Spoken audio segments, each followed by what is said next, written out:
Su Jian, taking advantage of the tiger's lip, bites into your earlobe. Lady Miko, your heart beats as noisily as it did a millennium ago. Fushiguro Megumi ensnares you in the back alleys of Kabukichō. My lady, debts may go unpaid, but to ignore me is truly excessive. Wouldn't you agree? As Suguru Geto's cursed spirit manipulation spirals out of control, at the moment he descends into the abyss, he muses, "What if I confess first?"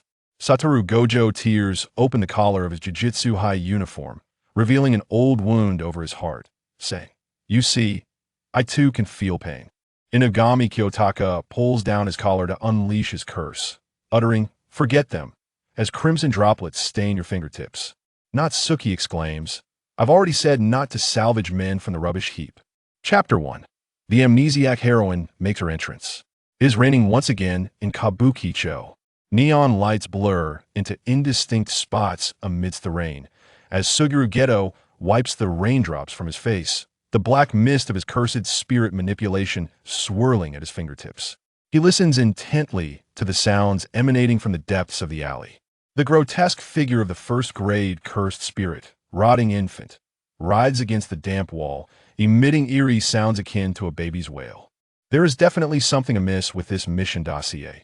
Satoru Gojo's sunglasses slide down to the tip of his nose, his azure eyes glimmering with a faint light in the darkness. They claim there's only one first-grade cursed spirit, yet we have already exorcised dozens. Is there no end to this? Just as Suguru was about to speak, he suddenly caught a whiff of a crisp, fresh bellflower fragrance, a scent that seemed particularly jarring amid the stench of the cursed spirit lair. As they turned another corner, both paused in their tracks simultaneously. A girl floated atop the remnants formed by the cursed spirits. Her pale ankles peeked out from beneath a tattered gray dress, and black hair clung to her cheeks, matted with blood. Most unsettling were the still writhing remnants of the cursed spirits. Whenever they attempted to approach, they were crushed into dust by an invisible barrier. "Hey, this isn't just a lost, ordinary girl." Satoru crouched down, his 6 eyes capturing the swirling, cursed energy around the girl. The pale golden light shimmered with life, weaving star-like patterns beneath her skin. "How adorable!" The tall, handsome, white-haired youth lifted his sunglasses, saying with keen interest, "May I steal a kiss? You seem perfect for a romantic encounter." Suguru rolled his eyes, summoning cursed spirits to surround them. "One must strive to be a person of quality, you know, Satoru. TSK. Hearing the word quality from your lips is rather peculiar." At the very moment when Satoru Gojo reached out his hand, the young girl abruptly opened her eyes.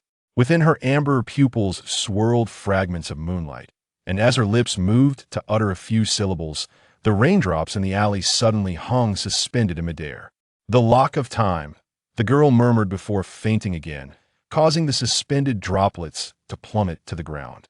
Suguru Geto caught her descending form and noticed golden curse markings materializing on her wrist, visibly fading at an alarming rate. "Hey, how long do you intend to hold her?"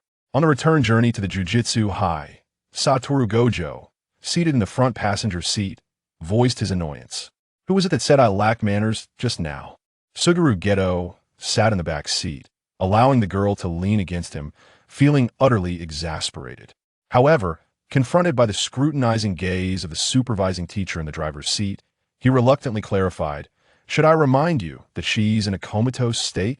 A beautiful yet slumbering maiden, cradled in the arms of a grotesque figure, utterly devoid of the power to resist." Satoru Gojo muttered, "What an insidious tragedy." Suguru Geto grinned wickedly. "Shall we disembark and settle this with a brawl, Satoru?" The supervising teacher broke into a cold sweat, exclaiming, Suguru, this lady needs to be returned to school for treatment post-haste." Clearly, no one heeded his words. Satoru Gojo swung open the moving car door, declaring, "Let's do this. I am the strongest." Suguru Geto followed suit. "What a pity that will no longer be the case from today onward." The supervising teacher, in a state of despair, shouted, "At least wait for me to stop the car." The 2 most formidable students of Jujutsu High were intent on fighting. Yet Suguru Geto's right hand was firmly restrained. The girl, one hand pressed against her forehead, gradually sat up, eyes closed as she endured her discomfort. "You are all quite loud," Satoru Gojo replied. Suguru Geto added. The supervising teacher chimed in. They remained in the act of holding the car door open as the howling cold wind swept inside. Could you please close the door? The girl's voice carried a faint rasp reminiscent of fog glass. Oh, Satoru Gojo, in a daze, closed the car door. Suguru Geto reacted even quicker, his hand resting cautiously behind him. Now that you are awake, why not share a bit about your origins? I am. She seemed to hesitate for a moment before affirmatively nodding. Indeed, I am Baichuan Chia. Following this, a moment of silence ensued. Satoru Gojo queried, Is that all? Yes, that is precisely it. Baichuan Chia replied with an indifferent demeanor. I do not recall anything further. What else could she possibly say? Should she state that she was a prospective university student, freshly graduated from high school, awaiting her admission notice? After a blissful summer of carefree days and sleepless nights, because she had been watching Jujutsu Kaisen late at night, only to have her phone tumble down and strike her head, awakening in this unfamiliar place? This sounded even more absurd than simply being awarded admission to Tsinghua University after a nap. The art of selective amnesia is indeed remarkable. While there may be other, more astute approaches, as a young person experiencing interdimensional travel for the first time, Chia opted for the more conventional method of amnesia. Chia was indeed her name, but her surname was Hai Chia.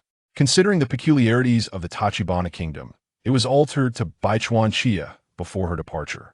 Suguru Geto inquired, Do you possess any items that can verify your identity?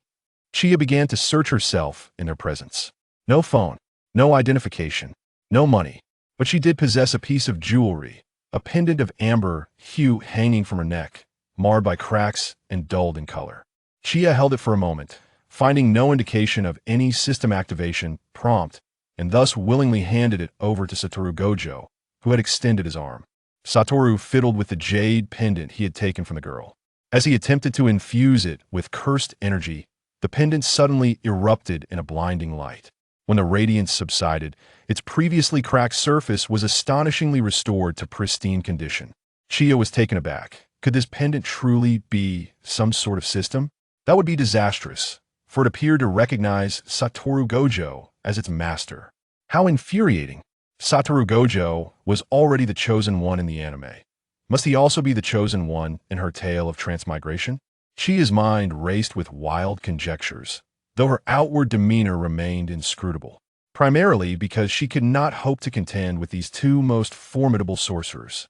Time manipulation, Suguru remarked, gazing at the girl. Teacher Yaga mentioned that techniques involving time have not manifested for centuries. Chia numbly nodded in response. Her golden key to power had just slipped away. Suguru continued, Is this your ability? Chia continued to nod blankly. It then dawned on her what Suguru had just said, leading to her shocked response. Who? Me? Suguru Geto observed the astonishment etched on Chia's face, his suspicions deepening. Could it be that you have truly forgotten even your own techniques? Chia could only force herself to nod in affirmation. Wu Wu toyed with the jade pendant, suddenly bursting into laughter. Regardless, you belong to us now. Chinya. Wait, I shouldn't have traversed into Jujutsu Kaisen, the butter edition? Perceiving her confusion, Wu raised an eyebrow. What's the matter? Didn't you lose your memory? Besides Jujutsu High, do you have anywhere else to go? Chinya. You are indeed correct. Then what perilous vocabulary did you employ? It has led this exquisite maiden to harbor impure thoughts. After some contemplation, Chinya still struggled to inquire, What about my belongings? Here, take it back. Wu nonchalantly handed the jade pendant to Chinya. The vehicle soon arrived at Jujutsu High. Teacher E listened intently, pondering for a moment before stating, In any case, she must be a sorcerer. Let's arrange for her accommodation. Perhaps she will gradually recall certain memories. Chinya exhaled in relief, feeling somewhat settled for the time being. Presently, Wu and Xiao Jie were still high school students, and Teacher E was relatively young, with 12 years remaining until the Shibuya incident. In this perilous realm of Jujutsu High should, at the very least, be the safest haven, one would hope. Chinya reclined on the bed in her high school dormitory, unable to succumb to slumber as she fiddled with the jade pendant. It was not until the break of dawn that she concluded this was not a magical artifact, Within it lay neither a system nor an accompanying elder, revealing no extraordinary qualities. As she caressed the smooth surface of the jade, a thought crossed her mind. Could her technique be restoration to the original state? With a jumble of doubts swirling in her mind, she eventually drifted into a fitful sleep. At an indeterminate hour, she was roused by a series of knocks on her door. Rubbing her drowsy eyes, Chinya shuffled in her slippers to answer. Standing outside was Inui Shoko, who, upon seeing her disheveled appearance, couldn't help but chuckle softly. The two ruffians were not entirely wrong. She was indeed a beautiful girl. Although Chinya often referred to herself as a beauty, being called one by another felt slightly embarrassing. Inui-san, just call me Shoko, she murmured. Inui Shoko lit a cigarette and informed her, I'm here to take you for an examination. Chinya obediently followed Shoko into the examination room, where the faint aroma of disinfectant permeated the air. As Shoko prepared the equipment, she reassured, don't be nervous, it's just a simple checkup. Chinya reclined on the examination bed, allowing her to proceed, yet her mind began to wander. Would she awaken from this dream? Was this a parallel universe? Did this world harbor Conan? Might there be a Mikado Sanzan? Was she truly a sorcerer? Perhaps she was a witch who simply never received her acceptance letter from Hogwarts? Your technique may be related to time, Inui Shoko remarked, not privy to Chinya's inner musings, yet confirming her identity as a sorcerer. Is it restoration to the original state? Chinya recalled what Suguru Geto had said yesterday and quickly amended, time manipulation? Not necessarily, Shoko replied. Techniques involving time are rare and particularly complex. I believe it requires further exploration on your part. After the examination concluded, Shoko studied the results thoughtfully. Your physical condition is somewhat peculiar. Your cursed energy fluctuates erratically. However, for now, there doesn't appear to be any significant issues. With that, Inui Shoko extended her hand, welcoming the new classmate. I am Inui Shoko, a first-year student at the Tokyo Metropolitan Jiu-Jitsu Technical School. Rising from the examination table, Chinya solemnly grasped her hand. Pleased to meet you. I am Hayakukawa Chinya, soon to be a member of the Tokyo Metropolitan Jiu-Jitsu Technical School, though I'm uncertain if I qualify as a first-year student now. After all, it was already the second semester, and she was unsure if she would be directly integrated or required to wait until the next academic year. Inui Shoko burst into laughter, playfully pinching her cheek. Theoretically, you would be a new student next year, but in reality, since we brought you back, you should be considered our classmate, right? A brash white-haired figure appeared outside the medical room window. I certainly don't want people saying I bullied a junior in the future. Shoko dug into her ear. Did I just hear a white-haired dog barking? A black-haired boy emerged from behind him. How cruel, Shoko. But you're not wrong. Chinya sighed in exasperation as she observed the two outside. Do you always appear so suddenly? Wataru Gojo suddenly teleported in front of her, leaning in with feigned intimacy. We are merely extending our warmth to our fellow classmate. Suguru Geto turned to Chinya and said, Yaga-sensei sent us to help you familiarize yourself with the campus. Chinya followed them out of the medical room. The campus was filled with training grounds, yet there were hardly any students in sight. Suguru Geto's gentle voice broke the silence. By the way, Chinya, there is something I need to mention to you. As they neared the playground, a massive cursed corpse suddenly charged toward Chinya. Startled, she instinctively emitted a faint golden glow. The cursed corpse halted just a foot away from her, as if colliding with an invisible wall, and was repelled backward. Wataru Gojo whistled. It seems your defense is quite formidable. Chinya, still shaken, replied, I didn't expect that. She turned to Suguru Geto and asked, Excuse me, what were you saying earlier? That matter, Suguru Geto said with a narrowed-eyed smile. Yaga-sensei instructed us to test your technique level with a cursed corpse. You've passed. So we are now classmates. Chinya glared at him in indignation. This was absolutely intentional. You deliberately left that part out. Although he was charming in the anime, the real-life Gojo was utterly insufferable. Are you angry? Another insufferable figure teleported behind her, poking her cheek with a finger. What will you do? Punish us? I quite enjoy that expression of yours. One that shows your discontent, yet cannot act upon it. Wataru Gojo uttered another ridiculous remark. Chinya rubbed her temples. Her pent-up frustration interrupted. Do you have something else to attend to? If not, I need to go shopping. Although the dormitory was furnished with basic furniture and bedding, Chinya had arrived at the school without any personal belongings, thus requiring numerous essentials. Of course we do, Wataru Gojo said, leaning over her head. Wherever you go today, I'll be right there with you. Suguru Geto shrugged. Count me in as well. Chinya took a step back, politely declining. You two must be quite busy. So there's no need for that. Why don't you understand, little Chinya? Wataru Gojo feigned distress. I can't just say I need to monitor you. You just did, Gojo. Suguru remarked in a similarly affected tone, though his expression betrayed no concern. Let him accompany you. Don't forget, you have no money. Suguru lowered his head. unable to suppress a mischievous smile that danced in Shinya's ears. Gojo is the heir of the Gojo family. He has plenty of money to spend as he pleases. Shinya felt speechless, glancing sideways at Suguru. Then why do you want to tag along as well? Monitoring me doesn't require two of the most powerful sorcerers. Wataru Gojo clapped in delight. She knows we're the strongest, huh, Geto? Suguru ignored Wataru and focused on Shinya. Although it's unnecessary, I'm quite eager to see some excitement. With no other option, Shinya resigned herself to their company. The three ventured to a large supermarket in downtown Tokyo, where Shinya selected daily necessities while Wataru occasionally tossed bizarre items into her shopping cart. Observing the colorful crepes and themed sodas in her cart, Shinya remarked, I don't think I need these. Wataru snatched the cart and pushed it forward, tossing in several bags of assorted chocolates. I've already said I'm paying. So of course, I'll buy whatever I want. Shinya turned to Suguru, who was meticulously selecting shampoo and body wash for her. Don't you have anything you wish to purchase, Geto? After all, I'm not like Gojo, a sweet-toothed garbage bin. What nonsense are you spouting? Wataru wrapped an arm around Shinya's shoulders. This is for our little Shinya. Suguru pulled Shinya closer to him. Don't be fooled. He asked, just using your name to loaf around. You're one to talk. I'm here to protect our new classmate. As Shinya approached the cashier with the card Wataru had given her, the cashier observed the ongoing bickering between Wataru and Suguru, her expression a mixture of confusion and amusement. The atmosphere felt peculiar. Two girls behind her whispered, those two handsome guys seem to be arguing over her. Could they all be her boyfriends? Even if she had two, bringing them both out would be too much. Exactly, far too much. Shinya sighed in relief. All right, being with Wataru and Suguru will surely lead to disaster sooner or later. It's just that this day has arrived sooner than expected. Chapter 2. The complicated relationship between classmates. While Shinya was shopping in Tokyo, Yaga-sensei arrived at the medical room. Inui Shoko, cigarette in mouth, was examining a brain CT scan. There are signs of cursed energy burns in the hippocampus. It cannot be ruled out that this may be a result of a memory seal inflicted by someone. However, she pointed at a flickering golden light on the screen, indicating fluctuations reminiscent of Master Tianyuan's barrier. Perhaps it would be best to pretend nothing was amiss.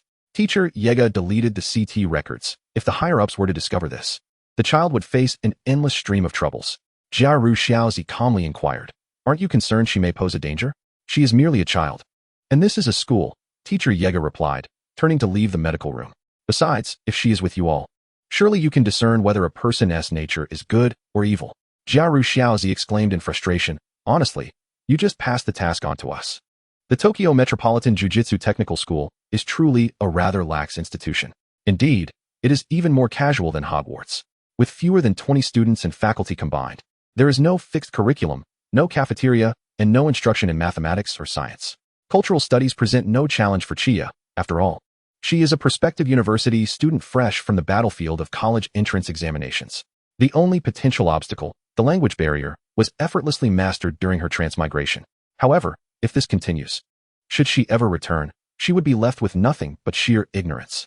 After the drowsy class on the history of jiu-jitsu concluded, Chiya was promptly pulled to the training ground by the white-haired student. This marked only her third day at school. Practical training, after all, requires nothing but actual combat. As Gojo Satoru's languid voice faded, a cursed spirit surged forward, roaring in fury. What is this? Is there no orientation for the new students? Before Chiya could voice her complaints, her body reacted faster than her mind. She deftly sidestepped the cursed spirit's attack and seized its arm, twisting it forcefully. The spirit emitted a low growl and attempted to escape with a swipe of its arm. Utilizing the momentum, Chiya leaped backward, landing gracefully. Well done, Chiya, Gojo Satoru remarked. Arms crossed, his eyes glinting with intrigue. Chiya had no time to respond, as the cursed spirit lunged at her once more. This time, it was swifter and stronger. Taking a deep breath, she summoned her cursed energy, concentrating it in her palm. As the spirit approached, she struck with a powerful blow. A faint golden energy colliding with the spirit, momentarily halting its movements. Gojo Satoru and Suguru exchanged glances, eyebrows raised in surprise. Just then, Chiya felt a wave of dizziness wash over her. She swayed slightly, and blurred images flashed before her eyes. The spirit seized this opportunity to attack again.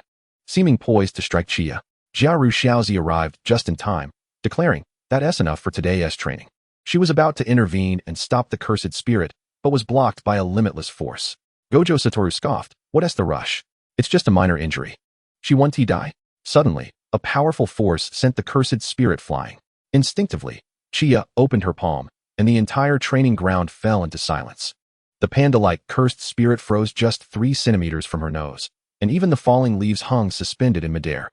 Wow, Gojo remarked, poking at the floating leaves, his 6 eyes capturing the spiderweb-like golden cursed patterns in the air. Impressive. Even my 6 eyes were momentarily obscured.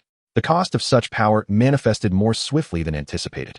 As Chia trembled to release the seal, blood seeped from her ears, dripping onto the floor. Xiaozi, with an unlit cigarette dangling from her lips, scoffed. You let a new student face a grade 1 cursed spirit? It's actually grade 2, Suguru Geto corrected, frowning, as he surveyed the remnants of the cursed spirit shattered by the residual force. Perhaps I misunderstood your technique earlier. He crouched down, sniffing the blood on the floor. This isn't time manipulation, but rather, a sealing technique.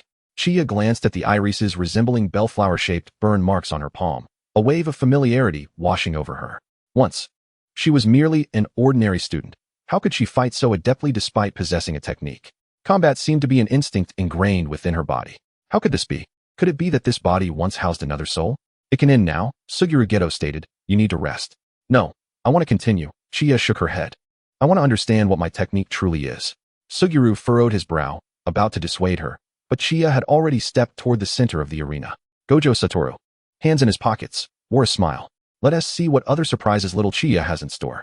Suguru, resigned, activated another cursed spirit. Teacher Yego will incur considerable losses this time. Once Chia stood firm, she inhaled deeply. The newly formed cursed spirit radiated an overpowering aura, evidently of a higher grade than the previous one. Yet, as if compelled by some force, her gaze hardened with determination. The girl charged at the cursed spirit. Each strike executed with razor-sharp precision. Some movements seemed to arise from instinct. At times she appeared lost, only to retaliate accurately through her innate reflexes. As the battle intensified, the bellflower-shaped burn marks on her palm glimmered brighter. Try to narrow the scope, Suguru urged, gripping her trembling wrist as the purple-black mist of cursed energy entwined with the sealing light, instructing her to concentrate the power at her fingertips. Following Suguru's guidance, Chia cleared her mind, unleashing a tremendous surge of golden cursed energy that engulfed the cursed spirit before her in an instant. However, the exertion left her on one knee. Gojo whistled. Looks like our new classmate is hiding quite a bit.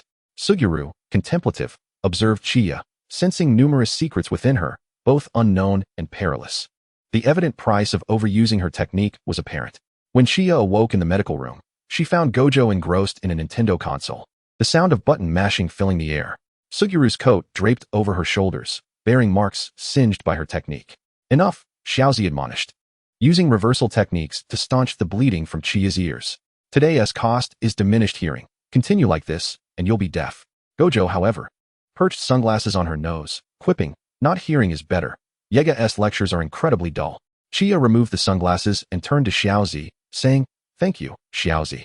Clearly, compared to her 2 carefree male classmates, Xiaozi, though seemingly laid back, appeared far more reliable.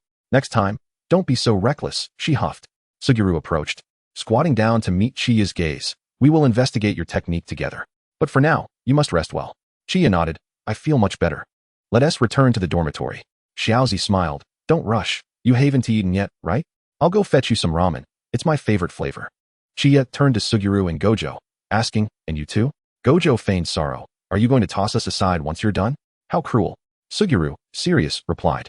Your technique is quite unique. It must be handled with care. Until we have clarity, protect yourself, understood?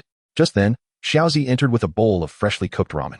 Gojo patted her shoulder, momentarily earnest. Don't worry, little Chia. With the strongest by your side, you'll be safe.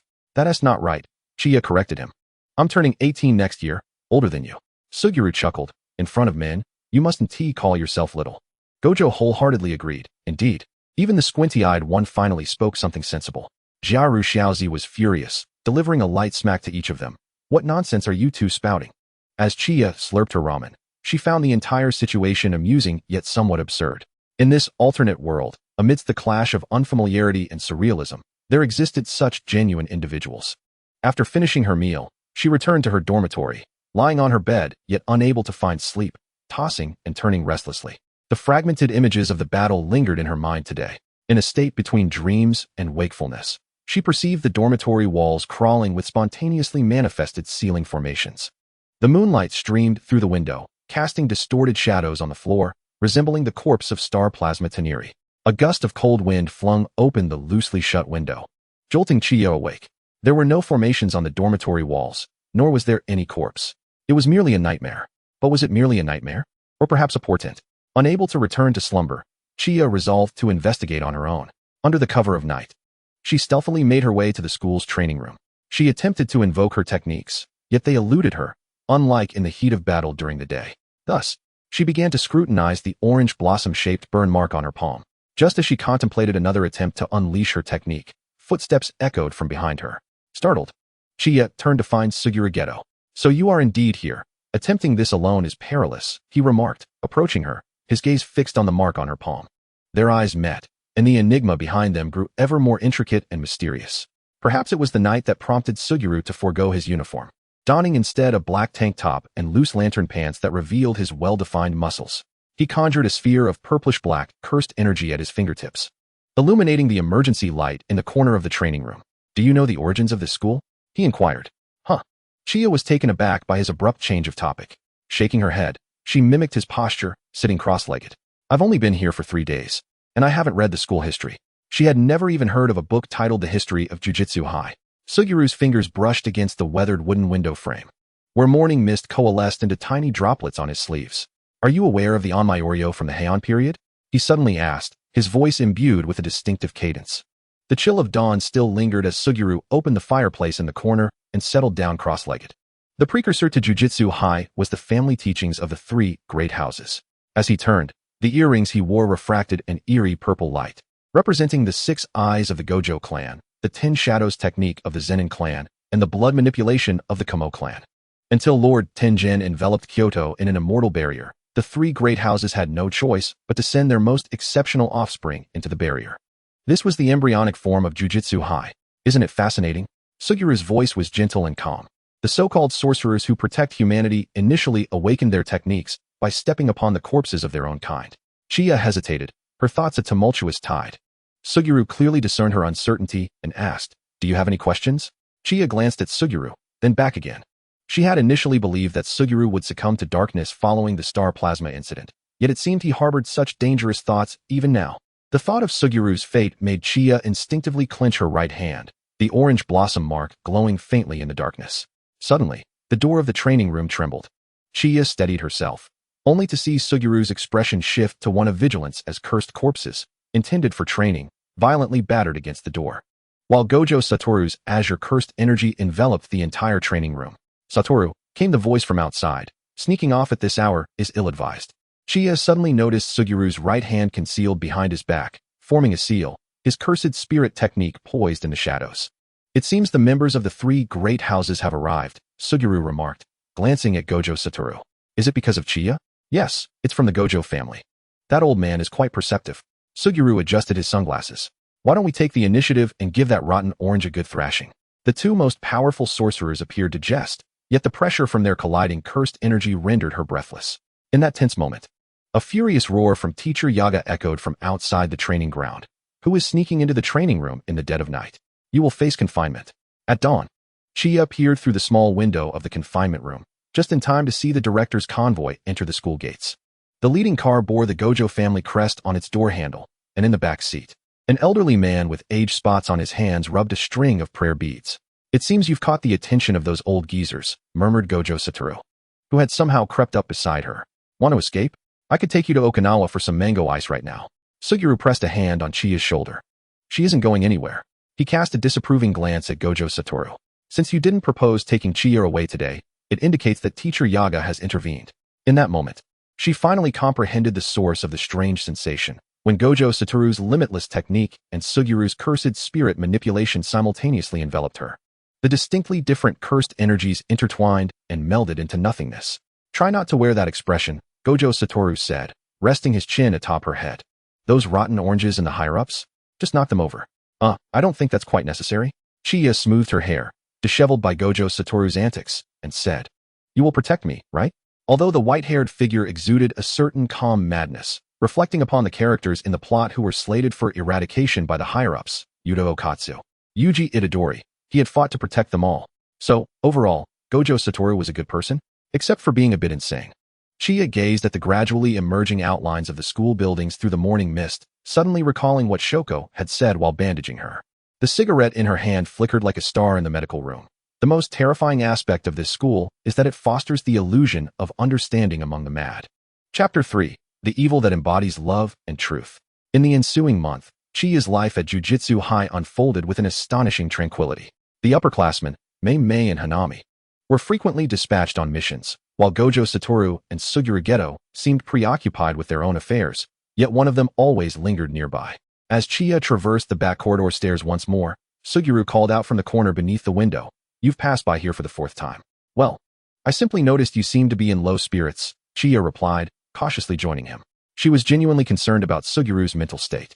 After all, this school regularly tasked high school students with exorcising demons and saving the world, yet it lacked even basic psychological counseling, with medical personnel also being students like Shoko. It was utterly makeshift. "Not at all. I'm perfectly fine," Suguru replied with a squinting smile. "Why do you think otherwise?" Chiya thought to herself. It's precisely your tone that gives me that impression. However, she couldn't divulge the plot of the anime outright. So she attempted to steer the conversation. "Is your technique capable of summoning cursed spirits?" "Yes, it's cursed spirit manipulation. I can control and pacify cursed spirits." "Pacify?" Chiya feigned interest. "Is it akin to capturing them like Pokemon with Pokeballs?" Suguru looked puzzled. "Pokemon? What's that? Oh my, this world lacks Pikachu." Chiya lamented internally, feeling that the cuteness of the Land of Rising Sun was diminished by at least half without Pikachu. "It's a cartoon I used to watch," she explained vaguely. "You can capture little spirits with Pokeballs, and then the spirits will serve you." "Something like that," Suguru mused, lowering his gaze to the swaying reeds. "After pacifying a cursed spirit, it forms a cursed spirit ball, which I then consume for my use." Even though she already knew, Chiya could still detect the complexity in Suguru's expression. She pretended not to understand. That must taste rather odd. From her pocket, Chiya retrieved 2 small round candies, which she had taken from Shoko that morning, 1 peppermint and 1 hazelnut chocolate. Hesitating for half a second, she placed the peppermint candy in Suguru's palm. "Of course, the chocolate is reserved for myself."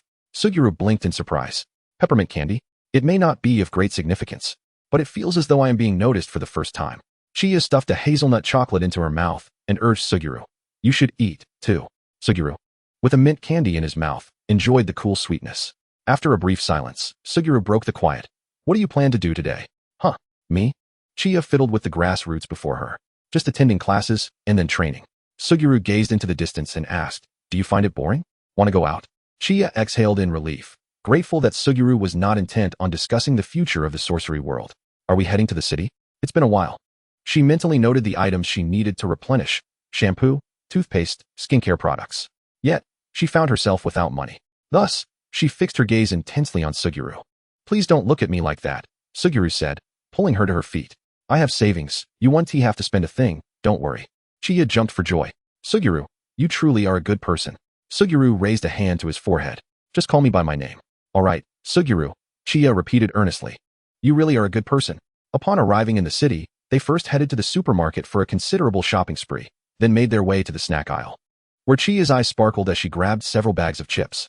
Finally, the two settled in a dessert shop, each with a serving of strawberry ice cream. Chiya took small bites, gazing at the sunset outside. "What a delightful day," she remarked. Suguru watched her loose strands of hair sway as she indulged in her ice cream, noting that Chiya had made a rather high assessment of the moment.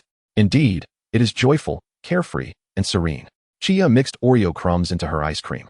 It's rare to find peace when Wataru is around. Suguru did not hesitate to comment on the troublesome individual. "That troublesome fellow, it's only natural for you to dislike him." "I don't hate him." Chiya shook her head, setting down her spoon. With fervent eyes, she continued, "In fact, I have not found the opportunity to sincerely thank you both." Suguru frowned. "Why would you need to thank us?" Her brown eyes were filled with the glow of the setting sun. "I know my origins and my techniques are not entirely untainted. Yet, you both have consistently aided and protected me, and for that, I wish to express my gratitude." "Ah," Suguru sighed. "It is precisely because of that. Such feelings cannot be disregarded." "It's nothing," he added, chuckling softly. "Chiya accompanying me shopping today is already a form of thanks. As for Wataru, I'll buy him a kiku fuku on the way back. After all, today is his birthday." "Wait, what?" Chiya exclaimed in shock. "Is it really his birthday?" "Indeed," Suguru replied nonchalantly. "However, he has some matters to attend to at the Wataru family today." Chiya smacked her forehead in frustration. "I should have bought him a birthday gift earlier. If we go back to the dessert shop, we won't make it back to school in time." Suguru reassured her with a smile. "Don't worry, no one else will bring him a birthday gift. The kiku fuku will suffice." A long line formed at the Fuku specialty store in front of the light rail station. As Chiya rose on her toes for the third time, worrying that they might run out of Fuku, the cashier behind the counter finally spoke up. Young couple, you can purchase our limited edition Lovers set. I recommend the red bean-filled double happiness packaging. Chiya nearly crushed the chocolate candy in her hand. Just as she was about to deny it, Suguru suddenly leaned closer, his warm breath brushing against her ear. Shall we play along? The limited edition Lovers set comes with an extra daifuku and a greeting card. In the reflection of the glass display, a tall boy in a black high school uniform whispered to a girl with her hair tied in a bun, resembling young lovers from a comic. The housewives behind them chuckled kindly, sending a shiver down Chiya's spine, leaving her momentarily speechless. Please, I need 2 large ones. These are for my brother who has a sweet tooth. As Suguru swiped his card to pay, his fingertips accidentally brushed against Chiya's palm. The cashier, observing the overlapping sleeves, drew a heart on the back of the receipt. Next time, bring your brother along. A trio gets a 20% discount. As they squeezed out of the store with 2 bags in hand, Wataru leaned against a nearby telephone pole, devouring a crepe. His azure eyes, peering through sunglasses, locked onto the Sakura sugar powder on Suguru's fingertips as he suddenly squeezed between them. What are you 2 up to behind my back? Just buying Fuku. Chiya hurriedly explained, handing him the dessert bag. You weren't here today, so Suguru and I went out for a stroll. Suguru mentioned you had things to do and might not return, and we didn't expect to run into you. Wataru yelled and rushed over, shaking Chiya's shoulders. You say you weren't hiding anything? Why is he Suguru and I am Wataru? Chiya quickly dodged and retorted. All right, Wataru, is that okay? Wataru, like a petulant child, continued to complain. You 2 have a little secret. I've been excluded. Suguru shook his head helplessly and pulled out a matcha-flavored Fuku from the dessert bag. This is specially for you from Chiya. Wataru took it and popped it into his mouth, muttering, specially for me, not for anyone else? That is more like it. The early winter breeze carried the scent of cherry blossoms, scattering their unfinished words as the 3 shadows elongated in the sunset, creating a lively scene. Chiya gazed at the 2 before her, silently wishing for this light-hearted moment to linger a while longer, perhaps to delay Suguru's steps toward darkness. Suguru and Wataru exchanged a knowing glance, both choosing not to mention the events at Wataru's family today. Suguru quietly inquired, was everything smooth? Wataru raised his hand. It's resolved. The white-haired boy then dragged them back to his dormitory to play video games. Since you're celebrating my birthday, let me plan the festivities. The dormitory floor was covered in colorful game discs. Wataru sank into a beanbag chair, rummaging through the games. This one do, this one neither. How about this? As he continued to sift through the options, Chiya leaned in to see. Any of them are fine. I haven't played any. However, Wataru immediately covered a disc. This one is out. That one truly is not an option. Suguru chuckled, recalling the pink-hued memories of Wataru's 28 romantic escapades. Chiya looked perplexed. Wataru plays dating games. Upon seeing Suguru's meaningful expression, Chiya realized he was referring to an adult game and quickly retorted, You 2 lack decency. Don't involve me. Suguru raised his hands in surrender. I don't want to be implicated by this guy. Stop pretending to be innocent. Blame it on your bangs. In the end, they settled on an all-ages adventure game. As Wataru's character died repeatedly, he exploded like a dandelion. Suguru sat cross-legged in the air-conditioning breeze, controlling another controller. Wataru, your gunner is about to die. Suguru tore open a bag of chips and offered it to Chiya, sitting on a cushion piled with snacks. Chiya poured juice into her cola, creating countless bubbles. Wataru, you can't just toss your ice skills into the water. Suddenly, Wataru's long arm pulled her into his embrace, shoving the controller into her palm. Help me, Chiya. If we win, I'll give you a panda cursed spirit. You like pandas, right? As the game transitioned to the next level, Wataru summoned a translucent cursed spirit to assist with aiming. Suguru is cheating. It's a tactic. When Shoko kicked the door open, drawn by the smell of burnt food, she was greeted by the chaotic scene. Oh, Shoko, is something the matter? Wakaba Gojo glanced idly at the door. It was Chiya sending a message inviting him, while Kamiri Shoko entered carrying a dozen bottles of alcohol. Turning to kick the door shut behind her, she hurled a beer bottle to the ground with a thud, exclaiming, Who would want to come celebrate your birthday otherwise? The game character faced yet another demise as Suguru set down the controller, remarking, I never realized Shoko had her own admirers. Shoko seated herself beside Chiya, effortlessly popping the cap off a beer bottle and shaking it to reveal the frothy contents. How about a taste, Chiya? It's cherry-flavored. Encouraged by their coaxing, Chiya took a sip and discovered it was indeed sweet, devoid of any alcoholic taste. Cheers. Suguru introduced a new collaborative battle game, as the television screen flickered to life, displaying a pixelated green glow. Chia watched in disbelief as Suguru transformed her gaming avatar into a chibi character clad in a shrine maiden outfit, relentlessly pursuing a white-haired character in a wild frenzy. Did you buy a pirated game? Gojo laughed heartily as he pressed a skill button, causing the white-haired character to summon an avalanche of snowball bombs. Chia fumbled with the shrine maiden character's controls, inadvertently triggering a hidden storyline. As a black-haired NPC in a jujitsu uniform descended from above, wielding a brick to smash the white-haired character into pixelated lava. Ha ha ha, Suguru. It seems you can only defeat me in the game. Gojo chuckled, nearly spilling his soda, as his limitless technique automatically suspended the liquid in midair. Seizing the opportunity, Chia shoved him off the lazy sofa and claimed his spot. Suguru abruptly hit the pause button, glancing at the half-reclining Chia. Has little Chia perhaps had too much to drink? He squinted at her flushed cheeks, questioning whether she had ever consumed alcohol before. It's fine, it's only a little. Shoko has already downed 6 bottles. As the three leaned in to observe her, Chia suddenly sat upright, raising her fist and declaring loudly, "To prevent the destruction of the world. To safeguard world peace." She glared at the white-haired character nearby, demanding, "Why aren't you joining in?" Gojo replied, "For the stability of the jujitsu world? What nonsense." She retorted, playfully tugging at his white hair. "This is the evil that embodies love and truth." She spun around, glaring at the black-haired boy. "And you? Speak up." Suguru raised his hands in mock surrender. "Please, Miss Chia, teach me first." Such a charmingly mischievous villain. Chia mimicked a charging motion, fixing her gaze on Shoko, who was attempting to sneak away. "You haven't delivered your lines yet. Where do you think you're going?" Shoko dashed for the door, exclaiming, "Sorry, I'm a person who values their dignity. I won't be joining in the next activities. Goodbye." "She really has had too much," Suguru remarked as he wiped her face with a wet tissue, only to be seized by Chia, who clasped his wrist. "Why are you plotting against me, my beloved? I have treated you well." Gojo eagerly opened his phone, filming while asking, "And what about me? What is my role?" "You?" Chia cast him a sidelong glance. "A treacherous traitor. Take him away and execute him." Gojo burst into uncontrollable laughter. Suddenly, a chime echoed from the microwave, announcing the completion of toasted marshmallows, a fragrant tray placed before them. As Chia inhaled the scent of marshmallows, her consciousness began to fade. She's becoming more adorable. Gojo mused, contemplating the sleeping Chia. Is it truly impossible to steal a kiss? Don't be a scoundrel. Suguru opened another bottle of alcohol, distinctly different from the sweet drink Chia had earlier, opting for a sharp liquor instead. He gazed at the sheen on her cheeks, swallowing the fiery liquid down his throat. Chapter 4. Do you wish to be her boyfriend? TCH, Gojo scoffed. His phone chimed incessantly as Shoko created a small group chat for 4. Messaging Gojo and Suguru. "Two scoundrels, you must escort Chia back to her dorm. I will be watching you." "What nonsense," Gojo grumbled, attempting to lift Chia into his arms. Even the thought was a fantasy. Just as his arms brushed against her back, Suguru interjected, "I'll take Chia back." Gojo shot him a deadly glare. "I fear you might lose control on the way." Suguru replied earnestly, "Do you want Chia to call you scoundrel in the future? Fine then. She just called me Gojo today." Gojo lowered his arms, reclining back, still casting Suguru a deadly glare. "Hurry there and back. I'll be keeping an eye on you. I wouldn't act like you." Suguru carefully maneuvered his arms beneath Chia's ribs and behind her knees, lifting her horizontally. "She did say I was a good person today." As the sun rose high, Chia finally opened her eyes. Her head felt heavy. What had transpired yesterday? She recalled drinking and playing games with Gojo, Suguru, and Shoko. Then everything faded away.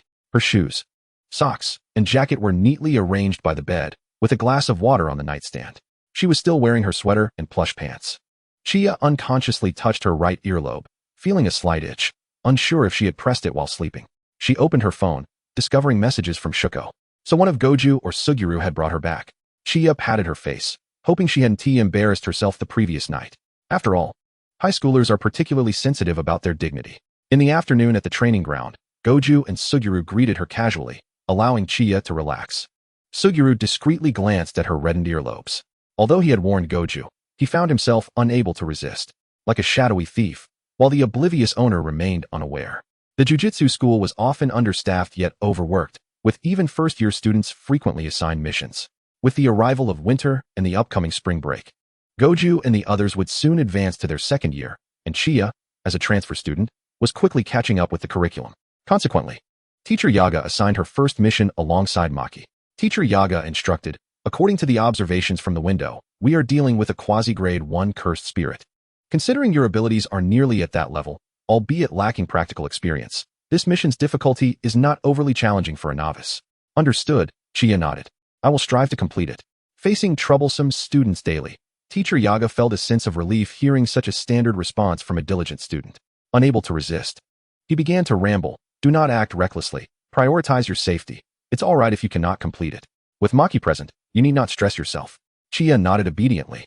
But Maki, growing impatient, interjected, Teacher Yaga, if you keep this up, it'll be dark soon. Saying this, she pulled Chia along. As Chia was being led away, she politely called back, Goodbye, Teacher Yaga. Before Teacher Yaga could experience a wave of emotions, the boisterous white-haired boy strolled in. Why is she with Maki? It should be me by her side. Do you wish to draw more attention to her? Teacher Yaga shot him a glance. Previously, you merely convinced Gojo. Understood. Sunlight filtered through the dust, casting an unclear glow upon Gojo. On a winding mountain road, a black sedan cruised slowly. Inside, Chia sat in the passenger seat. Her expression a mix of excitement and anxiety. Today marked her first mission to exorcise a cursed spirit alongside Maki. The location being a forest lodge nestled deep within the mountains. Don't be too nervous, Junior, Maki assured, gripping the steering wheel, with me around. This mission will be a breeze. Chia nodded slightly, inhaling deeply. Yes, I understand.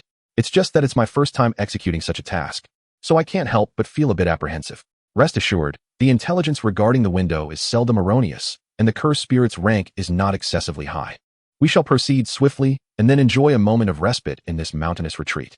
Upon their arrival at a quaint town on the outskirts of Sendai, the assistant supervisor awaited them. This middle-aged man exhibited a countenance of palpable relief upon seeing them.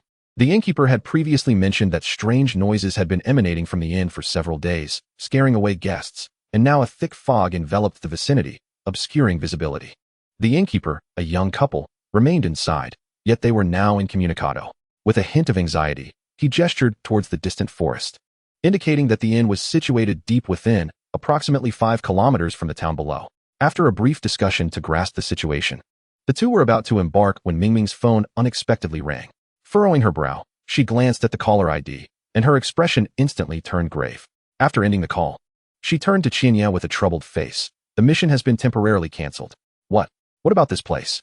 Chinya looked at the assistant supervisor, whose brow was furrowed with concern. The innkeeper was still on the mountain, and danger could arise at any moment. It was a call from higher-ups. A cursed spirit has appeared at a school in Shichizukucho, and the impact there is more severe. Mingming decisively instructed Chinya, you stay here and do not enter just yet. Continue to observe.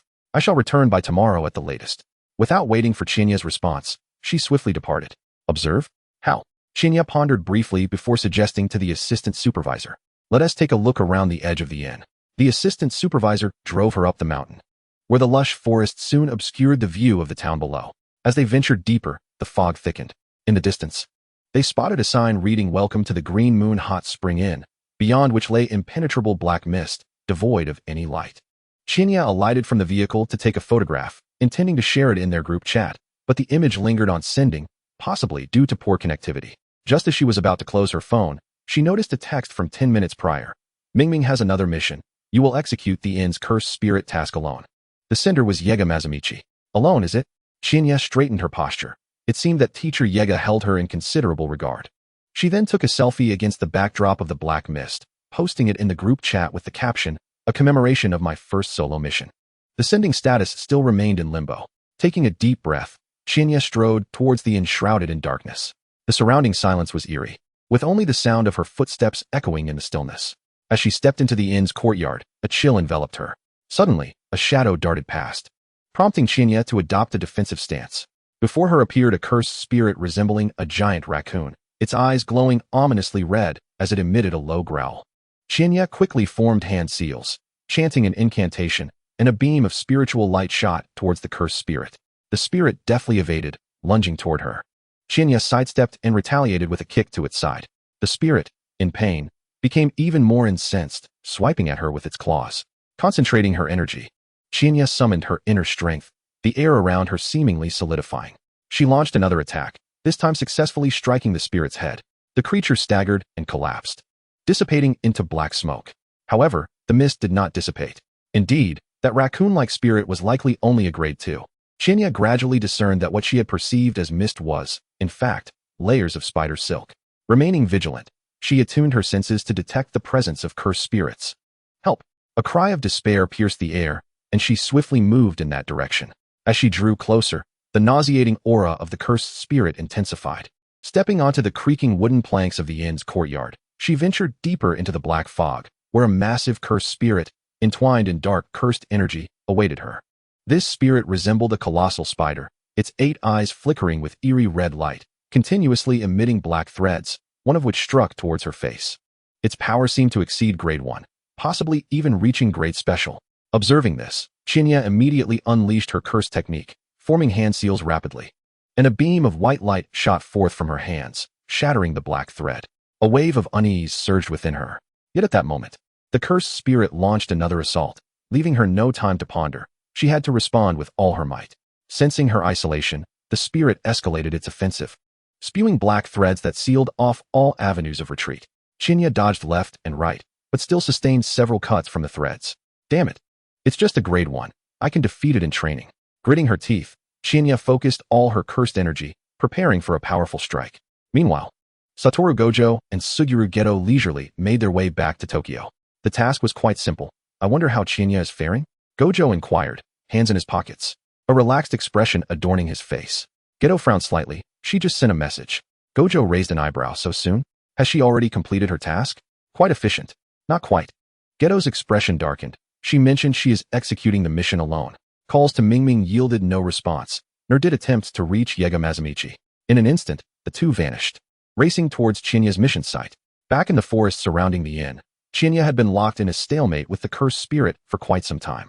Her cursed energy was gradually depleting, and her body felt increasingly frail. Sensing her fatigue, the spirit launched another ferocious attack.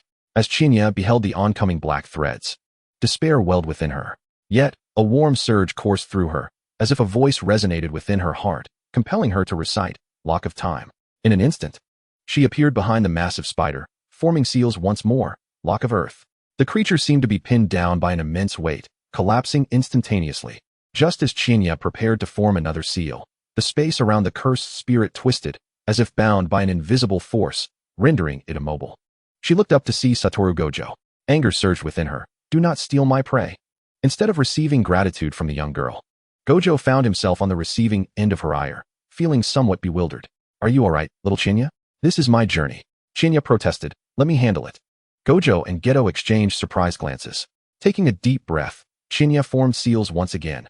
I can resolve this with my own power. This is my battle. They shared a knowing look. Then Gojo retracted his technique, nodding in agreement. All right, I understand. Chinya concentrated her remaining cursed energy, radiating a powerful glow. Her ears buzzed, and every limb ached. Yet she ultimately completed the seals. Lock of Heart. Amidst the brilliance, the cursed spirit's form began to dissolve gradually. As the spirit vanished, the surrounding air returned to tranquility. Finally, it's over. Exhausted, Chinya collapsed to the ground, wiping the blood from her mouth. Gojo and Geto rushed to support her. Well done, Chinya, Geto remarked with a smile. Chinya looked at them, her eyes sparkling. I have clarified my technique. It's not sealing, it's lock. Specifically, it is, shoo. Gojo gestured for silence. Just keep it to yourself. No need to articulate it. Chinya sensed that Gojo had other intentions. Yet there was no time for contemplation as she immediately urged, we must find the innkeeper. I heard their cries for help, Sukuna Jiro remarked. That is an illusion conjured by the cursed spirit. Aside from us, there are no living souls here. Chinya exhaled in relief, thinking it was wonderful. Had they fled before the appearance of this cursed spirit? Sukuna Jiro hesitated. Satoru Gojo bluntly stated, they are already deceased. Chiya's smile froze on her face. Despite having just endured a fierce battle, the news still weighed heavily on her heart. After a moment of silence, she asked, what shall we do next? Satoru Gojo exchanged a glance with Sukuna Jiro, and ultimately, it was Gojo who said, your task has been fulfilled. The supervising authority will handle the rest. He patted her shoulder and, with an unusual seriousness, added, you have exerted yourself today. Find a nearby hotel to rest before recounting the day's events to us in detail. Upon returning to the hotel in Sendai, Chiya rested in her room for a while. After changing into fresh clothes, she stepped out to find Satoru Gojo and Sukuna Jiro engaged in conversation. Diverting Mimi, impersonating teacher Yaga. Her technique, bloodshed. There will be consequences. Their voices were hushed, making it difficult to discern their words, and as Chiya approached, they ceased their discussion. She offered an awkward smile, confessing, I seem to be feeling a bit fragile. Although I knew death was a possibility, facing it so directly for the first time is unsettling. Sukuna Jiro gazed at Chiya, his eyes brimming with tenderness. Chiya, you have performed admirably. You have grown significantly from today's battle. Satoru Gojo chimed in, indeed. You are destined to become an extraordinarily powerful sorcerer. He promptly arranged for a private dining room at the hotel. Although Chiya lacked an appetite, she forced herself to sip some porridge while recounting the events to them. Mimi would never abandon you intentionally. And Teacher Yago would certainly not allow you to undertake a mission alone.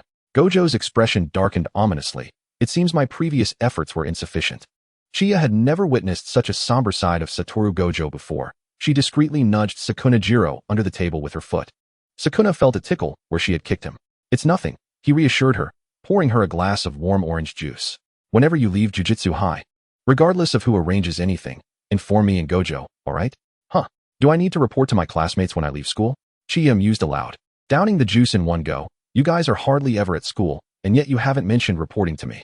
Sukuna Jiro wiped away a piece of fruit pulp clinging to her chin with his thumb, responding nonchalantly, that is also an option. Upon raising her gaze, she was met with Satoru Gojo's penetrating stare. Chiya glanced back and forth between them, feeling a bit strange. She was a high school graduate, not a third grader. It felt inappropriate for a male classmate to wipe his mouth with his hand, but questioning whether he liked her felt equally awkward. Fortunately, Satoru Gojo broke the ice, asking, Jiro, do you like Chiya? Sukuna maintained his indifferent demeanor. Is there anyone in school who doesn't like Chiya? Gojo wouldn't let him off the hook. I mean, do you have feelings for her, like wanting to be her boyfriend? Sukuna Jiro straightened his back, his expression neutral as he looked at Gojo. The atmosphere had indeed become rather oppressive, and Chiya found herself regretting being there. She felt she should be tucked under her blankets, sleeping. They were merely ordinary classmates. At most good friends. Why did it feel like a battlefield? She wished she could crawl under the table, but that would be too embarrassing. I do not.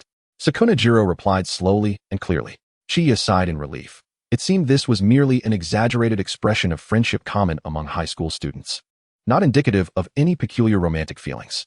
But her relief was short-lived as Sukuna Jiro countered. What about you? He was directing the question at Satoru Gojo. Gojo paused for 5 seconds before letting out a derisive laugh. Of course I do, he replied, and Chiya nearly choked on her breath. Gojo's teasing tone rang out. From the moment I laid eyes on little Chiya, I was ready to embark on my 29th romance. Only then did Chiya realize Gojo was mocking her, and she retorted in embarrassment, don't joke about such things, white-haired idiot. Laughter erupted from Satoru Gojo, as Chiya's flustered expression was too adorable. You're insane. Chiya stood up, declaring, I'm going back to my room to sleep. Yet, in the end, she felt a sense of relief. What a childish high school boy. How could he possess any serious romantic inclinations? The coldest part of winter had passed, ushering in spring break. The first year came to an end, and once spring break was over, Chiya would be a second-year student. Jiro, aren't you going home? Chiya followed the snowy footprints to find Sukuna Jiro sitting beneath an eave, and she sat down beside him, using his back to shield herself from the cold wind. Your family isn't part of the sorcery world, right? School is so dull, she remarked, feeling a bit chilly as she inched closer to him. How could it be boring with you all around? Sukuna Jiro brushed the snowflakes from her hair, his voice resonating above her head, obscuring his expression. That family. There's no need to return, is there? We are from 2 different worlds. His voice was remarkably flat, yet Chiya immediately signaled a warning. What do you mean? 2 different worlds? Don't engage in any form of discrimination. A lack of familial bonds may lead one to become a tragic antagonist. She patted his shoulder. Adopting an understanding demeanor. I get it. It's like Takashi Natsume, right? He can see cursed spirits that ordinary people cannot, and his family misunderstands and fears him. Takashi Natsume? That sounds like a boy-s name. Sukuna Jiro smiled. Where did you meet other boys? Chiya panicked. She had forgotten that this world had no Natsume's book of friends. Quickly she covered up. Oh, it's a manga I read. Takashi Natsume is a high school student who can see yokai, but ordinary people cannot. After his parents passed away, his relatives didn't quite like him. Sukuna Jiro nodded. That does bear some resemblance to my situation, though both of my parents are alive. Chiya dared not continue on that topic and swiftly changed the subject. By the way, what is your New Year's wish, Jiro? He observed Chiya rubbing her hands together, her fair skin reddening at the knuckles from the cold. He felt a bit thirsty. New Year's wish? He replied absent-mindedly. I hope the taste of cursed spirit balls improves. Nariko returned to school in early March, inviting Chiya to join her for the fireworks festival in Kanagawa. Delicious food, fireworks, games, and hot springs. Nariko excitedly shared various festival strategies in their small group, insisting that Chiya must attend and not miss this annual opportunity to relax. She generously declared, Jiro can carry our bags for us. What the heck? Satoru Gojo complained in the group chat, I've been isolated. Ultimately, the 4 of them went together. Upon arriving in Kanagawa, the lively atmosphere enveloped them. Nariko pulled Chiya towards the food stalls, while Satoru Gojo tossed his bag to Sukuna Jiro and followed after them. Sukuna Jiro shook his head in exasperation, trailing behind with the bags. Chiya's eyes sparkled at the array of delectable treats. She picked up a skewer of takoyaki, and, just as she took a bite, sauce smeared on the corner of her mouth. So hot, so hot. Satoru Gojo noticed Sukuna reaching for the skewer and quickly dashed over to bite off a takoyaki, declaring, mediocre flavor. Nariko glanced at Satoru, then at Sukuna. She also noticed that Suguru seemed to have raised his hand earlier, as if to wipe the sauce from Chiya's mouth, only to be interrupted by Satoru. The atmosphere instantly turned delicate. Only Chiya, in annoyance, exclaimed, if it's not tasty, why do you still eat mine? There were only 3 to begin with. It's so irritating. As she spoke, she stuck out her tongue to lick the sauce away, insisting, it's actually delicious. On the side, Naruko stifled a laugh and broke the awkwardness by suggesting, let us go play goldfish scooping. Colorful lanterns hung high, in hues of red, yellow, and pink, illuminating the surroundings as if it were broad daylight. The stalls were filled with a dazzling array of snacks and handicrafts, their enticing aromas mingling with the lively calls of vendors. The scent of grilled squid intertwined with the sweetness of candied apples, wafting through the air. At the goldfish scooping station, Chiya carefully held the paper net, attempting to catch a goldfish, yet failing each time. Observing this, Suguru stood behind her, gently guiding her hand. Satoru squatted beside Chiya, equally unsuccessful in his attempts. Chiya felt reassured, knowing she was not the only one who struggled. No sorcery allowed in goldfish scooping. Chiya's folding fan tapped Satoru's hand as he attempted to use a cursed technique. A blue-tailed goldfish, freed from the sorceress influence, leaped, knocking Satoru's net into the water. Naruko presented a chilled beer, asking, would you like to try the pineapple beer or the cherry blossom soda? You can still drink a bit. Remembering how drunk she got last time, Chiya stubbornly replied, I won't get tipsy so easily in the future. Naruko, with an expression of I understand everything, lit a cigarette, knowing that getting drunk could leave one vulnerable. The lanterns of the night market flickered to life with the sparks from Naruko's cigarette. The sky stretched like a vast black satin, gently enveloping the world in its embrace, while a nearby river shimmered under the moonlight, resembling a winding silver ribbon flowing slowly. The distant silhouettes of towering buildings and shrines merged in the night, weaving together the ancient and the modern into a unique tableau. As the fireworks master ignited the first test shot, Satoru hoisted Chiya onto his shoulder, navigating through the crowd. The inky sky erupted into a dazzling display of fireworks. Wow! Fireworks! Chiya exclaimed, tugging at Naruko's sleeve. Before this moment, she had not experienced such an event since elementary school, having attended a prestigious high school renowned for its academic prowess. Satoru's sunglasses reflected the suspended lights, and with a gentle flick of his azure-cursed energy, the fireworks burst forth in even more vibrant blue sparkles. Seizing the moment, Naruko scribbled 5 wishes on slips of paper and tied them to the railings by the bridge. As the giant fireworks exploded, the 4 of them hurried across the water bridge to take shelter beneath the wish tree. When the last traces of smoke dissipated, Chiya noticed a pink-blue flower had somehow found its way into her hair, glimmering softly in the moonlight. The fireworks continued to bloom, illuminating each face and the shared moments they cherished. Hey, Chiya, Satoru suddenly leaned closer, his face smeared with remnants of cotton candy. Make a wish under the fireworks. It will surely come true. Chiya gently closed her eyes, wishing, I hope that no matter which world I am in, this beauty can last forever, and that my family and friends remain safe and happy. Have you finished? What did you wish for? Satoru asked curiously. I won't tell you, Chiya replied with a smile. Opening her eyes to look at Satoru, now you make your wish. Satoru pretended to close his eyes dramatically, saying, I wish all the rotten oranges would disappear. Suguru laughed. Then you should become the head of the Gojo family sooner. Naruko approached, teasing, yes, let us see if your wish comes true in 20 years. What about Naruko's wish? Chiya urged. Naruko extinguished her cigarette and took a deep breath. I hope to become wealthy soon. My wish will be fulfilled even faster. Satoru boasted, puffing out his chest with hands on his hips. Naruko promptly gave him a playful headbutt. Don't get too cocky, you idiot. Naruko is so violent, Satoru said dismissively. Chiya is much cuter. In response, Chiya immediately retaliated with a headbutt of her own. Naruko burst into laughter. Instant karma. Satoru rubbed the spot where he had been hit, mumbling, good thing it doesn't affect my world-saving plans. As the firework festival drew to a close, the crowd gradually dispersed. The 4 of them made their way to the reserved hot spring resort. Chiya curiously looked around. It was her first time soaking in a hot spring in Tachibana country, and the place was imbued with a traditional Japanese garden style, the wooden structure exuding a subtle fragrance. As the wind chimes at the entrance chimed, Satoru squeezed in, clutching a bag of snacks taller than himself, with remnants of fireworks powder still in his white hair. Suguru leisurely followed behind, his deep blue yukata perfectly tied. As night fell and the lights flickered to life, the restaurant was filled with a warm glow and the enticing aroma of delicious food. During dinner, Satoru proudly arranged the eel rice balls into a delicate tower, as if he had created a masterpiece. However, this serene and beautiful scene did not last long. Suguru's lips curled slightly before he swiftly used his chopsticks to poke at the neatly arranged rice balls, causing them to scatter like fallen blocks. Chiya was quietly sitting cross-legged on a soft cushion, deeply engrossed in a thick hot spring guidebook, completely oblivious to her surroundings. A hand quietly stretched out, placing a seemingly ordinary chawanmushi in front of her. Chiya instinctively picked up the bowl, ready to take a bite. But as the first spoonful entered her mouth, a wave of intense spiciness erupted like a volcanic explosion, assaulting her taste buds. Who was the jerk who added a generous amount of wasabi to this chawanmushi? Chiya coughed uncontrollably, tears streaming down her face, her cheeks flushed. Damn white hair. Stupid bangs. Suguru looked exasperated. It wasn't Timi. Meanwhile, the instigator stood nearby, laughing uproariously at Chiya's plight.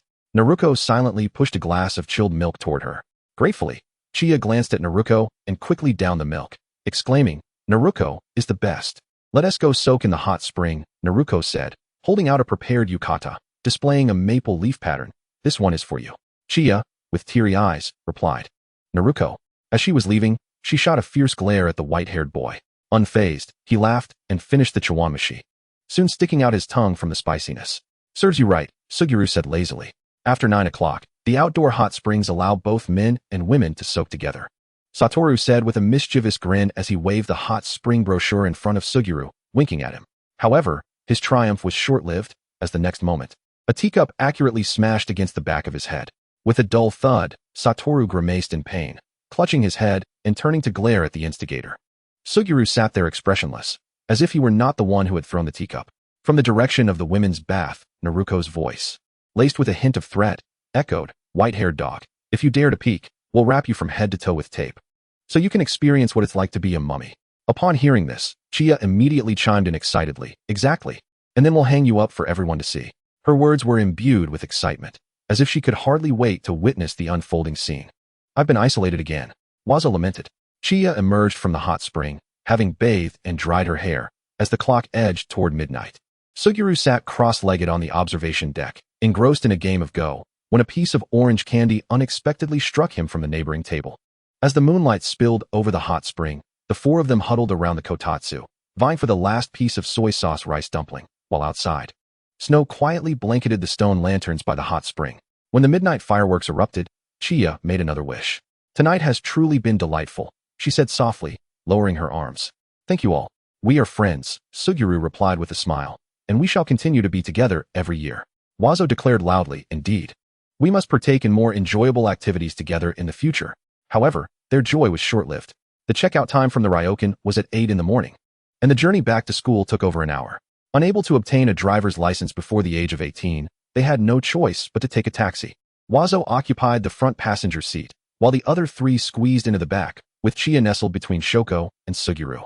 Throughout the ride, she felt drowsy, and upon returning to school at 9:30, she went straight to her dormitory to catch up on sleep. From 10 o'clock onward, Shoko incessantly shared photos from the previous night, vivid nightscapes, beautiful high school girls, and the odd-looking boys. The photos of herself and Chiya were all flattering, while those of Wazo and Suguru were less than flattering. Consequently, a minor chaos ensued in the group chat. By 5 in the afternoon, with Chiya still silent in the chat, Wazo knocked on her door. "Little Chiya, would you like to have barbecue tonight?" No response came, and a muffled groan emanated from within. Alarmed, Wazo kicked the door open. There lay Chiya, pale and curled up in bed, her forehead beaded with sweat. Chapter 6, The Patient's Nightmare. Wazo rushed forward to check her temperature, discovering it to be alarmingly high. He quickly scooped her up and dashed to the infirmary. "Shoko, Shoko. She's hurt." Shoko had been summoned by Wazo's call. As she examined Chiya, she frowned and said, "It's not an injury. It seems she caught a cold due to her weakened state from yesterday, compounded by exhaustion, resulting in a high fever." "A cold? Can sorcerers even catch colds?" Wazo expressed his concern and confusion. "Sorcerers are human too," Shoko retorted sharply. "Not everyone is as robust as you lot." Wazo, still anxious, whispered, "What do we do now?" "First, we need to administer in 4, Shoko replied, attaching antipyretics, Once she wakes up, she should eat something.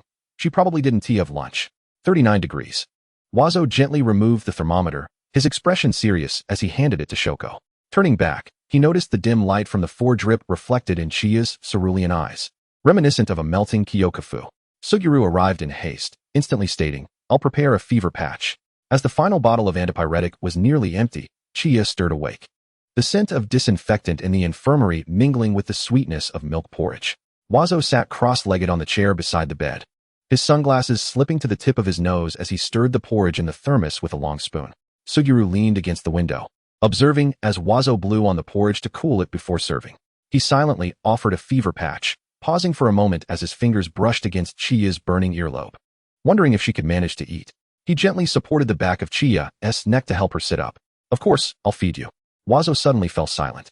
Chia's feverish palm weakly grasped the drawstring of his hoodie, akin to a drowning person clutching a lifeline.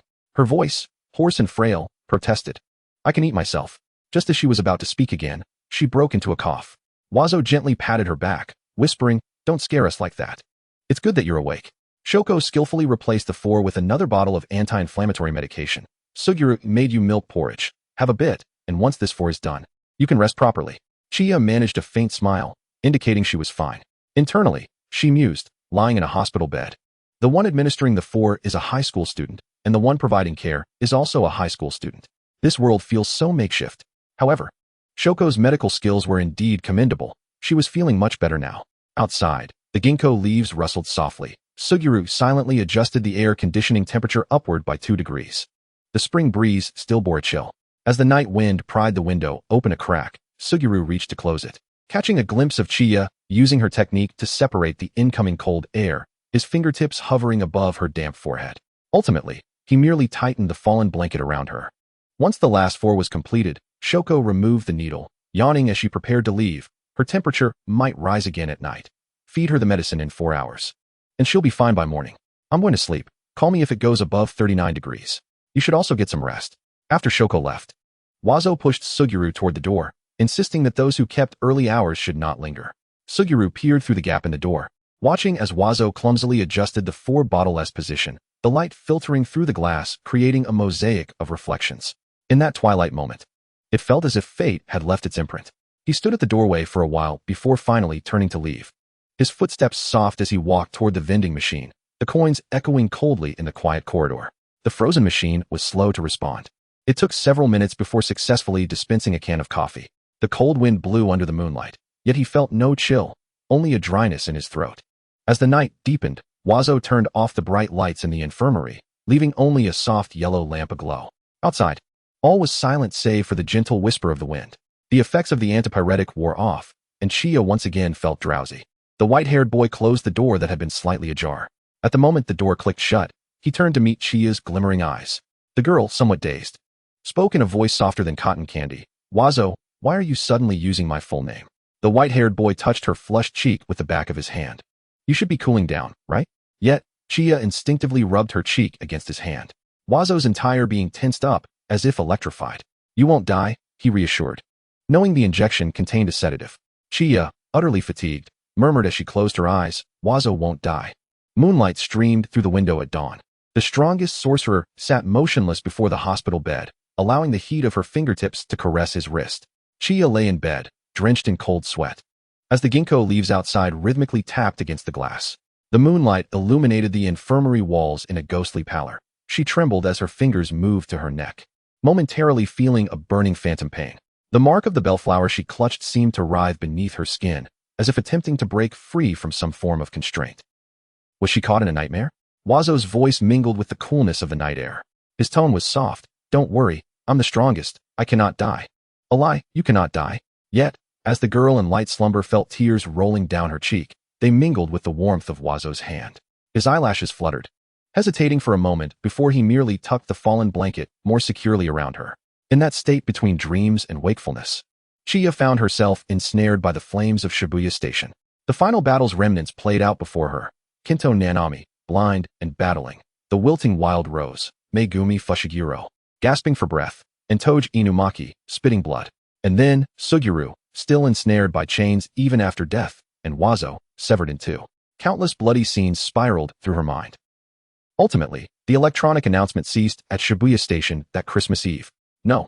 She heard her own voice cry out in the dream. Why? Save me. Save everyone. The pale-haired youth's palm enveloped Chia's trembling fingers, soothing her consciousness ensnared in a nightmarish realm. She clutched Satoru's collar tightly, as if grasping the chains binding her fate, unable to find an escape within her dreams. Satoru, in a state of helplessness, gently wiped away the tears that ceaselessly streamed from the corners of her eyes, reassuring her with tender words. I'm here. Everything will be all right. I can resolve all troubles. The moonlight spilled through the window of the infirmary as his fingers, veiled by a cooling patch, brushed against her forehead, yet he remained uncertain about how to dispel her nightmares. She harbored too many secrets, and too many aspects that tugged at his heart. Satoru meticulously waited for the hot water to cool to an appropriate temperature, prepared the medicinal concoction, and brought it to Chia's lips. Be good, open your mouth. The bitterness made her parched, and her cracked lips recoiled upon barely touching the rim of the bowl, her fingers unconsciously clutching his. The silver-haired boy clicked his tongue and suddenly retrieved a piece of candy wrapped in shiny gold paper from his pocket. The sugar crystals refracted tiny rainbows in the moonlight. Do you need a sweet reward? A sip earns you a piece. When Chia next opened her eyes amidst the scent of antiseptic, she found a fever-reducing patch affixed to her forehead, warmed by her body heat. The tousled silver hair was stuck between the gaps of the hospital bed's railing, while long legs curled in a somewhat pitiful manner on the accompanying chair.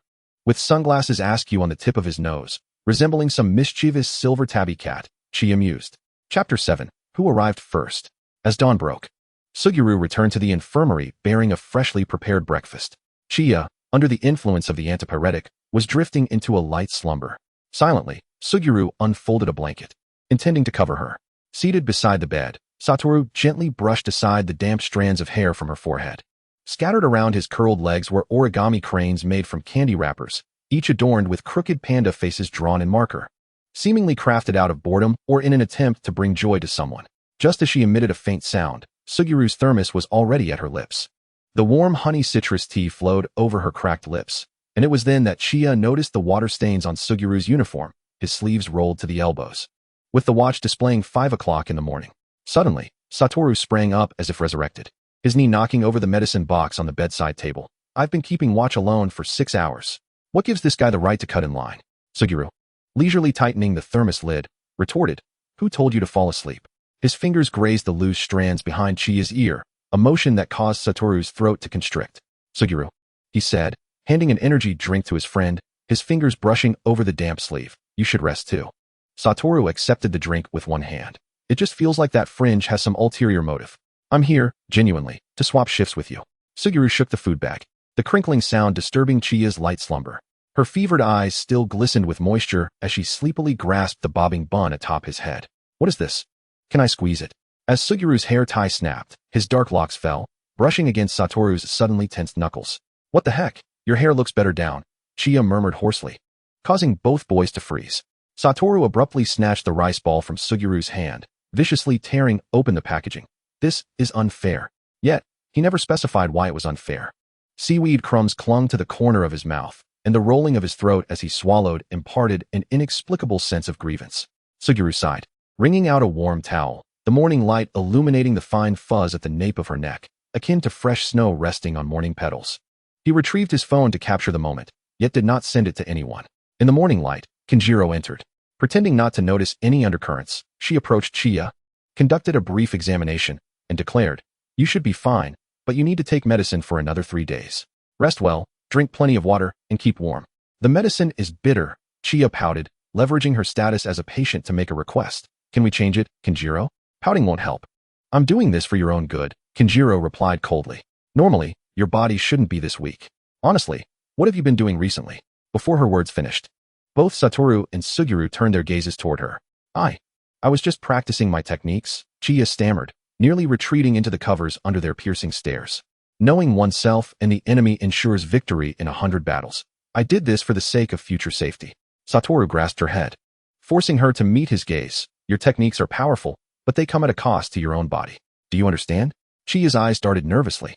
Satoru held her chin firmly, his demeanor surprisingly cold, tinged with a hint of restrained frustration. Answer me, do you understand? Chia had never witnessed such an oppressive aura from Satoru, stammering, I just. Suguru interjected, Satoru, Chia didn't mean it. You frightened her. Immediately, the girl on the hospital bed found her support, exclaiming, "Exactly, Satoru is so scary." Realizing his mistake, Satoru released her, his expression still stoic. "From now on, unless in necessary combat, you are not permitted to use your techniques indiscriminately." She pulled the covers over her head, her muffled voice emerging once more. "The pale-haired one is scary. I don't want to talk to him." "Fine." Satoru turned away. "I can't be bothered. I'm going back to sleep." Suguru half squatted beside the bed, patting the curled-up blanket. "Are you hungry? Would you prefer a fried egg and bacon sandwich or a cream-filled chocolate donut?" Chia lowered the blankets and candidly replied, "I'm hungry. I want to eat both." "Then get up and eat." As she bit into the sandwich, Suguru held a cup of flavored hot milk with a straw for her, and then said, "What Satoru mentioned earlier is correct. You cannot take your body lightly. The lock technique will undoubtedly backfire on you." "Well, I can't just not use it," Chia retorted defiantly. "I've been careful to control it. The damage isn't significant." Kenjiro chimed in. "Then why did you develop a fever?" "Because I was exposed to cold wind yesterday," Chia answered defiantly. Kenjiro sent Chia back to the dormitory, while Suguru escorted her to the entrance. Feeling more awake, Chia suddenly felt a bit uneasy. Is Satoru going to be angry? No, Suguru smiled slightly. Aren't we friends? He won't mind. Chia slept until noon, and upon waking, felt her illness had nearly subsided. Her spirits lifted. The phone chimed with a message from Suguru. Lunch is eel rice, in the thermos at the door. Immediately, Chia jumped out of bed and opened the door, finding indeed a thermos. Additionally, there was a bag from a dessert shop containing Satoru's favorite edamame cream-flavored mochi. She snapped a picture and sent it to Satoru. "Chia, did you buy this?" Satoru. "Satoru, who else would it be?" "Chia, thank you. Also, are you angry?" Satoru. "I wouldn't dare be angry." Satoru, afraid of being called scary. Recalling the painful sensation of his long, strong fingers gripping her chin, she typed furiously. "Chia, you are indeed scary. Chia, but you do care about me. Chia, so I'm sorry. I take back what I said earlier and rephrase. The pale-haired one is a good person." Satoru. A good person card?" Satoru. "I'll bring you beef rice tonight." Chia. "I want tempura." Satoru. "Got it." Chia closed her phone, gazing out at the snow falling on the branches outside. Spring break is drawing to a close, and they are on the brink of advancing to their second year. The time until the star plasma incident is rapidly approaching. Chapter 8. What is the definition of friend? As the new semester commences, the once desolate campus sees even fewer glimpses of the third-year students, Megumi and Shoko. Theoretically, third-year students are merely around 17 to 18 years of age, still on the cusp of adulthood. Yet, in the realm of sorcery, employing minors has become a tradition, a thought that arises from Chia's inner musings. In the meantime, the first-year class welcomes two vibrant and spirited new students. The character differences between Kinto Nanami and Yu Ishigori are quite pronounced.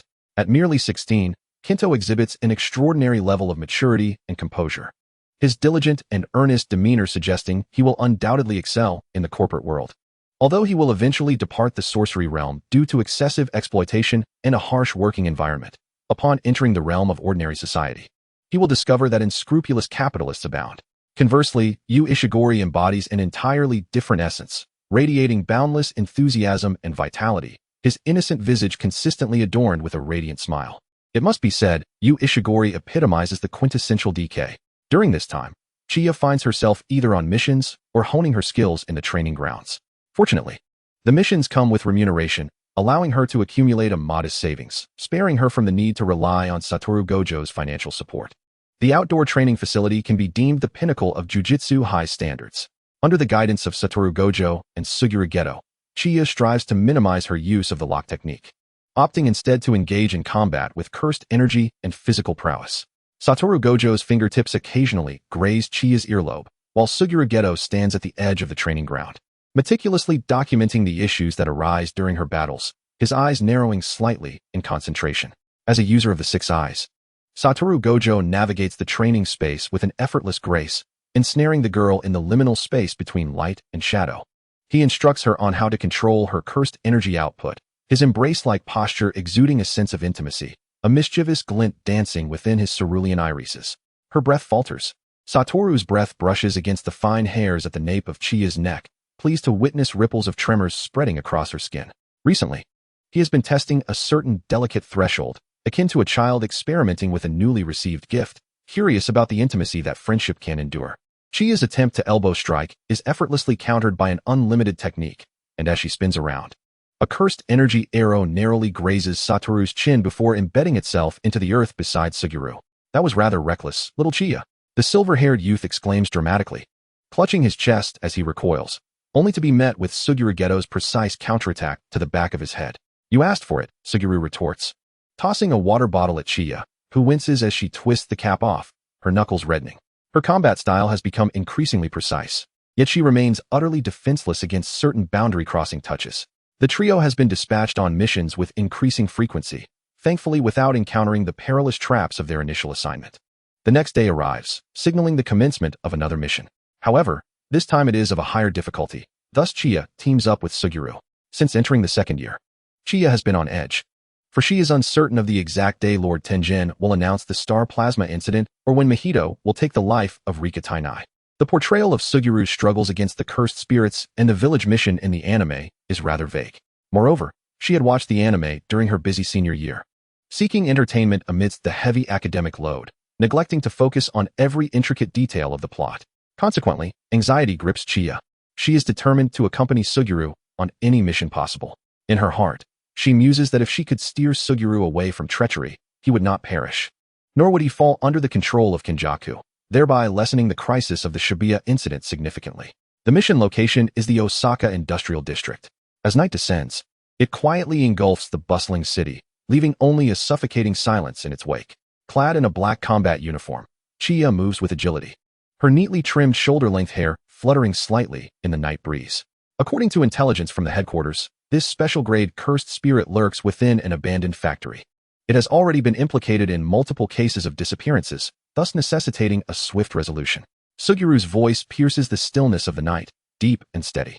Chiya nods slightly, tightening her grip on the cursed tool, a short blade gifted by Satoru Gojo, intended to encourage her to rely less on the lock technique. The blade glimmers ominously under the dim light, fueling Chiya's determination. Let us proceed swiftly and resolve this so we can return to rest sooner. The pair stealthily infiltrates the derelict factory, the air thick with the stench of decay and blood, a nauseating ambience. The surrounding walls are overrun with bizarre cursed sigils, seemingly the malevolent embodiment of the cursed spirit's intent. Suddenly, a piercing wail slices through the night, as a dark shadow hurtles towards them like lightning. Chiya reacts swiftly, sidestepping and slicing through the air with her short blade, narrowly avoiding the cursed spirit's assault. Suguru swiftly forms hand seals, summoning a cursed manta ray to strike at the spirit. Countless shimmering jade shards rain down upon the cursed spirit, which emits a furious roar, enveloped in a cloud of black miasma, repelling the shards. Enraged by Chiya's offense, the cursed spirit abruptly pivots, its massive claws swiping towards her with a howling wind.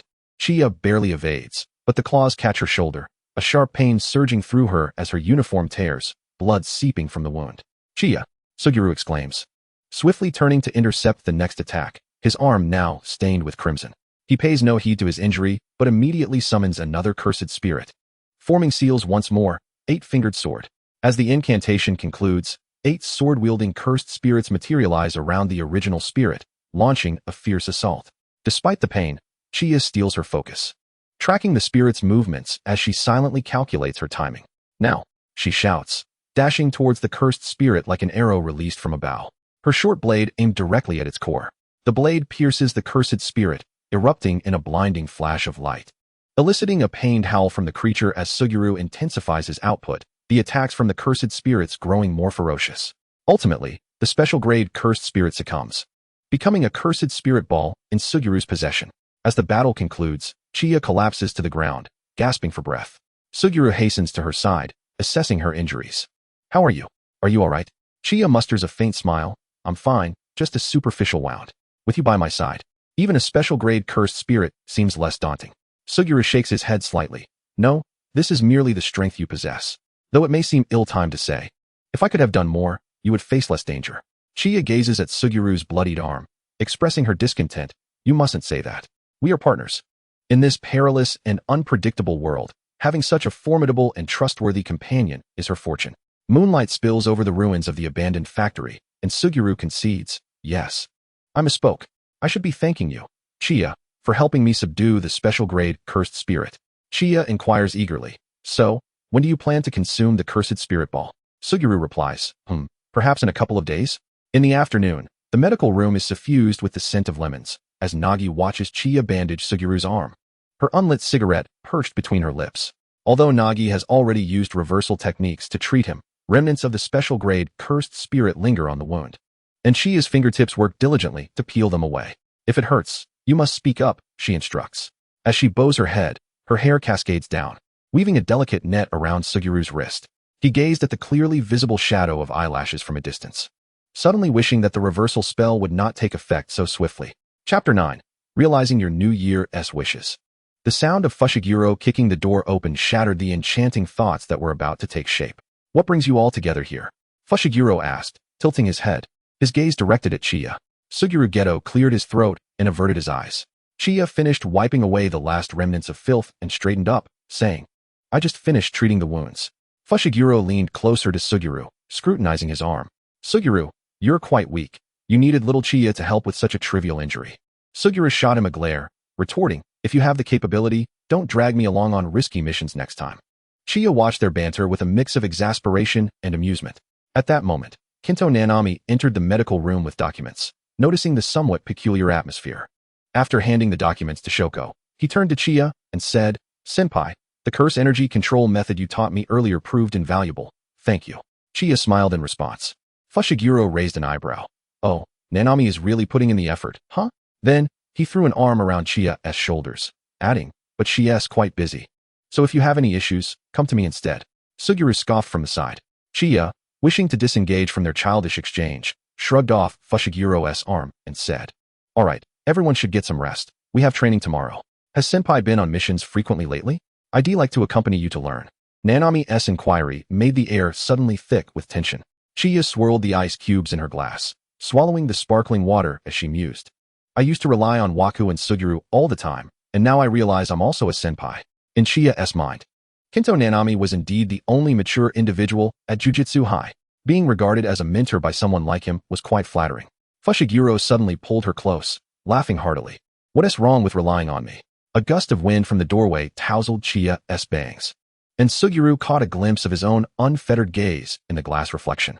Within his pupils lurked an insatiable undercurrent, quietly crossing some line of safety. Nanami seemed to sense the unusual atmosphere and bowed slightly before exiting the medical room. Chia watched his retreating figure, feeling a sense of relief. Chia, are you being too gentle with Nanami? Fushiguro grumbled discontentedly. Not at all. It's merely normal communication, Chia countered with exasperation. Shouldn't you mind your own business? What else with the Nanami address? Suguru silently rose to his feet, stating, I'll head back to the dormitory first. As he passed Chia, he paused briefly and softly advised, be careful tonight.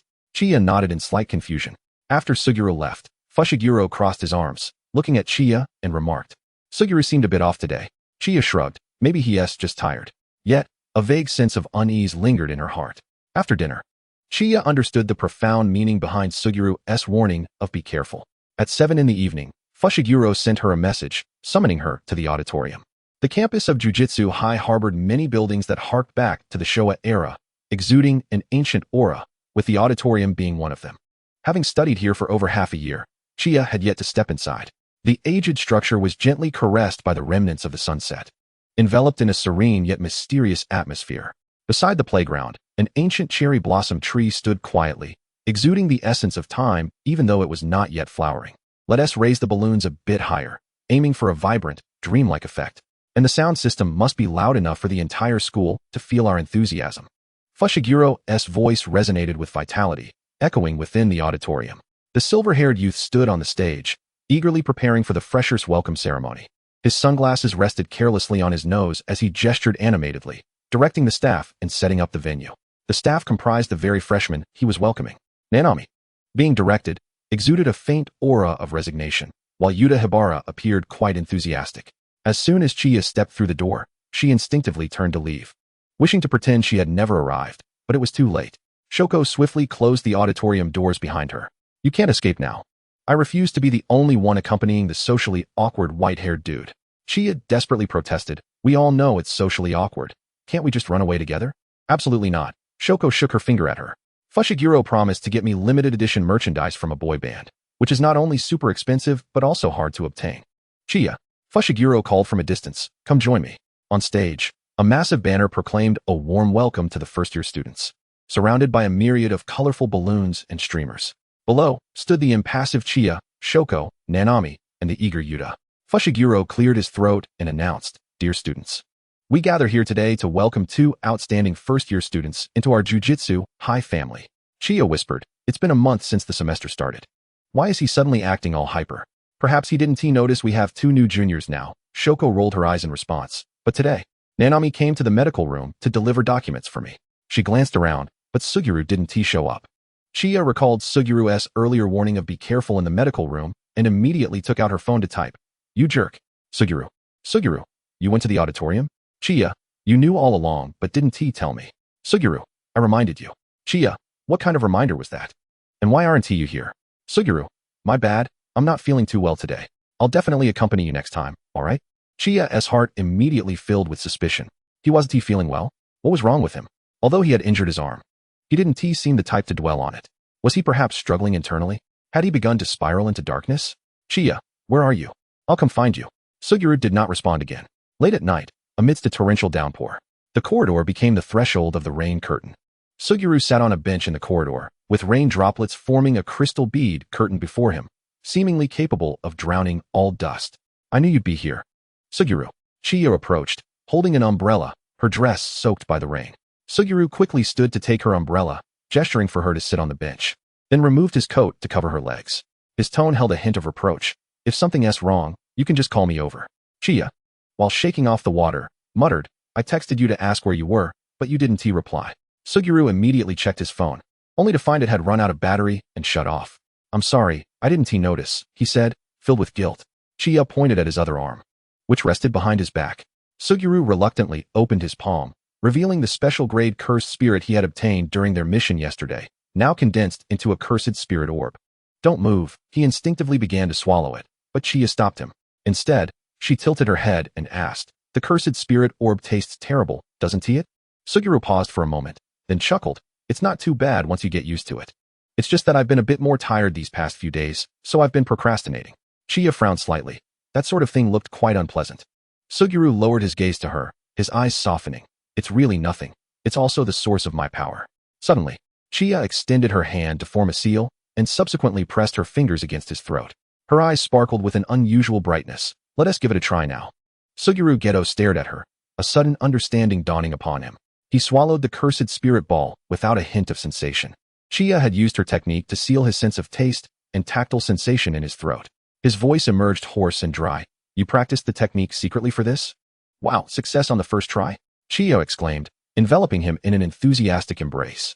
"I tested it on myself for quite some time. The results are rather impressive, aren't they? But why go to such lengths? So, your secret practice that made you ill was all for this?" Chia's tone was resolute yet joyous. "Because this is your New Year's wish, Suguru.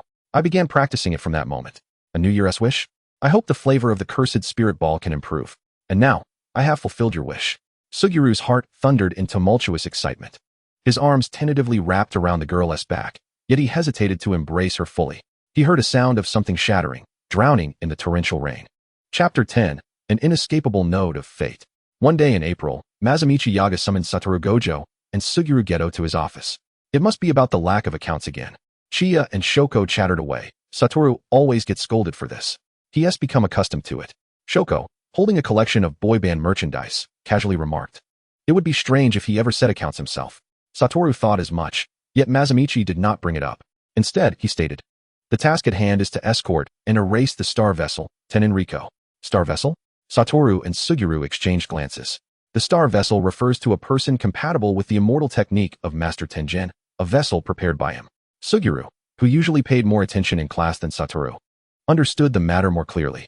Masamichi continued, "Every 500 years, the star vessel must assimilate with Tenjin to ensure the survival of the sorcery realm." His voice was deep and powerful. "Though I harbor some concerns, this mission has been assigned to both of you by Master Tenjin. You must cater to Tenenriko's needs as best as you can, and on the night of the full moon in 3 days, escort her back to the Star Palace and present her to Master Tenjin." Rarely did Satoru refrain from arguing back. From Masamichi's wording, both he and Suguru recognized the cruelty of the task. Masamichi's tone broke the brief silence in the office. She was the key figure for assimilation with Tenjin, crucial for the balance and stability of the sorcery world. However, various factions coveted her, foremost among them the curse user group Can the Star cult that revered Master Tenjin. Thus your responsibilities are immense and cannot afford failure. Furthermore, there is one more thing. Before they departed, Masamichi emphasized, "This task must remain confidential, especially from Chiya." "What? Are you doubting her abilities or her character?" Satoru retorted. Masamichi furrowed her brow. "I doubt neither. This is also Master Tenjin's request." Satoru, agitated, raked his fingers through his hair. "I can't possibly go 3 whole days without contacting her, and I always tell her about our missions. It's hard to keep secrets." "That's fine. It won't be difficult." Masamichi had prepared herself. "I've already assigned her a challenging task. She won't be able to complete it by the end of this semester." "A challenging task?" Suguru caught the sensitive phrase. "Would she be in danger?" "Not at all." Masamichi lifted her teacup to sip. "I instructed her to recruit students in Morioka City. She must bring back at least 1 student." Suguru. On their way back, Satoru idly kicked at the small stones on the ground. The curse user group is one thing, but the star cult, as a church of ordinary humans, wants Tenjin to evolve. "I just don't understand." Suguru replied. "Such people are indeed in the minority. We just need to focus on our own tasks." Speaking of which, why did Master Tenjin specifically mention Chiya? Satoru halted, pondering. Chiya has always claimed to have amnesia. She doesn't truly possess any special identity, does she? Regardless of whether it's genuine amnesia or a reluctance to speak, it's her own choice. Suguru patted Satoru on the shoulder. Now is not the time to dwell on that. Moreover, for such a mission, it might be better that she doesn't get involved. Satoru shrugged in agreement. "I hope Chiya truly manages to recruit students in Morioka. It's quite ridiculous that Yaga could come up with such a reason." Chiya felt similarly. Whether it was her misperception or not, it was one thing for Satoru to go insane, but for someone as upright as Masamichi to also begin acting strangely was bewildering. What does recruitment task even mean? In the entirety of Jujutsu Kaisen's 2 seasons, totaling 47 episodes, there wasn't a single mention of the Jujutsu High School being responsible for recruitment. At that moment, she was seated on the Shinkansen heading from Tokyo to Morioka, a train that resembled both a light rail and a high-speed train, with ticket prices higher than the former and noise levels greater than the latter. Fortunately, Masamichi had advanced her a week's worth of travel expenses, and the return trip from Morioka to Tokyo only took a few hours. Otherwise, she would have caused a scene. Even so, feeling uneasy, she messaged the small group. "I've arrived in Morioka for a task, at least for a week. What about you all?" Shoko replied, "I'm at school. But what's this task that takes a week?" Chiya, "A recruitment task. By the way, have you ever heard of such a task before?" Shoko, "No, has Yaga gone mad? What students can you recruit?" Shoko articulated Chiya's inner thoughts. However, she still respected her teacher, thus refraining from directly criticizing her. Thankfully, Shoko didn't enable her, but rather hypothesized, perhaps there are simply too few new students this year. Only 2 have enrolled. The scions of prominent families won't come to our school, so they can only send you to the countryside to scout for hidden gems. Chiya and Shoko engaged in lively discussion, while Satoru and Suguru remained unresponsive. Chiya privately messaged Satoru, "What are you 2 up to?" After a long pause, Satoru replied, "Guess?" Chiya was not inclined to indulge the white-haired boy in such a tiresome game, and instead messaged Suguru, "Do you have any tasks lately?" Suguru responded, "None." "Suguru, why do you ask?" "Chiya, I'm just worried about you. If you have a task, you must tell me." Suguru, "Okay." Chiya finally felt at ease. Suguru was indeed reliable. As long as Satoru and Suguru accepted the star vessel task, she would keep a watchful eye on them, ensuring that Mahito would not get the upper hand. Arriving at Morioka City, passengers disembarking please exit the train. Where to begin? Chiya pondered on the platform. Given the circumstances, she decided to find a place to eat first. Chapter 11, The Unseen Wild Rose. At 1:30 p.m., Chiya checked into a hotel in the city. The hotel stipulated that for an additional 500 Tachibana coins, guests could enjoy the buffet at the hotel restaurant, which she promptly paid. During this time, the restaurant was sparsely populated. Upon entering, she noticed only 1 table occupied. A man and a woman appeared to be having a disagreement. The man was impeccably dressed like a corporate elite, while the woman sported a fashionable look with red lips and glamorous waves. Chiya paid little mind to the quarrels of strangers and sought a seat at a distance. As she savored the sukiyaki at the hotel restaurant, Chiya suddenly entertained a rather reckless thought. Perhaps she might as well treat this as a vacation? After all, nobody was privy to her daily activities. As long as there were records of her hotel stay and dining expenses to substantiate her presence in Morioka, that would suffice. Almost as if attuned to her thoughts, she promptly received a message from teacher Yaga. Daily work reports must be submitted before 8 p.m. Chiya mused. Indeed, experience prevails. While she busily replied to teacher Yaga's text, the commotion of a quarrel between a couple nearby escalated. "For you, I even abandoned my daughter. And this is how you repay me? Meilai, be reasonable. I cannot divorce now." Within those brief exchanges, Chiya gleaned a wealth of information. Regret washed over her for having chosen such a distant table. Now, she felt too embarrassed to move and could only feign earnestness in her meal while eavesdropping. I don't care. Did I enter this relationship out of rationality? You didn't seem to mind my lack of reason when you were in my bed on your wife's birthday. Inumaki, this is a public space. Excessive? Is revealing your past actions considered excessive? The man, incensed and humiliated, stood abruptly, clutching his briefcase as he departed. Chiya found herself momentarily entranced. Inumaki? That surname struck a familiar chord. The woman remained seated, tears glistening on her cheeks, and after a moment's contemplation, Chiya approached the bar to fetch a glass of sparkling water and some napkins, offering them to her. The woman, taken aback, lifted her gaze and asked, "What is this?" Before Chiya could concoct a response, the woman self-deprecatingly smiled. "Forget it. I wouldn't want to provide you with entertainment." She gazed out at the gloomy weather beyond the floor-to-ceiling windows. "I wonder what a wretched day today is." "No, today is a splendid day," Chiya replied earnestly, "for you have liberated yourself from the wrong person." The woman chuckled softly, tears still tracing her cheeks. "Thank you, little sister. May I treat you to a drink tonight?" "Oh no, no, I'm still a minor." Chiya quickly waved her hands. Then, unable to suppress her curiosity, inquired, "I apologize, but I overheard your conversation. You look so young and beautiful. I didn't expect you to have a daughter." "Oh, the child, Wild Rose, is in the countryside. I hardly oversee her." The woman expertly lit a cigarette. "My mother takes care of her." Chiya nodded, following her lead. Wild Rose is truly a beautiful name. It must reflect her intelligence and grace. "No, she is a weirdo." The woman's eyes darkened with disdain, and her desire to converse dissipated, with a casual farewell. She departed. Chiya lamented her inadequate conversational skills, regretting that she hadn't managed to inquire about her address before the dialogue concluded. She could only pull out her phone to text teacher Yaga. "Is there a sorcerer by the name of Tsunaki in Moriyaka?" Chiya vaguely recalled that Tsunaki Wild Rose was raised by her grandmother, who also imparted her sorcery skills. It took a considerable time for Yaga's reply to arrive. "There is indeed one, residing in a village near Morikawa Station. She has a rather volatile temperament. So do not provoke her." "What a bother. I am not Satoru Gojo. How could I possibly stir trouble?" Chiya muttered to herself, resolving to seek out Wild Rose. A student, even after 10 years, remains a student. The mountain winds, laden with the briny scent of the sea, tousled Chiya's hair as she stood beside the tracks, gazing at the fishing village bathed in twilight. A crooked wooden signpost marked the fork in the road, its ink washed away by the rain, barely revealing the characters for Hutai. This must be the ancestral home of the Tsunakis. The woman's words were not entirely unfounded. The weather today was indeed dreadful.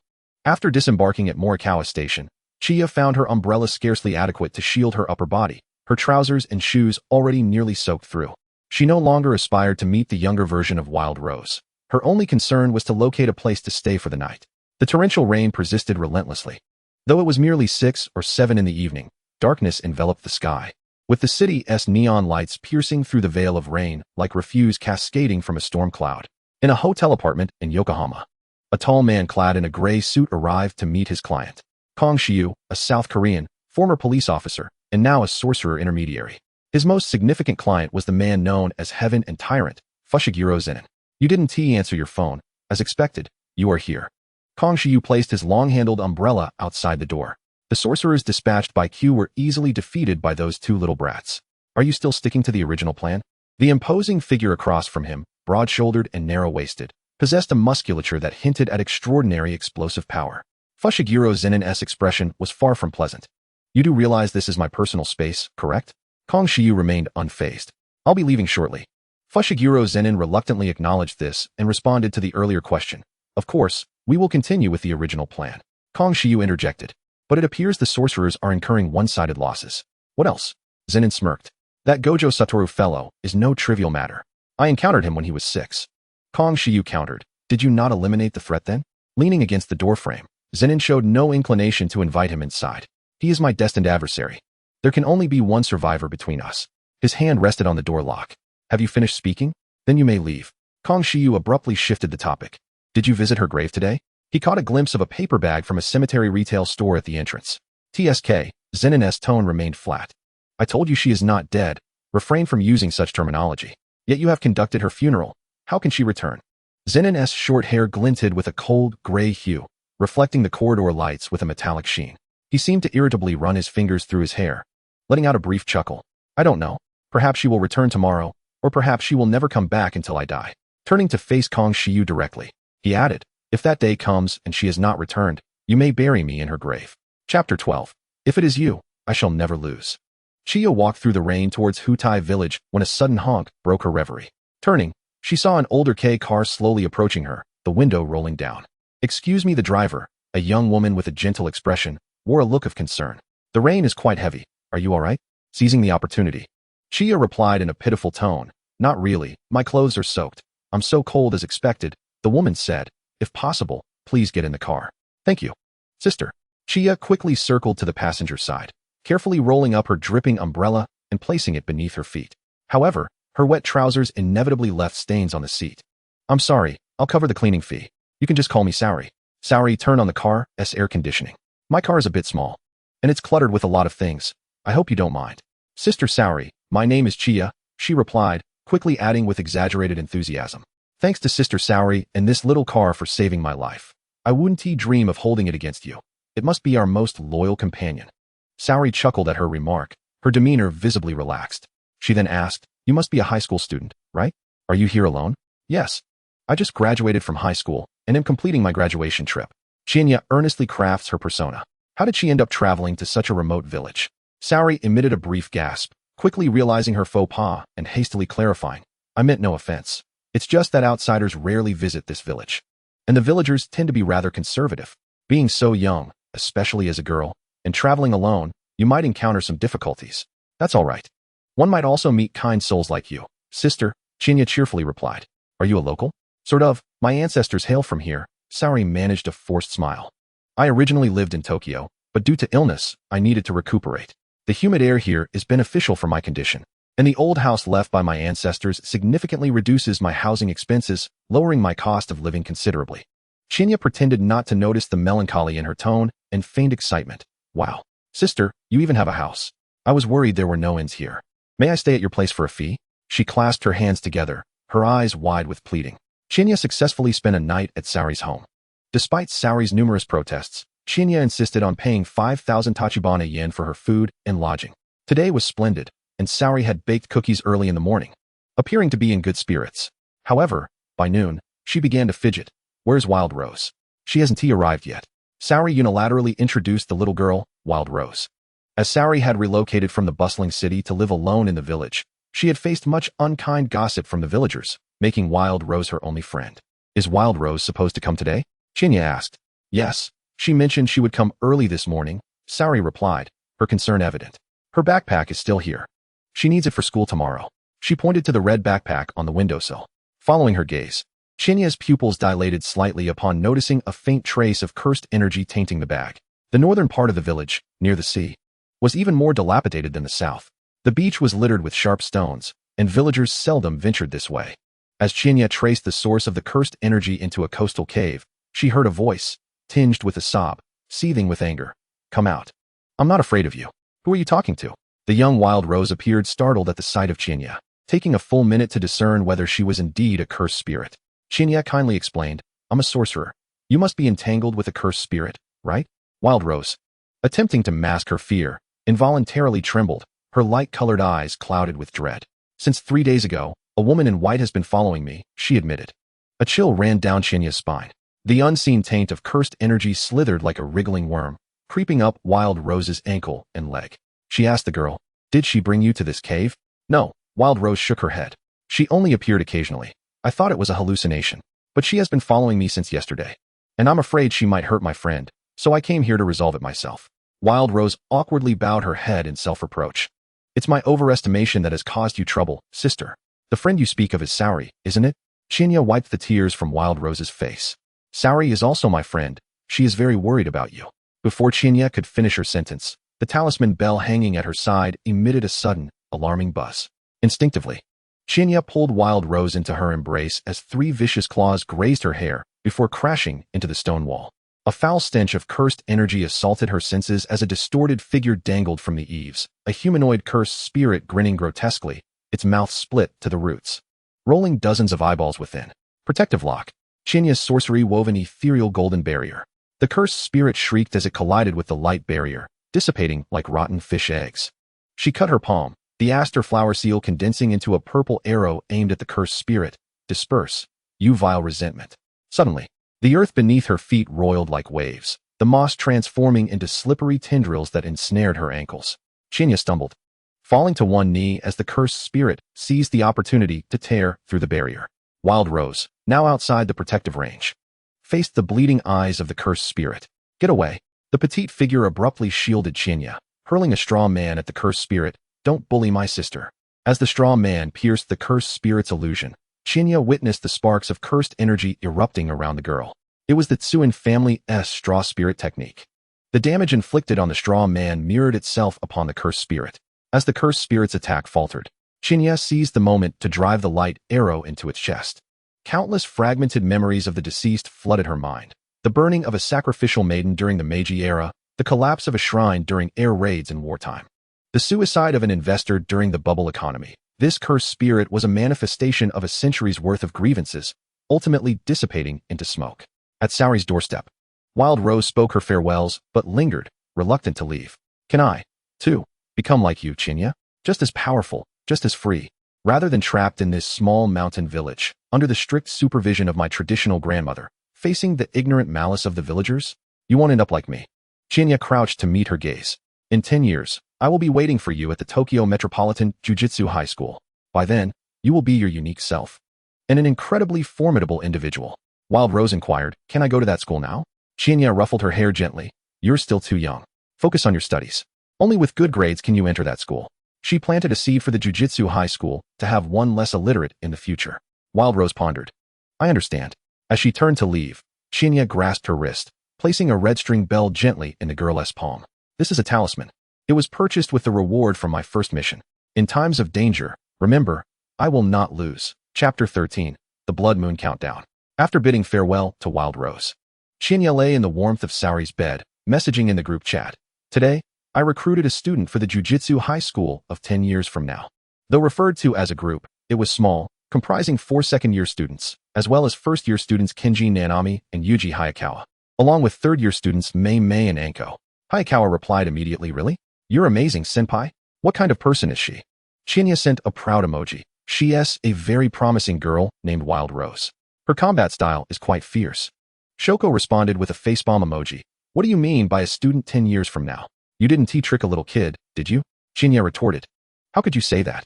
It's about providing hope and a bright future for a child with potential. Kenjin chimed in, Wild Rose. I haven't heard of her, but if you noticed her, she must be impressive. Shinya propped herself up, leaning against the headboard as she continued typing. I have a discerning eye. I feel she will undoubtedly become a valuable warrior for the school. Moreover, she is even more resilient than her name suggests. Mei Mei added, That's great. A girl is better than some brainless boys. I look forward to meeting her at school in 10 years. At that moment, Saori knocked on the door, bringing in a cup of warm milk, smiling as she wished her good night. Rest early. I'll take you to the station tomorrow. Tomorrow night is the full moon. It will be a beautiful day. After setting the 10-year promise with Wild Rose, Shinya prepared to return to Morioka. The task report she submitted to teacher Yaga did not earn his approval, so Shinya decided to linger in Morioka for a few more days before heading back to school. Shinya took the milk, sipped it, and said to Shaji, Good night, Sister Shaji. The moon hung high in the windless night. As Shinya lay in bed, she suddenly awoke in the middle of the night, drenched in cold sweat. Tomorrow night is a full moon. Did the full moon hold any special symbolic significance? Was it related to the star pulp task? Damn it, she couldn't remember. All she recalled was that after Wu Tiao Wuji and Xiao Jia accepted their mission, they continuously repelled enemies, then spent several days frolicking with Tianei Riko, only to be ambushed at the school gate upon their return. However, her intuition compelled her to remain vigilant. Checking her phone, it was 3 a.m, and Shinya promptly called Xiao Jia. The line connected swiftly. Shinya? Why aren't you asleep? Shinya, in a state of urgency, asked, Where are you? Xiao Jia replied, At school. Shinya, suspicious, queried, How can you be at school for 3 consecutive days? Aren't you busy? Xiao Jia chuckled. We're quite occupied, assisting teacher Yega in crafting curse tools. And I still find time to think of you. You find time to think of me. Shinya assumed he was jesting and retorted. Shouldn't it be on an automatic trigger for 24 hours? Xiao Jia's smile broadened. Indeed, you have a point. Shinya pressed on. What about Wu Tiao Wuji? Why was he using my full name? The voice on the other end shifted to a more arrogant tone. You're treating us differently. Shinya, growing more suspicious, inquired. You two are still together at this late hour? Wu Tiao Wuji mumbled, Just playing games with Jia. It sounded innocuous, yet Shinya felt something was amiss. Resolutely, she stated, listen. If you receive a mission regarding the star pulp, you must be cautious. There will be. She felt her voice evaporate. On the other end, Wu Wuji asked. I'm listening, if what? Qianya repeated, but no sound emerged. In that moment, a sensation akin to icy water cascading over her entire being enveloped her. A chilling dread spreading rapidly. The heart she thought was in control plummeted into an abyss of frost, sending shivers down her spine. It's nothing. She opted for a more tactful expression. If you discuss the mission in the coming days, be wary of ambushes. After ending the call, Qianya attempted to send a text. Fukuhara Zen will kill Wu Wuji and Tion Inui Riko. Message failed to send. Wu Wuji will be ambushed the moment he dispels the limitless. Message failed to send. Sheiyojia will betray. Message failed to send. I want Wu Wuji and Sheiyojia to remain at Jujutsu High, together with me. Message sent successfully. Qianya swiftly retracted. Both Wu Wuji and Sheiyojia saw the message. Wu Wuji glanced at the retraction notice on his screen, a slight grin tugging at the corners of his mouth. He remarked to Sheiyojia, a bit greedy, wanting both. Can she handle it? Sheiyojia shook his head in resignation. She considers us good friends. Without a moment's thought, Wu Wuji replied, good friends can also be lovers, can't they? Sheiyojia, with a sly grin, suggested, let's have a duel after the mission, Wuji. Having traversed through time for so long, Qianya had never sensed the presence of a world consciousness until she attempted to divulge the original plot. At which point, she realized the power of the world's rules was obstructing her from revealing plot information. She had to return to Jujutsu High as swiftly as possible. Qianya hurriedly gathered her belongings and took the first light rail to Jujutsu High at dawn. Throughout the journey, her mind was consumed with strategies to avoid the dangers outlined in the original narrative. Simultaneously, she incessantly messaged Wu Wuji and Sheiyojia, subtly urging them to remain ever vigilant. Though perplexed by Qianya's anxiety, the two agreed to heed her warnings. Meanwhile, in the suburbs of Tokyo, Kinyuan's barrier enveloped the entire school, while Fukuhara Zen stood within the confines of the barrier. His sinewy muscles were encased beneath a black fitted short-sleeved shirt, complemented by black cargo pants and boots. Merely standing there, he resembled a beast of darkness, exuding an intimidating aura. The body of heaven and curse binding rendered him devoid of any cursed energy, yet endowed him with unparalleled physical prowess. A message from Kong Shiyu pinged on his phone. They are on their way back. Zen had no intention of replying, but Kong Shiyu sent another photo. This is the new transfer student at Jujutsu High, by Chuan Qianya. Familiar, isn't she? Kong Shiyu then added a tip-off. Wu Wuji has gotten into a serious conflict with the head of the family over her, suspected to be his girlfriend. Zen scrutinized the photo for an extended period, emitting a derisive snicker. His dark eyes revealed indifference, yet a fleeting glint of cruelty flickered within. How heartless, my lady. By Chuan Qianya, so this is your name. You have returned, yet wish to forsake all ties to him? He even engraved the name Hai Lin on the tombstone. Very well. After all, Wu Wuji is destined to die. Zen closed his phone, leaned against a stone, and closed his eyes to rest. Casually musing, by Chuan Zen has a nice ring to it. Chapter 14, How much do you want? I'll bid double. Death is an inevitable part of life. Yet, very few contemplate the timing and manner of their demise at the tender age of 17. Especially not Wu Wuji. He never pondered it when he became the 6 eyes of the Wu Tiao family, nor when he enrolled at Jujutsu High, nor when faced with special grade cursed spirits, nor even when he accepted the Star Pulp mission. It was only when the Tenjin reverse blade pierced his neck that he first contemplated this question. What is death? It is the silent collapse, the unfulfilled regrets, the world blanketed in white. It is the power to reverse everything, the awakening to live as if one would never die. An hour earlier, for reasons unknown, Qianya had been particularly anxious about his safety these past few days, prompting Wu Wuji to exercise extreme caution, keeping his limitless technique activated almost constantly. It was only upon entering the school's barrier that he momentarily relaxed. Yet, in that instant, a man, wild as a beast, appeared without warning, his blade piercing through Wu Wuji's unguarded abdomen. He let out a muffled grunt, incredulous as he gazed at his assailant, blood instantly staining his clothes. A surge of fury erupting within him. At that moment, he considered that he might die. Despite only a brief encounter, he sensed the enemy's uniqueness and strength. Yet he did not believe he would be defeated. To protect the mission target, he instructed Sheiyojia to take Tion Inui Riko away, first while he stayed behind to hold off the enemy. Wu Wuji gritted his teeth against the pain. His cursed energy surging explosively, the limitless technique activated, his eyes sharp as an eagle, fixated on the enemy's every move. However, the opponent, endowed with the extraordinary physique granted by heaven and curse binding, moved with alarming speed, launching relentless attacks. their weapon glinting ominously in the darkness. He dodged effortlessly, simultaneously unleashing his technique. Turning blue, a torrent of powerful cursed energy surged forth, obliterating the surrounding structures, dust clouding the air. The enemy, seeing this, summoned numerous minor cursed spirits to disrupt Wu Tiao Wuji's senses, concealing their own presence, then launched a surprise attack from behind like a leopard. Wu Tiao Wuji. He beheld a girl dashing towards him from a distance, her demeanor fraught with an unparalleled urgency and trepidation. Her raven locks cascaded to her shoulders, and beads of sweat on her cheeks glistened under the glow of the twilight. A sense of foreboding washed over him as he sensed imminent danger, fearing that the girl might become a new target of attack. Just as he was about to turn away, no. Satoru Gojo. In that fleeting moment, the adversary seized the opportunity. The special grade cursed tool, Tenjin, pierced through his neck. The man wielding Tenjin smirked coldly. Remember my face. This is the one who has come to take your life. In an instant, Satoru Gojo's body succumbed to weakness, crashing heavily to the ground. Blood gushed from the wound, and his consciousness began to fade. Chiya never anticipated that Satoru Gojo would be distracted by her calling his name, leading to his demise. Was it possible that even with her presence altering the circumstances, the outcome could not be changed? She was unaware.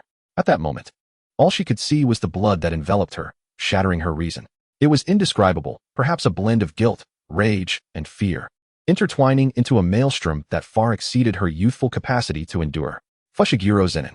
Chiya glared at the man who appeared to have accomplished his nefarious deed, tears cascading down her cheeks. She drew forth her cursed tool, exclaiming, I want you dead. However, as she exerted all her strength to hurl the tool, channeling its power towards her foe, he merely sidestepped, effortlessly evading her seemingly fierce assault. Zenin, however, did not adopt a defensive stance. He crossed his arms, raising an eyebrow. What is this? You wish to kill me after I've slain your little boyfriend?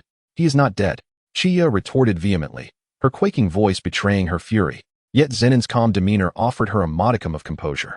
Although she was perplexed by his willingness to engage in conversation, she recognized that any delay could afford Satoru Gojo a chance to revive. If that were to happen, Riko Aminai would not perish, and Suguru Geto's fate could be altered. Even if she had not succeeded in changing anything thus far, Chiya remained steadfast in her belief that this world held myriad possibilities. She fixed her gaze on Zenin, declaring, Satoru Gojo will not die. The only one who will perish is you. Moreover, he is my dear friend, not my boyfriend, so cease your slander. She repeatedly uttered, he will not die, as if to fortify her inner conviction. She dared not contemplate the alternative. What if Satoru Gojo had not awakened the reverse technique? What if he would never awaken? She could not bear such thoughts. Thus, she forced her complete attention onto Zenin. I've changed my mind. After all, I might not be able to defeat you, so your life can wait for someone else to claim. How much bounty did the cursed spirits offer you? I shall pay double. You can leave this place. Zenin regarded her with a bemused expression as her lips moved, seemingly lost in thought. How much did Ishihara pay you? I'll give you double. How about you come with me? That won't do, Zenin's chilling voice interjected. Chiya's heart raced, her grip tightening around her cursed tool, prepared to strike at any moment. Won't do. Zenin scoffed, continuing, my dear lady, you still owe me money. Surely, you haven't forgotten? Chiya, perplexed, replied. But this is our first meeting, isn't it? How fickle you are, miss, Zenin remarked, his straight nose accentuating the thin line of his lips, which curled slightly downward, enhancing his aura of aloofness. He approached her step by step. If this is indeed our first encounter, how is it that you can call my name so readily? Chiya's heart skipped a beat, yet she maintained her composure. The title Heavenly Emperor is quite renowned among sorcerers. Is it strange that I know such a thing? However, Zenin halted, a smile that was neither genuine nor mocking gracing his lips. In that regard, you haven't changed at all. Your attempts at deceit are glaringly obvious. Chiya found herself cornered against the crumbling stone pillar with no retreat. Do not feign familiarity. I have never seen you before. The words she longed to utter were swallowed in her throat. Zenin, who had been 10 paces away, suddenly stood before her, his broad hand firmly grasping hers that held the cursed tool. He lowered his head and kissed her. His gaze was fierce, leading Chiya to momentarily believe he was insulting her in this manner. Yet, his kiss was unexpectedly gentle, as if claiming her, yet also akin to a sacrificial offering. But was Zenin truly kissing her? The very notion was preposterous. Chiya retaliated immediately, raising her knee to strike at his groin. Zenin reacted swiftly, trapping her leg with his lower body before her assault could land. Such underhanded tactics, he murmured, capturing her lips with a whisper, who taught you this, my lady? Chapter 15, Total Debt, 630 million. Chiya glared at Zenin in fury, seizing the opportunity while he spoke to bite his lip. He winced in pain, releasing her just long enough for her to break free. The current situation was undeniably complex, far exceeding Chia's capacity to manage. She could only quickly analyze the circumstances, arriving at 3 potential conclusions. First, she had soul transcended into this body, and the original owner had known Zenin. However, Chia dismissed this possibility as implausible. She was intimately familiar with her body from head to toe, rendering the notion of it belonging to someone else unlikely. Second, the temporal point at which she believed she had traversed was not the true temporal point. Perhaps she had crossed over long before, but had lost that memory for some reason. Third, Zenin was deceiving her, attempting to take advantage of her, or engaging in emotional manipulation. Chia oscillated between the second and third possibilities, deciding to test her theory. Stop spouting nonsense, she challenged, if you truly know me well. Why would you target my friends? Zenin nonchalantly wiped the blood from his lip. Satoru Gojo? He is not merely your friend, is he? But it matters not, after today. You need not concern yourself with such dilemmas. Suguru Geto and Riko Amanai are also my friends. Chia rejected his ambiguous response, launching a moral assault. Are you willing to harm my friends for the sake of your mission, for money? Zenin chuckled. Indeed, for I am devoid of conscience. Chia, realizing that it was futile to impose moral constraints on one without ethics, maintained her facade of calm. Very well, since you are motivated by money. I shall reiterate my previous offer. How much did the cursed spirits offer? I will pay double. Zenin pondered for a moment before responding, 300 million. Double that plus the 30 million you owe me. Do you possess such funds? Chia found herself momentarily speechless. In that instant, she noticed Satoru Gojo's fingers twitching slightly in the distance among the rubble. Just hold on a little longer. She encouraged herself, thinking of Satoru Gojo. Inspiration struck. I don't have any money, but you did kill Satoru Gojo. His bank card is in my possession. He has money. Zenin appeared incredulous and slightly irritated. Yet you insist he isn't your boyfriend? Before Chia could respond, he clearly did not wish to hear her answer to that query. He posed another question. How much do you have yourself? Chia reluctantly declared her bank balance, 30,000, but quickly corrected herself. Actually, 27,000 of that is travel expenses advanced by teacher Yega. So it's really 3,000. She was not that impoverished, having completed several tasks. Yet after gifting the Copper Bell curse tool to Wild Rose and booking a new curse tool with an alarm function, she had paid in full. It was a vicious cycle. Being broke compelled her to undertake tasks, which were perilous, leading her to purchase cursed tools, and thus, she remained in a state of financial deprivation. The aforementioned represents the triangular cycle of the sorceress, Chia Hayakukawa. Despite my impoverishment, I possess the capability. Chia endeavored to render her voice more composed. An image abruptly flashed in her mind, her own voice echoing in the dim alleyway as she spoke to Zenin. Although I am destitute, I can earn money to support you. My expenses are substantial. His voice, laced with the rasp of alcohol and the warmth of his breath, caressed her trembling eyelashes. 30 million a month, you can owe me for now. This vision felt so vivid and real, it was terrifying. Chia vigorously shook her head, casting the scene aside. Zenin, arms crossed, regarded her with a smirk that was neither a smile nor a frown. Are you suggesting that you could sustain me with another man's money? As his gaze shifted, nearly catching sight of Satoru Gojo, Chia's heart plummeted, yet she forced herself to respond. Mind your own business. I will pay you. After a moment's contemplation, Zenin surprisingly nodded. Very well. Transfer your savings to me, now. Chia exhaled in relief. How do I do that? It was the year 2006. And mobile applications had yet to evolve to the point of enabling direct transfers. Zenin plunged his hand into a pouch and retrieved a portable POS machine. What kind of person are you? She exclaimed, cautiously approaching him step by step. Yet, Zenin remained surprisingly passive, permitting her to take out her bank card and proceed with the transaction. Simultaneously, she complied with his request to add all his contact information. Chia's movements were slow, while Zenin, growing impatient, urged her, hurry up. She responded while nervously monitoring Satoru Gojo's condition. Though she couldn't fathom why Zenin sought to seize her entire assets amounting to 3,000, the current circumstances seemed favorable. Once the transaction concluded, Zenin stowed the POS machine away, and his towering figure approached her once more. Chia instinctively retreated. What do you intend to do? Are you not concerned I might breach our agreement? Zenin licked his canine teeth. Why not take me home today? Free of charge. Before she could fully process her astonishment, a flash of blue light erupted, and Zenin sidestepped to avoid it. Satoru Gojo struggled to rise, clutching the wound on his neck, his eyes devoid of emotion. Cold as ice. Zenin was genuinely astonished. How could this be? Gojo's cursed energy surged within him. The reversal technique he grasped at death's door, rapidly mending his injuries. Zenin furrowed his brow. This is troublesome.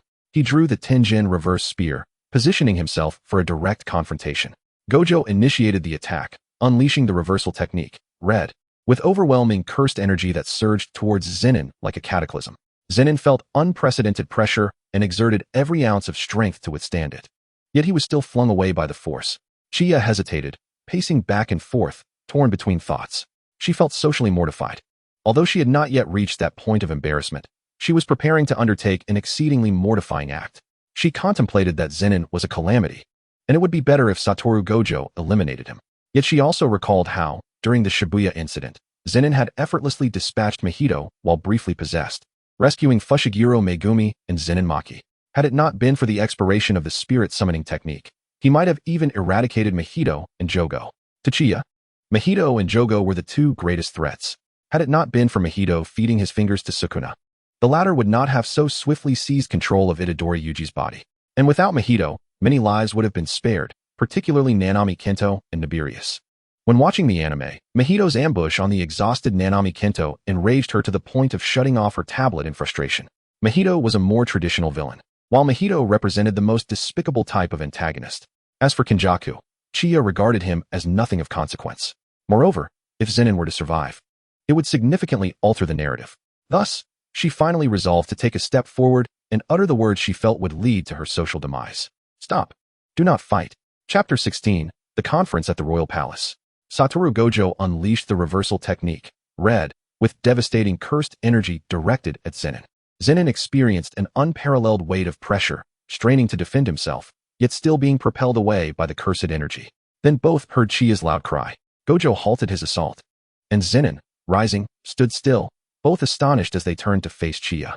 The fact that the two actually ceased their aggression at her command only deepened Chia's sense of embarrassment. Fortunately, Gojo spoke first. What are you doing? He was just about to kill me. His brow furrowed, his demeanor quite neutral. State your reason for stopping me. The Satoru before her felt somewhat alien, instilling a sense of fear within her. It seemed as though a part of him had irrevocably changed, as if he had evolved into a higher dimensional being, more at ease yet colder and more detached. Chia awkwardly scratched her head, feeling increasingly uncertain. Because he took my money? He has already agreed to leave and not partake in the star matter any longer. Zenin interjected with a sardonic tone. I never fully agreed. Gojo turned to face him. Do you dare to violate the agreement made with her? The atmosphere thickened with tension. Chia hurriedly stepped between the two, gesturing for calm. Addressing the distant Zenin, she declared, You cannot win. If you do not uphold our deal, you will end up with nothing. Chia believed her words were true.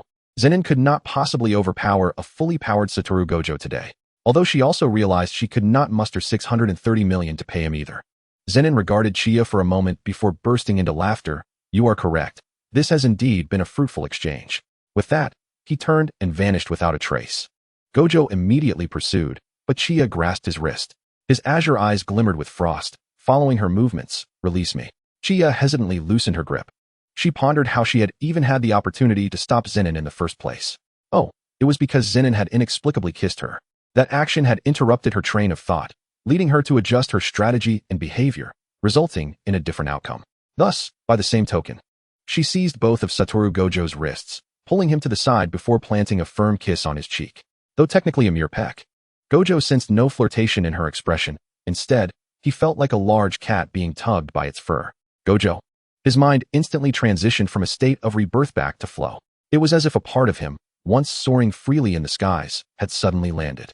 He turned to Chia, regarding her with a complex gaze.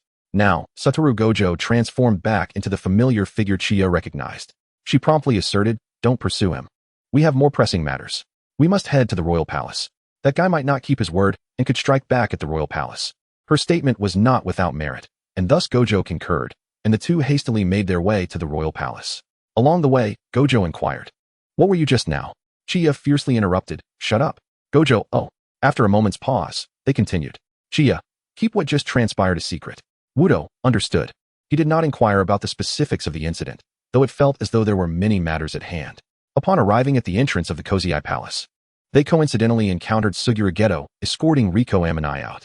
Suguru, upon seeing the two, let out a sigh of relief. It's great that you're both unharmed. Chia cast a glance at Wudo.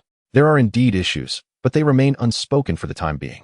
She turned to Suguru and asked, What brings you here? Suguru assumed that Chia was unaware of the Star Plasma Vessel's mission, which was initially to be kept confidential at Lord Tingen's behest. However, he now deemed it unnecessary to maintain the secrecy and laid everything bare. Chia did not interrupt him, for theoretically, she indeed lacked knowledge of the mission. And thus it was. Suguru concluded. Riko still wishes to lead her own life, so we decided to abandon the mission, which is also what I discussed with Wudo. Chia calmly listened and nodded. And then? Suguru, puzzled, responded, I take Riko home, and that's the end of it. Wudo coldly interjected. If Lord Tenjin takes issue with this, we shall stand against him. The fate of the jujitsu world must not rest upon the sacrifice of an innocent girl. Chia, she felt a surge of frustration. I'm not interested in your grandstanding. I'm asking about the plan. Where's the plan? Huh. Wudo tilted his head. What plan do you need? Chia often felt out of sync with the DKs. They were all high school students. Did they not possess the capacity for thought? She bombarded them with a flurry of questions. Riko is returning just like this. Who will protect her? Will the Cursed Spirit Organization Q and the Star Constellation Church target her again? Even if they don't, Riko has not fulfilled the mission of the Star Plasma Vessel. Will the Jujutsu world retaliate against her? What about Lord Tenjin? While we cannot sacrifice Riko, the issue with Tenjin is a real concern. Is there a remedy for this? Wudo, Suguru, Riko Amanai. Though no one scolded her, she inexplicably felt a pang of guilt. 10 minutes later, 4 individuals convened within the Cozy Eye Palace for a meeting. Chia, Riko, Wudo, and Suguru. Ahem.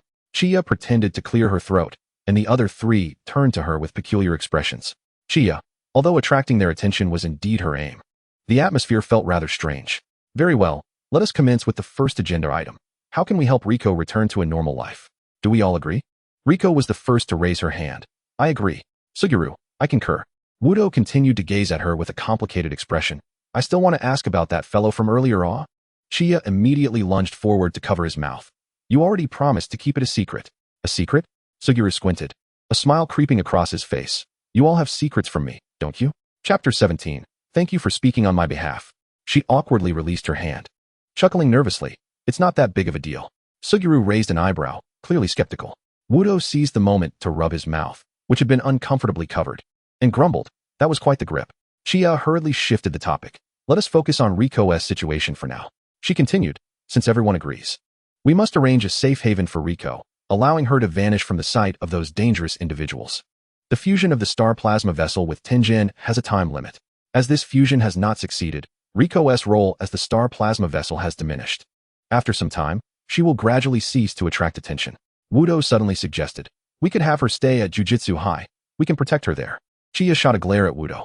He instinctively lowered his voice. What's wrong? Did I say something wrong? Though Suguru also did not comprehend Wudo's mistake. He wisely refrained from voicing that he shared the same sentiment. You mean? Chia inhaled deeply. You intend to offend Lord Tenjin while keeping that critical individual within his line of sight? She wearily rubbed her forehead. If I were Tenjin, I would have no choice but to chop you into pieces and toss you into the sea. Such a course of action would be utterly justifiable. Thank you for considering my well-being, Chia, a melodious female voice interjected. You're welcome, Chia instinctively responded, but soon realized something was amiss. Who is speaking? Meanwhile, the others were also captivated by the sudden voice. They sat on the floor of the Cozy Eye Palace, and a light shadow slowly spiraled in the air above them. At that moment, Suguru could not help but comment. If we aren't seeing things, Wudo immediately added, then we are likely witnessing the legendary Lord Tenjin. Though his tone remained composed, astonishment flickered in his eyes. However, Riko appeared utterly bewildered, her body trembling involuntarily. What are you all talking about? I can't see anything. She looked around in terror, trying to find the light shadow that only the others could perceive. Chia, alarmed, promptly stood up respectfully, her demeanor earnest. Lord Tenjin, please allow us to explain, not to argue. The voice, as gentle as a breeze, seemed to emanate from the very fabric of existence. It is of no consequence. From the day you arrived, I anticipated this outcome. Chia's heart raced. What did Tenjin mean by this? Logically, she was merely a minor figure in the jujitsu world. She should not be receiving such significant attention from Tenjin. Moreover, what did he mean by from the day you arrived? I anticipated this outcome. Does Tenjin know she is not of this world? She hesitantly looked up at the light, her mouth opening as if to speak, but before she could utter a word, the voice continued. It is exactly as you think. Chia, what is going on? Can Tenjin read minds? She felt compelled to ask. Yet the moment was lost as the voice interrupted her again. Do not inquire. Without the Star Plasma Vessel, I will not evolve for the time being. But I must take my leave now to delay the process of evolution. The light circled slowly in the air before gradually dissipating. The final words echoed. Hi Chia. I await you to fulfill the ultimate destiny. Hi Chia. Her original name. Chia anxiously called out. Lord Tenjin. What is the ultimate destiny? Yet the light vanished entirely, and the cozy eye palace returned to its tranquil state, with Tenjin no longer offering any response. It seems Lord Tenjin has decided not to pursue the matter, Wudo mused, rubbing the back of his neck. Does that mean we are in the clear? Suguru nodded. It appears so. Shall we return to gaming then? Chiyo was taken aback. Why did they seem so unfazed? Tengin's last statement would undoubtedly leave anyone feeling perplexed. She tentatively asked, Aren't you all concerned about Lord Tengin's final words? Not particularly. Wudo shrugged, rolling his neck. While Tenjin mentioned needing to rest, the barrier remains intact and stated that he will not evolve for now. Suguru remarked, though we were prepared to oppose Lord Tenjin, hearing that he will not pursue the matter is indeed a relief. Tion Nei Riko anxiously glanced this way and that, exclaiming, What are you discussing? Did Lord Tianyuan appear just now? Alas, Tion Nei Riko found herself treated differently. She had seen and heard nothing. Qianyi, unable to articulate the complex emotions swirling within her, chose to suppress it for the moment and turned to Tion Nei Riko. Lord Tianyuan has decided not to pursue the matter of the Star Juice entity. So you need not fear assimilation any longer. A sigh of relief escaped Tion Nei Riko. She immediately pressed her palms together and bowed deeply, proclaiming, Thank you, Lord Tianyuan. I shall serve you faithfully. However, Riko's predicament remained unresolved. Qianyi called out to Wu Jiao Wu and Xiaojia, who were already discussing which new game to purchase. The external threat still looms, and Riko is not a sorcerer. She needs to attend school, socialize, and return to a normal life. Keeping her at Jujutsu High is not a sustainable solution. Wu Jiao Wu tilted his head, puzzled. What do you mean by sustainable solution? Isn't that precisely what we are discussing? Qianyi rolled her eyes in response. Yet, as a close friend, Xiaojia understood Wu Jiao Wu better than Qianyi did. Sustainable solution is an idiom meaning a method that remains effective over time. Qianyi interjected, See? It was indeed a wise decision to advise Tsukizaki Yako to excel in her cultural studies. Thus, the four of them reconvened, meticulously deliberating the specifics of their plan. Given Wu Jiao Wu and Xiaojia's earlier comments, Qianyi refrained from inviting further input, stating directly, With Lord Tianyuan's nonchalance, the matter has become significantly more manageable. The best course of action is to assume a new identity, allowing Riko to start afresh in an unfamiliar place where no one knows of the Star Juice entity. Wu Jiao Wu, once again unleashing his ignorance, remarked, So, just change her name and get a facelift? Qianyi, exasperated, stood up and delivered a swift reprimand to his head. Enough already. Wu Jiao Wu exclaimed, clutching his head, I want to speak again. Just tell me what to do. Xiaojia, maintaining his composure, chuckled while adding, Wu, one can indeed employ their brain. Listen, Qianyi retorted. Regardless of the ultimate motives of Can the Stellar Cult, their immediate goal is to ensure the demise of the Star Juice entity. Therefore, the first step in assuming a new identity is to orchestrate a convincing death. At this, Tion Nei Riko voiced her concerns. I will cooperate. But, can we truly deceive them? In response to Riko's unease, Qianyi spoke softly. Thus, we must carefully select the method and the target for this deception. Wu Jiao Wu, rubbing his head like a disgruntled spirit, lamented, Qianyi is gentle with others, yet so harsh with me. Ignoring him, Qianyi had grown increasingly casual in her interactions with Wu Jiao Wu. While Xiaojia maintained a smile, his mind tangled in her unpredictable demeanor. Chapter 18, Plan Strategies. The final combat plan was unilaterally determined by Qianyi. First and foremost, Tion Nei Riko must die at the hands of the Stellar Cult, as they are composed of ordinary people, making it relatively easier to employ sorcery to fabricate evidence without raising suspicion. Secondly, the scheme would involve using a cursed corpse to counterfeit Tion Nei Riko's body, delivering it to the Stellar Cult to convince them that Riko had indeed perished. Immediately thereafter, Wu Jiao Wu and Xiaojia would intervene to reclaim the body, preventing any opportunity for thorough examination. Lastly, the individual chosen to return Tion Nei Riko's body would be Fushiguro Megumi, for the clear reason that he was the one who had initially accepted the task of killing the Star Juice entity for a bounty of 300 million. Fushiguro Megumi? Are you referring to the man who attacked Wu today? Xiaojia interjected. He is formidable. I doubt he would comply with our plans. I believe it is still feasible. Qianyi replied. After all, we share a special connection. Wu Jiao Wu couldn't help but interject. Special connection? Didn't you say you didn't know him? Well, now I do. Qianyi exhaled deeply, recalling the harrowing and absurd day she had experienced. She had traversed a tumultuous emotional journey, and at that moment, her heart felt as cold as if she had spent 10 years catching fish at a market. Moreover, she was burdened by substantial debt. With a self-deprecating smile, she continued. Times have changed. I am now in the position of creditor and debtor. Hearing this, Xiaojia, standing nearby, momentarily froze in surprise before inquiring, "You're the creditor?" Qianyi turned to him, a mysterious smile gracing her lips as she slowly replied, "No, I am the one in debt. It is often the debtor who wields greater influence, don't you agree?" As midnight approached, the plan was set into motion. Delays could lead to unforeseen complications. They could not afford to wait for another day, but must act swiftly while the circumstances had yet to fully shift. Tion Nei Riko was temporarily housed in Qianye's dormitory, under the watchful eye of Shoko. Meanwhile, on a bustling street in Yokohama, 3 figures stood quietly. The neon lights flanking the street illuminated the night in a dazzling array of colors, creating a dreamlike ambience. The tall, white-haired sorcerer slightly tilted his head, his gaze piercing through the layers of light towards a towering hotel apartment in the distance. Wu Jiaowu's azure eyes glimmered with curiosity and confusion as he turned to his companions, asking, "Hey, how did you know that guy lives here?" Qianyi waved her phone. "Oh, I texted him." Although Qianyi often teased Wu Jiaowu about his lack of intellect, at that moment, he felt his intelligence was being insulted. He repeated each word with emphasis. "He texted you his address?" His eyes sparkled with skepticism. Qianyi remained unfazed. "Yes, I said I was coming to repay my debt." She was acutely aware of Wu Jiaowu's suspicions, as she harbored her own doubts. It was entirely possible that Fushiguro Megumi had set a trap for her. Nevertheless, Qianyi had numerous questions she wished to pose to him. Simultaneously, as she knew she could not best Fushiguro Megumi in combat, she needed the assistance of Wu Jiaowu and Xiaojia without revealing this to them. Thus, she instructed Wu Jiaowu and Xiaojia, "I will go up and speak with him first. If negotiations fail, you two will provide backup." "No way," Xiaojia was the first to object. "He's extremely dangerous." Although Xiaojia had only encountered Fushiguro Megumi once, without any formal confrontation, his instincts were clear. In a direct conflict, he felt he would likely be outmatched, even with his ability to manipulate special-grade cursed spirits. "I have a plan." Qianyi produced a wind-up frog and handed it to Wu Jiaowu.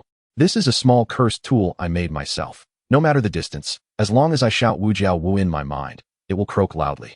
Wu Jiaowu, fascinated, fiddled with the wind-up frog, exclaiming, "You can create cursed tools now. That's incredible."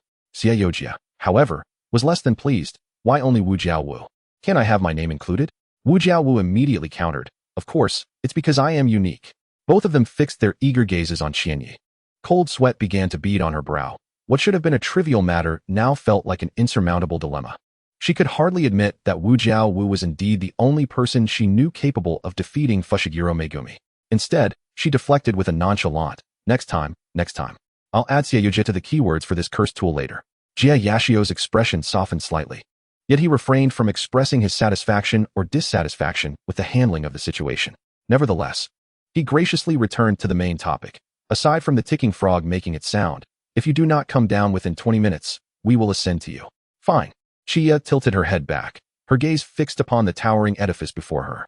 In the darkness, it resembled a colossal beast lurking within this urban forest, poised to devour the chosen ones. Neon lights refracted off the glass facade of the apartment building, dazzling and disorienting. The elevator ascended silently, the spacious and bright interior adorned exquisitely, with the floor covered in glossy marble tiles, and a resplendent crystal chandelier suspended above. Upon exiting the elevator, Chia quickly located the door marked with the number she had received via text, 2501. Standing before the door, she took a deep breath, retrieving her phone. The glow of the screen illuminated her somewhat pallid face, revealing a text conversation from an hour prior. "Chia, where do you reside? I will come to repay you tomorrow. Shinair, tonight will suffice." Chia, "No, I will only have time tomorrow." Shinair, "Very well. Tomorrow evening at 8, Yokohama Kiyohara Tower, 2501. Now it was midnight, and she found herself standing before the agreed-upon room 20 hours in advance. She had not informed the other two that her original arrangement with Fushiguro Shiner was for the following day. Although she had made several other preparations, she realized they might not be necessary. This apartment complex had security. Under normal circumstances, one could only access the elevator via keycard, visitor reservation, or assistance from the front desk. However, sorcerers had certain special methods. Yet, Chia did not have the opportunity to utilize her prepared special means. As the front desk staff eagerly assisted her with the elevator, "Long time no see, Miss Hyland, welcome back home." She turned off her phone screen and cast her gaze downward at the door lock. It was a keypad lock. Slowly extending her hand, she pressed the buttons. The door opened. Chapter 19. Long time no see, young lady. Shinair had just finished showering and was tending to his wounds in the bathroom. He seldom visited this apartment. If it were solely up to him, he would not choose to reside in such a place. Yet today, having encountered her, he instinctively returned here, reeking of travel and with wounds to tend. His confrontation with Satoru Gojo had left him with some superficial injuries. Gojo had awakened his reversal technique. He had not. Although his wounds were not severe and his body's self-healing capabilities were swift, it was prudent to attend to them. Just as he had wrapped a bandage around himself, he heard a faint sound that piqued his interest. The motion to don a black short-sleeved shirt halted, a smirk creeping onto his lips as he grabbed a towel to wrap around his waist. This apartment, though exquisite, was not large, comprising a single room, a living area, and a bathroom, with an open kitchen nestled in the corner of the living room. Shin air emerged from the bathroom, the living room shrouded in darkness, illuminated only by the faint moonlight filtering through the curtains. He appeared oblivious, proceeding into the bedroom to lie on the bed. He then picked up his phone from the nightstand and dialed Chia's number, hiding beneath the bed. Chia was startled by the sudden illumination of her phone screen displaying an incoming call, quickly silencing it. Fortunately, she had set her phone to silent beforehand. Unperturbed by the call being disconnected, Shin air adjusted his position and closed his eyes, silently mouthing, "I found you." Chia patiently awaited beneath the bed for 5 minutes until she heard the rhythmic sound of breathing from above. She quietly crawled out, only to find Shin air's upper body exposed, his lower half covered by a towel, showcasing his flawless physique. His broad shoulders resembled a solid bastion, and the muscular lines flowed smoothly from his shoulders to his arms. His chest was robust and textured, the pectorals rising prominently with each breath, while 8 neatly arranged abdominal muscles extended from below his chest to a taut waistline. After surveying him from head to toe, Chia realized she should not linger. She swiftly utilized the prepared curse tools to bind his hands and feet. Shin air's eyes shot open, and he wrapped his arms around Chia's upper body, pulling her down onto the bed. Chia's initial ambush had succeeded, yet the position felt rather peculiar. Though Shin air was indeed restrained by her curse tools, she found herself ensnared in his embrace. One hand pressed against his firm chest while the other attempted to grasp his neck. However, his neck was equally unyielding, and due to the disparity in their physiques, she could not secure her grip with just one hand. She contemplated using both hands to choke him, but that would mean her body would be in full contact with his bare chest. Ultimately, she relinquished that idea, primarily considering that with Shin air's physique, she posed no threat merely through her strength. Chia could only maintain her position, glaring up at him. "Let me go." "Oh," he replied, his deep voice laced with a teasing tone. "I thought you enjoyed this kind of bondage play." The proximity was indeed too intimate. She could feel the vibrations of his vocal cords as he spoke, while her own breath warmed his neck, compounding the discomfort. Her thigh pressed against the damp warmth beneath his towel, igniting a fiery sensation. Chia, flustered and enraged, found herself unable to escape Shin air's embrace while unwilling to relinquish the hard-won bindings. Stalemated, she resorted to vehemently cursing, "You can't just get aroused anytime and anywhere." Another laugh erupted from his chest. "Shall I remind you, young lady, who infiltrated a man's room without permission?" He exerted pressure with his arms, drawing Chia's back closer to him, lowering his voice to her ear. "I can only interpret this as you being unable to restrain your desires, wanting to share the bed with me."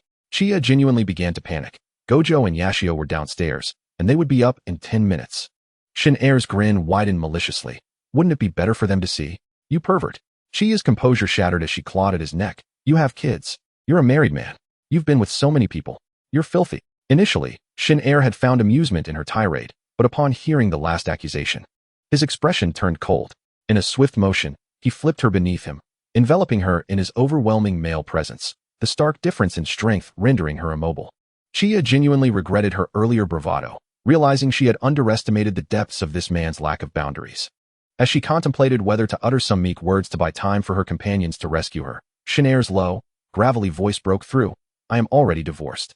Chia momentarily failed to grasp his line of thought. "Huh?" Shin air continued. "I can marry you." "Chia, huh?" He leaned down, carefully controlling his strength, and enveloped her in a gentle embrace. "In these past 3 years, I have had only one benefactor." His voice took on an inexplicably somber tone. "She vanished 3 years ago, leaving me with 30 million in alimony." Though she could not fully comprehend his words, sensing his attitude soften was a positive development for Chia. Seizing the moment, she pressed on with her original plan. "Who is Hylan?" A deep, rumbling laugh emanated from his chest. "She is my missing benefactor and the owner of this apartment." Chia boldly ventured a reasonable hypothesis. "Does she look exactly like me?" Shin air gazed down at her. The moonlight cast a gentle glow upon her foolish, bewildered, and naive visage. "They look identical," was the only conclusion she could draw even now. Indeed, they appeared strikingly similar. Upon hearing his own response, a prickling sensation of anguish and bitterness filled his heart. He felt a desire to destroy, to possess. Yet he was compelled to endure the pain of loss and retrieval. After all, had it not been for her initial innocence and folly, how could she have ended up with someone as wretched as him? Shinya was also deep in contemplation, pondering how they could look so alike. She still did not believe she had traversed into another's body. Could it be that they were counterparts existing in this world? Another possibility, one she had considered at the outset, was that her actual point of time travel occurred even earlier, and this Wei Ling was in fact her own self, with some unknown reason causing her to forget this memory. However, after today, she deemed this possibility unlikely. What audacity to claim to be a kept man. Moreover, this apartment, while not vast, was of high caliber, situated in a prime location in Yokohama, worth at least 100 million. Where would she acquire such wealth? Before she could finish her thoughts, a tremendous explosion resounded as the door was blown open by cursed energy, and the furious voice of Wu Jing echoed. Let her go. Shinya's first reaction was to wonder if they had set up an ambush. Chapter 20. We are merely friends. Jin'er raised her gaze towards the doorway, her expression calm. With no intention of releasing Shinya, Wu Jing rushed over, ready to act, but Natsuya quickly restrained him. Wu Jing, first ascertain the situation, he said, furrowing his brow. During their time in the Xingxing Palace, he had already sensed Shinya's peculiar attitude towards this Fushiguro Jin'er. They could only blame their lack of supervision. Shinya had spent too much time acting independently over the past 6 months, granting her the opportunity to be seduced by this muscular old man. Unaware of Natsuya's misunderstandings, Shinya, upon their arrival, was no longer afraid of being unable to overpower Fushiguro Jin'er. To extricate herself, she hurriedly undid the cursed tools binding Jin'er's hands and climbed off the bed. It's fine, Wu Jing, we were just discussing matters. Wu Jing looked unconvinced, his expression skeptical. Discussing matters could lead to this? He pointed an accusing finger at Jin'er. Jin'er scoffed, I am not one to force a woman. Shinya quickly clarified. It was truly a misunderstanding. I was merely inquiring about a few things. Wu Jing huffed, clearly disbelieving, but he held his tongue, giving face in this situation. Natsuya glanced between Shinya and Jin'er, stating, regardless, you should keep your distance from him. He is not a good man. Shinya nodded. Though she thought to herself that this matter was far from over, she immediately rushed to Wu Jing and Natsuya's side, asserting her stance with righteous indignation as she chastised Fushiguro Jin'er. You should put on some clothes. What kind of appearance is this? From the moment the door was kicked open, Jin'er had been observing Shinya, his gaze imbued with complex emotions. He understood that Shinya would not easily relinquish her quest for the truth, yet he was uncertain whether that truth aligned with her desires. Initially, he believed her loss of memory from 3 years prior was a backlash from cursed techniques, but it now seemed possible she had chosen to discard it herself. After all, how could the six-eyed Shinjuku of the Wu family not be more fitting for her than the traitor of the Zenin clan? Furthermore, he had failed to kill Wu Jing today. From the moment he revived, he realized he could no longer kill him. Jin'er's thoughts were more chaotic than ever. Yet when Shinya began to criticize him for not wearing clothes, all those disordered thoughts faded, leaving only speechlessness. He slowly, almost deliberately, showcased his impeccable muscular physique. His broad shoulders, well-rounded deltoids, and firm arms with distinctly defined biceps and triceps displayed a tantalizing allure beneath his skin, where veins faintly pulsed. Shinya felt a wave of embarrassment wash over her. She glanced up briefly before hastily averting her gaze. Upon her third attempt to look up, her hand was grasped by Wu Jing, who slid his hand beneath the hem of his shirt, pressing it against his abdominal muscles. The sensation beneath her fingers was firm and elastic. The heat radiating from him felt as if it coursed straight to her head. Startled, Shinya instinctively tried to withdraw her hand, but Wu Jing held her firmly, refusing to relent. His azure eyes shone with displeasure, conveying a message that was not lost on her. Do not look at him. I possess my own allure. Shinya was uncertain if that was indeed Wu Jing's intent, but she could only interpret it as such. Her gaze flitted nervously, landing on Natsuya. Thank heavens, he seemed oblivious to the chaos unfolding nearby. At least, she had one male classmate who appeared normal. Though Natsuya might eventually become twisted and betray them, for now, he seemed perfectly fine. Fortunately, Jin'er was not completely unclad beneath the towel. He wore a pair of athletic shorts, and he had finally donned a black t-shirt. Let's talk about your business, he said nonchalantly as he plopped down onto the sofa, leaning back with a smirk directed at Shinya. Shinya cleared her throat and sat in the armchair opposite him. Wu Jing had intended to sit beside her, but she pulled him up, insisting he and Natsuya stand behind her to create an air of authority for her negotiations. Natsuya did not understand, but respected her wishes. Wu Jing, though confused and somewhat disrespectful, complied. Shinya relayed the parts of the plan to help Tion Nairi return to a normal life that involved Fushiguro Jinner, and concluded with a haughty declaration. We hope you will cooperate fully. Should you refuse to cooperate sincerely, we shall. Before she could finish her threat, Fushiguro Jinner lazily replied, fine. What shall we do? Shinya questioned, you agree just like that? No conditions? That is hardly a negotiation tactic, is it, young lady? He picked up a lighter from the coffee table, igniting a cigarette at his lips. Do you wish for me to propose conditions? Not at all. Shinya hastily shook her head. I merely sensed that you might lack integrity and resort to underhanded schemes. Fushiguro Jinner retorted. What benefit would it serve me to deliver a fake corpse to claim a bounty, only to be exposed? Shinya replied candidly. Perhaps you would conspire with the Starry Sky sect, laying a trap for us there. Jinner pinched the cigarette between his fingers, gazing at Shinya. I have already lost once. He admitted reluctantly. Though I dislike acknowledging it, it is the truth. I cannot defeat Wu Tiao Wujing, while both Natsuyu Jie and Shinya would easily handle the Starry Sky sect. Thus, it appeared there was indeed no feasible opportunity to set a trap. Meeting Shinya's inquisitive gaze, he reclined against the sofa's backrest. Consider it a form of after-sale service. After all, the service fees have yet to be settled, and I must ensure the employer is satisfied. On their way back, Wu Tiao Wujing and Natsuyu Jie inquired about the service fees. Shinya revealed the exorbitant price of 600 million. 600 million. Natsuyu Jie exclaimed, astonished. Where do you plan to acquire such funds? Shinya replied honestly, I do not have it. Hence, I paid an advance of 3,000. Wu Tiao Wujing and Natsuyu Jie exchanged glances. To take on a 600 million task with merely a 3,000 advance, who would believe that old man harbored no ulterior motives? Natsuyu Jie calculated the cursed tools he could sell, stating, I might be able to gather around 50 million. He then bluntly instructed Wu Tiao Wujing. Find a way to make up the difference and pay him. Wu Tiao Wujing not only did not refute, but wholeheartedly agreed. It may be troublesome, but I will handle it as swiftly as possible. 600 million was a staggering sum, and to Shinya, it seemed that Fushiguro Jinner was in no hurry for payment. Besides, this was essentially ill-gotten wealth for him. Why should they proactively give it to him? Though the Gojo family is indeed capable of affording such a sum, the magnitude of the amount signifies that it is far more than Gojo Satoru's casual remark of a bit troublesome. It must entail significant complications. Thus, Chiya adopted a resolutely dismissive stance. This is my promise to him, and it is none of your concern. Moreover, this is merely a temporary measure. I do not genuinely believe that I must provide him with 600 million.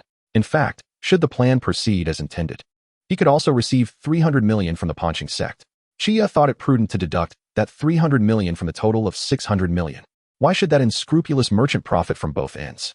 What did you say? Gojo Satoru fixed his gaze upon her. None of your concern? Chiya, believing he was worried about her, reiterated, this is my own matter. I will handle it without your concern. Your own matter, understood.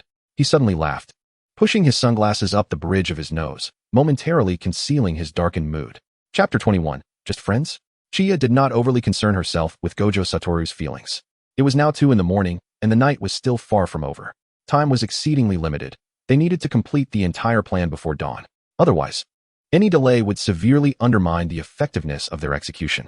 The cursed corpse intended to masquerade as 10 Nairikos had already been prepared. They did not divulge the specifics of their plan to Teacher Yaga, merely requesting fundamental assistance. Yet Teacher Yaga, understanding their intentions, had prepared the most suitable tools at hand. Yaga Mazamichi had not met with them, simply leaving the office door unlocked. With the cursed corpse in their possession, the agreed delivery time to Fushiguro Megumi was set for 3 o'clock. At 4 a.m, Fushiguro Megumi delivered 10 Nairiko's corpse to the Ponching sect's headquarters. At 4:30, just before the morning star emerged, Chiya burst through the gates of the Ponching sect. The congregation was in a frenzy around the corpse. The 3 of them swiftly reclaimed 10 Nairiko's body. As humans, how could they harbor such malice toward their own kind? Gojo Satoru exclaimed in exasperation. Perhaps we should just eliminate them all. However, Suguru Geto, feeling a great unease, advised, enough? Killing them would serve no purpose. Upon overhearing their dialogue reminiscent of the original plot, Chiya felt a wave of anxiety and interjected, stop talking. The longer we linger, the more dreams we shall have. We must leave swiftly. This marked the final exchange between Chiya and Gojo Satoru. In the subsequent 3 days, Gojo Satoru unilaterally initiated a cold war against Chiya. Initially, she remained oblivious. Although the plan had been executed successfully, there were still loose ends to tie up. 10 Nairiko was still residing in her dormitory, and Chiya needed to devise a means to secure her a safe refuge. Let us go to Korea. After conversing with 10 Nairiko's guardian, Kurwa Misato, she suggested, my sister works there, you could seek refuge with her. However, Her tone bore a hint of discomfort. But there's the issue of visas. One is that obtaining a long-term visa with their current identities would be slow, and the other is for safety's sake. It would be best to change identities. I will figure something out, Chia reassured her. She shared the pressing concern in their small group chat, particularly addressing Gojo Satoru. Is there any way to resolve this? Gojo Satoru did not respond. When she called him, the call was disconnected. Thus, she messaged Suguru. Is Satoru busy? Suguru Geto replied. No, he's dealing with it. Chia pressed on. Then why isn't he responding to me? Suguru was well aware of the reason. However, upon seeing Chia's inquiry, a sense of irritation simmered within him. Gojo Satoru, on the other hand, was indignant in his righteous anger. And Suguru himself? He felt he did not even possess the right to express his dissatisfaction. Ultimately, he relented and replied to Chia, don't worry. He might have simply forgotten to reply. I'll worry, even if she were to be concerned. Her thoughts would be solely about Tennairiko's situation not being resolved smoothly. Although the intention to rescue Tennairiko had been a decision made early on by Gojo Satoru and Suguru Geto, at that time, Chia was unaware. Yet, witnessing Chia bustling about, completely oblivious to their emotions, left Suguru with an unquenchable thirst, reminiscent of the cursed spirit balls he had previously consumed, exuding an unpleasant odor. 2 days later, Gojo Satoru sent new identification documents for both Tennairiko and Ms. Korwa, complete with new names and the passports for their Korean visas. The flight tickets were also secured, departing from Tokyo Airport tonight. After escorting them onto the plane, Chia and Suguru did not return to school immediately, but chose to wait at the airport until the flight landed. While they awaited their arrival, the two settled into a hamburger shop at the airport. Chia ordered 3 hamburgers and 2 large cups of ice cream.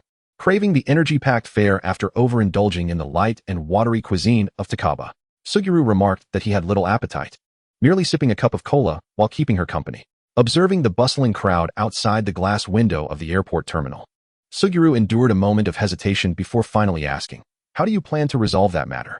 Chia stuffed the last bite of her double chicken leg burger into her mouth, feeling utterly satisfied, with salad dressing lingering on her lips. Huh? What matter? The sorcerer? The 600 million. Oh, that. Chia finally realized he was referring to Fushiguro Megumi, responding nonchalantly, it's fine. If I don't give him the money, he can't do anything. Besides, he has already profited 300 million from the Ponching sect. But then he'll have reason to pester you. Suguru paused. Stirring his iced cola, his gaze lowered to the menu affixed to the table, and continued, do you intend to keep in touch with him? Perhaps. Chia contemplated. Although she did not wish to engage with Fushiguro Megumi, there was still Fushiguro Toji, who was also a reserved student of the Jujutsu High. Suguru's hand unconsciously tightened, snapping the wooden stirring stick in half. The wooden stirrer, akin to a popsicle stick, was not particularly sturdy, so Chia did not take notice. After all, cola could be readily sipped directly. Do not contact him.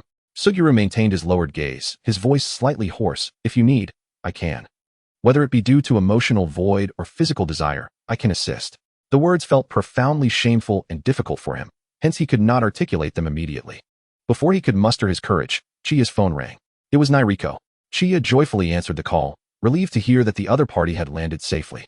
Knowing they needed to settle in, their conversation was brief. After hanging up, Chia recalled Suguru's unfinished statement. What did you just say you needed? Nothing. He finally lifted his head, offering Chia a smile. I said, we are good friends. If you need anything, feel free to let me know. Of course. Chia wholeheartedly agreed. Suguru will always be my best friend. Suguru exerted considerable effort to avoid crushing the paper cup in his grip. Naturally, he continued to smile. Yet he could not help but recall Gojo Satoru's words. Good friends can also be lovers. He suppressed the dryness in his throat. Just wait a little longer. Now is not the time. Chapter 22. Waiting will only lead to theft. Upon returning to school, Chia enjoyed a sound sleep. By this time, 3 days had elapsed since the full moon night, and she belatedly realized that Gojo Satoru appeared to be engaged in a cold war with her. The symptoms manifested included, but were not limited to, no replies to messages, unanswered calls, and his once daily appearance before her had now completely vanished. Shinya realized that Satoru Gojo might be upset. But what could possibly be the cause of his anger? The white-haired youth did not strike her as the type to hold grudges. After much contemplation, she concluded that she ought to be magnanimous and initiate a reconciliation.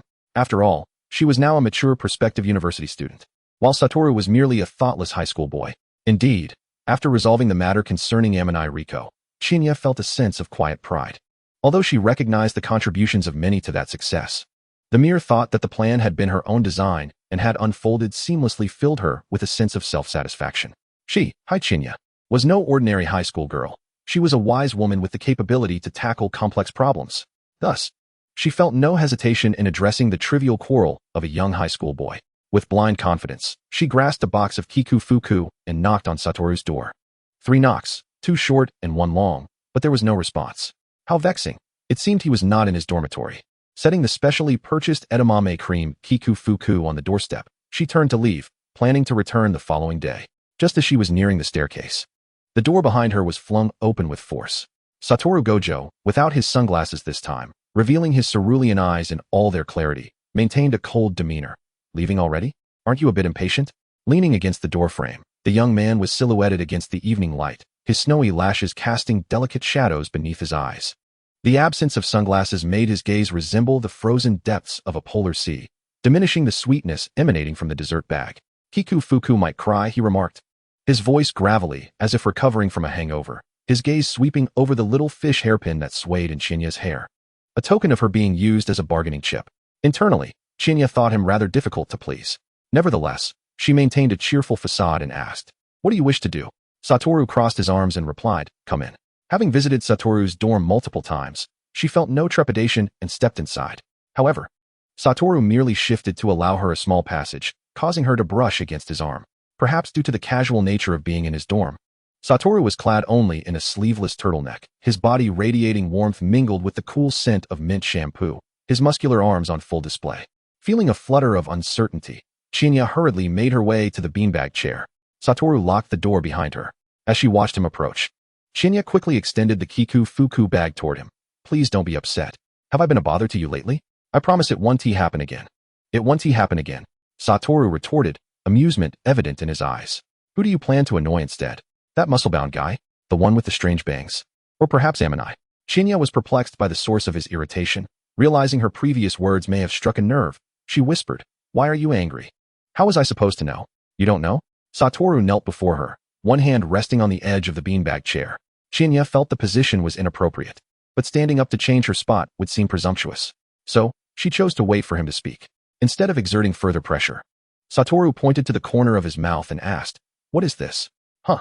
Shinya focused on his lips, seeing nothing out of the ordinary. Was he having a breakout? Yet, he then lifted his shirt. And this? Suddenly, realization dawned upon her. She was not foolish. She understood that Satoru was questioning her actions from that day when she had kissed him and touched his abs. Perhaps he viewed this as harassment. But Shinya felt wronged. You were the one who made me touch them. She continued to explain the kiss. At that moment, I saw your attention was solely on the battle and you wouldn't listen to me. So I kissed you to bring you back to your senses. Besides, I believe I kissed your cheek. Satoru straightened up, arms crossed. Whether it was the cheek or elsewhere, you did so without my consent. And according to your reasoning, it has all become my fault. I never said that. Shinya argued back. You really haven't spoken to me in 3 days over this? Isn't this important enough? After all, you're busy dealing with more significant matters and meeting more important people. What are you talking about? You are important too, you know. She exclaimed, look, I made the effort to come and reconcile. Oh, I'm also very important, huh? Can you stop twisting my words? Shinya felt a twinge of anger. Surprised at how challenging Satoru was being today, as if she had initiated and then abandoned him. Attempting to rise, she found herself sinking deeper into the plush beanbag. And with a firm tone, she declared, what do you want then? If it comes to that, I can let you kiss me back, or touch me if you prefer. Upon uttering those words, Shinya suddenly realized the provocative nature of her statement, her face flushing crimson. Satoru paused momentarily, a smirk tugging at his lips. Well, that is what you said. He leaned down slowly, closing the distance between them. His face loomed closer, and Shinya could distinctly see his frost-like lashes. Her heart raced like a drum. He had personally seen Aminai off at the airport, modified techniques specifically for Jet, and even queued in the city to buy albums for Aminai. Suddenly, his warm palm pressed against the nape of her neck, and a kiss landed on her brow. Don't I get any special treatment? Shinya pushed his face away, flustered and indignant. Are you intentionally teasing me? Satoru laughed heartily. Who told you to make me angry earlier? Shinya huffed. So does this mean we're reconciled? Satoru pinched her cheek lightly. Not quite. She swatted his hand away. Then what do you want? Satoru's cerulean eyes bore into hers, as if he could penetrate the softest recesses of her heart. His gaze was fervent and resolute, like a flame that could not be extinguished. I want to be your boyfriend, he declared. The assertion left no room for doubt, his body leaning closer to her face. Their breaths mingling in the air. Everything around them seemed to fade, time itself pausing at that moment, with only Satoru's voice resonating in the atmosphere. Shinya was momentarily stunned. After a long pause, she lowered her flushed face. Well, perhaps it's not necessary. It felt odd to think that teasing an upstanding man would require her to take responsibility. It was utterly strange. It is necessary. Satoru crouched down, cradling her face in his hands, compelling her to meet his gaze, because I still want to kiss you. I have wanted to kiss you since the very first time. Chapter 23. Can there only be one boyfriend? Satoru Gojo became by Chuan Shinya's boyfriend. This news caused a minor stir at the high school. For the following week, no matter whom Satoru spoke to, his opening line was always, "How did you know that Shinya is now my girlfriend?" His concluding statement would invariably be, "What can I say? Shinya is just too fond of me." This left Shinya frequently regretting her decision. How had she, who once prided herself on being a mature and wise woman, so dazedly agreed to Satoru? Moreover, after she had consented that day, Satoru had not limited himself to just a single kiss. He had kissed her many times, in numerous places. Mei Ming sent her a sympathetic emoji, while JJK advised her to break up. Even while sharing chips with Amani looked at her with an expression that spoke volumes. "So, you ended up with that scoundrel after all." I thought. "Never mind, it's nothing." Natsumi had thought that Chiya might end up with Suguru Geto. Yet, upon reflection, she realized that Suguru was merely another form of scoundrel. She hadn't anticipated this either. Chiya scratched her head, feeling overwhelmed by Satoru Gojo's incessant clinginess. It was her own wavering resolve that had led to this. Indeed, Satoru was extraordinarily persistent. Ever since they had confirmed their relationship, his entanglement could only be described as diabolical. He insisted on holding hands during morning runs, snuggling during lunch breaks, and even squeezed himself against her shoulder in class. The most suffocating moment came yesterday, when Satoru suddenly wrapped his arms around her waist from behind at the training ground, his nose nearly brushing against her earlobe. "Chiya-chan, you smell delightful today. Do you have anything else to do?" Unable to endure any longer, Chiya forcefully shook off his hand, only to see him blink innocently, revealing 2 candies in his outstretched fingers. "Of course I do. For instance, I would like to take you out on a date, but we must hold hands." With that, he pressed a warm strawberry candy into her mouth. Today's date itinerary included him magically producing 2 amusement park tickets from behind his back. Guess what attractions await? "Do you think I'm a fool?" Chiya exclaimed, grabbing her backpack to throw at him.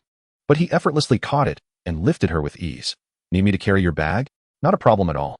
Chiya had initially promised to help Nanami train today, but reluctantly sent a message to her junior, suggesting they reschedule. Satoru watched her intently as she typed. Little Chiya is still busy attending to others. How unfair. All right. Chiya conceded, taking his hand to persuade him to let her go. "I didn't say to invite Natsumi and Suguru out. What more do you want?" She had grasped his wrist, but Satoru turned his hand to entwine their fingers. "Of course, after all, I am Chiya-chan's boyfriend, so you must treat me well." Thus, they spent the day wandering through the amusement park, visiting arcades, indulging in desserts, and only returned to school after dinner. After getting back, Satoru lingered in Chiya's dorm until late, unwilling to leave, prompting her to shoo him away. "I need to rest. It's not like I'll be doing anything."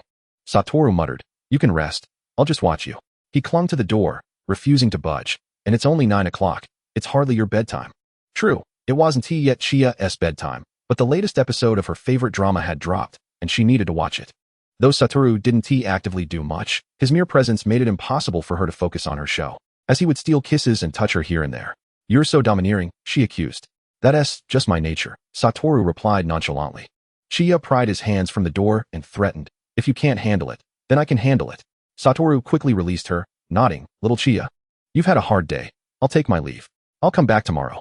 After finally getting rid of Satoru, Chiya could finally lie down and comfortably watch her show. Suddenly, her phone buzzed, and she assumed it was yet another message from Satoru, ready to retort. However, upon opening the message, it was Suguru. "Chiya, could you do me a favor?" "What's up, Suguru? I just received a cursed spirit ball, and it smells dreadful. I'm feeling unwell. Can you come over now?" Without hesitation, Chiya sprang from her bed and changed her clothes. "Where are you?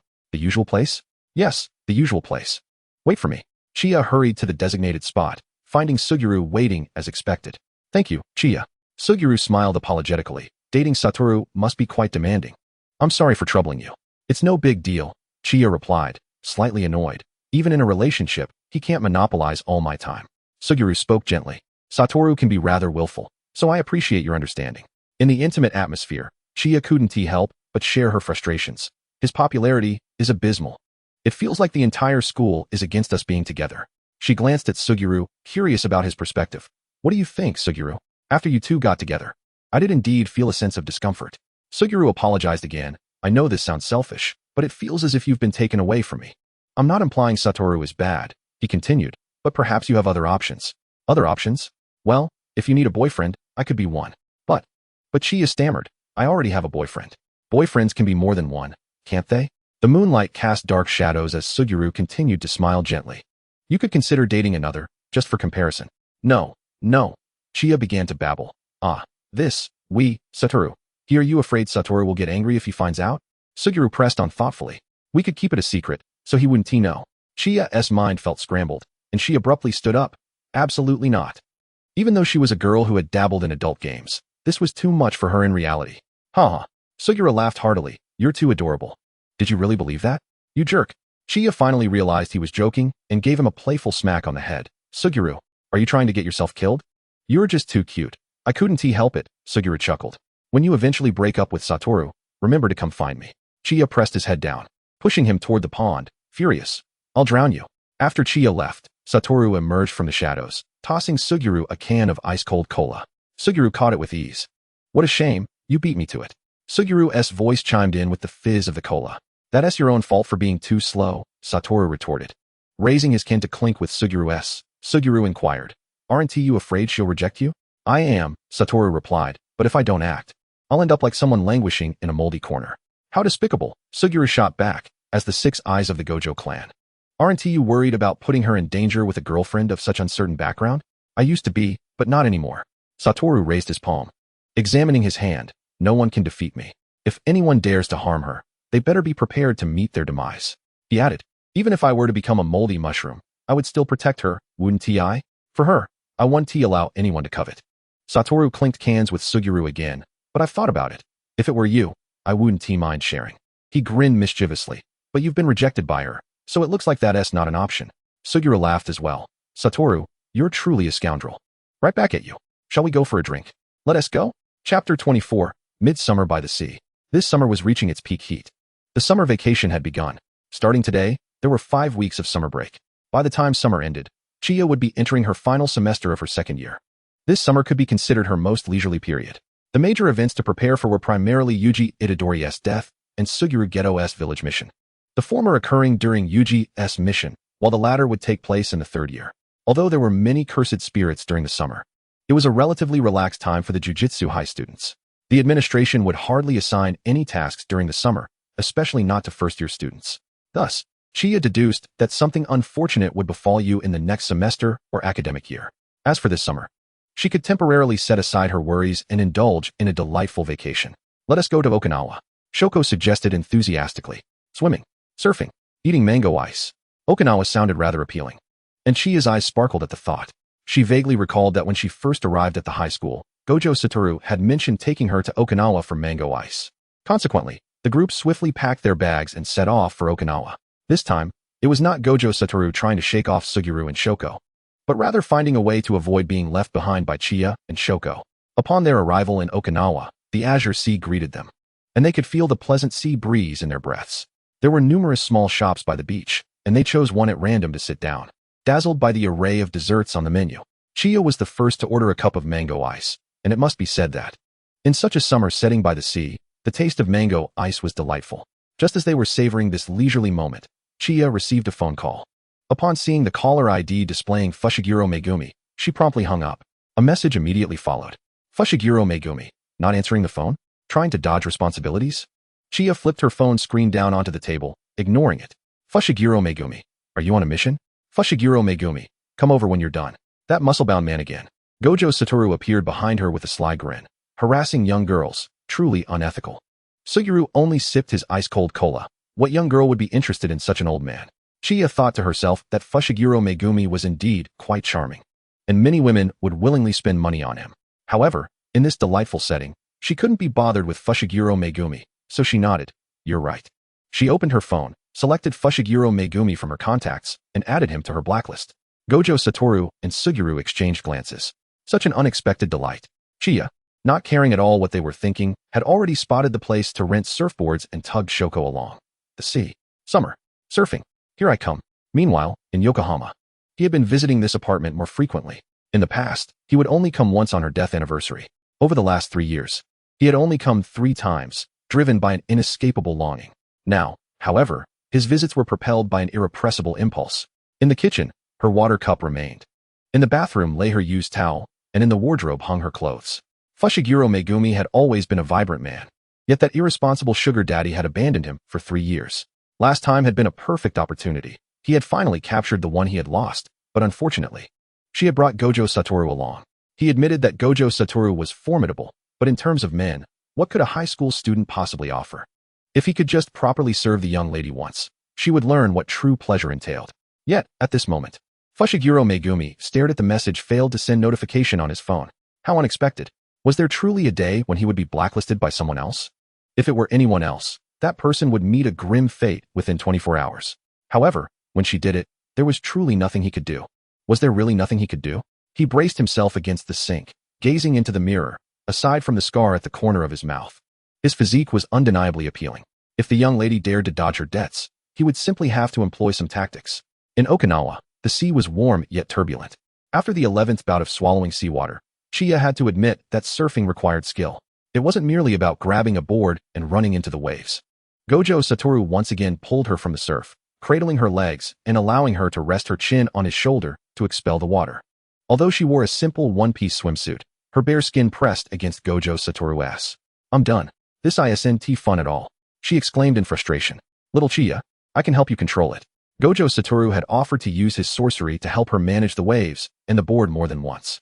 But Chiya resolutely refused. No way. What is the fun in that? In a fit of vexation, she kicked her boyfriend with her toes. You didn't even remind me that surfing isn't fun. The playful kick landed squarely on Gojo Satoru's abdomen. His heated body instinctively tensed, thankfully concealed beneath the surface of the water. All right, my fault, Gojo Satoru replied as if he felt nothing, adjusting his hold to cradle her with one arm. What else do you want to do? Jet skiing? Sandboarding? I don't want to do anything anymore. I'm hungry. What do you want to eat? Seafood? Barbecue? Why can't it be barbecued seafood? Of course it can. I'll take care of barbecuing for you. Their voices drifted further away. The surfboard that had tossed Chiya off was still floating in the sea, while Suguru swam over to retrieve it. On the other side, Shoko had also had her fill of the surfboard and was returning to the beach. Upon seeing Suguru approaching with the surfboard, she cast him a sidelong glance. The two of them headed back to the surf shack to return the board, and Shoko pulled out a cigarette and lit it. Jealous? Are you asking me? Yes. I see someone turning green with envy.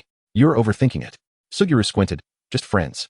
Shoko scoffed, rolling her eyes skyward. Stop pretending. Chapter 25, Camping Experience. Initially, Shoko had planned to stay at a hotel, but while renting a barbecue grill on the beach, the owner seized the opportunity to promote camping services. Chiya was instantly captivated. In 2025, one could find a plethora of complaints about night camping on Zaihongshu, yet for high school students who had never camped before, the allure of spending a night camping on the beach remained immense. Observing Chiya's excitement, Shoko helplessly nodded in agreement. Naturally, Gojo Satoru and Suguru had no objections either. Thus, they chose to camp. The owner warmly arranged their camping site and informed them of some precautions. Gojo Satoru and Suguru began setting up the tent while Chiya and Shoko commenced assembling the barbecue grill. Chiya was so hungry she could hardly contain herself. Urging Gojo Satoru, hurry up and grill the squid. Gojo Satoru irresponsibly set down half-assembled tent and immediately rushed over to take over the grill. It'll be ready soon. Seeing that only Suguru remained to set up the tent, Chiya felt a pang of guilt and ran over to assist. It's all right. Suguru accidentally dropped the support rod and bent down to retrieve it. You go keep Satoru company. I can manage on my own. Chiya felt even more guilty. Stepping forward to take the rod from his hands, it'll take a while for Satoru to finish grilling the seafood anyway. Let me help you set up the tent so we can eat together. All right, he responded gently. 10 meters away. White-haired dog, please focus your gaze on the grill. Shoko, reclining on a beach chair, shot a cold glance at Gojo Satoru. The squid is going to get burnt. I know, stop nagging, Gojo Satoru replied, flipping the squid over. His gaze drifting back to the two assembling the tent. Shoko let out a mocking laugh. You came over pretty quickly. Didn't he expect her to run away, did you? Acting all weak with that fringe. Gojo Satoru turned his head, placing the grilled squid aside and beginning to grill prawns, muttering her discontent under her breath. It was clear that he was capable, yet feigned a state of fluster. Naruko shielded her face with a fan, saying, Don't tell me. Go tell her yourself. Wataru Gojo scoffed, but remained silent. At that moment, Chiyo and Suguru Geto had already set up the tent and were making their way over. Chiyo called out, Is the squid ready? I'm starving. Gojo proudly plated the grilled shrimp and squid, exclaiming, "Of course, my culinary skills are exceptional." As the evening glow enveloped them, they gathered to savor the seafood prepared by Gojo, pleasantly surprised by its delightful flavor. Midway through their meal, Chiyo suddenly pointed towards the sea with excitement, exclaiming, "Look! There seems to be something glowing on the water." The group turned to see blue luminescence flickering with the waves. Naruko, equally delighted, captured the moment from various angles, stating, "This must be caused by bioluminescent organisms. I've heard this phenomenon is quite rare." Suguru stood up, smiling at Chiyo. "Would you like to take a closer look?" Chiyo's eyes lit up in response, ready to nod, but Gojo grasped her arm, imploring, "Don't go, stay here with me." Chiyo, suspecting that the blue lights might be some kind of jellyfish, decided against a closer encounter despite their beauty. "Then let us watch from here," she settled back down. Suguru maintained his composure, adjusting the charcoal. After finishing their meal, darkness enveloped the sky as they lay on the beach, gazing up at the stars. Chiyo softly remarked, "Today has truly been wonderful." "Indeed," Naruko yawned. "With you around, even the white-haired dog and the strange bangs have become more human." Gojo retorted, "You're slandering me."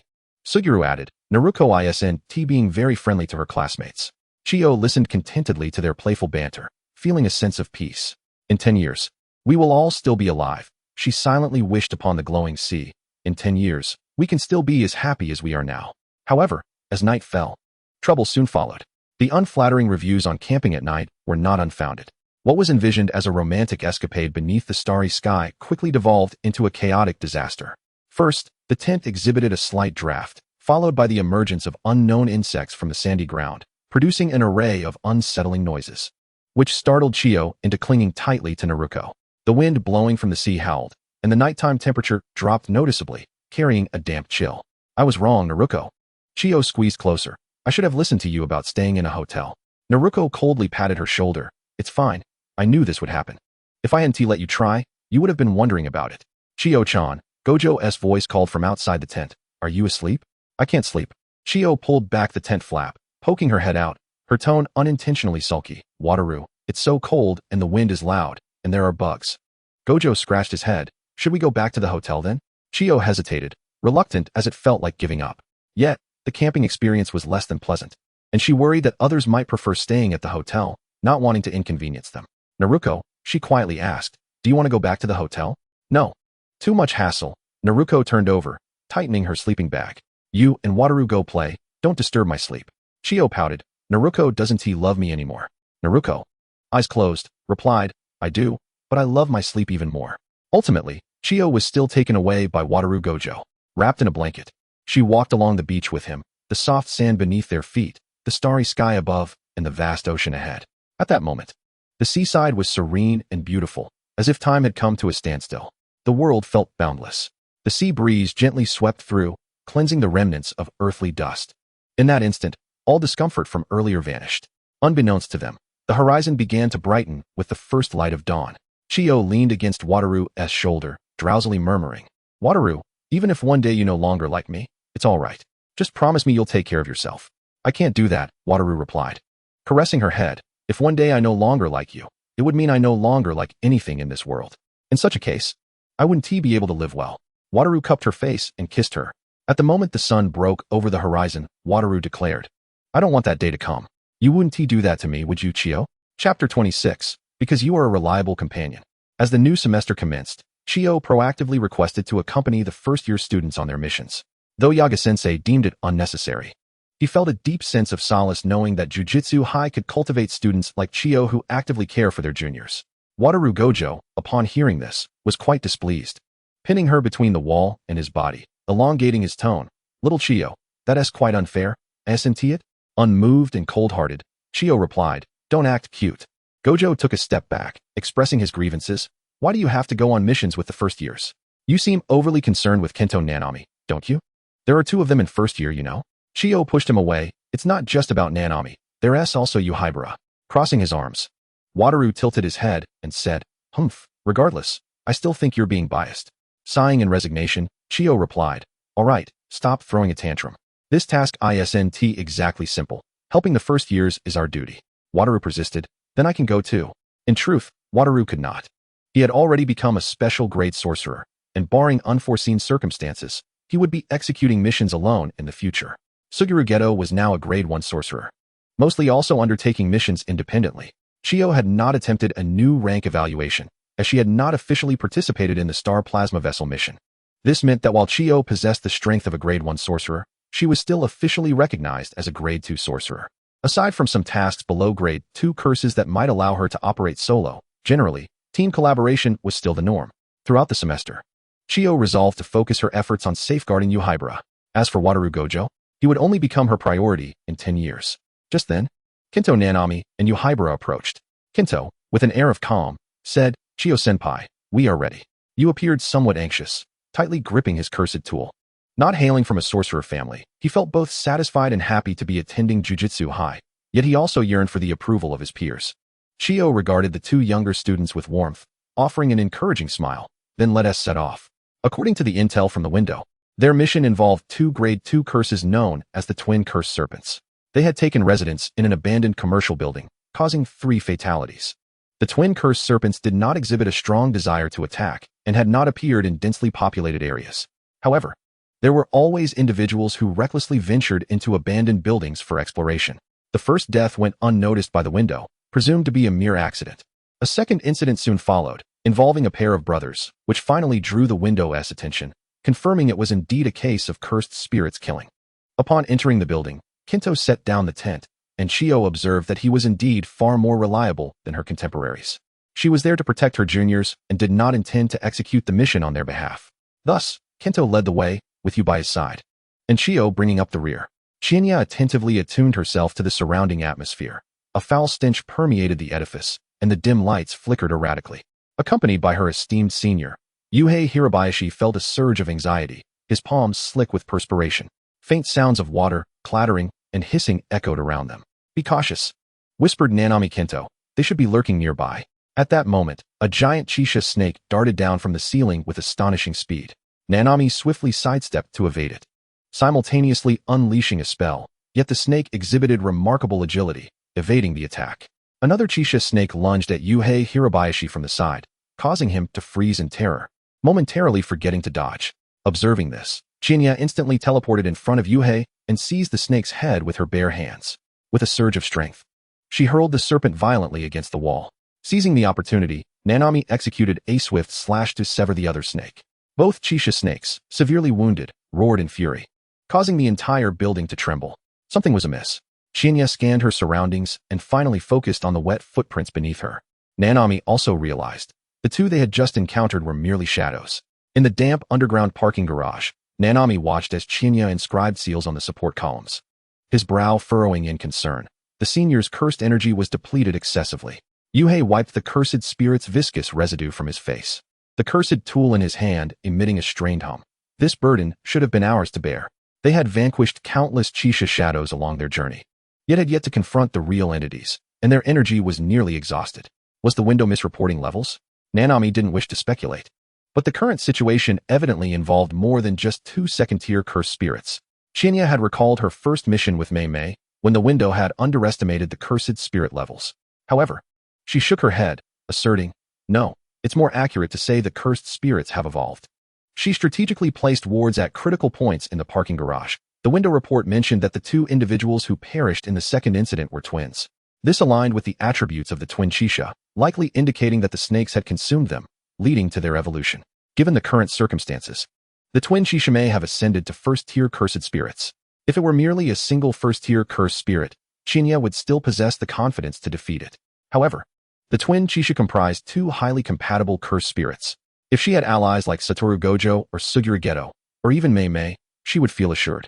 Yet now, she was accompanied only by Nanami and Yuhei, with Nanami still not having reached his full potential. While Yuhei had only been 15 when he died, Chinya could no longer rely on others. She must become their pillar of support. Suddenly, grotesque flesh-like bumps erupted from the ground as a colossal Chisha snake crushed the cursed energy explosive lines they had just set. Chinya retaliated by launching a light arrow, the Kikyo seal in her palm radiating golden light, as she shouted, "Nanami." The headquarters was as leaky as a sieve. At the moment Chinya and her team set out, the mission details fell into the hands of Kong Shiyu. Consequently, the same information appeared on Fushiguro Zenin's phone. On the other end of the line, Kong Shiyu remarked, "Tracking a girl's movements? You seem quite the pervert." Fushiguro extinguished his cigarette and started the car. I never claimed to be a good person. Kong Shiyu unflinchingly countered. While you've never been a good person, there's a significant difference between a killer and a pervert, my friend. Fushiguro, disinterested in further debate, abruptly ended the call. Or perhaps, he found it challenging to justify his actions. He wished to see her, but having been blocked by her, he could only follow her trail. Undertaking a mission alongside first years? She seemed rather at ease, with a temper not to be trifled with.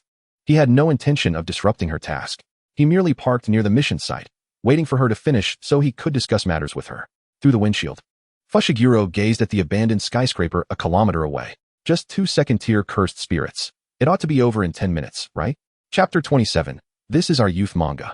In the underground parking garage of the dilapidated building, at Shinya's command, Nanami promptly activated the 10 cuts curse technique, yet could not repel the massive form of the Chisha snake. Only managing to stack 3 layers of weaknesses. Yuhei, who had long collaborated with Nanami, reacted swiftly, striking the stacked weaknesses with his cursed tool. Simultaneously, the light arrow, charged for a considerable time in the air, pierced through the Chisha snake from behind the weaknesses. Hooray! Yuhei cheered in exhilaration. Yuhei, be careful! Shinya exclaimed as another Chisha snake emerged from behind him. Drawing her hand in a shield-like motion, she pushed Yuhei aside. But she herself couldn't evade in time, getting struck by the snake's thick tail and flying backward. Nanami rushed forward, his arm encircling her waist, cushioning her as they crashed against a support pillar in the parking garage. Nanami, I'm fine, senior. Before Shinya could turn to check, his voice resonated from his chest to her back. The situation is only worsening. The previously pierced Chisha snake, though injured, had not perished and, along with another snake, trapped the 3 of them, manifesting a domain. Nanami released Shinya, and as the cursed spirit's domain had yet to fully close, she initiated a spell to create a temporary exit in the emergency passage. This young senior urged Nanami and Yuhei toward the passage. You two go first, once outside. Inform the auxiliary supervisor and request reinforcements. Nanami's back was already a gruesome sight, bloodied and torn, as he gripped Shinya's wrist tightly. Do you think we need you to protect us this way, senior? Nanami. Shinya pressed his hand down, her calm demeanor unsettling. I came precisely to guard against this situation. Impossible. Shinya was taken aback by Yuhei's intense reaction. As he nearly questioned her, are you suggesting we abandon you to escape alone? When you say such things, do you consider us companions? Did I enter the Jujutsu High and become a sorcerer just to wait for others to protect me, to sacrifice for me? Why didn't I stay in the world of ordinary people? Why did I recklessly try to eradicate cursed spirits? Shinya was somewhat startled by his fervor, staring at Yuhei's reddened face, and she hesitantly replied, It's not about sacrifice. I'm still very much alive. In any case, senior, you mustn't say such things again. He swung his cursed tool, deflecting the snake's lunge, looking like an irate groundhog. I will be extremely, extremely angry. Senior, this isn't me trying to stop you. Nanami's voice, laced with amusement, surged as he leaped towards the rolling form of the Chisha snake, striking it with swift slash again. If you don't want to be resented, then don't abandon us. Shinya's emotions swirled within her, a blend of gratitude and bitterness unfurling in her heart. Is this what youth manga is about? No wonder Akutami Gige intended to write them all to death. This isn't youth manga. The Chisha snakes, immense yet swift, left little room for Shinya's thoughts. In the cavernous parking garage, the 2 Chisha snakes attacked in a crisscross pattern, accompanied by the occasional emerging shadows. It was as crowded as a pot of nearly burnt river snail rice noodles, and Shinya's trio felt like the pitiful morsels within. The Kikyo seal in her palm glimmered once more with golden radiance as Shinya unleashed her mightiest, yet most challenging power to control. Heaven's Lock. Golden chains, like ethereal serpents, burst forth, instantly binding the 2 Chisha snakes. The Chisha writhed frantically, attempting to break free from the heavenly lock. Shinya gritted her teeth, beads of sweat dotting her forehead as she exerted every ounce of her cursed energy to maintain the spell. Nanami Kento and Higuruma Yu exchanged a knowing glance, charging towards the Chisha simultaneously, their cursed tools radiating brilliance. Nanami deftly sliced through the Chisha's scales, while Higuruma struck its vital points with his staff. However, at that critical moment, an unexpected event unfolded. The 2 Chisha, which had been attacking independently, suddenly drew closer, merging into one. Their bodies intertwined tightly, resembling 2 malevolent vines entangled in an inseparable embrace. With their fusion, an immensely powerful and dreadfully sinister dark, cursed energy erupted from their form, surging forth like a torrent of black water, intent on crashing into the binding heavenly lock. The sound of cracking echoed. The heavenly lock could not withstand such colossal force, and a portion of it shattered. Simultaneously, Chinya, who had been striving to control the situation, suffered a severe backlash from this sudden turn of events. A sharp pain coursed through her chest, and she spat blood. The Chisha then separated back into two independent bodies, offering them no respite. One revealed its sharp fangs and lunged at Nanami. Nanami had no intention of dodging. His swift strikes failed to penetrate the Chisha's defenses. These monstrous beings were too massive. Even cursed techniques struggled to breach their protection. Moreover, his cursed energy was insufficient. The Chisha bared its fangs, opening its maw wide. For serpentine creatures, the mouth is the most vulnerable area. If he could unleash a cursed technique within its mouth, even if it did not result in an instant kill, it would still inflict significant damage. Nanami recognized that this Chisha was the one previously pierced by Chinya's light arrow. 2 severe injuries. Even such a creature could not endure for long. If he could eliminate one, he believed his senior could handle the other. He was willing to pay the price of being bitten, even to the point of death. Nanami's 10-slice cursed technique and the Chisha's lethal strike were unleashed simultaneously. A figure flashed as Higuruma's staff, imbued with cursed energy, struck the Chisha's vital spot. Higuruma's attack caused the Chisha to recoil in pain, its long tail rising to slam Higuruma to the ground. Higuruma! Chinya cried out, wanting to save him, but the other Chisha blocked her path, its azure fangs descending upon her. The sound of something hard shattering echoed. The fangs shattered. Fushiguro Megumi, wielding his staff, stood protectively in front of her. TSK, the tall, muscular man ruffled his disheveled hair, muttering that if he had known he would be fighting today, he would have changed his outfit. With a heavy strike of his soul-release blade, he severed the Chisha's head. Its massive, twisted body collapsed to the ground, dissolving into a puddle of sludge. He turned to Chinya, squatting before her with a derisive laugh. Is this all? You couldn't finish this in 2 hours? Pathetic. Chinya was momentarily stunned. She then lunged forward, grasping his arm, her eyes brimming with tears. Please, save Higuruma. She had no time to ponder why Fushiguro Megumi was here or whether her desperate state would lead him to look down upon her. All she could see was Higuruma being brutally crushed by the other Chisha. No, she had sacrificed so much. She couldn't let him die. Fushiguro clicked his tongue. Why are you crying? He impatiently wiped her tears with his unbloodied hand, stating plainly that there was no need for pleas. Chapter 28. I have a friend who wants to ask.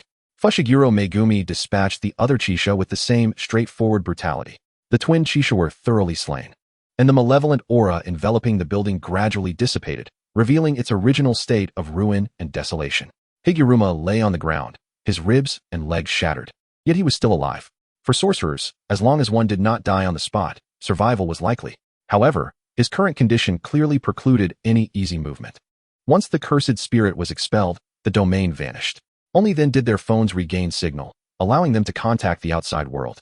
And they could only await the auxiliary supervisor with medical equipment to transport them back to Jujutsu High so that Shoko could use reversal techniques for treatment. Fushiguro, carrying his staff, returned to Chinya, squatting down with a harsh tone. Is that enough? I won't stick around to be your babysitter. As for tears and pleas, save those for your bed. Chinya, initially feeling grateful, was abruptly interrupted by his words, unleashing a torrent of curses. You pervert. Being called a pervert for the second time in one day, Megumi found himself becoming accustomed to it. He hoisted Chinya onto his shoulder. Now, we need to discuss our matters. Chinya scratched at his face. We have nothing to discuss. Shirho left some things behind. Would you like to know what they are? Chinya, wary, replied, You're trying to bait me. No choice, someone took the bait. Then I don't want to know. She also left a suicide note. It was indeed a tempting hook. Chinya continued to struggle. Not now. I'll come find you. Fushiguro tightened his grip around her waist to prevent her from moving. Do you think I'm the type to come when called and vanish at will? Today only. After this, the opportunity will be lost. You're so annoying. Chinya finally scratched at his neck. Don't carry me.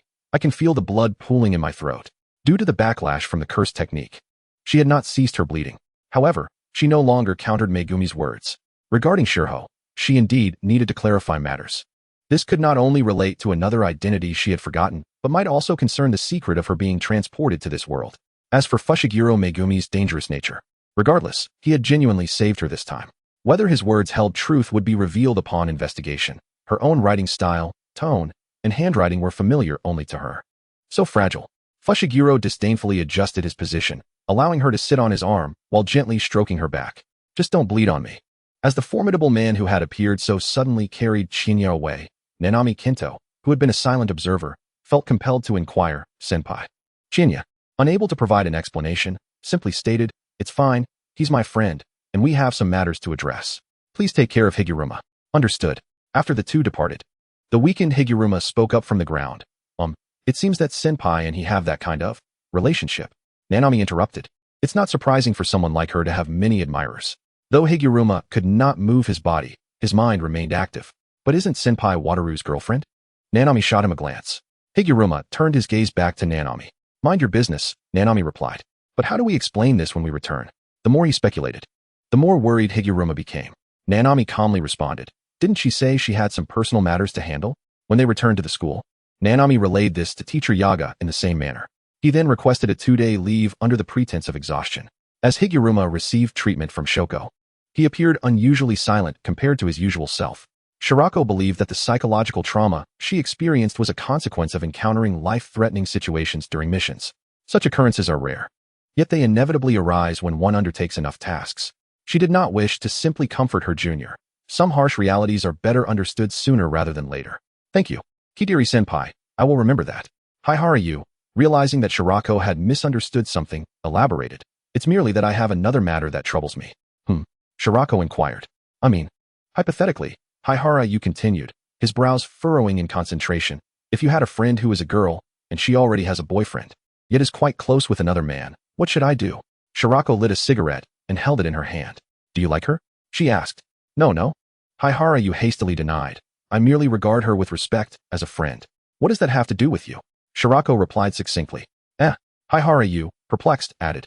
But I know her boyfriend too? Shirako shot him a glance. So, do you think there is something wrong with that girl? Of course not. Haihara vehemently refuted. Then lowered his voice. I'm just a bit worried that her boyfriend might hurt her over this matter. After all, such a situation does seem rather inappropriate. Doesn't it? Suddenly, the door to the medical room swung open. Gojo Satoru had just returned to school upon hearing that there had been complications with a mission.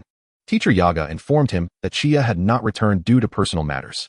Although Chiya had indeed sent a message confirming her safety, she was not answering her phone. Gojo sought the presence of Nanami Kento, but found nothing. Reluctantly, he turned towards the medical room, hoping to glean some information from Haihara. As he hurriedly pushed open the door to the medical room, he found Haihara, who should have been resting on the hospital bed, suddenly closing his eyes upon hearing the door open. What is this? Gojo mused. His suspicion piqued as he scrutinized Haihara on the bed. Is he actually asleep? Could there be something amiss? With that thought, he unceremoniously reached out to shake Haihara's shoulder while loudly exclaiming, Hey, wake up! Tell me where Chiya has gone. Unable to bear it any longer, Shirako swiftly approached and pushed Gojo away, exclaiming, He is a patient. What kind of behavior is this, making such a racket? Get out. Once she had closed the door and returned to the bedside, she observed Haihara opening his eyes, looking somewhat guilty. I think I might know who your friend is, Shirako remarked, contemplating his series of reactions. Even if I know her boyfriend, she continued, addressing Haihara's earlier question with a tone of worldly wisdom, to put it bluntly. He has already secured the position of boyfriend. What more could be desired? Chapter 29. Shall we visit your grave? Fushiguro Megumi parked in front of a 2-story house. Chiya had remained vigilant throughout the journey while also responding to Gojo's incessant messages. I said I have something to attend to and cannot talk on the phone. She typed, Please stop sending me messages. I will explain tomorrow. With that, she set Gojo's notifications to do not disturb. Get out, Fushiguro instructed. Where are we? Chiya asked. My home, he replied. It was reasonable that Harry's letter was at his house. Chiya did not question further and unbuckled her seatbelt to step out. Fushiguro observed her actions with a mocking expression as she ignored him. While she could not control whether the driver wore a seatbelt, she felt responsible for her own safety in the passenger seat and secured her own. The house was a typical single-family dwelling, and upon entering, she was surprised to find it not overly dirty or chaotic. Considering Fushiguro's younger brother, Megumi, was only 4 or 5 years old at the time, Chiya pondered if he was being made to do household chores. As if reading her thoughts, Fushiguro remarked, Megumi is not here. The bathroom was right next to the entrance. And Fushiguro promptly removed his shirt, stained with the filth of cursed spirits, and headed for the shower. Chiya quickly covered her eyes, but instinctively peeked through a gap in her fingers. He is quite well built, she noted, though she corrected herself. Her gaze was fixed on the area between his collarbones and abdominal muscles. Yet, what was the point in looking? Fushiguro smirked, I can let you touch it later. Though if you prefer to lick it, that is also an option. Absolutely not. Chiya's face flushed red as she turned away. You have no sense of decency. Fushiguro had never heard the term decency before, yet he could surmise its meaning. He didn't linger on the topic and simply stepped into the bathroom. 5 minutes later, he emerged, clad only in a towel around his waist. Chiya felt an acute sense of tension. You put some clothes on. The anxiety she felt was different from the earlier fear of Fushiguro as a potential threat. Now, she worried about being seduced. Fushiguro remained unfazed, glancing at Chiya, who was smeared with blood. Aren't you going to wash up? Chiya replied, I'm sick. Am I supposed to bathe at your house? Then get up, he said, lifting her from the sofa by her armpits. Don't sit on my sofa. It's dirty. Chiya grumbled. Then I'll sit on the floor. That dirty the floor, he countered. I'll clean it. You're terrible at chores. Is that intentional? Chiya snapped. I'm not some alluring beauty. What do you want from me? Don't be so full of yourself, Fushiguro replied, scrutinizing her from head to toe. A scrawny little girl like you would cost me a pretty penny to entertain. Chiya, in a fit of anger, huffed. Yet she had to concede internally. He was not entirely wrong. Being covered in blood and dirt was indeed uncomfortable, and her hair was sticky with snake slime. Then lend me a couple of outfits, she demanded, then corrected herself. No, not lend. I'll buy them. Fushiguro tossed her a black athletic outfit and declared, that'll be 1,000 yen. Consider it a debt. Chiya locked the bathroom door and hurriedly took a shower. The bathroom only contained a bottle of 3-in-1 shampoo, which she begrudgingly used half of. The outfit Fushiguro had given her was quite new, as if it had never been worn. He stood at around 185 centimeters, but perhaps due to his broad shoulders. The clothing size was at least 190. The top reached down to Chiya's calves, swaying loosely on her, while the shorts exceeded her knees, prompting her to tuck the top in for a sense of security. She didn't dare use his towel, hastily drying off with paper towels, but her hair remained wet. She approached Fushiguro, dripping wet. Is this acceptable? What about the thing you promised to show me? It's not here, Fushiguro said, his back to her as he cleaned several cursed tools. The cursed doll squatted next to the table, resembling a shabby potted plant. Then where is it? Chiya pressed. At Hirai's grave, he replied, turning to her with a look of disdain. Why is there so much water? Chiya retorted. Whose fault is it that you don't have a hairdryer at home? What a hassle. He walked over, pulling her toward the air conditioning vent, adjusting it to warm air. Blow dry your hair here. As Chiya blocked his hands from her hair, she continued to question, why does she even have a grave? Is she dead? Could it be that she first transformed into Hirai, died, and then was reborn into Gojo and Geto's mission scene? She's not dead. I just want to buy her a grave. Is that a problem?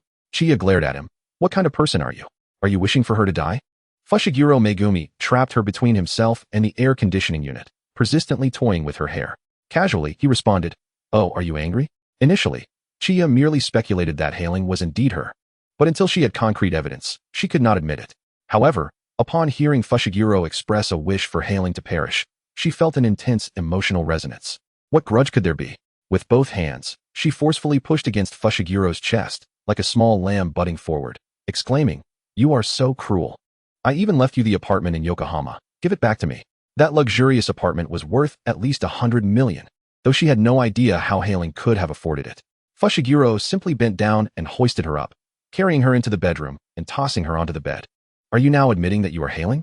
Sensing the precariousness of her situation, Chiya attempted to divert the conversation, saying, Well, didn't you say you had no interest in me? As she observed Fushiguro leaning on one arm beside her, she quickly added, And I'm broke. You're just too loud. That's all, he replied, wrapping her in the blanket and lying beside her, bare-chested. Get some sleep. I haven't slept in 2 days. I'm exhausted. He closed his eyes and added, I'll take you to dig up Hailing's grave at night. Chiya choked back a gasp. If Fushiguro was not lying, that indeed had to wait until midnight. Otherwise, being seen digging a grave would be against social norms. She was tired too. Yet, the sight of his well-defined chest was right before her. She first pulled the blanket over her head, then peeked out with her eyes. If she wanted to touch, she could. That person was pretending to be asleep. I didn't. Chiya vehemently denied, then added in a whisper, Didn't you say you would pay? You can try it first. He still did not open his eyes but turned to face her, his muscular arm resting on the blanket she was wrapped in. If you're satisfied, then pay up. Chapter 30, Longing to See You. Chiya's face flushed crimson. Gritting her teeth, she cautiously extended a finger to lightly touch Fushiguro's chest. The sensation was firm and warm, causing her to retract her finger as if electrocuted. Is this all? Fushiguro slightly opened his eyes, a hint of mockery in his gaze. Chiya, flustered and indignant, retorted, I just accidentally touched it. She then rolled to the other side of the bed, and the air fell into a tranquil silence, leading her to unknowingly drift into sleep. When she awoke, she found herself lying alone in the dimly lit room. Stepping out, she spotted Fushiguro polishing a long knife. Awake? It's time to set off, he stated. Chiya followed him to a secluded graveyard. The moonlight cast an eerie glow. Fushiguro skillfully located a tombstone and began to dig. Before long, he unearthed a box, handing it to Chiya. You open it. Chiya opened the box, glancing inside, then back at Fushiguro. He and T deceived her. There was indeed a letter. Dear Megumi-kun, as I write this, I feel your presence. To this day, I have yet to find a way to reverse things. My time in this world is limited, and I may not be able to bid you farewell in person. I have left the Yokohama apartment to you. If you are in need of funds, feel free to sell it. Please take good care of Kei. Do not oppose Gojo Satoru. Regardless of the outcome, my heart will ache for you. Do not gamble. It is a vice that harms you, and I disapprove. Take care of yourself. Do not get hurt, or I will be saddened. Should any significant upheaval occur in the jujitsu world, and life hangs in the balance, I hope you will lend a hand. I am but one among the countless souls. The endurance of ideals and beliefs will be measured by the scales of life. None of us can unravel the secrets of time. If I depart, I may return in a few days, or perhaps never come back. Take care of yourself. Chiya finished reading. She was at a loss for words. Previously, she had exchanged letters with a pen pal in youth literature, but the handwriting, with its flowery yet somewhat pretentious style, was unmistakably hers. The most unsettling aspect was that the letter implied a deep bond with Fushiguro. Moreover, what did a way to reverse things signify? How could she know her time was running out? Was she gravely ill? If so, how could she return? Having seen this farewell letter, she found no answers, only more questions. After much contemplation, she chose to confront Fushiguro first. Doesn't this say you should not oppose Gojo Satoru? Yet you still want to kill him. Yes, it's my fault for acting too late, Fushiguro retorted sarcastically. Had I known you were entangled with him, I should have acted sooner. What do you mean by entangled? Remembering they were still in the graveyard, she quickly lowered her voice. He is my boyfriend. Now you admit it. Fushiguro's expression darkened further. Didn't you previously say you were just friends? His demeanor was truly bothersome, prompting Chiya to respond in kind. Indeed, we were merely friends initially. But because you attempted to kill him, we faced trials that led to love, thus we ended up together. Fushiguro broke into a grin. Do you think I would be jealous? It's just a title of a boyfriend. Let us see how long he can hold on to that. What nonsense was he saying? Chiya redirected the conversation. And what about Kei? Have you taken good care of him? You said he wasn't home. Yes. I sent him to a boarding school. Boarding school? He.S. only 5. Chiya genuinely realized his irresponsibility, but then thought, at least a boarding school would provide food and shelter. Given Fushiguro Kei's personality, he wouldn't be bullied by classmates. It was a blessing if he didn't bully others. She lamented, you haven't done a single thing that letter instructed you to do. Fushiguro took the letter from her hand, carefully folded it, and returned it to the box. Lowering his gaze, he stated, if she doesn't come back, I won't adhere to a single word in that letter. Only when she stands before me will she have the right to make demands. His eyes grew complex as he stared at the box in his hands. Chiya felt a pang of bitterness rise within her. She opened her mouth, but found herself at a loss for words. Fushiguro placed the box back in the grave, lit a cigarette, and exhaled a long plume of smoke. So do you think you are her? He asked, looking at Chiya. Lowering her head, she muttered, I don't know. There's too little evidence. And I'm not sure if you're lying. Fushiguro replied, lying about what? My feelings? My money? Chiya hesitated. Hailing seemed to have deep feelings for you. Even leaving the house to you. Fushiguro was always exasperated by her untimely distrust. If that's the case, I've gained her affection and her wealth. You've taken on a completely new identity and forgotten about her. I've cut all ties. What is there left to deceive you about? Who knows? Chiya looked up at the sky. Perhaps you wish to use me to harm Gojo Satoru. Fushiguro paused in shock, then revealed that familiar malicious expression Chiya knew all too well. You hit the nail on the head. Why not take a look at your phone records? Chiya felt an ominous premonition wash over her. She hurriedly pulled out her phone and saw the recent messages. Gojo Satoru. Is it not over yet, little Chiya? Gojo Satoru. I miss you. Satoru Gojo sighed. When are you coming back? I'm so bored. Chiya replied. She's asleep. Gojo responded with a confused expression. A photo was sent from his phone, revealing a selfie of Megumi Fushiguro, showcasing his bare upper body and half of his face nestled in the crook of his arm. Chiya remarked, there's nothing I can do. Her stamina is too poor. Gojo chose not to reply further. You've lost your mind. Chiya could hardly believe her eyes, glaring at Fushiguro. What on earth are you trying to do? Are you up to no good? Fushiguro raised an eyebrow. Otherwise, how could you feel at ease? Indeed, she felt not only uneasy but utterly disheartened. With a heavy heart, she dialed Gojo's number. There was no escaping this. Even if Gojo would be furious, she had to confront it head-on. The phone rang once before it was answered. Chiya, her voice trembling, said, Satoru? Gojo's tone was remarkably calm. Have you finished your business? Chiya replied, for now, yes. Let me explain. Gojo cut her off. No need for explanations. Where are you? I'll come pick you up. The more composed Gojo sounded, the guiltier Chiya felt. I'm at the Liangwei Mountain Cemetery. She felt extremely cautious. I'm sorry, Suguru. I said there's no need for explanations. Gojo interrupted again. Even chuckling softly, I'll be there shortly, just wait for me. The call ended abruptly. Chiya glanced at Fushiguro, who stood with arms crossed, watching her with a nonchalant expression. Her voice dripped with icy fury. If you don't want to die, you'd better leave now. Chapter 31, Apologies. Yet, Fushiguro remained unmoved, a mocking smile tugging at his lips. What, afraid he'll see me? Chiya trembled with anger, unwilling to utter another word. Leave. In the distance, the roar of an engine grew louder. A white sedan sped into view, screeching to a halt as Satoru Gojo emerged from the vehicle, dressed casually. His expression betrayed no hint of emotion. Gojo approached Chiya, their eyes locking momentarily as he passed Fushiguro, the atmosphere thick with tension. He took Chiya's hand gently and said softly, let us go. Chiya lowered her gaze, following Gojo toward the car. Just as she was about to enter, Fushiguro's voice rang out from behind. Are you so certain she's your girlfriend? Gojo paused momentarily, turning back with a smile. Regardless, she's chosen me now. With that, he drove away with Chiya. Inside the car, Chiya stole glances at Gojo's profile. Summoning her courage, she spoke. Satoru Gojo kept his eyes on the road, his face impassive. Did he force you? No. Chiya replied truthfully. The photo was intentional. Nothing happened between us. No need to explain, Gojo said with a light-hearted tone. I'm afraid I can't absorb any more right now. Chiya fell silent, her mouth closing obediently. Half an hour later, she cautiously broke the silence. Let us save what we want to say for tomorrow when we see Yuji. Otherwise, I'll have to relay it to him. And I'm afraid I won't be able to handle it. 5 minutes later, Chiya gathered her courage to voice the thought she had been holding back. Aren't you driving without a license? You're not even 18 yet.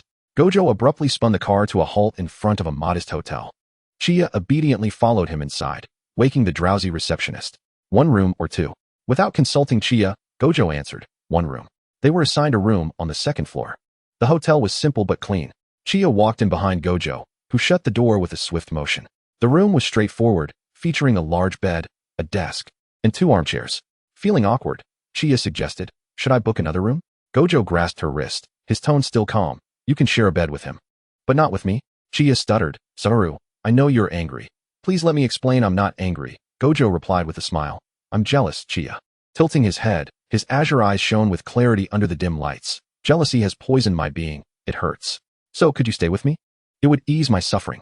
Chiya's heart filled with guilt, and she nodded fervently. Of course, I will. You're wearing his clothes, aren't you?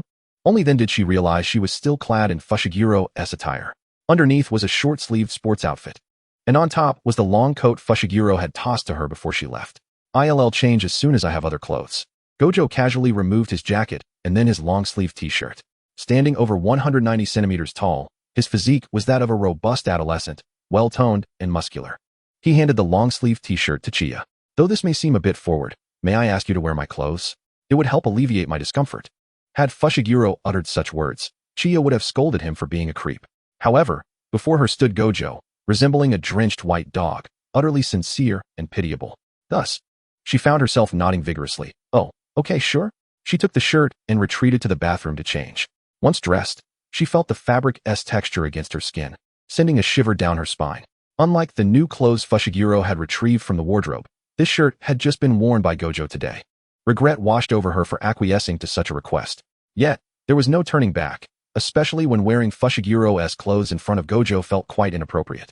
The lingering awkwardness compelled her to burrow under the covers as soon as she finished changing. Fortunately, Gojo didn't make any new requests, nor did he display any inclination for nudity. After removing his t-shirt, he simply donned his jacket again. He didn't ask Chiya to share the blanket. Instead, lying calmly on the other side of the bed, reaching out to touch her face. Sleep, he instructed. Chiya closed her eyes, though her mind was a turbulent mess. She could feel Gojo's steady breathing beside her. Moreover, she had indeed napped sufficiently at Fushiguro's house that afternoon, and she wasn't tired now. She didn't dare to open her eyes. Today had been overwhelmingly dreadful, so much so that she lacked the courage to face the world. Time passed, and just as Chiya was on the brink of slumber, she heard Gojo softly say, Actually, I know Chiya would never betray me, right? Chiya's instincts flared. Despite it being a rhetorical question, she sensed danger. She opened her eyes, the darkness revealing only Gojo's blurred silhouette, reaching out from beneath the covers. She grasped Gojo's hand, speaking plainly, Satoru, I'm sorry. Gojo tightened his grip around her hand, his voice dripping with sweetness. You mustn't do this again. He entwined his fingers with hers, as if making some secret vow. Aware of her guilt, Chia could only nod repeatedly. Her heart filled with trepidation as she drifted into sleep. The following morning, sunlight streamed through the cracks in the curtains. As Chia awoke, she found Gojo absent from the bed. While she pondered this, she overheard Gojo conversing with Suguru Geto outside the door. Before long, Satoru Gojo and Suguru Geto entered the room together. Suguru handed her a bag from a clothing store, saying, "Here you go." Chio, bewildered, accepted it and discovered a complete outfit inside. Her cheeks flushed, and just as she was about to speak, Satoru wrapped his arm around her shoulders, saying, "It's quite nice. I'll express my gratitude on behalf of little Chio." Suguru raised an eyebrow. "Do you really need to?" While the two were conversing, Chio seized the opportunity to dash to the bathroom to change clothes. To her surprise, the bag contained everything she needed, perfectly fitting her size, and even included lingerie and undergarments, the latter being disposable. Suguru was quite considerate, she mused, wondering what type of girl he would prefer in the future. Outside the bathroom, Suguru observed Chio hurriedly enter. "Satoru, you let her wear your clothes? Is that a problem?" "She asked my girlfriend. Does she know how depraved your thoughts can be?" Satoru chuckled, his voice lowered significantly. "The game of pretend must come to an end. If we don't compete now, shall we wait until she marries someone else to make our move?" Chapter 32, Love and Loathing. Dressed in the newly bought hoodie and sweatpants from Suguru, Chio finally felt at ease. Given the circumstances, she decided to have breakfast first. Thus, the three of them found themselves at a nearby burger joint. Chio resolved to share the entire backstory with them, revealing everything except what the world rules forbade. Trust among comrades was paramount, and she did not wish to lose their faith. "So, I may have once had a close relationship with him, but I genuinely do not remember anything now," she concluded, anxiously awaiting Satoru and Suguru's reactions. "Do you like him now?" Satoru inquired, sitting beside her with one long leg draped over his knee, leaning in closer. "No, absolutely not."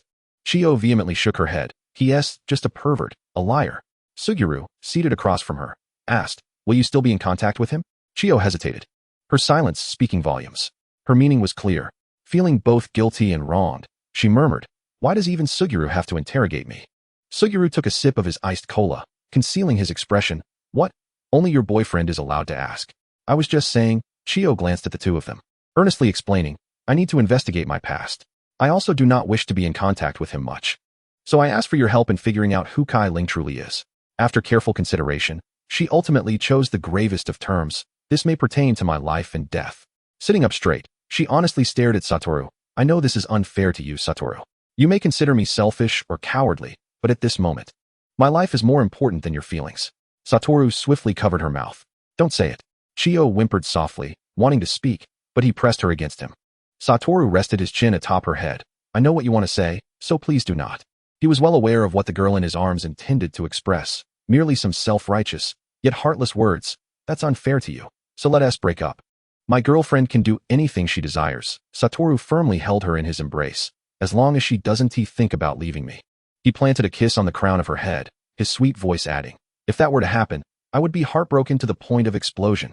Chio prudently kept her mouth shut, finally lifting her head from Satoru's chest, her face betraying her honesty. "I didn't say anything." Thus, Satoru resumed an air of nonchalance.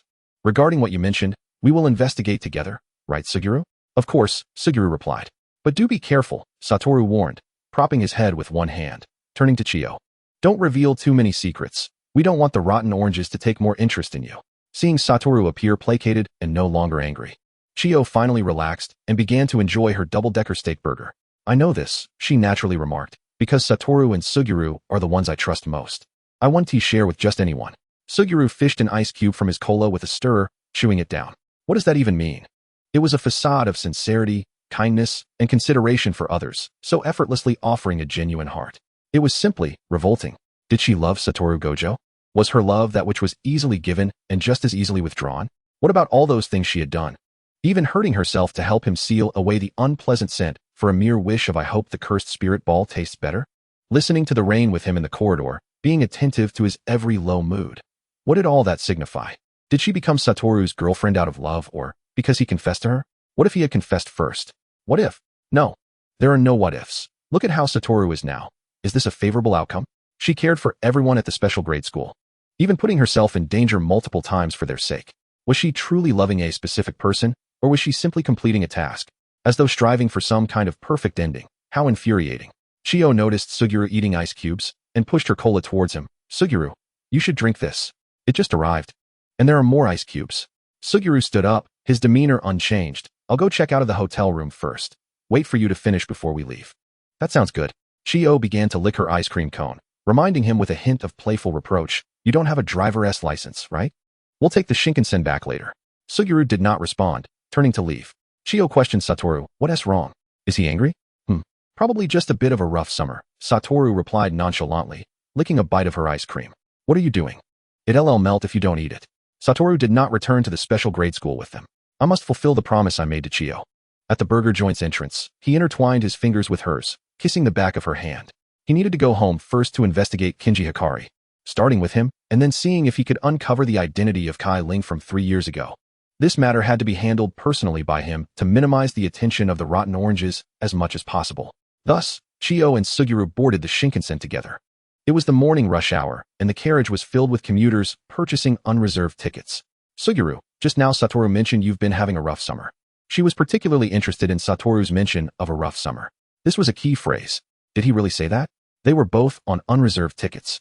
So Suguru allowed Chiyo to sit in the only available seat while he stood beside her, one hand gripping the overhead rail.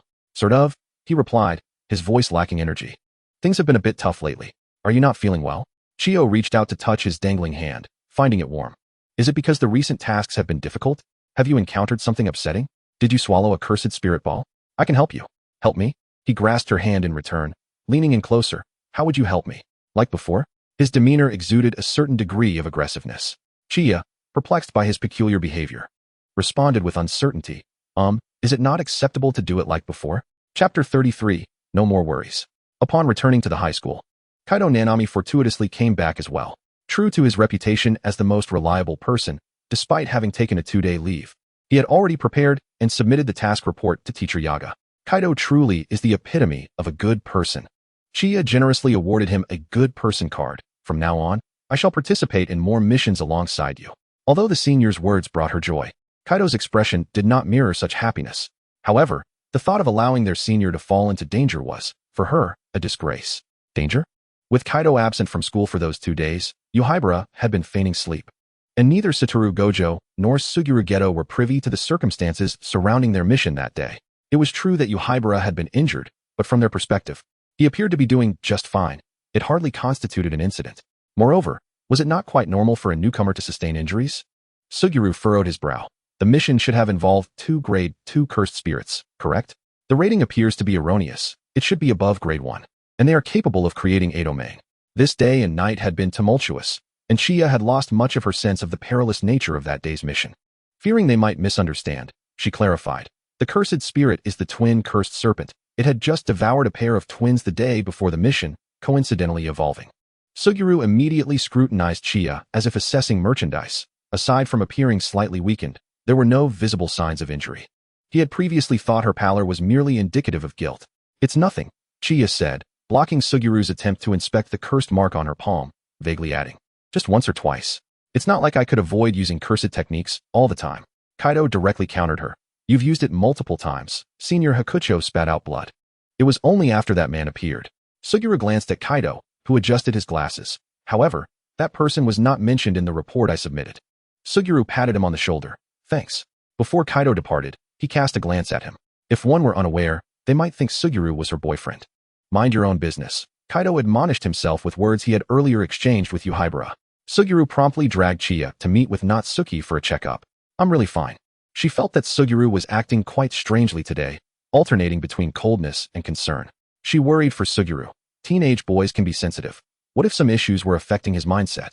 Unbeknownst to her, filling the progress bar of his darkening state? It's nothing. After Natsuki's examination, her demeanor remained rather indifferent as she uttered a cutting remark. For now. You're fine, just expending life force. The damage is irreversible. At this rate, you might last another 10 or 8 years. That can't be right. Natsuki, Chiyo replied awkwardly. Why not? I think it's quite good. Natsuki snuffed out her cigarette with vigor, adding, when you die, don't forget to have those 2 scoundrels, Gojo and Suguru, accompany you to the grave. That way, my world will be cleansed. Unable to argue with Natsuki, Chiyo pitifully turned her gaze to another, Suguru. Suguru glanced at her, but remained silent as he turned to leave. Outside the infirmary, he exhaled deeply.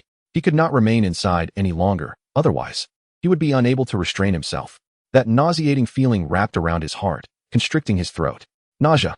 Chiya Hakucho truly revolted him. She incessantly claimed to be a selfish person, asserting that her life was more significant than emotions.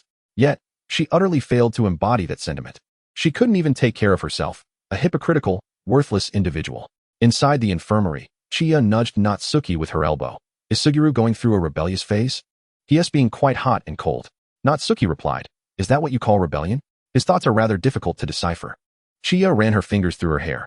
I'm worried he might have something weighing on his mind that he is not sharing with us. Natsuki stared at her, as if she were foolish. What does that expression mean, Natsuki? It's nothing, Natsuki said, patting her head. You're just adorable. Suguru struggled to devise a suitable plan. He could neither confine Chiya to prevent her from leaving the school, nor restrain her cursed techniques. The only option available was to take on more missions, thereby alleviating her workload. However, Chiya failed to grasp Suguru's intentions. After Suguru began taking on missions more frequently, she found herself with even more time to undertake tasks with the first-year students. Consequently, Chiya requested teacher Yaga to assign her to the same missions as Yuhibara. When Suguru learned of this, he was furious and confronted her directly. Why do you not heed my advice? Are you aware of your physical condition? Suguru questioned, visibly displeased. Chiya looked aggrieved. I'm not taking it lightly. I care deeply about my safety. It's just that these next few months are critical. And I must protect Yuhibara. These next few months? Suguru seized upon the implications in her words. What is so special about these months? Yuhibara might encounter danger? The twin cursed serpent had been dealt with, but there was no certainty regarding other threats. The anime did not specify the content of the missions. It only indicated that Yuhibara had been devoured by a cursed spirit while attempting to save Kaido. Therefore, her focus extended beyond Yuhibara to include Kaido as well.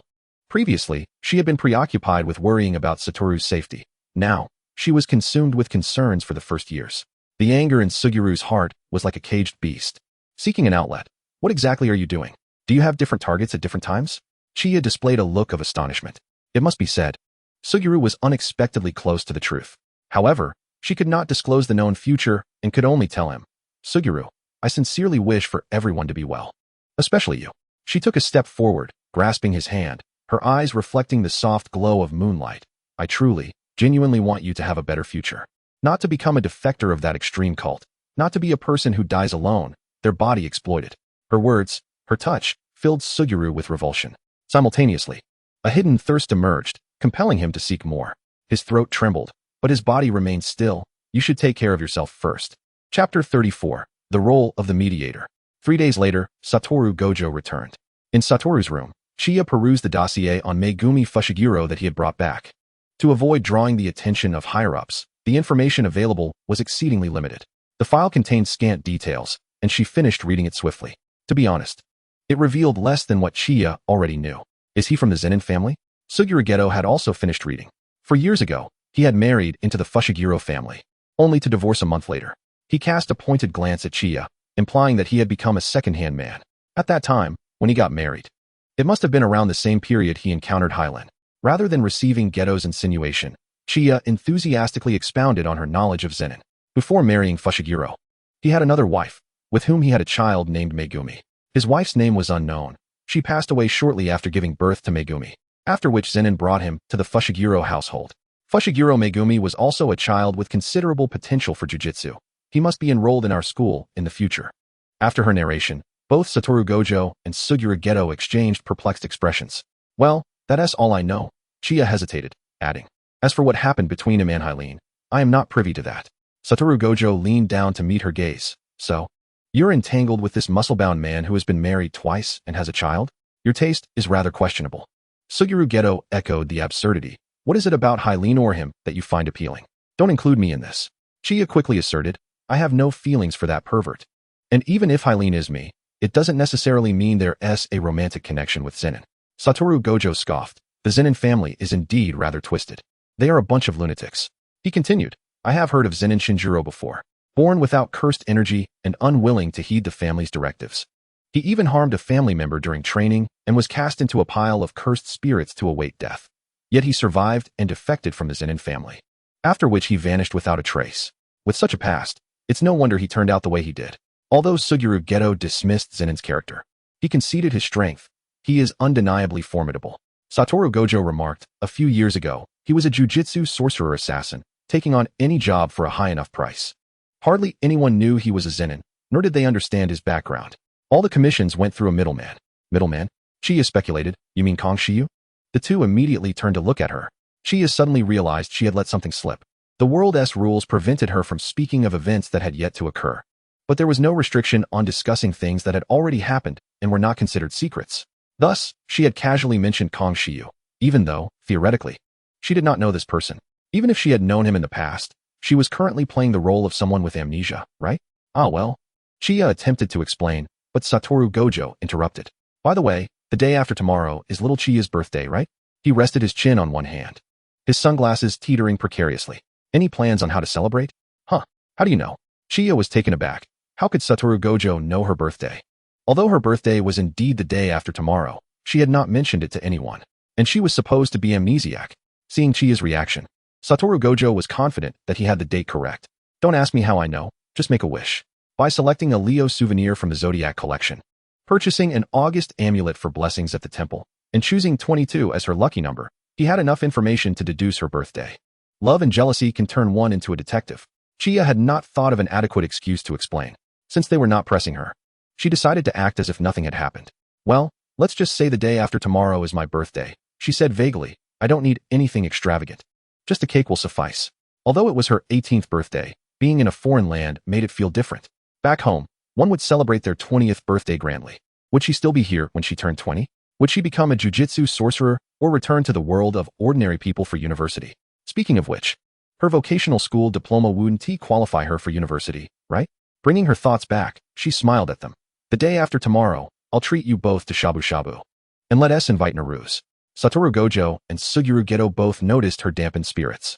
They had only been granted a year of her time, while her past remained a shrouded mystery. Tokyo, Arakawa District. Fushiguro Zenin scrolled through the scant chat history on his phone, feeling a wave of irritation. Michikawa Chiya had blocked all his contact information. Did she truly favor that brat from the Gojo family? Ruffling his somewhat tousled hair, he sent a message to Kong Shiyu. Send me the information for her next mission. 10 minutes later, with no response from Kong Shiyu, he decided to call instead. After a lengthy wait, Kong Shiyu finally answered, cut the small talk. I have things to do. Zenin was more direct. What? In a hurry to attend a funeral? Not exactly. Kong Shiyu elongated his tone, sounding both deep and melodious. Just waiting to see your little lover. Zenin. Kong Shiyu got straight to the point. Michikawa Chiya wants to meet me. By the way, Gojo Satoru was supposed to join, but I turned him down. He irresponsibly poked at Zenin's sore spot, but I suspect Gojo is lurking nearby, so you might not get a chance. Zenin where? Kong Shiyu disclosed his location. I'm at Ishida building, having ramen. Zenin, where's south the meeting place? Kong Shiyu, I can't tell you that. I keep it confidential from anyone other than clients. That's basic middleman etiquette. After saying this, he cheerfully hung up the phone. An hour later, Kong Shiyu appeared at an inconspicuous cafe. Chiya was making the call under the watchful eyes of Satoru Gojo and Suguru Geto, so there was no way to meet Kong Shiyu privately. However, Kong Shiyu had explicitly requested to see only one person. Thus, Chiya went alone, while Satoru Gojo and Suguru Geto waited 10 meters away at an ice cream shop. Satoru Gojo lay bored on the table. I shouldn't have agreed to Kong Shiyu's request to let Chiya meet him alone. Even if he hadn't made that request, Chiya would have ditched them anyway. Suguru Geto leaned back on the sofa, arms crossed. Just like last time in Yokohama. She brought us along just in case, but didn't want us to know the details of the conversation. Geto, you're so dark. Satoru Gojo rolled his eyes at him. And you're not? Suguru Geto retorted. Don't forget how you became her boyfriend. Satoru Gojo saw no issue with himself, raising his hand in a gesture. What I did can be considered a little subtlety in romance. Do you understand subtlety? He scoffed, forget it. Someone like you who has never been in a relationship wouldn't get it. Chapter 35, Meeting at the Cafe. When Chiya arrived, Kong Shiyu was already waiting. The man with yellow skin sat by the window, his features sharp and well-defined, with a pair of dark eyes. He gestured for Chiya to sit. I took the liberty of ordering you a cappuccino. Thank you. This was indeed to Chiya's taste. Her domestic palate preferred milk tea over coffee, and cappuccino was the closest to tea among coffees. Michikawa Chiya, he slowly pronounced her name. What brings you to seek me out? His dark pupils held a clear curiosity, as if secrets had nowhere to hide before him. Chiya took a sip of her coffee to calm herself. That depends on what you know, she replied. For instance, do you recognize this face? I fear it is more than just the face. Kong Shiyu gently swirled his cup of black coffee, watching the foam dissipate. Your tastes, your manner of speech. and your gait are all familiar to me, which took Chia by surprise. Furthermore, even if Hailing once shared an intimate bond with Sun Air, perhaps a romantic one, it stands to reason that she would not be well acquainted with Kong Shiyu. Sun Air is not the type to divulge his private life to friends. Should one consider Kong Shiyu a friend? Their relationship seems more akin to that of a mediator and an assassin, founded on trust. Oh, there's another detail I neglected to mention. He lifted his black coffee and took a sip. Hailing is a name I bestowed upon you. The spoon in Chia's hand clattered into the coffee cup. How could that be? Because you only permit me to use your surname. Hi, Mississippi. Kong Shiyu leaned back, his tall frame exuding an air of competence and agility. A client must possess a name in my line of work. Our first encounter happened at Lingzi Barbecue, and I suggested we refer to you as Hailing, to which you acquiesced. Does Sun Air know? Perhaps he does, perhaps he does not. That depends on whether you have divulged it to him. Kong Shiyu drained his coffee. I shall not breach a client's confidentiality while she remains my client. Noticing his intent to conclude the conversation, Chia urgently interjected. What about you? How did we come to know one another? I beg your pardon, miss. His profound gaze softened beneath the cafe's dim lights. I have stated before, I will not disclose a client's privacy. Chia, having grown weary of his enigmatic demeanor, directly inquired, but did you not say that I am indeed that person? In a sense, yes. He rose to his feet. However, Hailing is my client, while Bai Chuan Chia is not. He chuckled softly. You will come to know in due time. Chia also stood up. If you remain silent, I can simply ask Fubuki Sun Air directly. Go ahead. Feel free to inquire. He only knows what you wish him to know. Kong Shiyu replied nonchalantly, placing a small blue velvet box on the table. Your birthday gift. He then turned and departed, as the electronic doorbell chimed welcome next time in the cafe. At the ice cream parlor, Chia recounted her entire conversation with Kong Shiyu to Gojo Satoru and Suguru Geto, save for the velvet box nestled in her pocket.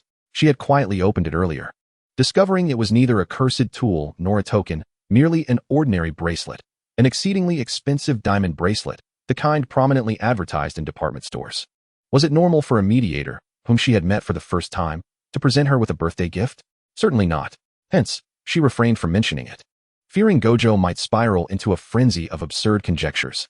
It felt as though he had said a great deal, while simultaneously revealing nothing at all. Gojo Satoru, scooping into the chocolate almond ice cream cup before Chia, remarked, this place has some delightful flavors. Perhaps we should order an ice cream cake from here tomorrow? Eat your own. Chia tugged the ice cream closer, steering the conversation back. Kong Shiyu seems like a riddle. Moreover, if his words are to be believed, he might have known Hailing even before Sun Air. Suguru Geto, lost in thought, suddenly made a startling remark. He wouldn't he also harbor feelings for you, would he? Cough. Chia nearly choked on his words. What are you saying, Geto? It's not surprising, is it? Suguru replied with a teasing smile. His demeanor towards you is markedly different. How could that not be surprising? It is exceedingly strange. Chia retorted firmly. He and Sun Air are friends. How could he possibly have feelings for me? I am not a gold bar. Suguru cast a glance at Gojo, whose white hair persisted in his relentless endeavor to pilfer ice cream from Chia. Do people like that have friends? He scoffed, adding, besides, if they are friends, it would make it easier to develop feelings for the same girl, wouldn't it? Suguru Geto. Chia extended her hands, firmly turning his face to meet her gaze. Speaking with heartfelt urgency, do not entertain such nonsensical thoughts. At your age, your primary focus should be diligent study. Do not let your mind be consumed with thoughts of love. Her fingers, having just gripped the ice cream cup, bore a slightly chilly touch. The accompanying moisture, akin to corrosive bloodstains, seeped through Suguru's veins. Thus, he smiled. Little Chia, are you not also preoccupied with love for Satoru? Geto, hear me out. I fully comprehend your feelings. Chia was sincere. She understood why Suguru felt this way. Initially, he and Gojo were inseparable, yet since her arrival last year, they had often transformed into a trio. After the Star Plasma incident, Gojo ascended to the rank of special grade sorcerer, while she embarked on a romantic relationship with him. Suguru must surely feel isolated. It mirrored the tale of Harry Potter, where Harry, Ron, and Hermione formed a trio, only for Hermione and Ron to begin dating, rendering their interactions awkward at times, with Ron even storming off when Harry needed support the most. Thus, having immersed herself in various novels, Chia considered herself quite adept at understanding Suguru's current sentiments. If you are troubled by my relationship with Satoru, she carefully proposed, I can break up with Gojo and continue being good friends with you both. To Chia, her romance with Gojo paled in significance compared to Suguru's mental well-being. After all, this concerns the survival of the sorcery world, the lives of thousands in Shibuya. Hey, Gojo interrupted her unspoken words. His expression was particularly cold. I warned you before, Chia. Chia was taken aback by Gojo's demeanor. He typically bore an air of nonchalance, a relentless persistence. Yet, when he turned indifferent, it felt as if an oppressive ICC was closing in. He rose, leaning over the table towards Chia. His finger brushed her lip. Do not wield the banner of protection to harm me. I cannot bear it. Chapter 36. The most important birthday. After departing the cafe, Kong Shiyu drove for 3 hours, returning to Lingzi barbecue. The setting sun stained the worn curtains of the barbecue shop a rusty red, and as Kong Shiyu pushed the door open, dust from years past swirled in the air. The yellowed price list in the freezer still bore the ink from 2 years prior, and the cash register displayed dried-up condiment bottles. The owner, Oda Lingzi, had closed the shop 2 years ago, returning to her hometown. Kong Shiyu acquired the establishment. He made no alterations. It retained its original sign. However, there were neither owners nor customers. He lit a cigarette, seated in the empty barbecue shop, and called Senaire. Ashes fell onto the booth. The grease on the iron plate shimmered amber in the twilight, and in a fleeting moment, the sound of sizzling fat seemed to echo in the silence. The phone rang 3 times before it was answered. So you were still alive. Senaire's voice was tinged with rust, accompanied by the muffled sounds of blunt objects striking flesh in the background. Kong Shiyu ignored his provocation. You have grown too greedy lately. Greed exposes vulnerabilities. Senaire fell silent for a few seconds. Did you see her? Kong Shiyu, yes. She is exactly as she was before, no? She appears to have aged a few years less. Senaire snorted. Lost her memories. Her mind has regressed. It's pitifully foolish. Kong Shiyu's words were ambiguous. Perhaps the foolish one is you, Senaire. Senaire, are you concealing something from me? Kong Shiyu, I have stated before. I will not disclose client information. Another silence fell on Senaire's end. He suddenly remarked. Hailing must have left you a letter of farewell, correct? Kong Shiyu, no comment. A sharp metallic sound pierced the receiver, followed by the thunderous crash of a heavy object falling. With a heavy breath, Senaire sneered. Did she ever inform you that such a situation would arise? This left Kong Shiyu momentarily speechless. After a pause, he replied, perhaps we do not fit into the script she meticulously crafted. A narrative designed for a harmonious conclusion has no need for the presence of rotting wild dogs. If I must partake, then I can only wish you success. Kong Shiyu extinguished the cigarette in his hand. The embers left after the fire's extinguishment are far more tormenting than the flames themselves. The following day, an unread message lingered at the top of the chat. And Qianyi refreshed her phone countless times, the lock screen revealing the spiderweb-like bloodshot veins in her eyes. Wu Tiaowu had once again initiated a cold war with her. Qianyi felt disheartened. She had not anticipated Wu Tiaowu's emotional volatility. Had she known, she would have refrained from entering a romantic relationship with him. Although Wu Tiaowu was tall, handsome, extraordinarily capable, and possessed an impressive 8-pack, saving the world surely outweighed the significance of dating him. She could only blame herself for succumbing to momentary lust and not rejecting the white-haired one's confession. Now, their once harmonious friendship had been thrown into disarray. Last night, Qianyi had suffered from insomnia until dawn before finally succumbing to sleep, only to awaken in the late afternoon. The message she had sent Wu Tiaowu last night sat lonely on the conversation page. Good night, I'm sorry. Wu Tiaowu had yet to respond. She then messaged Suguru Geto. Geto, do you know where Wu has gone? Suguru Geto also failed to reply. This was it. Even Suguru Geto was ignoring her. With her head drooping, she got out of bed to brush her teeth. Gazing into the mirror, she confronted her reflection, dark circles prominently framing her eyes, their corners tinged with red. Whatever will be, will be, she thought as she scrubbed her face with cold water, resigning herself to the notion that the end of the world was not her responsibility. Suddenly, her phone rang. To her surprise, it was a call from Kinjaku Nanami. Senpai, are you busy? Qianyi rubbed her face. No, go ahead. Hajime has fully recovered. And we would like to express our gratitude to you. May we treat you to barbecue tonight? Qianyi initially intended to decline, but then recalled that today was her birthday. With neither Wu Tiaowu nor Suguru Geto responding to her messages, it seemed they would not be celebrating her birthday. She considered reaching out to Shoko. But Shoko was unaware that it was her birthday, and she couldn't bring herself to mention it. Therefore, if Nanami Kinjaku and Hajime were inviting her to dinner, at least she would not spend the day alone. Qianyi accepted Nanami Kinjaku's invitation. All right, see you tonight. Technically, the address Kinjaku sent her was not a barbecue restaurant, but rather a camping site near the school. As dusk painted the forest path a honeyed hue, Qianyi walked over the pine needles to the campsite. The camping lights, which Kinjaku had set up beforehand, swayed gently in the trees, and the air was filled with the tantalizing aroma of grilled sanma. Over here, senpai. Hajime called out. Peeking from behind the barbecue grill, his apron stained with sauce, Kinjaku was busy flipping sizzling beef with tongs. Wisps of white smoke rising from the metallic grill in the twilight. Just as Qianyi was about to speak, A loud bang erupted from the bushes. Wu Tiaowu, adorned with colorful ribbons, leaped forth, holding the very ice cream cake they had admired yesterday at the ice cream shop, topped with a smoking sparkler. Suguru Geto followed closely behind, tossing colorful confetti, most of which ended up in Shoko's beer cup. Watch where you're aiming, you idiot. Shoko scolded. And Qianyi spotted a group of familiar faces trailing behind, Shoko, Mei, and Kana among them. A folding table and chairs were set up by the bonfire, and Mei's portable speaker played classic jazz tunes. Qianyi was both surprised and delighted. Glancing at Wu Tiaowu, "You're not angry anymore?" Still a bit miffed, Wu Tiaowu replied as he stepped forward to embrace her, softly murmuring, "But today is your birthday." Suguru Geto, with a stoic expression, remarked, "Aren't you always concerned about everyone? So we simply invited everyone." The gift box Hajime presented was carefully wrapped in starry paper.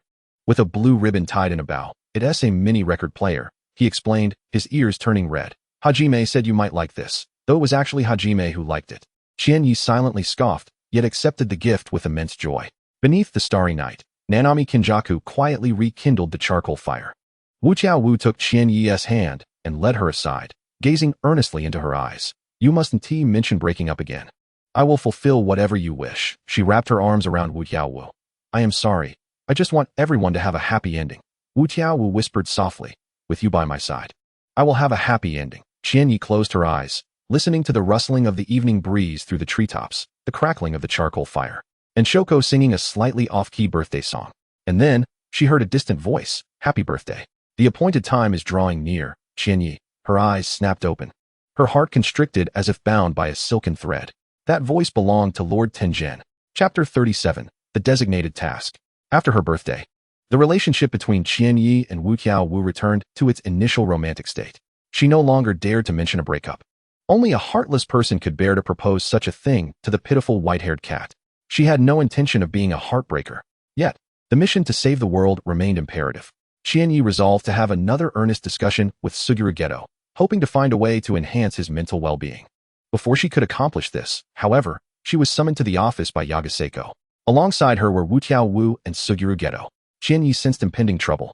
She hoped she hadn't caused any recent mishaps. "A new task has been assigned to you, by Chuan Qianya," Yagaseko stated. "It is of utmost importance. As requested by Lord Tenjin." "What?" Qianyi perked up immediately. Hadn't Lord Tenjin mentioned being in a deep slumber? "I have questions for Lord Tenjin as well." "Indeed. He is in a slumber." Yagaseko poured himself a cup of bitter tea. "This task was arranged by Lord Tenjin 6 months ago." 6 months ago? Suguru Geto questioned. "Isn't that?" Yagaseko confirmed. "It coincides with the issuance of the Star Body mission." Wu Tiaowu raised an eyebrow. "What does Tenjin mean? Is this a trap for Qianyi?" Yagaseko responded. "I too am perplexed." However, Lord Tenjin would not set a trap for a student. He turned to Qianyi. "In any case, you may accept or decline. Lord Tenjin has stated that you possess the right to choose." "I will go," she replied, her voice laced with hesitation. She was not uncertain about accepting the task, but rather about the unknown future. As Yagaseko had articulated, if Lord Tenjin wished her dead, he wouldn't need to concoct an elaborate scheme. Moreover, he wouldn't brazenly inform her while allowing Wu Tiaowu and Suguru Geto to listen. Yet, Lord Tenjin's arrangements undoubtedly held a specific purpose. Would this journey unveil her destiny? What did Lord Tenjin's words mean on the night of her birthday? "No," Wu Tiaowu asserted, pressing his hands against Yaga's desk. "Unless I accompany her, I will not allow her to undertake this task." Yagaseko cast him a sidelong glance. "No problem." Wu Tiaowu appeared deflated. "What?" "I said you could join, and so could Suguru Geto," Yagaseko clarified. "Lord Tenjin has suggested that Qianyi complete the task independently. However, if the two of you wish to participate, he does not oppose it." Qianyi too felt bewildered. Lord Tenjin even preordained this. Yagaseko affirmed. "Indeed. So, are you certain you wish to accept?" Qianyi replied. "I am certain. It's just that Wu Tiaowu and Suguru Geto," as she had yet to finish her words. The silver-haired individual and the one with the bun turned their faces towards her, their gazes heavy and contemplative. Qianyi swallowed the words she intended to speak and instead said, "I respect their wishes." Mission file. Name, Nightfall Forest, classified document. Coordinates, 39N, 39E. Anomalies, tree bark shaped like human faces, streams flowing upstream, spatial barriers. And ghostly whales. Mission rating, special class. Personnel, by Chuan Qianya, Wu Tiaowu, Xiaoyujia. The auxiliary supervisor escorted the trio to the edge of the forest. Elaborating on the background, Nightfall Forest had long been shrouded in eerie legends, classified as an undeveloped area, with entry prohibited for the public. A year prior, a major developer from Daocheng had contracted the forest, intending to transform it into a wishing forest, complete with upscale entertainment facilities and treehouses, while introducing wildlife, all under the banner of harmonious coexistence between man and nature, to attract urban dwellers for vacationing. But I don't see any signs of construction here, Shinya questioned. While still in the surveying and design phase, supernatural occurrences began to manifest within the forest. The auxiliary supervisor explained, as the situation escalated. No construction company was willing to engage, and subsequently, the developer went bankrupt due to a broken financial chain, halting any further development. The auxiliary supervisor provided them each with a map indicating the temporary structures erected during the initial surveys. The forest was vast. To thoroughly explore it, they would likely need to stay overnight. This situation had been mentioned by Teacher Yi, so they had prepared accordingly. Given that it was still summer, they need not worry about the cold, but they should bring food, water, and insect repellent. As dusk swallowed the last vestiges of daylight, they reached a resting point deep within the forest, the shed's tin roof glimmering a muted gray under the moonlight. Shinya ignited a camping lantern, illuminating the dim space. While Wu Tiaowu spread out a lightweight sleeping bag, he remarked, "What a drag. We haven't seen a single grade 3 cursed spirit all day." Xiaoyu Jie handed instant noodles to Shinya, responding to Wu Tiaowu, "Indeed, nothing has been discovered. Yet there's this strange feeling, don't you think?" Shinya concurred deeply. That peculiar sensation felt as though her fate was intertwined with the forest itself. She inquired of Wu Tiaowu, "Did even your 6 eyes fail to detect any unusual signs?" "There are indeed remnants of cursed energy," Wu Tiaowu replied, passing her a bottle of juice. "But how do I put this? It feels like residual energy from a long time ago, at least 2 to 3 years." After agreeing on a schedule for night watch, Shinya nestled into her sleeping bag. The simple tin shed, at the very least, was draft-free, and she found her sleeping experience even more comfortable than camping in a tent by the seaside days prior. Resting her head on Wu Tiaowu's jacket, she swiftly fell into slumber. Shinya was startled awake by a damp, cold sensation. She found herself standing barefoot in knee-deep creek water, the moonlight casting an azure hue over the surface. The tin roof of the shed reflected cold light 200 meters away, while Wu Tiaowu's breathing sounded muffled, as if through the depths of the ocean. The acrid scent of decaying leaves was abruptly supplanted by sandalwood, as a majestic white deer emerged from the depths of the cedar grove. Its fur shimmered with the chill of fresh snow, and its left foreleg was entwined with a faded prayer cord. A yellow pendant hung from its chest, identical to the amber pendant that had once adorned Chinya's neck upon her arrival in this world. Initially, Chinya assumed it was her system, yet for over a year, it had remained silent. The white deer met her gaze before continuing onward. Its gentle eyes stirred a deep, inexplicable ache within her. "Wait." Shinya instinctively chased after it, the deer picking up speed. She followed the white deer as if riding the wind, darting past fallen branches, muddy swamps, and swarming fireflies, while the moonlight gradually faded. It was not clouds obscuring the moon, but the moon itself that was vanishing. The white deer halted at the edge of a cliff, glancing back at her. She approached the precipice, witnessing the last sliver of moonlight plummet into the river below. The deer leaped gracefully into the moonlight. Chapter 38, Nightfall Forest. In a vague sense of awareness, she heard another version of herself speaking through the fabric of time and space. "Go, go. Time may be irreversible, but destiny can be altered. Complete the lock of time. Fulfill your fate." Shinya struggled, leaning back, her head striking the iron filing cabinet in the shed with a heavy thud.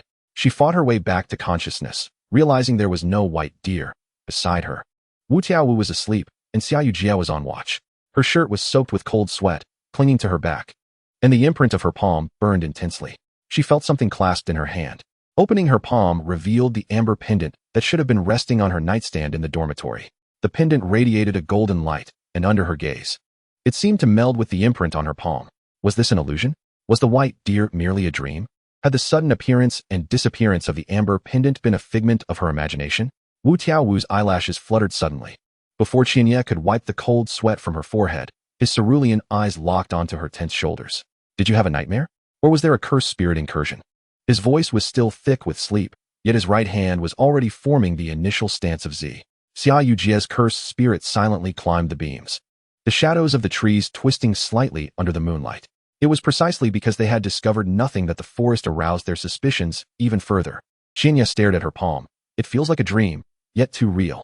She selectively unveiled the truth, recounting the contents of her dream. Suddenly, Wu Tiaowu grasped her left hand, his thumb tracing the imprint of the cursed seal on her palm. Perhaps it was a cursed spirit incursion. We simply haven't identified it yet. Some cursed spirits possess the ability to invade dreams. Xiaoyu Jia ignited an emergency lantern, the warm yellow light illuminating the moldy walls, attempting to offer a semblance of warmth. Invasion of dreams is a unique ability. What could the purpose of that deer have been?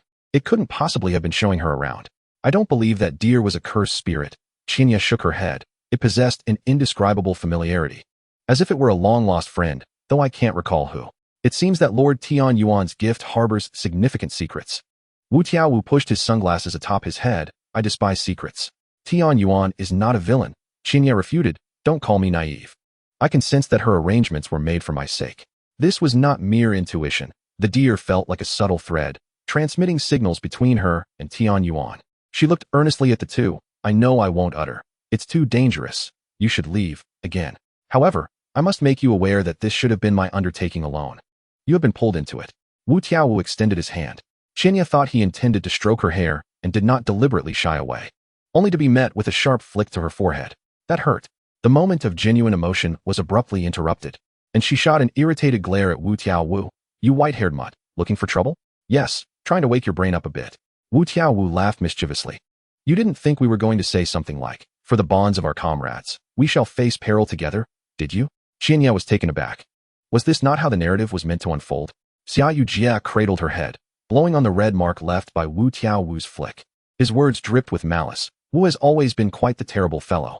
Why not break up with him and be my girlfriend instead? Satoru Gojo, what an absurd fringe. You actually said it out loud. Huh. Suguru Geto stroked his chin, accidentally letting it slip. He felt quite embarrassed. Chia, enough is enough. You two are just toying with me, you rascals. Thus, the next day's expedition followed the path traversed by the white deer in Chia's dream. A flicker of doubt crossed her mind. Could it be that it was not merely an ordinary dream? Chia scratched her head. This scene is different from that in my dream.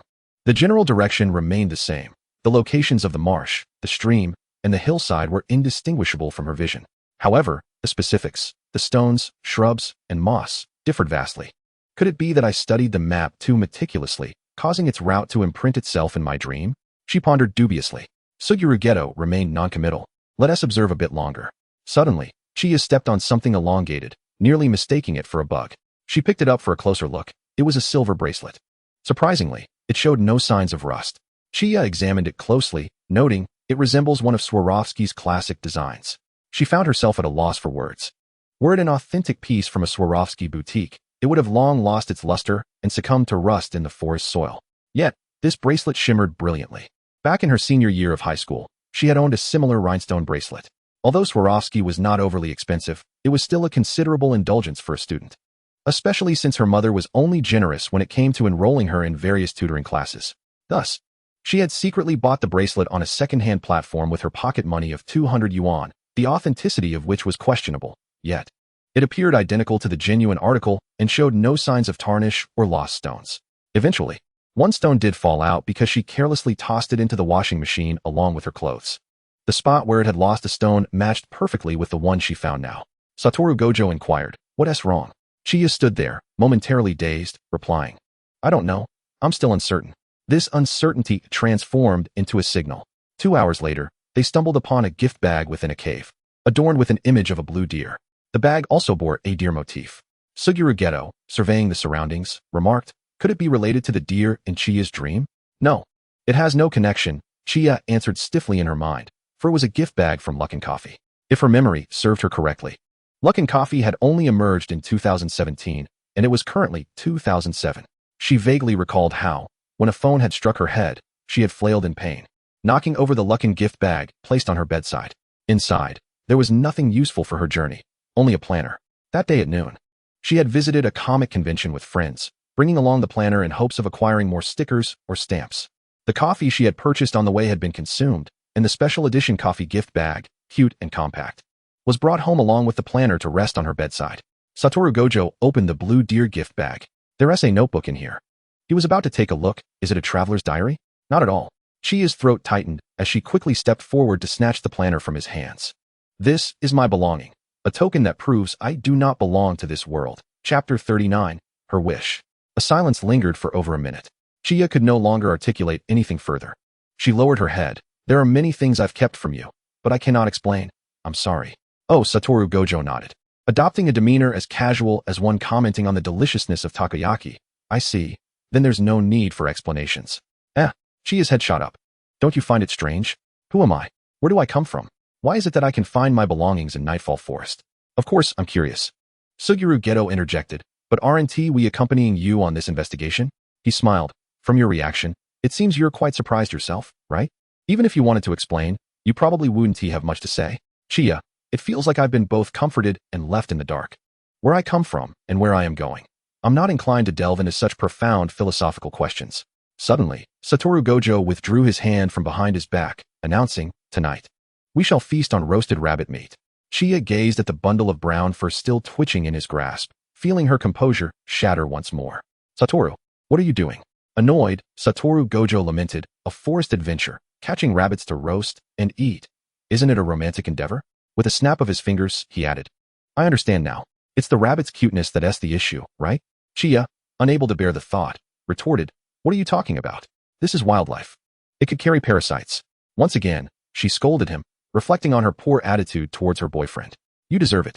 Ultimately, the trio's dinner consisted of instant ramen and canned luncheon meat. That night, they took turns keeping watch. Satoru Gojo was on duty for the first half of the night. The moonlight dimmed, approaching darkness. Chia quietly crawled out of her sleeping bag. Tonight was a lunar eclipse. Her heart was remarkably calm regarding the fate that lay ahead. The guidance of the white deer had become abundantly clear, and Tungin's thoughts had been directly conveyed to her. Chia had made her choice, though it was one that Satoru Gojo and Suguru Geto would undoubtedly oppose. The bravery of youth can often lead to reckless determination. Satoru Gojo soon noticed her. What's wrong, Chia? Can't sleep? Yeah, I can't. She approached him, saying, can I talk to you? She gestured for them to step away, just the two of us. I don't want Geto to overhear. Satoru Gojo replied warily. You're not going to say something I don't want to hear again, are you? No, Chia calmly deceived him. I merely wish to share some secrets about myself. Very well. Satoru Gojo followed her deeper into the forest. The night forest was unusually serene, the subtle chirping of insects resonating like the earth's pulse. I once spoke to you about wild roses, do you recall? Chia began, walking slowly. It's about the child I recruited. Satoru Gojo was puzzled by her sudden mention of this, yet there was an unmistakable ambience as they strolled through the woods. I remember, he replied. You said that in 10 years, she would be the best student in her vocational school. One of the best, Chia emphasized, and so will Megumi Fushiguro. He will also be a remarkable student. With a playful leap onto a stone, she smiled at Satoru Gojo. You must treat them well in the future. While Satoru Gojo thought, what does it have to do with me? I'll graduate in a year and a half. He nodded in agreement simply because Chia had said so. I will. Chia continued. Nanami and Hibara are our juniors. You should pay more attention to their missions. If new students encounter mismatched tasks, it could cost them their lives.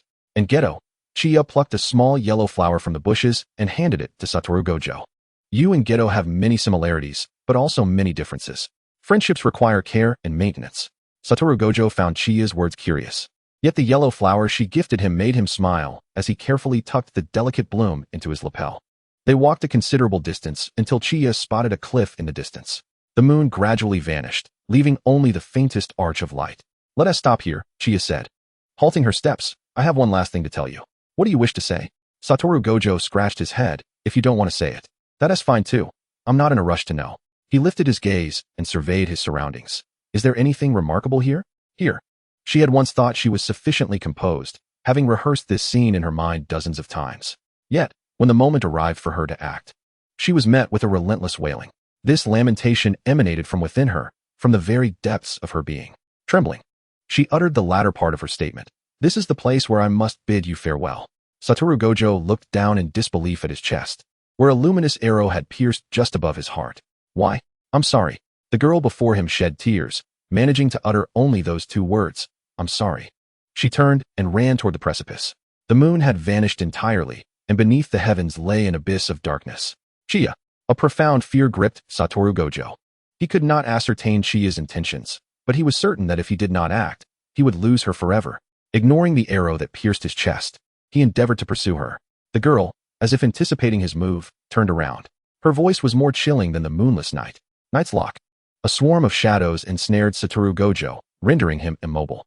The girl forced a grim smile. This is the curse with the most severe backlash against me. You may break free, but the cost is my own death from the backlash.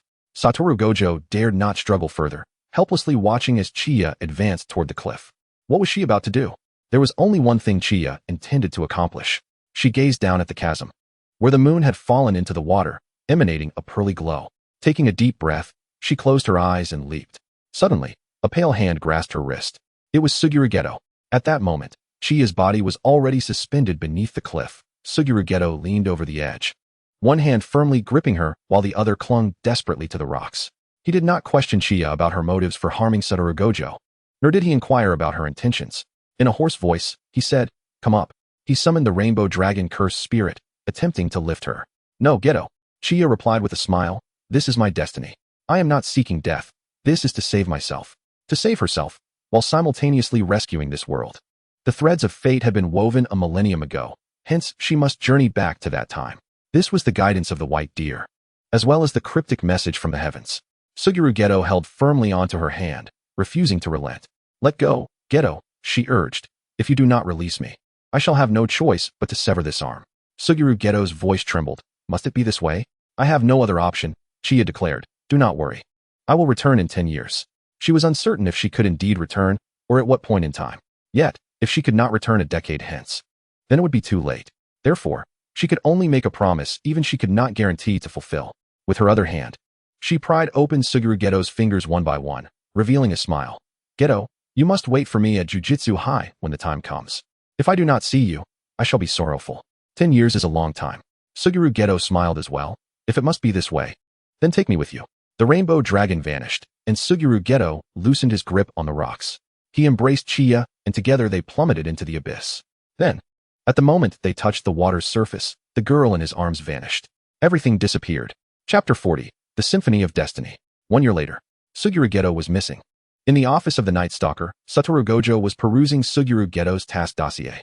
The assignment seemed unremarkable. In a certain village, residents had mysteriously died, and the task was to locate and eliminate the killing cursed spirit. The Night Stalker observed the last 2 remaining third-year students and added, "The task itself was completed without issue." Suguru swiftly dealt with the cursed spirit. However, he discovered 2 children with cursed energy in the village.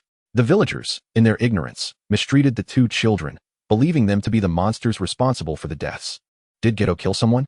Satoru Gojo replied coldly, "They deserve to die as well." "Gojo, mind your tone."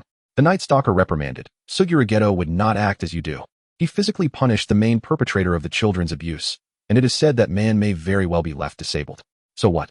Nanami Shoko, with a rather indifferent attitude, remarked, "Abusing children is deserving of death. Being disabled is merely a consequence. Should the director's office issue a warrant for Suguru? You are all so arrogant." The Night Stalker felt his blood pressure rising daily. If it were Chia, she would never utter such words. Mentioning that name cast a pall of silence over the entire office. The Night Stalker tactically sipped his tea. The director's office initially intended to issue a reprimand for Suguru, but unexpectedly, he fled. They did not plan to issue a warrant for him. After all, he is a grade 1 sorcerer. The Night Stalker coughed lightly. The director's office means that as long as he is willing to return and admit his mistakes, the matter can be overlooked. It has nothing to do with me. Satoru Gojo outright rejected the proposal. Like a laboring beast on strike, the overseer feigned a demeanor of tolerance and kindness. "The rotten oranges remain as nauseating as ever." "I cannot either." Shoko yawned. "I am merely a pitiful doctor." The 2 exited the office, one after the other. Those brats. The Night Stalker could not help but feel a headache. Forget it, let it be. At that moment, Suguru was aimlessly wandering the streets of Tokyo. It was unbearable. The 2 children he had brought from the mountain village, Mimiko and Nanako, were simply too noisy. He was not inclined to care for children, but for the time being, he could not find a place to take them, so he had to temporarily rent a house to accommodate them. And he himself had nowhere to go. Sorcerers, ordinary people, cursed spirits, who among them embodies absolute justice, and who among them is completely innocent. Humanity is not worthy of protection. The so-called sorcerers are merely bullets, piercing the hearts of their comrades after being engulfed in flames. It is repulsive. Witnessing the plight of Mimiko and Nanako ignited a boundless fury within him, almost compelling him to slay everyone present who shouted and protested, and then set it all ablaze. Yet he could not. The diamond bracelet on his wrist reminded him, "In 10 years, you must wait for me at Jujutsu High." If he were to kill everyone, he would never return to Jujutsu High. However, if he continued to stay there and numbly follow the director's arrangements in carrying out tasks, he feared he might one day lose control. If she could return, if she could indeed come back, she would certainly not wish to witness a madman steeped in bloodshed. Thus, Suguru Geto resolved to leave for now. In 10 years, if she truly kept her promise, he would return. After all, Satoru Gojo could not leave. Everything she had left at Jujutsu High would naturally be safeguarded by someone. He could not return to the Geto household either. He had no deep emotional ties there. He had already transferred the majority of his savings to his parents' account, as a token of gratitude for bringing him into the world and raising him. Yet, when he made the transfer, he had not anticipated that he would suddenly have 2 children to care for. Suguru Geto wandered aimlessly for a while before finally calling Koshiyu. The phone rang for a while before it was answered. Who is this? Suguru Geto. Why are you calling me? Suguru Geto remained silent for a few seconds. I've left Jujutsu High. Koshiyu, so? Suguru Geto, do you have any job openings for me? Koshiyu, there are indeed a few. Several want to commission Fushiguro Megumi. Since he can't take them, if you're willing, you can handle them. Suguru Geto, why is he unable to do it? Kongshiyu, remember, I shall not divulge client confidentiality. However, this does not fall under that category. I can tell you he left the country a year ago, due to that person everyone is aware of. Suguru Geto, I only accept commissions for exorcising curses. Not for killing. Do you still wish to maintain your virtuous facade? Kongshiyu replied, very well, as you wish. A 50-50 split, is that agreeable? Suguru Geto disdainfully dismissed the argument. Fine. Just as Kongshiyu was about to hang up, Suguru Geto suddenly recalled something. Wait. Suguru Geto inquired, did Fushiguro Megumi leave with that guy? Fushiguro Megumi? Kongshiyu pondered for a moment before realizing it referred to Zenin's son. Responding with a hint of confusion. He shouldn't he have? Zenin left on his own.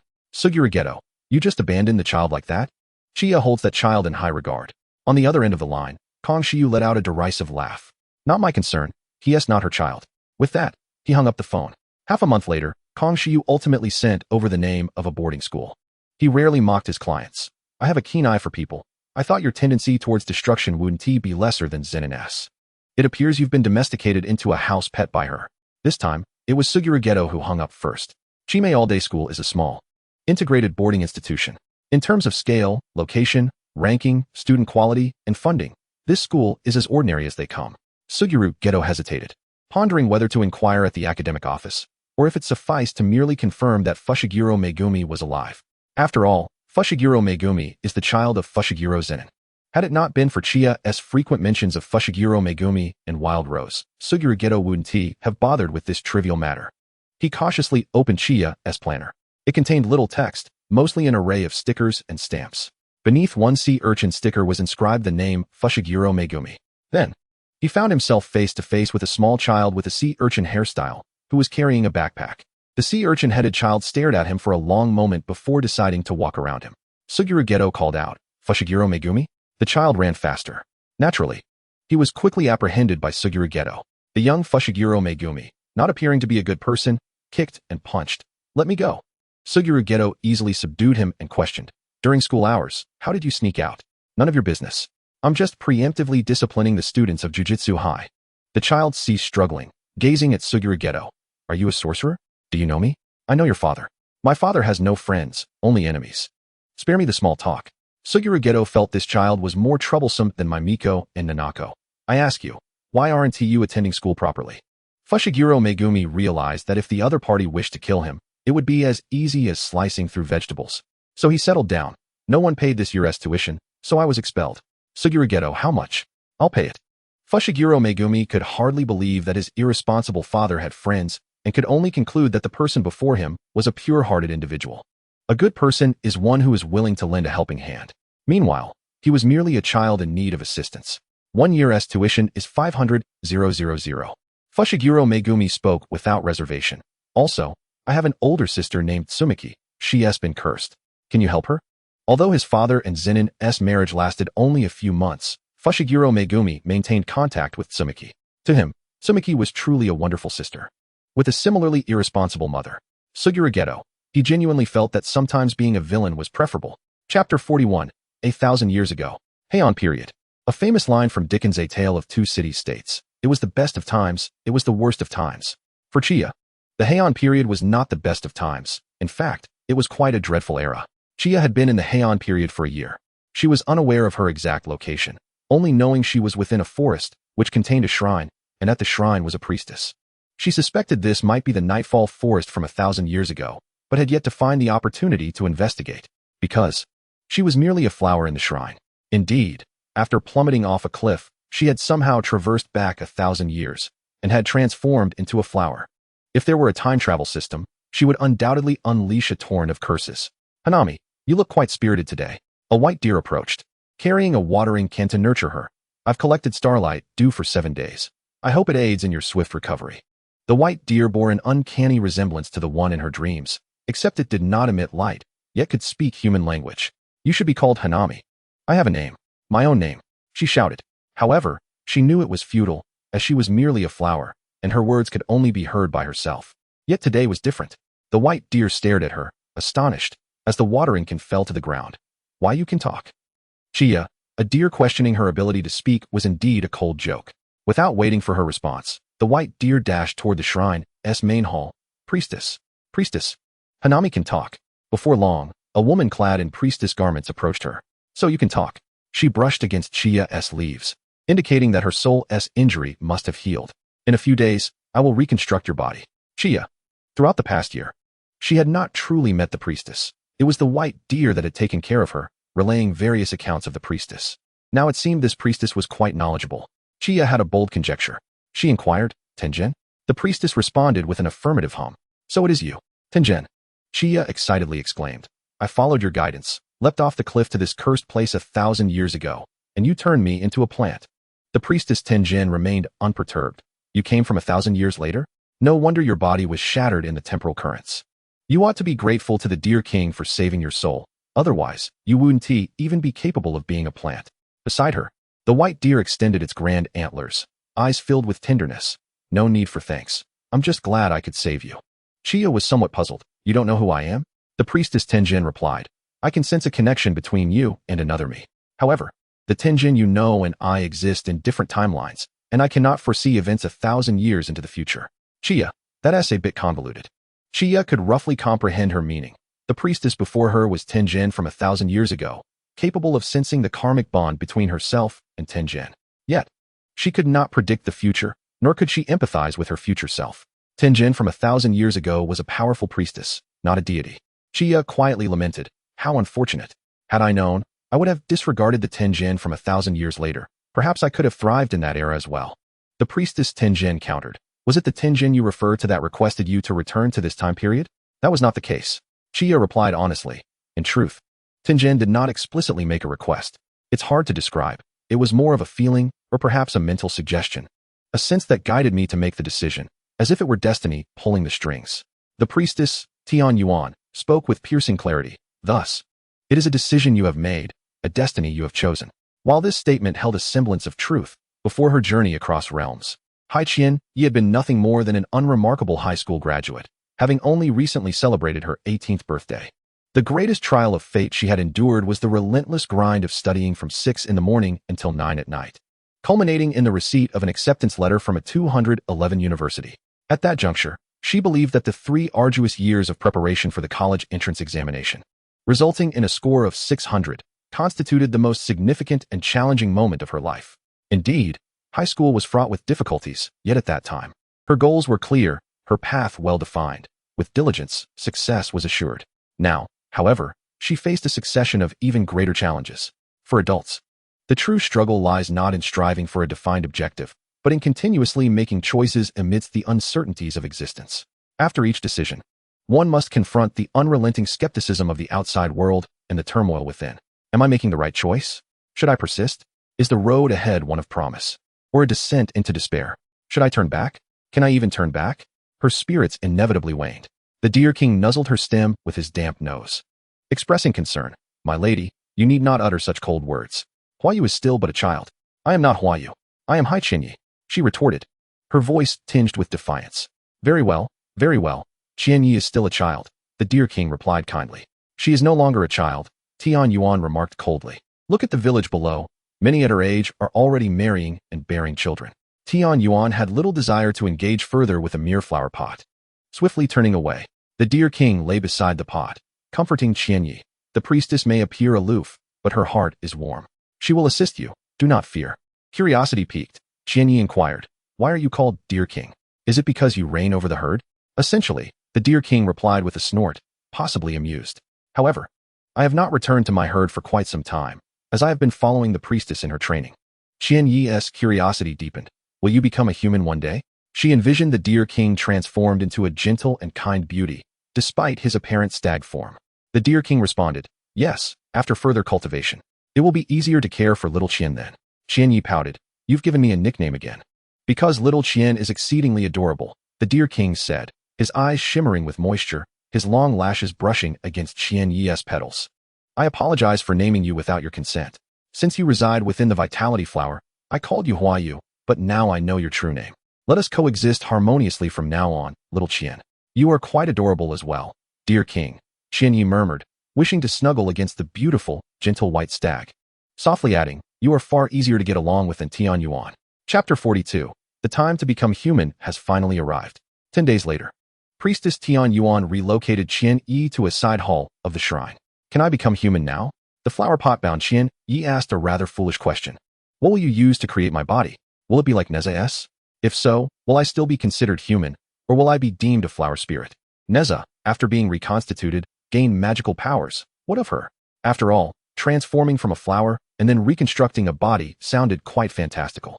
Tian Yuan, unfamiliar with Neza, replied, the vitality flower serves only to nurture the soul. It cannot become your corporeal form.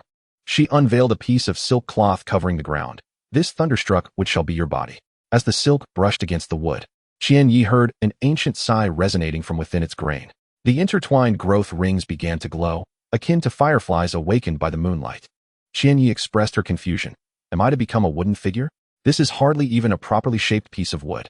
Though Tian Yuan could have elaborated, she chose not to, for Qian Yi's inquiries were far too numerous. Some matters need not be explained prematurely, as they would only serve to burden the mind.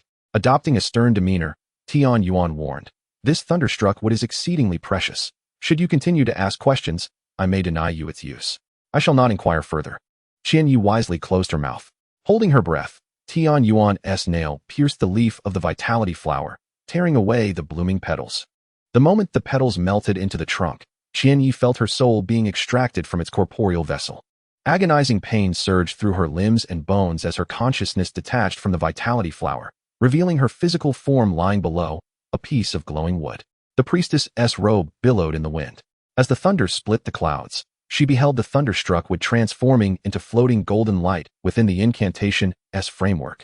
The flowing light beginning to shape her bones. Does it hurt? Tian Yuan's voice carried an imperceptible concern. Qian Yi wished to respond, but her throat was filled with the acrid taste of burning pine resin. Her retina was flooded with various phantasmagorias. Feeling herself alternately drifting through the air and then plunging into the wood, the thunderstruck wood gradually assumed a rounded form, morphing into a complete human shape amidst the thunderous roars. Qian Yi felt as though her body had lost all weight, becoming ethereal, akin to the dizzying sensation of inebriation. She struggled to steady herself, yet her vision began to blur, the once clear scene dissolving into indistinct shadows. Soon after, her consciousness ebbed away like a receding tide, growing ever fainter. Tian Yuan would not deceive me, would she? Was her last hazy thought before plunging into utter darkness. Time passed, how long? She could not tell. When Qian Yi regained her awareness, the first sensation to greet her was an overwhelming darkness. Not a glimmer of light surrounded her, as though the entirety of night had engulfed her. She blinked, striving to awaken more swiftly. To her relief, she discovered she remained within the very side hall where the spell had been cast. Thankfully, she was not blind. The darkness merely stemmed from the night's embrace, rendering the hall exceptionally dim, allowing her only to discern vague shapes. As she struggled to sit up, a sudden, rigid pain coursed through her back, radiating throughout her entire being. Priestess Tian Yuan had the audacity to leave me lying on the cold stone floor. She sighed, deciding to overlook it in light of her assistance in becoming human. Turning her head, she spotted the elongated deer antlers, their tips adorned with translucent jade-like luminescence, shimmering with an emerald-hued aura of spiritual energy. It was the deer king, still resting beside her, breathing deeply. Moonlight cascaded over his silvery gray fur, revealing 7 crescent-shaped golden markings along his back that flickered like stars beneath his coat. Indeed, the most comforting presence remained the deer king. Qian Yi quietly reached out her hand, yearning to touch the seemingly smooth antlers. Before she could make contact, the deer king awoke, shaking his head and expressing delight. Little Qian is awake. A wave of warmth surged through Qian Yi's heart, prompting her to boldly extend her hand to caress his antlers. The deer king showed no sign of displeasure, his misty eyes regarding her with kindness. Though Qianyi had never touched the deer in Dalian or Nara, she declared, "The Deer King is the finest deer." She nestled her forehead against his, asking, "Have you been waiting here for me to awaken?" "Indeed," he replied gently. "I wished to see little Qian in human form, fearing I might not recognize you thereafter. So I remained here to await your awakening." Qianya lowered her head to examine herself. Her hands and feet appeared entirely normal, resembling an ordinary human. Contrary to her concerns of becoming a wooden monster, isn't thunderstruck would merely timber struck by lightning? Qianya mused, marveling at such miraculous effects. "This is no ordinary thunderstruck wood." The Deer King patiently clarified.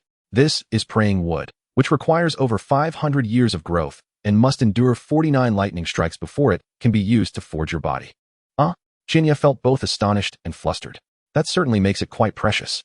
The esteemed priestess is indeed a wonderful person, with more time spent together. Little Qian will come to understand this. Qianya nestled closer to the Deer King, whose fur was somewhat coarse, lacking the softness of a cat or dog, yet radiated warmth. "Now, tell me how you saved me that day." She squeezed her head into the crook of its leg.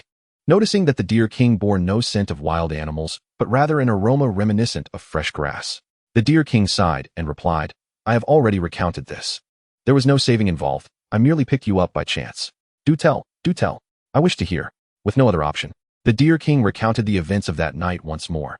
"I was placing the life-guarding flower by the water's edge to bask in the moonlight when suddenly, the moon itself dimmed, and another moon rose from the water.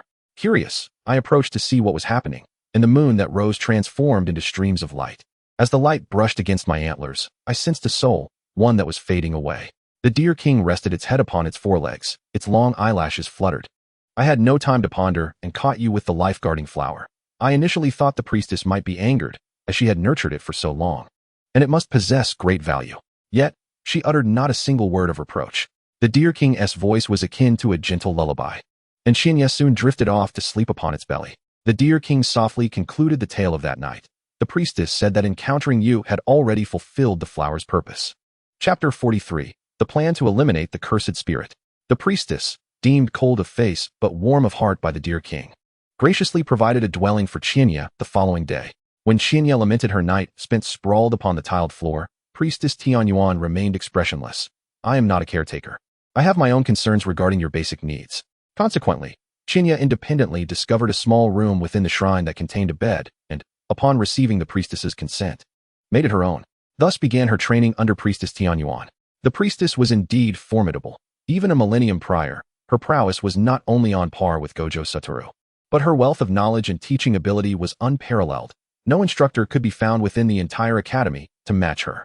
Moreover, Qianya was pleasantly surprised to discover that her current utilization of the lock technique presented little to no backlash.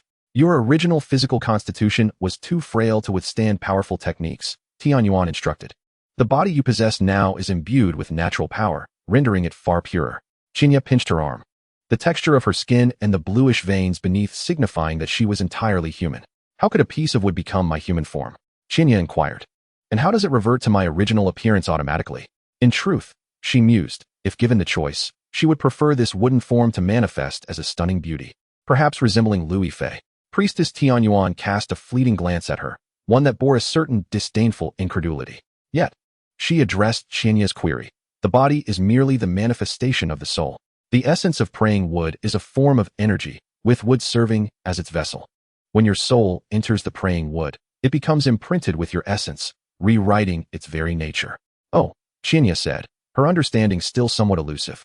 She couldn't help but draw parallels to the techniques of the living, which seemed to alter the body through the soul as well. With an earnest desire to inquire about the events of the millennium to come, she began to speak, only to be interrupted by Priestess Tianyuan. "Do not hastily reveal the future. It may diminish your fate." Qianya touched her face and said, "I heard from the Deer King that with the body of praying wood, I would have a long life." Tianyuan regarded her with that same look of disdain. Life is not solely defined by aging and death.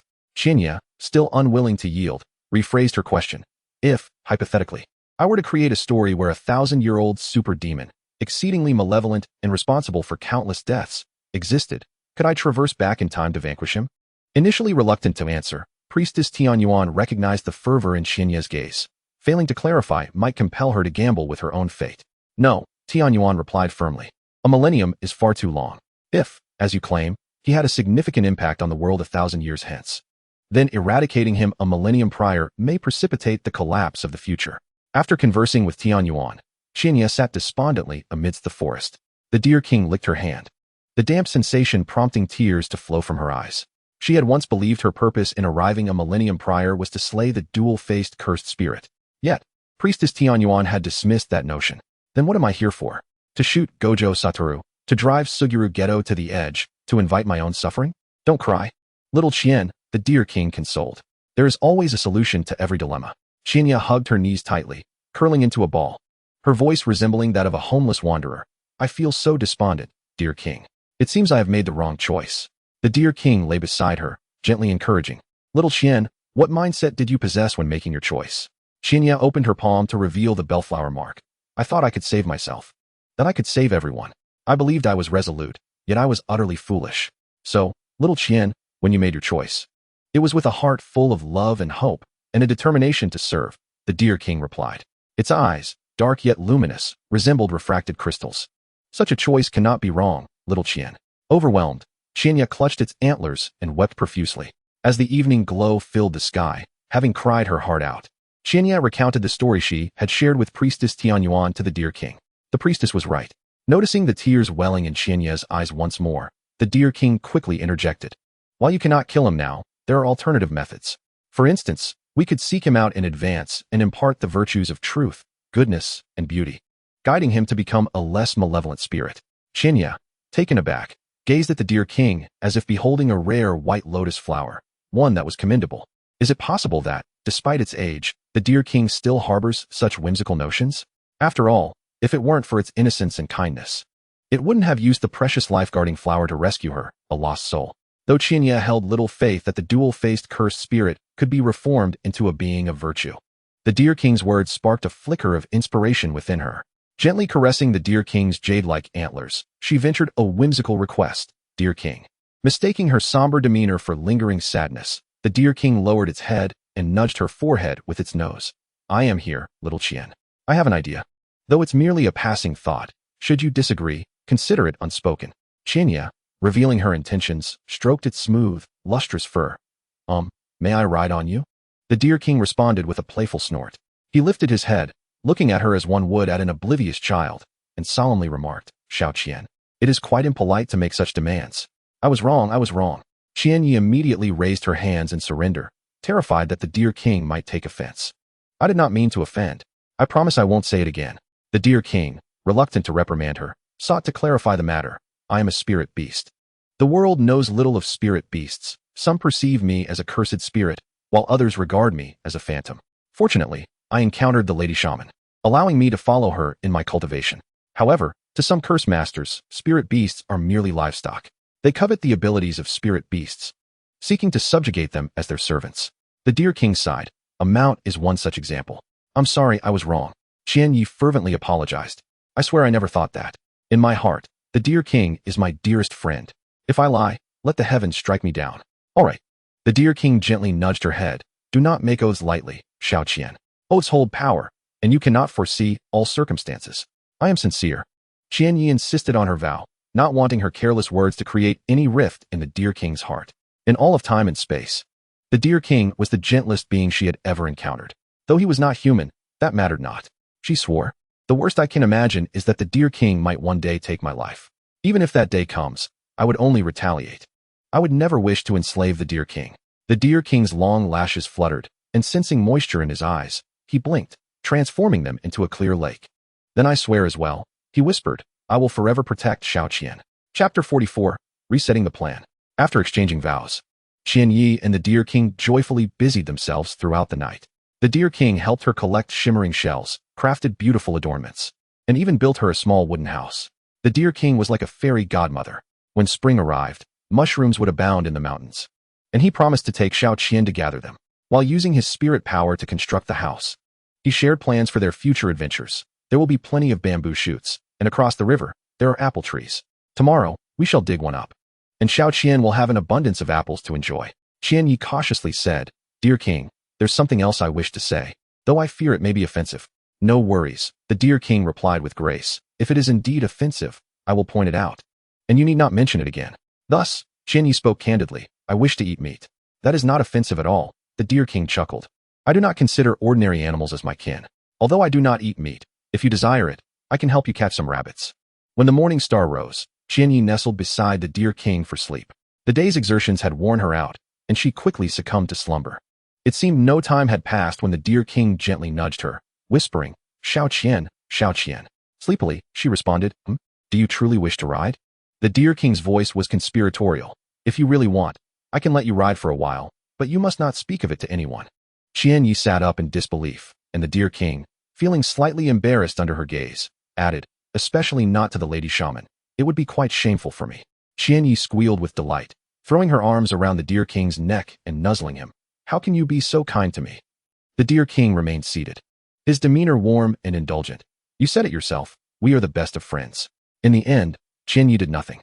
Since the Deer King was her best friend, she felt it improper to ride on the back of such a cherished companion. She felt fortunate to have the Deer King as her friend, who mended her nearly shattered resolve, making her journey through the millennia worthwhile. The following morning, rejuvenated, Qianyi sought the guidance of the shaman Tianyuan and presented a new idea. Is there any spell that can be used to control others? If eliminating Suanua is not feasible, we must consider alternative methods.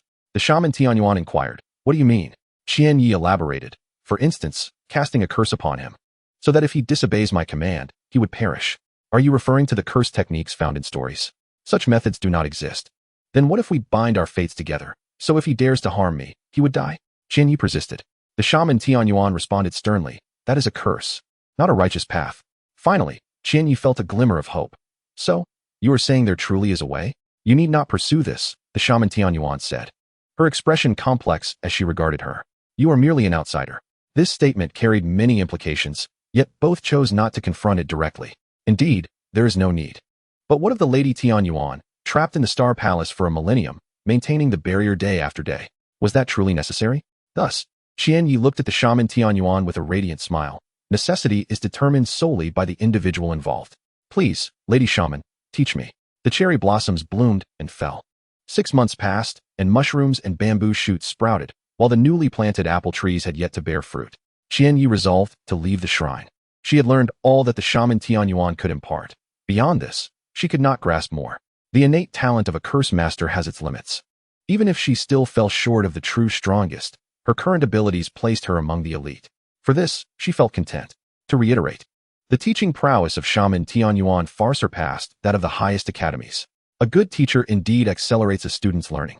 The Deer King reluctantly accompanied her down the mountain. Will Xiao Qian not continue her training for a while? I will soon be able to take on my true form. Humans have a limited amount of time. Qianyi pressed her cheek against the Deer King's. Once my matters are settled, if there's a chance, I will return. As a spirit of nature, the Deer King enjoyed an extraordinarily long lifespan. His soon would likely span at least a decade. If you cannot accomplish it, do return to find me. The Deer King urged, I will always assist you, Xiao Qian. They exchanged farewells multiple times, with the Deer King accompanying her several kilometers before returning. The shaman Tianyuan remained absent throughout, yet she provided Qianyi with some silver and copper coins, as well as crucial intelligence. 14 years prior, the head of the Sugawara clan's concubine bore a child with 4 hands. This concubine was executed shortly after giving birth, accused of bearing filth, yet the child inexplicably survived. The Sugawara clan was a powerful lineage, with one branch residing in Sugawara village and another, more influential, branch in Kyoto. Given time, the home in Sugawara village would likely be supplanted by the Kyoto Sugawara. Qianyi's first destination on this journey was Sugawara village. The Deer King escorted her to the foot of the mountain, where the human village lay. From here to Sugawara village was nearly 200 miles. Walking was not an option, so she would have to pay to ride in a villager's ox cart. The money given by the shaman Tianyuan was not to be squandered. Lying on a bed of wheat stalks in the cart, Qianyi pondered whether she might pick up a few exorcism tasks along the way to earn some money. It was the season of plum rains. Meanwhile, at the Sugawara estate, amidst the unbearable cacophony of cicadas, Sunua counted the droplets falling from the eaves. The thorny chains around his neck tightened suddenly, a curse binding him. Whenever his emotions fluctuated markedly, the thorns would prick his throat. At 14, he stood on the threshold between boyhood and manhood. In the confines of the cage, Sukuna is neither a mere beast nor a man. He is more accustomed to being referred to as a monster. Young master, the guard declares. The moment the guard kicks open the cage door, Sukuna catches the scent of blood. Instantly, a specially crafted cursed blade pierces his arm's artery, and a steady trickle of dark crimson blood is collected into a wide-mouthed vial. Cut deeper, the man addressed as young master expresses his impatience. After all, it won die anyway. Chapter 45, Physical Cleansing. The young master is Sugawara Katsumi, the eldest son of the Sugawara family and the current heir most favored by the head of the Sugawara clan. When referring to Sukuna, Katsumi uses the pronoun it. Like a wounded beast, Sukuna struggles fiercely, yet Katsumi remains indifferent. Indeed, the more it fights, the tighter the chains constrict, choking its throat, tearing its flesh, and breaking its bones. But what of it? This monster will not perish no matter the torment inflicted. He can freely utilize its blood and bones as sustenance for his own cultivation. At this moment, the proud scion of the Sugawara family remains blissfully unaware that he has unwittingly embraced a fatal destiny.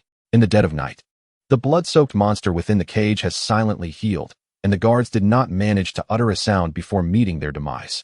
The creature caresses the chains around its neck and strides toward the main house, the moss on the stone slabs of the courtyard emitting a sticky sound beneath its bare feet. Chiya took 10 hours to reach Sugawara village. Departing from her own village at 6 in the morning, she only arrived at the town by evening. Villagers go to the town to deliver grain and to visit their sons studying there. Chiya could no longer impose on their ox cart, so she had no choice but to continue on foot. The grand residence of the Sugawara family is situated on the outskirts of the town, likely due to its vast size, which nearly surpasses that of the town itself. Standing at the gate, Chiya hesitates, pondering whether to wait until daylight to visit as a shrine maiden or to slip inside under the cover of darkness. Her intention was not to engage in any actions, but merely to ascertain Sukuna's presence. The method she obtained from the shrine maiden Tenjin requires a crucial material, necessitating a journey to the frozen expanse of Mount Tenbai. The pervasive scent of blood compels her to make a decision. As blood drips from the tips of bamboo leaves, Chiya crushes the defensive array at the perimeter of the Sugawara residence. The hem of the shrine maiden's garment, gifted by Tenjin, is now muddied. She hopes it is not too late. Clearly, the monster has commenced its slaughter. In an ironic twist of fate, it begins with the grand residence, first claiming the lives of its master and attendants, while the distant branches remain undisturbed. 500 meters from the grand house, a faint sound of something landing reaches her ears. Chiya stealthily follows the trail of cursed energy tainted with blood toward the residence. She is acutely aware that Sukuna has never been a mere brute of brawn without intellect. He is cunning and sinister, deriving pleasure from the act of killing. The Sugawara family has kept him for so long not out of familial affection, but surely because they possess some means to control him. Yet for reasons unknown, tonight, he has the upper hand. Chiya bites down on a talisman, her toes brushing against the dewy grass. Suddenly, her back tenses, something approaches from behind. She spins around, unleashing the bamboo blade hidden in her sleeve. The blade slices through the fog, revealing a pair of crimson eyes flowing with cursed inscriptions. A blood-soaked youth stands atop the corpse of a middle-aged man, his tattered kimono soaked in dark red. In his left hand, he wields a guard sword, while his right fingers are deeply embedded in the corpse's chest. Chiya recognizes the insignia of the Sugawara family adorning the jade pendant at the waist of the corpse. It is an unfortunate twist of fate that she has stumbled upon Sukuna in the act of slaying his father. How many lives has he claimed? She kicks aside a severed limb in disgust, truly repulsive. The youth suddenly lunges at her, his fangs bared towards her throat. As Chiya leans back, she catches a whiff of a strong metallic scent, not merely blood, but the unique odor of cursed energy spiraling out of control. The talisman she casts emits a sound akin to shattering glass, revealing thorns entwined around his neck, piercing into his flesh. A light arrow of cursed energy strikes his collarbone with a particularly clear sound. Chiya has chosen not to employ the lock technique. The noise would be too great, and she is not inclined to alert too many people. Instead, she utilizes her most practiced technique, a light arrow composed of cursed energy, which remains effective despite its age. Evidently, the 14-year-old Sukuna has yet to mature into the cursed king he is destined to become. Sukuna stands frozen, a beastly growl escaping his throat. Seizing the moment, Chiya presses him against the stones of the dry rock garden. I have no intention of passing moral judgment, but this ends here. Ignoring his struggles, she observes with mild curiosity, quickly grasping the operational principle of the thorny chains. In simple terms, if the flow of cursed energy within a sorcerer's body is akin to a circuit diagram, the role of the thorny chains is to create a short circuit. Of course, they also incessantly inflict physical agony. To craft such a cursed tool is a feat that leaves Chiya pondering whether to regard its creator as a genius or malevolent. Without expending much effort, she becomes the new master of the cursed tool, experiencing minimal backlash. Thus, She deduces that the creator of the cursed tool must no longer be among the living. What remains unclear is how it came to be utilized by the Sugawara family. If the creator were still alive, it would not be so simple for others to wield it. This is a fortuitous circumstance for Chie, as she directly acquires a means to control Sukuna. Of course, this method is not infallible, otherwise, Sukuna would not be able to kill even while under the cursed tool's influence. As he grows, he may soon completely break free from its grasp. Yet until that time comes, Chie can still wield control for a while, under the dual influence of the light arrow and the thorny chains.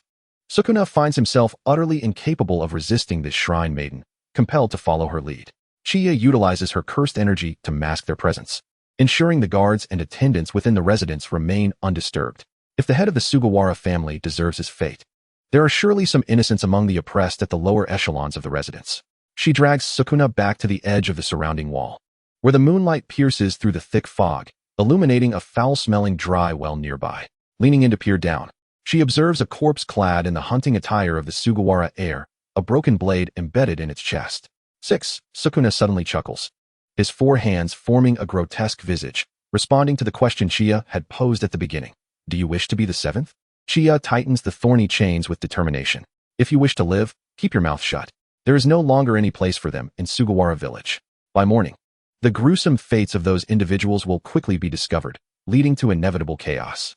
The brook babbles softly as Chie drags Sukuna to the water's edge. What? Do you intend to drown me? The youth retorts with palpable malice. It won't be that simple. You are filthy. Chie unabashedly expresses her disdain, summoning the waters with her cursed energy to pour over his head. You smell akin to a decaying corpse. The crystal-clear brook washes away the congealed blood from his scalp. Sukuna pauses, momentarily taken aback, then bares his teeth. Does the shrine maiden cleanse herself before slaying a slave? Chie scoffs. Hurry up, no more chatter. With that, she intensifies her efforts, causing the water to rush more forcefully against Sukuna's head. Sukuna finds himself struggling to keep his eyes open, resembling a mop dog swaying unsteadily. Yet his tongue remains sharp. You are a shrine maiden? I have yet to experience the taste of one. Your heart must be quite delectable. Chapter 46. Criminal Psychology. Chie ignores his provocation, continuing to wash him while contemplating the day as hastily executed plan. The Sugawara clan is a prominent family, and the death of the head of the family is a matter of great significance. Furthermore, it is highly probable that they can deduce that it was the work of Sukuna. Consequently, whether it be for internal power struggles or for honor, revenge against the head of the family will soon be sought. It is likely that there will be attempts on Sukuna's life in the near future. As for Chie, she cannot simply kill one after another. For one, she is loath to take lives unnecessarily, and for another, she does not wish to be perceived as Sukuna's guardian, which would be utterly peculiar. However, fleeing with Sukuna presents its own challenges. Where could they possibly go? Abandoning Sukuna is not an option either. He is undeniably a malevolent individual who cannot be left to roam free, and he is only 14 years old. According to the Oracle, Chie must await the next shadow lunar eclipse to return a millennium into the past, which is the same lunar phase she experienced when she arrived 1,000 years ago. Chie is uncertain why it is called a shadow lunar eclipse, but she comprehends that such a lunar phase occurs only once every several years, or in some cases, a century. The more she thinks about it, the more infuriating it becomes. All these troubles stem from two-faced Sukuna. In a fit of frustration, she conjures a large water sphere with her cursed energy and hurls it at Sukuna's head. Sukuna? He fails to realize that the Oracle is retaliating against him. Compared to the torment he suffered at the hands of the Sugawara clan, the water sphere feels like a mere child's toy. Thus, he interprets the Oracle's water sphere as an impatient prompt, submerging himself in the water to tend to his wounds. This inexplicably powerful Oracle seems benevolent, Sukuna muses. He reveals his sharp teeth beneath the water. Benevolent individuals are easy to deal with. He could slice open her heart, tear out her intestines, and devour her eyeballs, leaving not a remnant behind. Chie, carrying Sukuna, can no longer venture to human villages. Initially, she intended to take this four-armed, red-haired monster back to consult the Oracle. But upon reflection, she realized that doing so would only attract pursuers and complications for the shrine. Therefore, she decides to adhere to her original plan and head towards the frozen lands of the north. Fortunately, on the second night, she discovers a dilapidated shrine nestled within the forest. This shrine appears to have been abandoned for quite some time, consisting of only 2 rooms. The smaller room has completely collapsed, leaving only half a wall, while the larger room's roof leaks, and the deity statue within has entirely fallen apart. At the very least, it provides some shelter from the wind and rain. Otherwise, Chie cannot fathom how she would spend the night in the primordial forest without any camping equipment. Sukuna remains restrained by thorny chains, with the oracle's light arrow still lodged in his chest. He despises this state of being controlled. He must find a way to persuade the oracle to withdraw the light arrow. In the darkness, Chia pulls out the fern cakes given to her by the deer king, munching on them with an audible crunch. Aside from that, it is eerily quiet. Sukuna inquires, "Aren't you going to start a fire?" Chia retorts, "How do you start a fire?" Sukuna, for a moment, cannot discern whether she is mocking him or genuinely questioning. He decides to take her inquiry at face value. But how can this even be a question? His voice grows dry. Starting a fire means starting a fire. It feels as if he is explaining how to peel an eggshell to someone. You just peel it. Chia asserts confidently, "I cannot do that. I can help you start a fire." Sukuna immediately counters, "But I am unable to move right now. Why not retrieve the light arrow? Maintaining it with cursed energy is strenuous for you as well." "It is not strenuous," Chia replies, seeing through the intentions of the red-haired, four-armed monster. She averts her gaze and continues nibbling on her dry fern cake. It is merely a hard lot. The phrase hard lot inspires Sukuna. He lets out a deep sigh, lowering his voice. "Does the oracle not wish to know why I kill?" "I do not." Chia promptly rejects, her interest in the inner workings of a villain's mind non-existent. "Sukuna." He insists on continuing. "The head of the Sugawara clan is my biological father, the very corpse you encountered on the ground. I killed him. His death was well-deserved." In this brief statement lies a multitude of melodramatic elements, including time, place, characters, hidden truths, reversals, familial feuds, and the tragedy of patricide. Chia, oh. She has already expressed her lack of interest. Deep down, she understands that Sukuna's tragic tale may not be entirely fabricated, yet the malice within him is undeniably real. Initially, she contemplates silencing him outright, but recalls the words of Albus Dumbledore, the greatest white wizard in British history. To defeat an enemy, one must first understand their past. Sukuna, in his duality, is even more vicious than Voldemort, for Voldemort does not consume human flesh. Hence, Chia refrains from interrupting Sukuna. With nothing else to occupy her time, she is curious to hear what absurd past he will recount. Sukuna does not lie. From the moment of his birth, he was a monster, receiving treatment befitting one. Upon his arrival into this world, the attendants were left in shock, promptly notifying the head of the Sugawara clan, his so-called biological father. The head of the Sugawara clan appeared unhurriedly, his eyes filled with disdain yet devoid of shock. He issued the command for the execution of the mother, as if dispatching a mere livestock. How ridiculous it was that the woman believed her beauty and figure had granted her such fortune. Becoming the head of the Sugawara clan's concubine, at the age of 6, he first exhibited a surge of cursed energy and was thereafter imprisoned in the dungeon. As moonlight slanted through the dungeon's air vent, Sukuna counted the new whip marks on his left hand. Millipedes emerged from the damp straw, gnawing at the festering wounds on his ankle. The ceramic bowl thrown in by the guards teemed with wriggling maggots. Sukuna seized the millipede, which was devouring his wound, and stuffed it into his mouth, the rancid juices trickling down his chin. Strangely, he has never felt hatred. Hatred is a sign of weakness. To Sukuna, all his current tribulations stem from a lack of strength. If he were powerful enough, everyone would be mere insects beneath his feet. Who would harbor resentment against insects? No one. They would only appreciate their desperate struggles for survival. Becoming a monster is far superior to being a useless being. For instance, that useless Sugawara Katsu. What did he say? "I dislike your eyes." The first time he had blood drawn at the age of 10, Sugawara Katsu stood outside the iron bars, holding a glass lantern, his hunting attire damp with dew. Suddenly, he splashed lamp oil at Sukuna, exclaiming, "You are merely a monster destined to be refined by me." The look Sukuna cast at him made it seem as though the one in the cage was the hunter and the one outside was the prey. This provoked him. The moment the flames licked up the hem of his garments, Sukuna charged towards the iron bars. His deformed right hand pierced through the gaps, leaving 5 bloody marks on his legitimate brother's face. The screams attracted guards who seared his palm with a branding iron, the acrid scent overpowering the dungeon's ever-present stench of decay. When the physician arrived to tend to him, he was astonished by how swiftly Sukuna's wounds healed. The head of the Sugawara clan stood at the top of the stairs, his shadow elongated by the candlelight. There is no need to bandage its wounds anymore. After all, this monster will not die. At the age of 10, Sukuna finally understood the purpose for which the Sugawara clan had kept this monster. That year, as the year came to a close, the city held a winter festival, and the Sugawara clan pretended to partake in the festivities with the people. The sound of drums from the festival resonated through the wooden structures, reaching the forbidden grounds of the Sugawara estate, where entry was prohibited.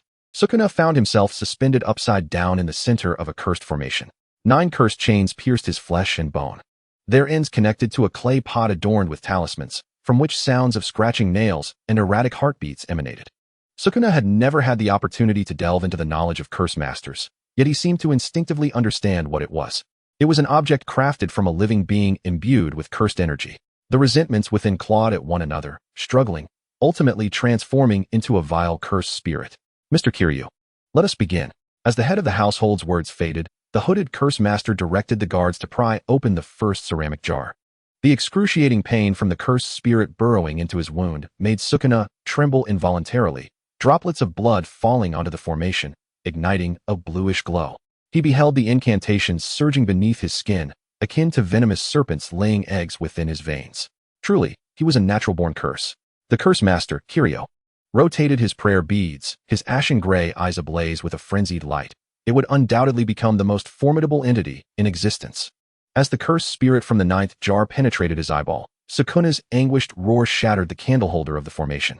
The curse master swiftly ignited green flames, which danced along his forearms, charred skin peeling away to reveal stark bone. Yet, at that moment, Sukuna grinned. Nurturing a powerful monster would only hasten their demise. Sugawara Katsu had been observing this peculiar right beside the head of the household, feeling a sense of discomfort at Kiryu's malevolent methods, yet refraining from uttering any words of protest. For Sugawara Katsu knew that once this monster was refined, it would become an inexhaustible source of power for him. The creature's flesh and blood would transform into the finest materials for cultivation, ultimately enabling Sugawara Katsu, who already possessed innate talent for curses, to become the most powerful sorcerer in Heian-kyo, a favored guest of the emperor, ensuring the Sugawara clan's 1,000-year legacy of prosperity. This was the monster's mission, as well as Sugawara Katsu's, or at least, that was his belief before his demise.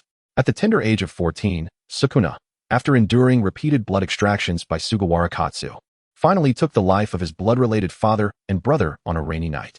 Sukuna had avenged his long-lost mother in the most direct manner possible. In the dilapidated shrine, where the wind whistled through the cracks, Chiya suddenly interrupted his recollections. "You are lying," she yawned. Sukuna scoffed. "Is my tale unpalatable to the esteemed shrine maiden? Thus it is deemed a lie? Perhaps the earlier parts were true." Chiya responded nonchalantly, "But the last sentence must surely be a falsehood." "The last sentence?" he queried. "The one about avenging my mother." Chiya mercilessly pierced through his facade. "You kill merely for your own gratification. As for that pitiable woman, you only mock her for being foolish and inept, or regard her as nothing more than a speck of dust unworthy of concern." Sukuna, the shrine maiden, speaks with unerring accuracy. It appeared this maiden was not as easily deceived as he had presumed. As dawn's light began to break over the horizon, Chiya straightened, scrutinizing Sukuna from head to toe. "After such a lengthy recounting, you seem quite energetic," she mused, conjuring another arrow of curse energy in her hand. "I need to step out for a while and cannot bring you along. But if that's the case, you might attempt to escape, won't you?" "Sukuna, what do you intend to do?" Chiya rested her chin in her hand. "I shall procure food and drink, and perhaps a set of clothing for you." Observing the myriad wounds on Sukuna's body, unable to heal due to the curse's control, she reluctantly added, "I might as well get you some medicine. For bleeding continuously is rather unsightly. Are you planning to shoot me with another arrow, rendering me unable to move?" He found it difficult to comprehend the shrine maiden's mindset. Was it truly for the sake of buying me clothes and medicine? Chapter 47. The Four-Armed Red-Haired Beast. Chiya lifted her eyelids. "What I choose to do is not for you to question." Sukuna experienced an uncommon sensation of humiliation. He pointed to the glowing arrow protruding from his chest. "I need neither clothing nor medicine. Just remove this." "Impossible," Chiya rebutted. She aimed carefully at his neck for a protracted moment, but ultimately drove another light arrow through his thigh. "Do not attempt to flee," she warned Sukuna, who gasped in pain. "Otherwise." She left the sentence unfinished, still contemplating her thoughts. When the sun reached its zenith, Chiya discovered a village. The villagers were not particularly welcoming to outsiders, yet they offered a measure of simple respect to Chiya, adorned as she was in the attire of a shrine maiden. Thus, she swiftly acquired some provisions, a flowing kimono, and a hood to conceal her face. Though the village lacked a physician, there was an herbalist. The herbalist insisted on refusing her payment, beseeching her to leave behind a talisman for exorcism. "Regrettably, I have none," Chiya admitted. For the talismans she had obtained from the shrine maiden Tenjin were specifically intended for combating Sukuna. "If I pass through here again, I will deliver one to you. For now, allow me to compensate you." "Your kind intentions are enough to make this old woman happy," the herbalist replied. "Do not concern yourself, simply accept these medicines. Even if you do not return, let it serve as a blessing for your journey." As evening descended, Chiya returned to the dilapidated temple where she had rested the previous night. Sukuna was nowhere to be found. Initially startled, she soon felt perplexed. Based on her assessment of his condition, with thorny chains and 2 arrows of light embedded within him, he should have been immobile. Could it be that she had misjudged him? Or was it possible that Sukuna was concealing his strength from her? Just as she was about to meticulously search for Sukuna's whereabouts, she sensed something amiss. There was a presence nearby. It did not resemble a sorcerer, but exuded an air of threat. Reflecting on the era she was in, it had to be samurai. With this hypothesis in mind, she scrutinized her surroundings, and all became evident: trampled underbrush, broken wood, and droplets of blood. Following the trail, she eventually heard a cacophony from the valley. Cautiously drawing her curse tool dagger, she approached the source of the noise. The shrine maiden Tenjin had warned her that this era was one of sorcery's zenith. Yet one should never underestimate the samurai. Through the dense trees, Chiya beheld Sukuna besieged by a group of warriors from the Sugawara clan. Each warrior bore fierce expressions, their swords glinting ominously. Strangely, even though Sukuna was injured by the arrows of light and hindered in his movements, the warriors seemed unable to overpower him. Chiya's emotions were tumultuous. The worst outcome had indeed come to pass. The pursuit by the Sugawara clan had arrived. She summoned her curse energy, and the arrows piercing Sukuna's body dissipated into nothingness. Moments later, 5 corpses lay on the ground, while a dozen others fled in disarray. Sukuna did not grant them the luxury of escape, dispatching them one by one, like a tiger hunting its prey, as fragile lives withered away. Through the tangled shadows of the trees, he provocatively gazed at Chiya. "I have slain them. Will you come to judge me?" Chiya stood silently beneath the tree, offering no reply. As Sukuna began to eviscerate the corpses, she suddenly appeared behind him, the light arrow once again piercing through his body. "Do not desecrate the dead," she admonished. "You are human, not a beast. Is there a distinction between humans and beasts? The strong consume the weak, while the weak are devoured." Sukuna disregarded the pain inflicted by the arrow, attempting to provoke the shrine maiden's nerves. "What is your purpose? To kill me? To save me? To tame me? Cast aside your hypocritical notions." Sukuna erupted into laughter. "How revolting. What you deem hypocrisy is merely an aspect of humanity, and I feel no shame in it." Chiya closed her eyes. Yet the scent of blood continued to infiltrate her senses. Upon retracting the light arrow, she had anticipated such an outcome. Her voice was low, as if conversing with herself. "Yet I still chose this path. If that is the case, what is there to mourn?" Suddenly, she felt an overwhelming fatigue.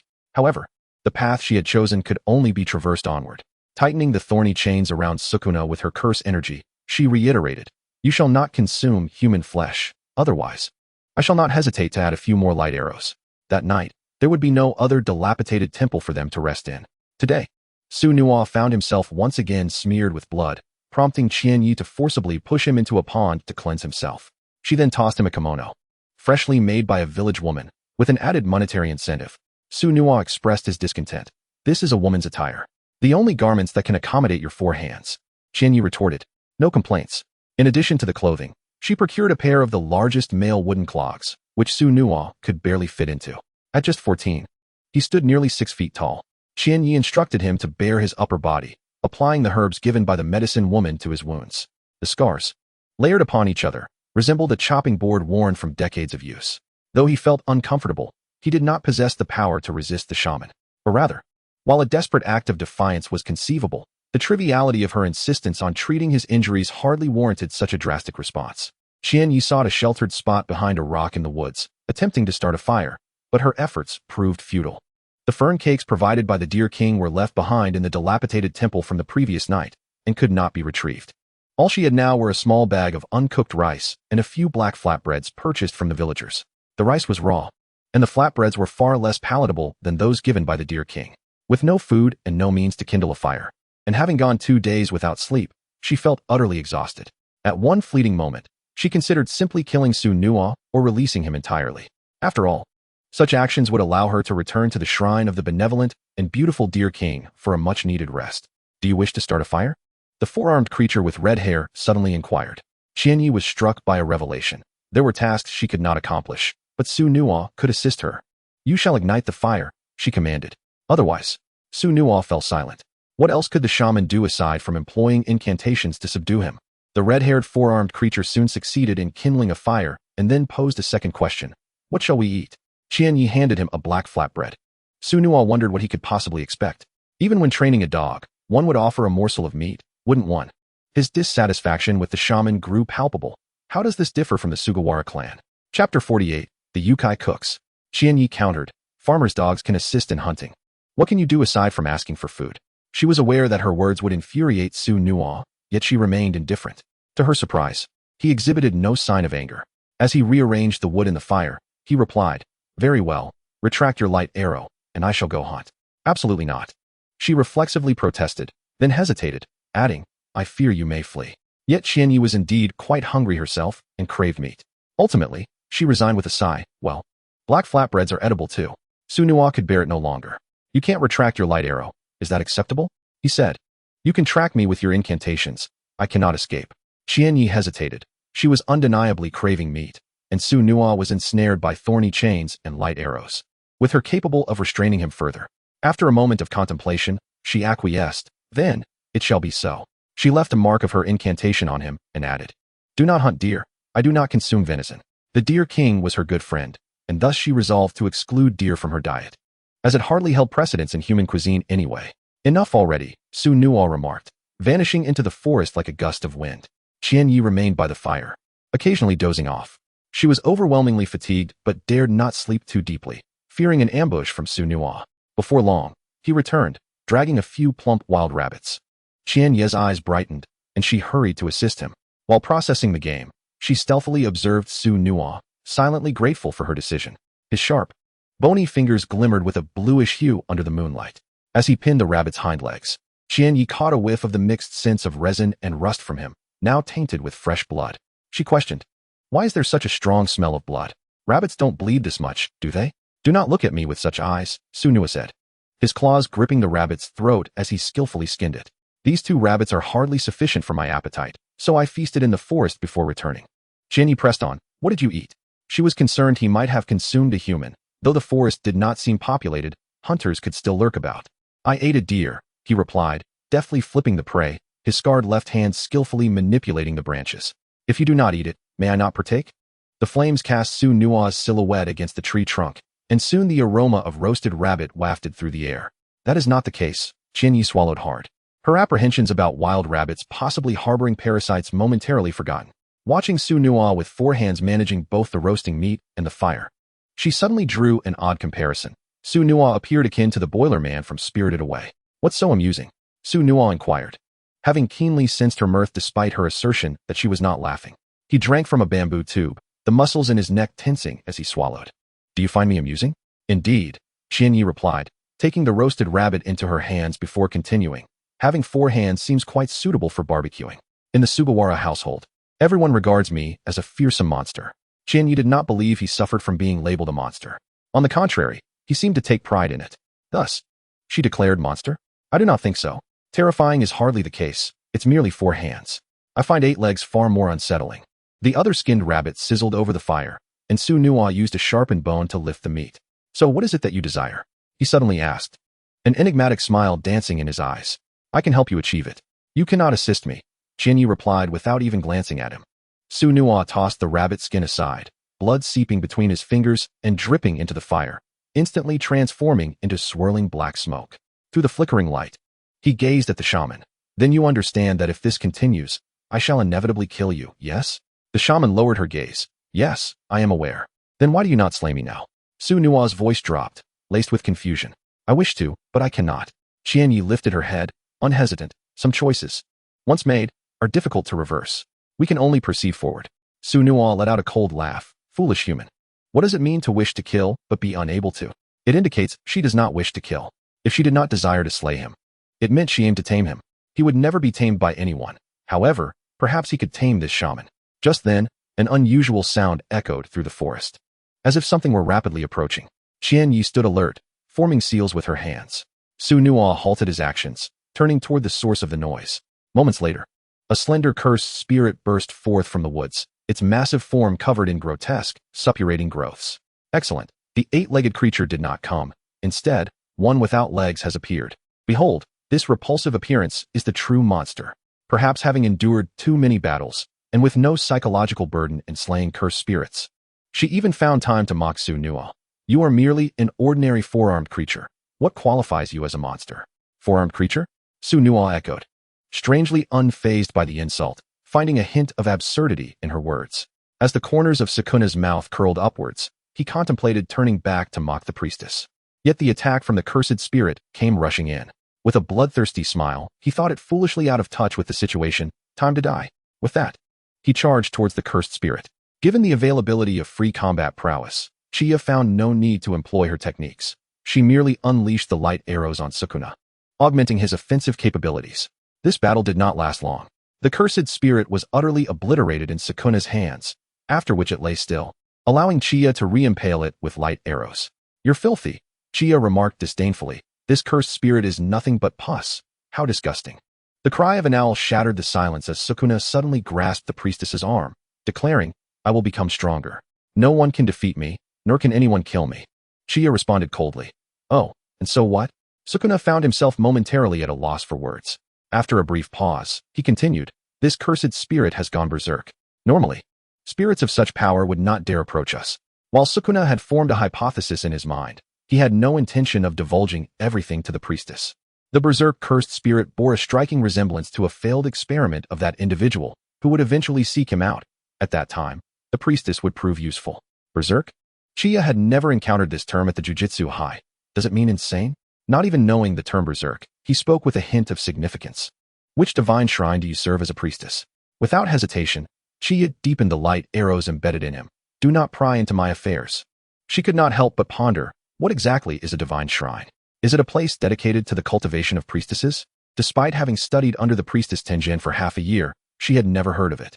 Thus, she turned the question back to Sukuna. "Didn't you say you were imprisoned in the Sugawara family's dungeon? How do you know these things?" Chapter 49, Murder in the Village. The sky gradually brightened. Sukuna squatted beside the embers of the campfire, responding, "Because sorcerers have constantly appeared. Some wish to refine me, while others seek to extract materials from me to create cursed tools. Once you have seen and heard, you will learn. Especially that Mr. Kiryu, who was revered by the head of the Sugawara family. His identity is shrouded in mystery, but his knowledge is vast, and his methods are brutal, far from ordinary." On the night Sukuna killed the head of the Sugawara family, Kiryu was not present at the Sugawara mansion. Otherwise, Sukuna would not have dared to act so recklessly. However, he had no intention of sharing this matter with the priestess at that moment. Chie corrected him, "Sorcerers do not engage in such wicked deeds. That must be the work of a curse user." "Sorcerers, curse users, what's the distinction?"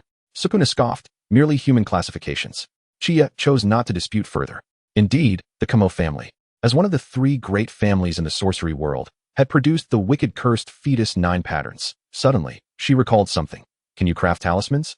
She had once promised the village's herbalist that she would deliver talismans for dispelling cursed spirits when passing through the village. Yet, this priestess Tenjin had never taught her. Nor had she considered learning. Mainly because such techniques had almost been lost to time a millennium later, and the high school offered no instruction in this regard. Having used Tengin's talismans before, she found them quite effective, especially in unexpected situations where talismans could trigger instant techniques. In this era, a millennium ago, cursed spirits were abundant, but the uninformed would merely regard them as spirits and monsters. The herbalist's mention of exorcism. Did she encounter any cursed spirits causing havoc? The idea of talismans for exorcism seemed not too difficult. Their purpose was likely to drive away cursed spirits, which could potentially be sold for profit. Talismans? Sukuna dismissed them with disdain. "That is something only the weak require. I rely solely on my own strength." Chie rolled her eyes. "Fine, I know you won't." He did not outright deny it. After a moment of contemplation, he spoke. "What kind of talismans do you wish for?" 10 days later, Chie returned to the dilapidated shrine where she had spent her first night with Sukuna. She looked up at the crumbling structure, then down at the map drawn by the Deer King. She had thought she was consistently heading northeast, yet somehow had circled back. Observing Chie's continuous comparison of the map, Sukuna realized something was amiss. "Have you taken a wrong turn?" Chie retorted irritably. "Isn't that obvious?" So the esteemed priestess was lost. Sukuna let out a malicious laugh. "I thought you had a specific reason to return." "Shut up." She shifted the light arrows, successfully eliciting a pained groan from him. After a moment, Sukuna refrained from further mockery. "What are your plans then? Will you spend the night here?" That seemed unlikely. Chie recalled the stream they had just passed. It must have been the same place where they encountered the Sugawara family's pursuers, yet their bodies were nowhere to be seen. Someone had cleared the area. Likely another batch of pursuers. She thought of the nearby village but quickly dismissed the idea. If by chance they were found by the Sugawara family's pursuers, they might mistakenly believe the villagers were harboring fugitives, endangering the innocent. However, She could stop by to deliver the talismans she had promised the herbalist. After weighing her options, Chie decided to visit the village. Sukuna, clad in a kimono and hood, would appear somewhat peculiar if he tucked his hands away. But he would not be suspected of being anything other than human. Together, she and Sukuna made their way toward the village, yet the closer they drew, the more palpable and ominous aura became. Once they entered the village, the sight that met Chie's eyes made her gasp. The village lay in ruins. The bodies of villagers sprawled haphazardly, some disemboweled, others mutilated, fragmented. Suddenly, she turned to Sukuna. He frowned. What's wrong? On that day, she said, her brow furrowed, filled with anger and sorrow. The day we encountered the warriors of the Sugawara family. You stayed here without leaving, didn't you? Are you accusing me? Sukuna crossed his arms, gazing at the carnage in the village, a mocking smile curling at his lips. Indeed, I am that kind of person. So what? Do you wish to kill me? Chie's hand almost manifested another light arrow, but something was amiss. After leaving the village that day, she had not taken a detour. She had returned directly to the dilapidated shrine. Crouching down, she examined the deceased villagers. The corpses were fresh, indicating death occurred within the last 2 or 3 days. For the past few days, Chie and Sukuna had not parted ways. He had no time to commit such deeds. I'm sorry, I misjudged you, she murmured softly. Standing up, Chie took a deep breath, preparing to begin her investigation into the perpetrator's trail. She found it difficult to articulate her feelings at that moment. Had the herbalist sought the talismans for exorcism due to sensing the danger of the cursed spirits? If she had left the talismans behind or asked a few more questions, could this tragedy have been averted? Unfortunately, there are no ifs. Suddenly, she felt a wave of dizziness and violently retched, expelling a mixture of partially digested food and yellow-green bile. The Heian period, the most dreadful of times. She had not felt it while beside Priestess Tenjin, having left the shrine for less than a month. She had witnessed too many deaths. Sukuna glanced at her. In a village devoid of living souls, he saw no need to disguise himself as human, striding forward, his nails scraping against the charred doorframe. Sukuna caught the scent of decay seeping from the doorframe, a corruption brought by cursed spirits. He pushed the door open, revealing 7 complete corpses of children hanging beneath the beams. Among the bodies sprawled on the ground, none belonged to children. This village was not large. 7 children likely represented the entirety of its youth. Look at this, he said to the pale Chie who had followed him. This cursed spirit has a penchant for children. Chie suppressed the urge to vomit, casting a hurried glance at the tiny corpse hanging before her, unable to bear the sight any longer. Is this what you call liking? She mused, contemplating the peculiar manner of death and the intact remains. Suddenly, Suo Qiao seized Chie's wrist, pressing her palm against the crevice in the wall. Countless writhing specks of light emerged from the depths of the stones, coalescing into a face adorned with numerous eyes at the moment of their contact. Before Chie could react, Suo Qiao shattered that visage with a flick of his hand. The residue of his curse power was formidable. Chie's expression grew grave. What kind of intense resentment could leave such a vivid phantom? You would have to ask the deceased, Suo Qiao responded with keen interest. This seemingly ordinary village harbors sordid secrets, enough to invoke such a vengeful spirit. Quite unexpected. Chie tightened her thorny chains, causing Suo Qiao to grimace. Do not speak nonsense. Suo Qiao retorted defiantly. They are dead. They cannot hear us. I can. Chie, unwilling to engage in reasoned discourse, resorted to direct and violent reprimand. I do not wish to hear it, understand? Understood, understood. He grumbled through gritted teeth. What a petty woman you are. Chapter 50. Beneath the dark river, the cursed spirit showed no intention of concealing its trail, whether due to limited intellect or sheer audacity.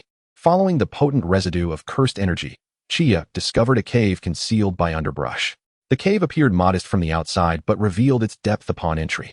In the pitch darkness, a swarm of bats was disturbed, scattering in a frenzy. Even with the suspicion that they were merely bats, Chie found herself retreating repeatedly, nearly colliding with Suo Qiao. The light arrows on Suo Qiao's body instinctively veered away from their master, embedding deeper into his flesh. Hey, priestess, watch where you're going. Chie opted to circumvent him, stating, you go first. Suo Qiao chuckled in exasperation, unleashing a sarcastic retort. Dear priestess, if you find this place too filthy, you may step outside the cave. Allow me to deal with the troublesome cursed spirit before I return to you. Before Chie could respond, an eerie melody echoed from the depths of the cave. The cool moonlight on the bluestone slab, the paper kite hangs by the willow. When the dry well swallows the cicada's song, the fireflies tear through the clothing. She tugged at Suo Qiao's hand, signaling him to be silent. The two advanced quietly, the song appearing distant yet hauntingly layered within the cave. At the cave's end lay an underground dark river. The melody grew sharper, The gong startled the white egrets to flight. Fingers stained with blood crawl over the fence. Mother's entrails lie in the mud. Father's eyes rest within the jar. Chia's expression turned solemn as she mouthed to Sua Qiao, underwater. Sua Qiao retorted with 2 words, no kidding. Chia hesitated at the thought of entering the water. The situation beneath the surface was uncertain, and given that the dark river inherently posed a certain level of danger, they had yet to lay eyes on the cursed spirit and were unaware of its abilities. Under such conditions, even a second-tier cursed spirit could turn the tide against a first-tier sorcerer. Sua Qiao glanced at Chia, snorted dismissively, and plunged into the water. With Sua Qiao submerged, Chia felt even less inclined to follow. The underwater illumination was dim, yet the fluctuations of cursed energy intensified.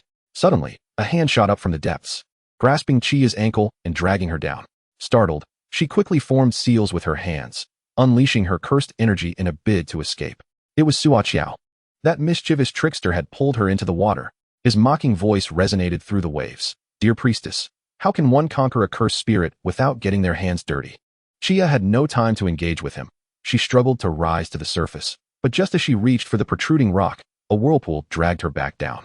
She had no choice but to erect a barrier with her cursed energy, preparing to ascend once more, when suddenly, blade-like water plants surged forth, assaulting her towards the vortex's center.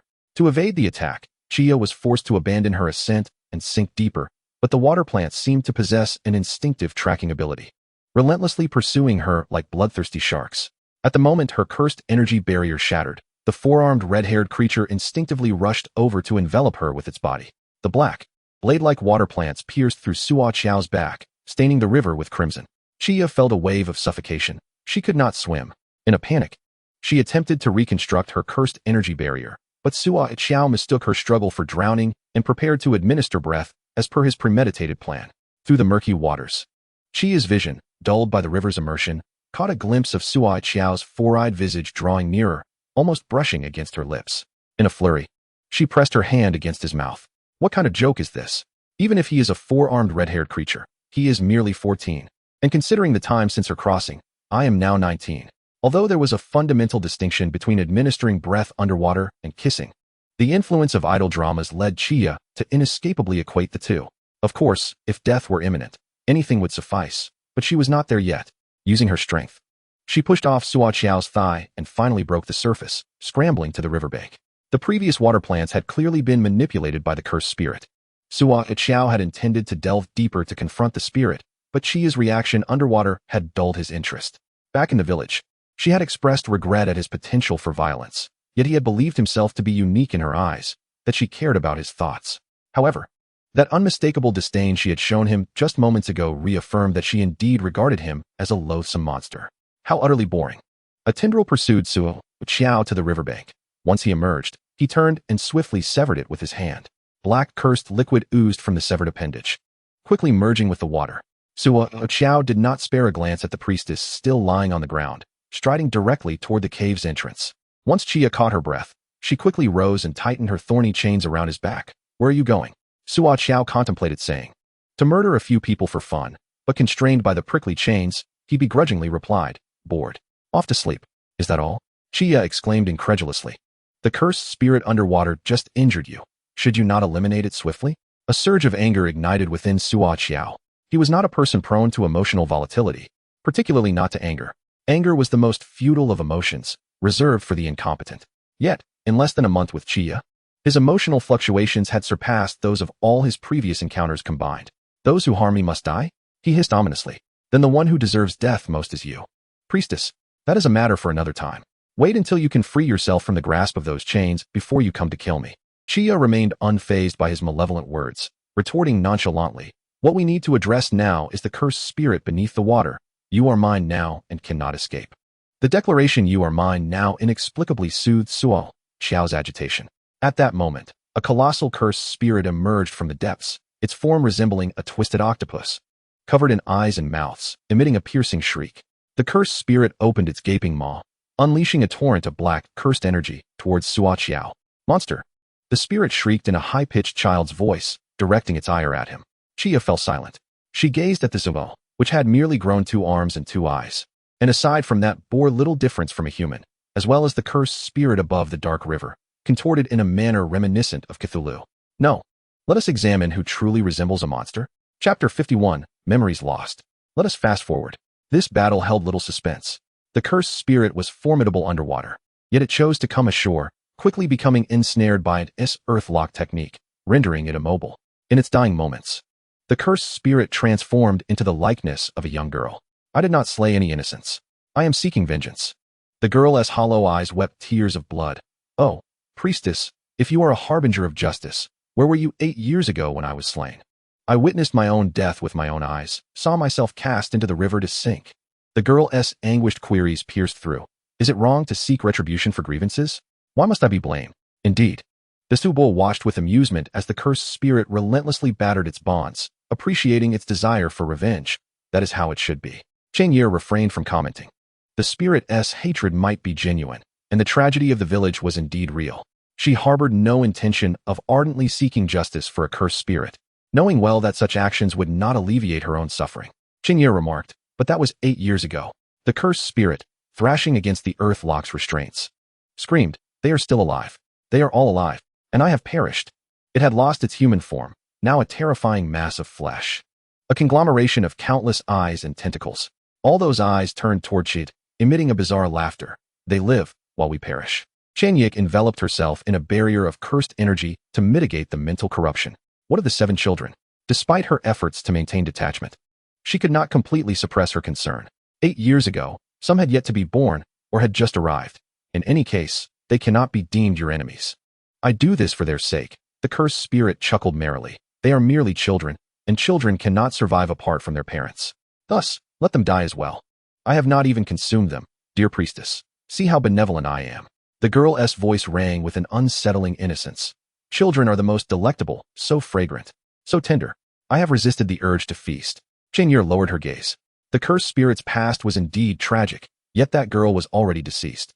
Before her stood a spirit of pure malevolence. Chenier rose, addressing the salon. Eliminate it. The salon, initially an amused spectator, upon hearing Chid's words, feigned sarcasm. Are you too timid to take action, dear priestess? Well, I am rather hypocritical, Chid admitted candidly. I am unable to bring myself to harm it. Yet I believe it must be eradicated. She turned to the salon. So, you shall act. You may curse me in your heart, I don't mind. Just refrain from vocalizing it, or I shall be displeased. The salon had indeed intended to mock the priestess's hypocrisy. However, hearing such words from her lips struck a discordant note. The Suno replied, this is not hypocrisy, merely a sign of inner weakness. He stepped forward, unfazed by the cursed spirit's frenzied cries, extending his hand to tear the spirit apart and then devouring it. Chinyet in a matter of moments. The Suno had finished his meal and turned to her. What's wrong? You, Chinyep sighed. Never mind. She felt akin to witnessing a mop dog consume a large cockroach. Instinctively wanting to intervene, she recalled that this mop dog was wild and unmanageable. The Suno, perceiving her disapproval of his consumption of the cursed spirit, playfully remarked, if you do not provide me with food, is it wrong for me to feast upon cursed spirits? Chinya countered, I have not denied you food. To be fair, Chayad had indeed not provided the Suno with sustenance. More accurately, it was the Sumoa who had prepared her meals during this time. She had simply not anticipated that he would devour a cursed spirit. She inquired, is this your technique? Technique? The Thuma laughed heartily in response. Dear priestess, do you think there are sorcerers who specifically instruct me? Everything I do arises from instinct alone. No one has enlightened me on the existence of techniques or what my abilities are called. Chanier fell silent, her gaze fixed upon the Su's abdomen. There lay a large mouth, usually closed, appearing merely as a series of lines. Yet at this moment, that mouth opened in a manner suggestive of vomiting. The Thua, sensing something amiss, looked down. Chanyet could no longer muster the energy to reprimand him. I warned you not to eat indiscriminately. No sooner had she spoken than the mouth expelled a gray mist, enveloping both of them.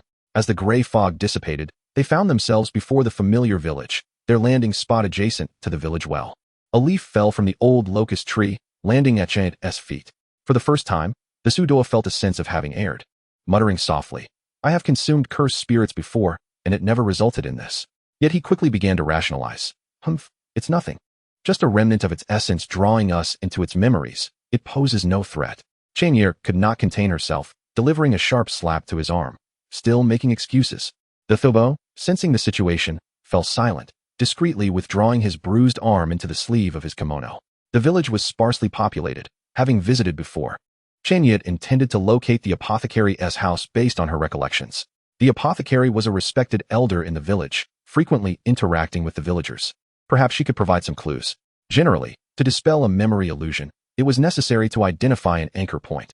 This anchor could be an object, a person, or even a thought. They were still unaware of the girl's name or the precise circumstances of her demise.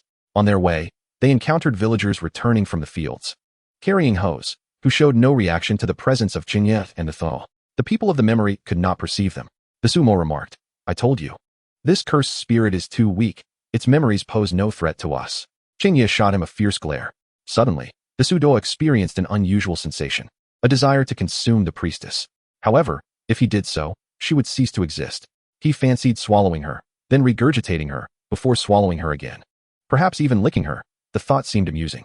Chinya sensed the Suno's appetite. This was understandable, as she herself was quite hungry. Since discovering the massacre of the village that morning, followed by a series of events, she had yet to consume anything. Thus, she began to reflect on whether she had been too harsh on the Zuo, leading him to resort to eating cursed spirits. Although the Zuo remained labeled in her mind as a future enemy, she harbored no inclination toward treating captives with cruelty. Chapter 52. There is only one. The apothecary appeared younger than when she first encountered her, and she seemed more stern. She was chastising a younger woman. "Take care of your daughter. Stop thinking about play. Tending to your younger brother is the serious matter." "Understood, mother," the woman replied, her gaze lowered. "Now about this month's money enough. All you think about is money." The apothecary counted out a string of coins for her. "Just take care of the medicinal fields. I have a son, and in the future, he will be yours." The woman, looking fearful, replied, "Mother, what are you saying? I and Guilong will honor you properly." It appeared that this woman was the apothecary's daughter-in-law, and the Weilong she mentioned was the apothecary's son. It is peculiar that when Chia first encountered the herbalist, she was entirely alone, devoid of any family. Before the shrine maiden, she appeared merely as a benevolent old woman, tending to the ailments of the villagers, gathering various medicinal herbs, and expressing concern for the safety of the village by requesting 2 talismans for exorcism from the shrine maiden. Even though Chia did not provide them at that time, the herbalist bore no resentment. Instead, she generously offered Chia the herbs she needed and even bestowed upon her a blessing. The disparity between the herbalist as Chia remembered her and the one imprinted in the cursed spirit's memory is striking. Is there a connection between the herbalist and the cursed spirit? Before the cursed spirit perished, it emitted a voice akin to that of a young girl. Was she once a little girl in the village? Regardless, let us first follow the young mother engaging in conversation with the herbalist. After leaving her home, the woman circumvented a small wooden bridge and addressed the little girl, who was drawing in the dirt with stones by the roadside. "Wakako, stop playing and return to prepare dinner. Check the chicken coop to see if there are any eggs and boil one for your brother." The girl lifted her gaze, her dark eyes fixed upon her mother, yet she remained silent. The mother did not await her daughter's response and proceeded directly to the medicinal field, preoccupied with the harvest calculations, oblivious to her daughter's thoughts. These arrangements were familiar to the girl and seemed unremarkable. Then, the girl's dark eyes turned towards Chia. Chia gasped. Before she could approach, the girl suddenly averted her gaze, stood up, brushed off the dirt from her clothes, and walked towards the distant chicken coop. "Did she see us?" Chia uncertainly inquired of Sukuna. "Is that her, Wakako?" "Indeed," Sukuna affirmed. "She did not see us. She merely sensed our presence." The domineering herbalist, the unseen husband, the ineffectual mother, and the enslaved daughter, Sukuna unceremoniously commented. What a wholly uninspired tale. Why don't we simply expedite the conclusion? Let us eliminate her family. If it is indeed Wakako, what she desires will not be so simplistic. Chia observed the diligent little girl sitting upon the stone mill and mused. What she has yet to relinquish must be an obsession unfulfilled to this day. If it were merely a desire for bloodshed, she would have already accomplished it. Sukuna squatted beside her feet, towering over the stone mill. He acknowledged the shrine maiden's analysis as sound, but found it exceedingly tedious. Shall we simply wait here? Let us observe. Not long after, a small boy appeared. He bore a striking resemblance to Wakako, but was evidently much sturdier. Is this her brother? Chia questioned. Should this not be the older sibling? The brother was not the rascally child Chia had anticipated. Instead, he politely addressed Wakako as sister and inquired, Are there any eggs today? Wakako handed him a boiled egg. The boy devoured it with remarkable speed and then asked, When is dinner? Wakako replied, It will be ready soon. I will first serve our parents' portions and take them to them. The boy nodded obediently and sat down at a nearby table. However, throughout this entire exchange, he made no suggestion of sharing the solitary egg with Wakako, nor did he assist her with even the slightest task. He merely sat there, akin to a pampered guest. Just as their mother perceived, Wakako had grown accustomed to this dynamic. Their parents, engrossed in agricultural labor, had always relied on Wakako to care for her twin brothers. Though she had once questioned why both children were of the same age, such inquiries were swiftly quelled by the belief that it was only natural for the sister to tend to her brothers. Until Wakako returned after delivering the meals, she could only partake of a cold potato left over by her brother, who had little fondness for the vegetable. Time within the memory illusion accelerated. One night in the illusion, Wakako approached the stone mill where Chiya sat, closed her eyes, and made a wish.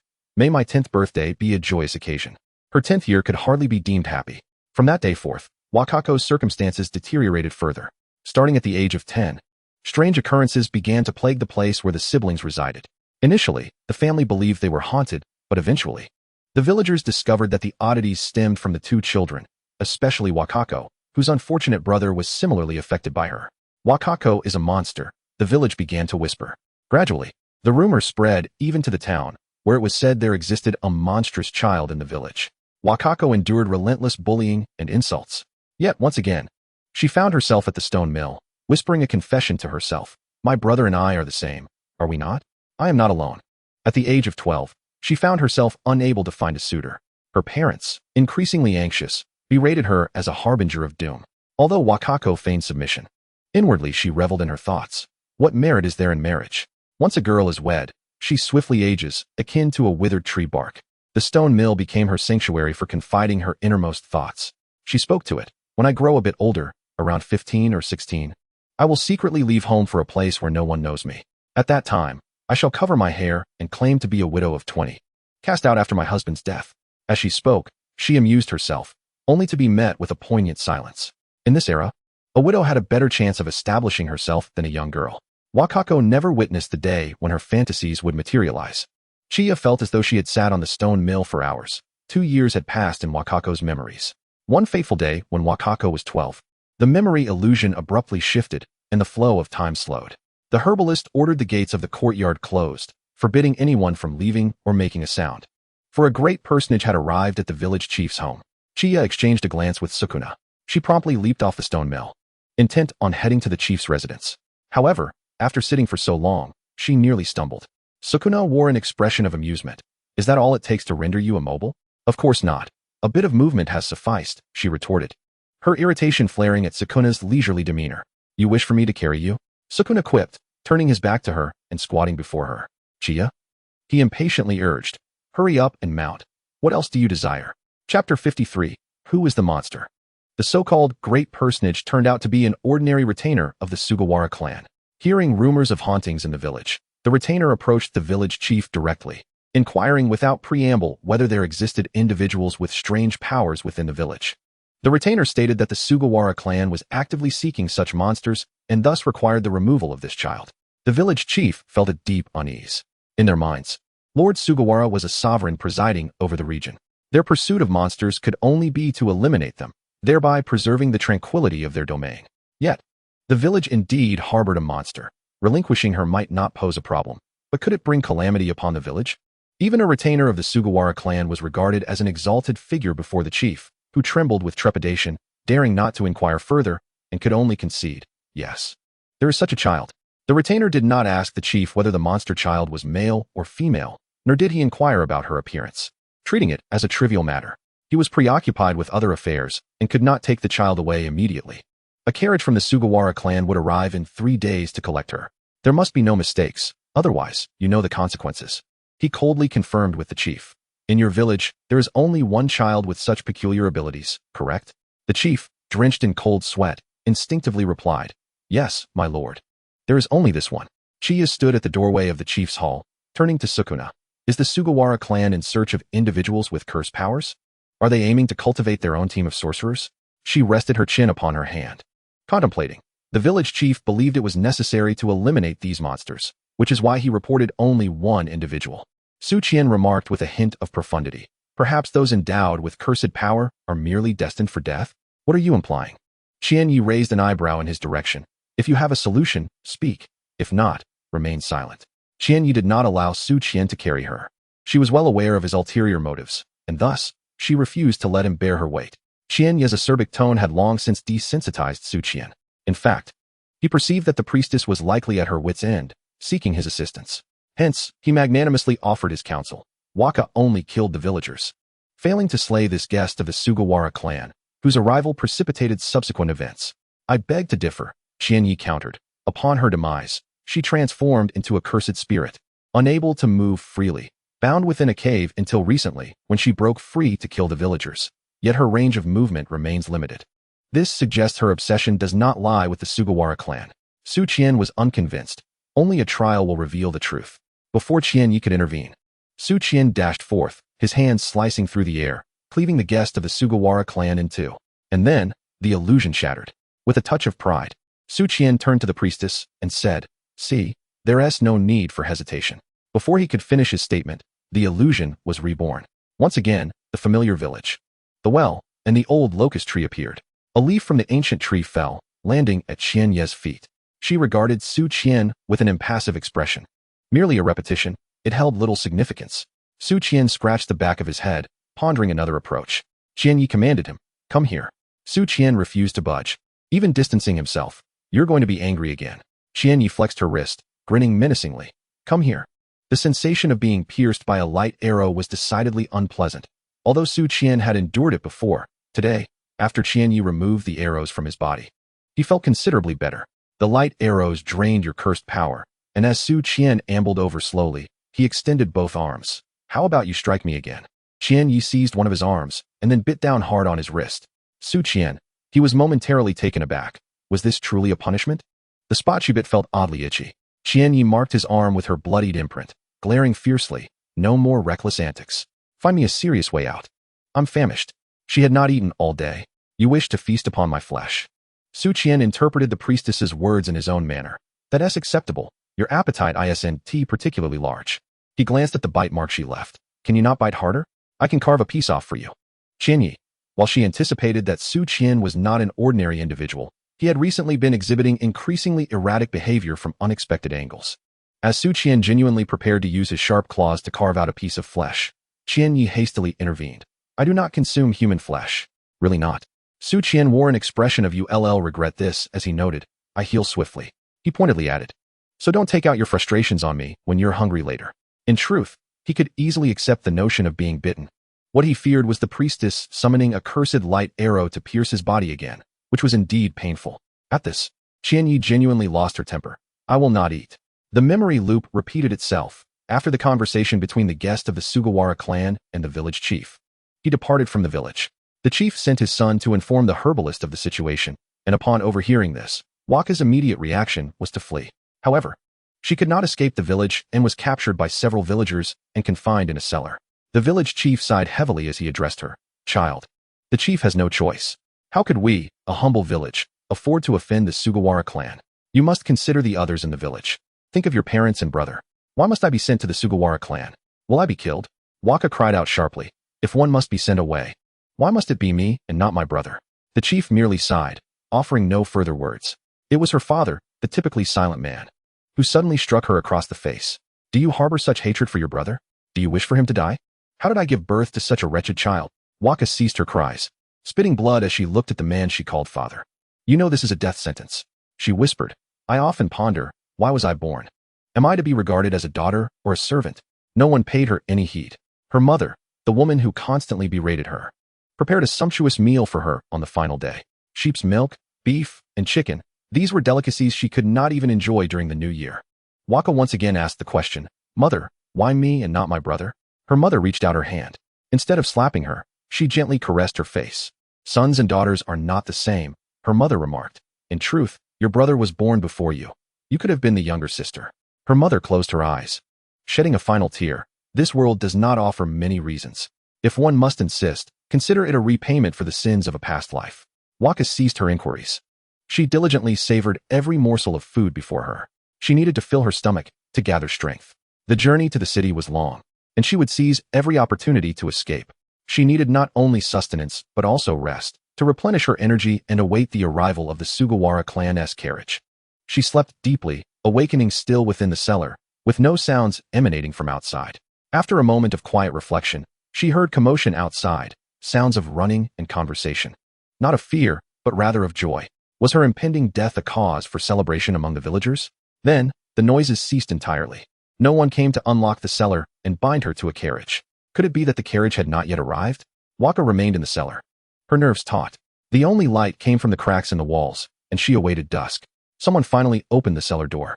It was the mistress of the cellar, the village chief's daughter-in-law. She helped Waka to her feet, exclaiming joyfully, "It's all right now, Waka. You and T have to go to the city." Chapter 54, Trapped in the Past. What? Waka asked, somewhat dazed. She could not believe in the sudden benevolence of the Sugawara clan, nor did she trust that the villagers would rebel on her behalf. Your parents sent your brother away, so you need not go. How could this be? Knowing it was a death sentence, how could her parents choose to spare her and send her brother instead? While she secretly harbored such hopes, she refused to cling to such self-deceiving notions. Unless the village chief's daughter-in-law continued happily, the carriage arrived today, led by a noble from the Sugawara clan.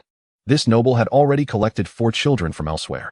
Not only were they spared death, but they were also given grooming and new clothes. The noble stated that these children possessed talents and would be taken to the city for proper cultivation, and upon completion of their training, they could join the Sugawara clan. Indeed, good fortune was not meant for her. Waka felt a mix of disappointment and relief. At least she would still be alive. The village chief's daughter-in-law tugged her toward home. Your parents are waiting for you. They prepared a feast. Waka subtly struggled, attempting to free herself from the grip of the hand that held hers. As the monster child who had been scorned, she was unaccustomed to such intimacy with others. However, the village chief's daughter-in-law exerted considerable force, preventing her from breaking free. Wagako lowered her head in contemplation and inquired, "Am I also a child of talent?" The village chief's daughter-in-law hesitated for a moment, stammering, "Well, I suppose so, but our village only has 1 spot available, and you cannot go." Accepting this response, Wagako realized that she had no genuine desire to join the Sugawara clan. Her only wish was to grow up swiftly and venture to a distant, unfamiliar land. Chiya and Suzu followed closely behind them. What does the Sugawara clan truly intend to do? Chiya asked Suzu. If they indeed seek to gather those with cursed power, Wagako's family has already sent her brother away. Why would Wagako still perish? Suzu had formed an answer in his mind, but, mindful of past events, chose to remain silent, knowing the Shrine Maiden would be displeased if he spoke. Moreover, he was quite curious to witness the Shrine Maiden's reaction upon uncovering the entire truth. That would surely be intriguing. 3 days later, Wagako stepped through her threshold once more, only to encounter her father, who was about to leave. The village chief's daughter-in-law called out to him, "Hikari, where are you heading at this hour? You all can handle this trivial matter." Hikari shot Wagako a fierce glare before striding away. Wagako was not surprised by her father's demeanor. If he were kind to her, that would be a cause for concern.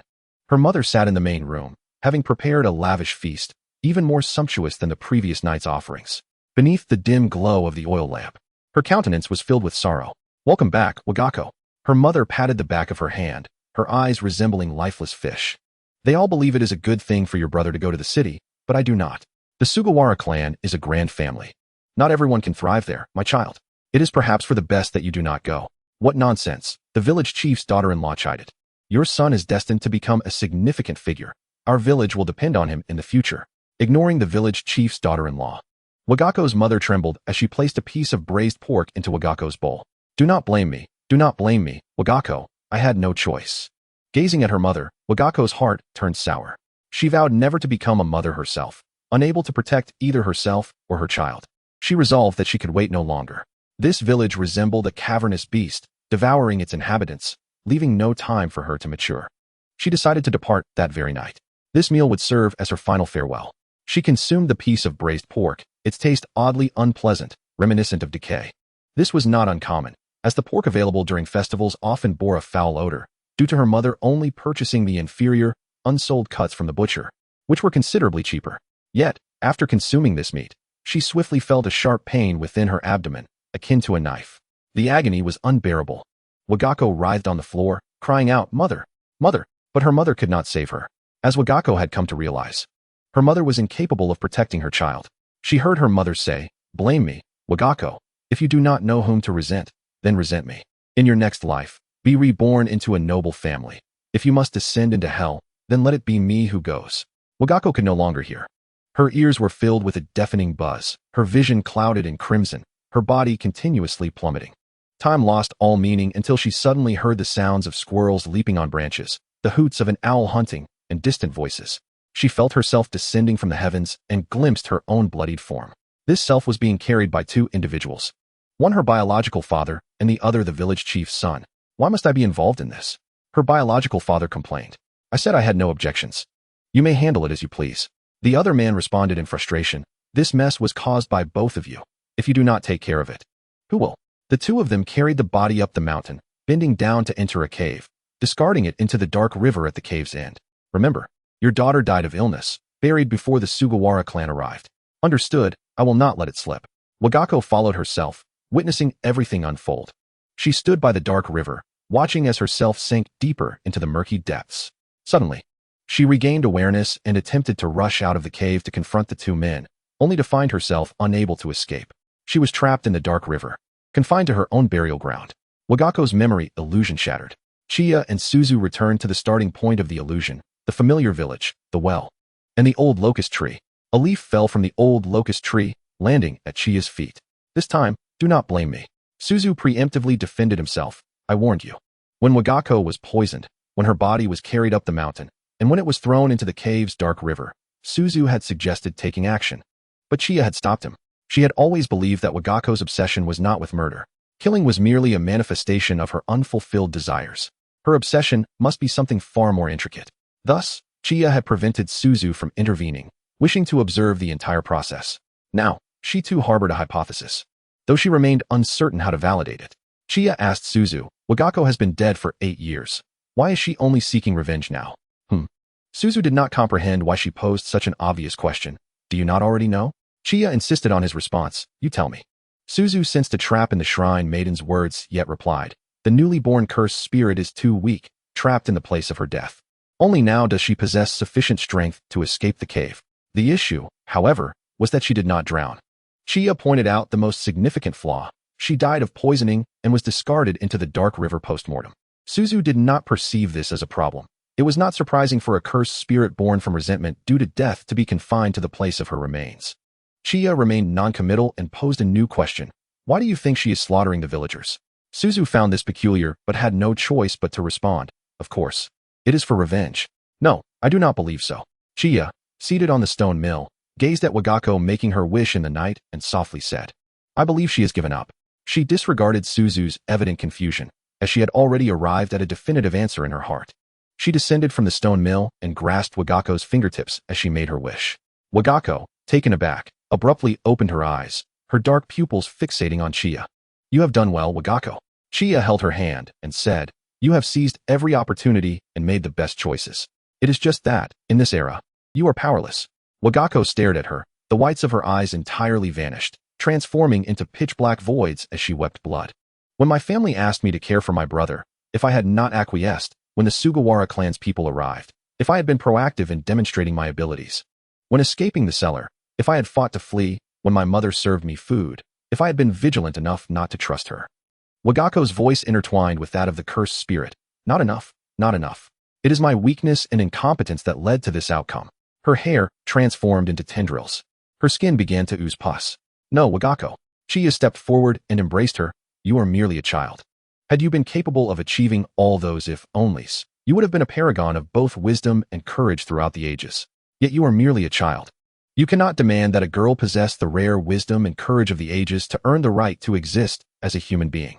This world has ensnared you, leaving you incapable of discovering an escape on your own. This is not your fault. It is the fault of the world itself. Depart now, for the world that has imprisoned you has come to an end. It is not my fault, echoed Wakeiko's voice, layered and heavy. I can leave. But will there be freedom in leaving? Wakeiko's final inquiry went unanswered by Chiya. Perhaps there will be, perhaps not. Yet, she no longer required an answer.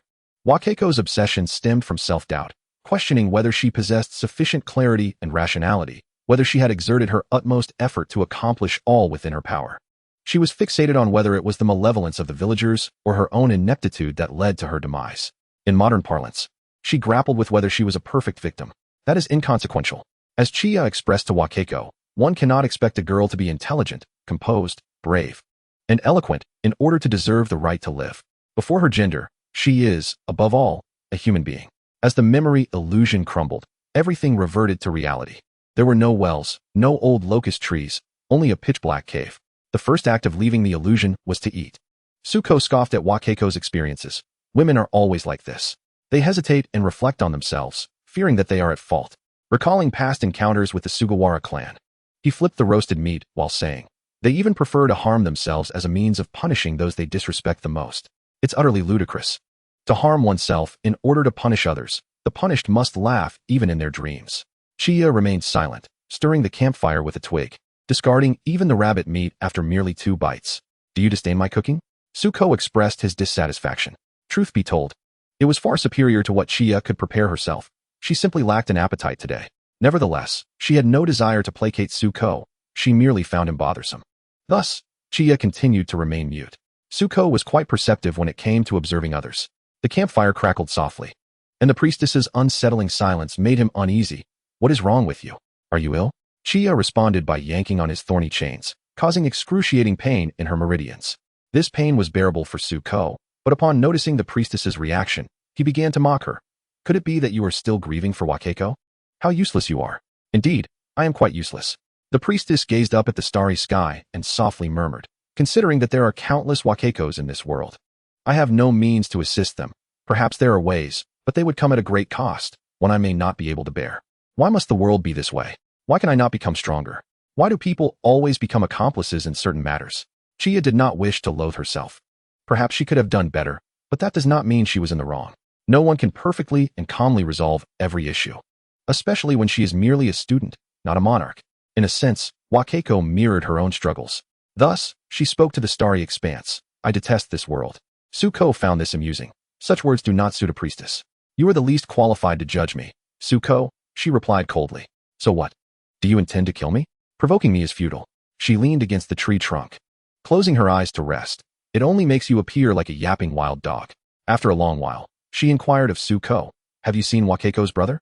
That boy, being a resource collected by the Sugawara clan, would ideally end up as a retainer. If his fate were less fortunate, he would become a test subject like Suko. However, that boy was neither as powerful as Suko, nor did he possess comparable value. The Sugawara clan was vast, and Chia had merely asked out of curiosity, not expecting Suko to provide a useful answer. To her surprise, Suko affirmed, "I have seen him. The flesh and bone vessel crafted from his body and soul is one of my sources of sustenance." His crimson pupils appeared particularly eerie under the glow of the campfire. "Thus, in a way, I have reunited the siblings within my belly. Would you consider that a fitting conclusion, O priestess?" Chia suddenly stood, grasping his hair with one hand and pulling his head toward her. With her other hand, she pressed against his lips, using his sharp teeth to slice her skin, commanding, "Drink my blood." Suko did not resist, but inquired, "What purpose does this serve? Do you wish to be devoured by me?" Chia replied with a cold smirk, "Drink a drop of my blood daily, and after 81 days, should you dare harbor thoughts of harming me, I can ensure that your existence becomes a living hell." Suko retorted, "You are deceiving me, and do you dare to test it?" "Deceiving me requires a better justification." Suko found the priestess's thoughts to be utterly inscrutable. He acknowledged that he lacked refinement, yet he was not a fool. The blood of the priestess was a precious material. In Suko's eyes, Chia could easily regard her blood as a gift rather than a threat. Suddenly, he recalled Chia's map, marked with the mountains at the far northeast. Suko indeed had not received the upbringing from the Sugawara clan. However, over the years, as a cursed test subject, he had coexisted with sorcerers for an extended period. Thus, he had heard of the tale known as blood contract. There was once a maiden named Yundai, who nourished the general Jinmaru with her blood for 81 days. Jinmaru then delved into the depths of the underworld, seeking the spiritual wood of the celestial White Mountain. He watered it with blood day and night for another 81 days. The wood sprouted crimson sprouts, 3 inches long. Jinmaru harvested and consumed them, returning his blood to Yundai. From that moment on, their breaths intertwined, their bloodlines became one. By day, they were entwined branches, and at midnight, they transformed into gentle caresses. The blood contract was not a widely known story. In fact, few were aware of it. Yet the sorcerer who recounted this tale was the one who had bound him with thorny chains. "Your goal is the celestial White Mountain, the eternal flame?" Suko displayed a strange expression. "Do you wish to share life and death with me?" Chapter 56, The Fur Cloak. After commencing the blood contract, the relationship between Chia and Suko inexplicably became more amicable. Chia's demeanor remained unchanged, even at times more hostile towards Suko, save for the fact that she no longer employed her spell arrows against him. The blood contract could not be fully realized until they found the eternal flame. However, the effects were already manifesting. Chia could sense Suko's emotions. Should Suko attempt to harm her, he would also experience a degree of backlash. Thus, Chia felt significantly more at ease, daring to lie down and sleep beside Suko at night. Although sorcerers did not require sleep to survive, prolonged wakefulness took a considerable toll on her mental well-being as a human. Suko continued to mock her. If I intended to harm you, there are far more ways than merely using my hands. Chia chose to ignore the provocations from the four-armed red-haired beast, responding dismissively. Fine, fine, you are the strongest, right? Just let me sleep in peace. When Suko made such remarks, Chia did not sense any killing intent, only an insatiable hunger. She could not fathom why he was perpetually so famished. Curling herself into a ball, she lay on a bed of hay, draped in a goatskin cloak. This goatskin cloak stirred up unpleasant memories for Suko. After leaving Wakeko's village, they had traveled north for over 10 days. The previous day, Chia had sent Suko out to catch rabbits, only for him to return with a tiger. He eagerly intended to roast the tiger meat for the priestess, only to be met with her refusal. Just as he was about to express his displeasure, the priestess stated that she wanted the tiger's skin. Seeking a tiger skin was indeed a wise choice for the priestess. With utmost care, Su Nuo meticulously peeled off an entire tiger hide. To his astonishment, the priestess exchanged this exquisite skin with the proprietor of a mountain goods shop for a goatskin cloak. Due to their blood pact, the priestess sensed his ire and, in a rare moment of initiative, offered an explanation. A fresh tiger skin holds no utility for us, whereas the goatskin cloak is readily wearable and provided me with a considerable sum, enough to procure provisions for an extended period. Su Nuo, however, found this justification unacceptable. What significance did a goatskin hold? There were foolish goats aplenty. At that moment, the goatskin cloak enveloped the priestess entirely, revealing only half of her fair visage. Su Nuo contemplated that while the tiger skin was indeed splendid, it was not a warm cloak. Because of this, the priestess had to endure nights in the wilderness, unable to find refuge in an inn within the city. Thus, he stealthily approached her side, lying down to shield her from the wind. This was not an act of care. Rather, Su Nuo reasoned that should she sleep poorly, her frustration would be directed at him. In the dead of night, Su Nuo was abruptly roused by a scent of mixed pine resin and rust.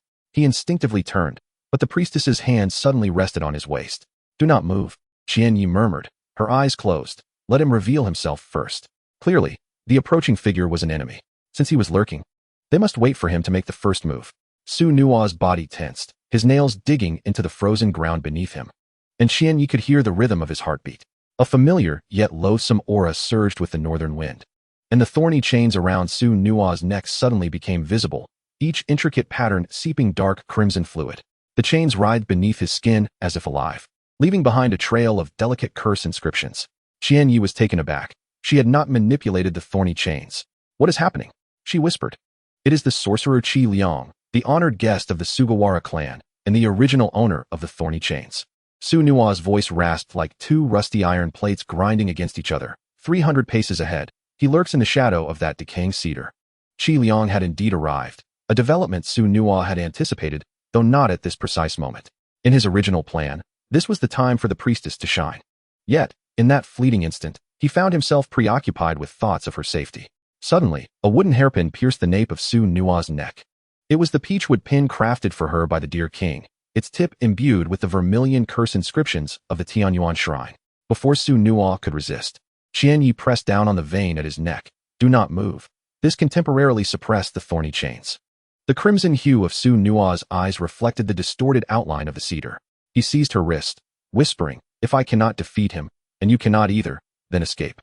There is no escaping, Qian Yi asserted, her hand covering his mouth to silence him, declaring with conviction, you are mine, and if he dares to take you, let him perish. To Qian Yi, collaborating with the Sugawara clan to control Su Nuo with the thorny chains and treat him as a specimen for curses was as revolting as the vile Ginsaw. Should Su Nuo fall into his hands, he might be molded into something even more sinister than the king of curses. However, to Su Nuo, her possessiveness bore a different significance. The depth of the priestess's feelings was profound. Though he did not discern their origin, he felt no aversion. Very well, let him die, Su Nuo replied. Chapter 57, The Thorny Chains. A crow perched on a withered branch suddenly cawed hoarsely, its black feathers slicing through the air like blades. He moved, now 100 paces to the northwest. Su Nuo quietly reported Qi Liang's movements. His sorcery could manipulate flora and fauna. This was not auspicious news. The location of Qian Yi and Su Nuo was the northern forest, surrounded by towering cedars. Yet, the adversary had already begun to act. The crow served as Qi Liang's advance guard, its feathers like swords. Qian Yi could wait no longer. She conjured the most adept light arrow and hurled it directly at the cedar tree, pulsating with curse energy. The bark of the struck cedar flaked off like the shriveled skin of an elderly man, and a shadow leaped from behind the tree, descending. The sorcerer, clad in a black robe and golden mask, concealed his visage, yet the curse markings on his chest resonated with Su Nua's thorny chains. Busybody priestess. Qi Liang regarded Qian Yi with the gaze of one observing a corpse. If I slay you, it shall be an honor for you, an anonymous soul. Anonymous, you say? Qian Yi retorted, hands clasped behind her back in a seal, refusing to yield. What glory can one such as you, who lurks in the shadows, claim? You overestimate yourself. Qi Liang snapped his fingers, and the grass beneath Qian Yi's feet instantly morphed into thorns. Quick to react, she sprang into the air, evading the thorny assault. Simultaneously, she completed her seal, Heaven's Lock. A luminous shield formed in the air, not for protection, but to sever Qi Liang's connection with the forest. Upon witnessing this, Qi Liang swiftly performed hand seals, retreating and vanishing into the cedar, which seemed to come alive as its stout branches lashed violently at the light shield. The shield buzzed under the impact of the branches. Heaven's Lock could not endure for long. Qian Yi mentally deliberated whether to set the mountain ablaze. At that moment, Su Nua took action. Heaven's Lock temporarily severed Qi Liang's control over the thorny chains, and seizing this opportunity, he unleashed his sorcery before Qian Yi for the first time, infinite sword control. This technique expanded the lethal strike 8 infinitely. Although it would drain his curse energy at a high intensity, it maximized the opportunity for this attack. Qi Liang was struck by Su Nua and emerged from the cedar, and Heaven's Lock finally shattered under the strain. Su Nua emitted a piercing scream, the curse inscriptions on his body erupting with blinding light, as if tainted blood flowed. Qi Liang regained control over Su Nua. This was amiss. Qian Yi's thoughts raced. Qi Liang should not be the master of the thorny chains, otherwise the rainy night with the Sugawara clan would not have allowed Qian Yi to wield control over them. The thorny chains were an exceptionally clever and sophisticated curse tool. Qi Liang was undeniably powerful, but Qian Yi did not believe he could craft such a legendary item. Perhaps he was merely a thief. With this belief, Qian Yi dashed toward Qi Liang, while Su Nua was hindered by the control. Qi Liang sneered, manipulating the surrounding flora to launch another attack. Thick vines coiled toward Qian Yi like serpents. She nimbly evaded while swiftly forming seals in her hands, summoning small light blades that shot toward Qi Liang's mask. The blades left scratches on the mask, infuriating Qi Liang.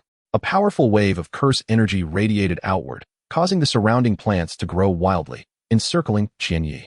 Trapped within a botanical cage, she remained unfazed, concentrating her spirit to gather a formidable force of light within the confines. Heart's Lock. As Qi Liang drew near, Qian Yi broke free from her confinement, unleashing a torrent of light energy that surged toward him. Qi Liang, of course, was prepared. He evaded the onslaught with a swift movement. However, he could not escape another strike. Qian Yi, wielding the cursed short blade gifted to her by Tianyuan before descending the mountain, the crimson lotus blade, pierced through his mask. Sukuna, she exclaimed. Before her words could fully escape her lips, Sukuna's strike had already landed upon the elongated cursed spirit ahead. Seizing the moment of Qi Liang's distraction, Qian Yi infused her cursed energy into the crimson lotus blade and struck at his mask once more. The golden mask shattered inch by inch. Behind the mask, the man bore no face. His features had been entirely erased, resembling a molten clay skull. At first glance, one might wonder how he could see, hear, or speak. Just as Qian Yi stood in disbelief, that faceless visage began to writhe, gradually revealing contorted scars. Woman, damnable woman. Qi Liang let out a shrill, maniacal laugh, his cursed energy surging violently, causing the surrounding flora to grow wildly, ensnaring Qian Yi and Sukuna in a dense embrace. Two-faced Sukuna, a name bestowed upon a demigod. He gazed at Sukuna, a mixture of obsession and disappointment in his eyes. In my hands, you shall become even more perfect. As long as you are powerful enough, she will grovel at your feet, seeking your favor. Qian Yi fell to the ground, blood trickling from her lips. Yet, she refused to surrender, gritting her teeth against the pain as she rose to face Sukuna. Speak. Speak of what? Sukuna replied, overwhelmed, battling cursed spirits, contending with thorny chains, all while diverting Qi Liang's attention to grant the priestess an opportunity to strike. The priestess urged, refuse him. Tell him you enjoy being with me, that you cannot live without me, and that this perverse creature should keep his distance. Understood. Sukuna nodded. Qian Yi reiterated emphatically, speak. I cannot part from her. Sukuna replied, his voice devoid of emotion. Although he had never perceived himself as capable of feeling shame, he found it impossible to repeat the priestess's words verbatim. As anticipated, Qi Liang faltered momentarily at this revelation. Seizing the opportunity, she swiftly formed a seal and cast Heaven's Lock. Confine, causing countless chains of light to erupt from the ground, ensnaring Qiliang tightly. He struggled violently, his cursed energy exploding forth, causing the chains to vibrate ominously. Observing this, Sukuna gathered his formidable cursed energy and struck fiercely at Qiliang.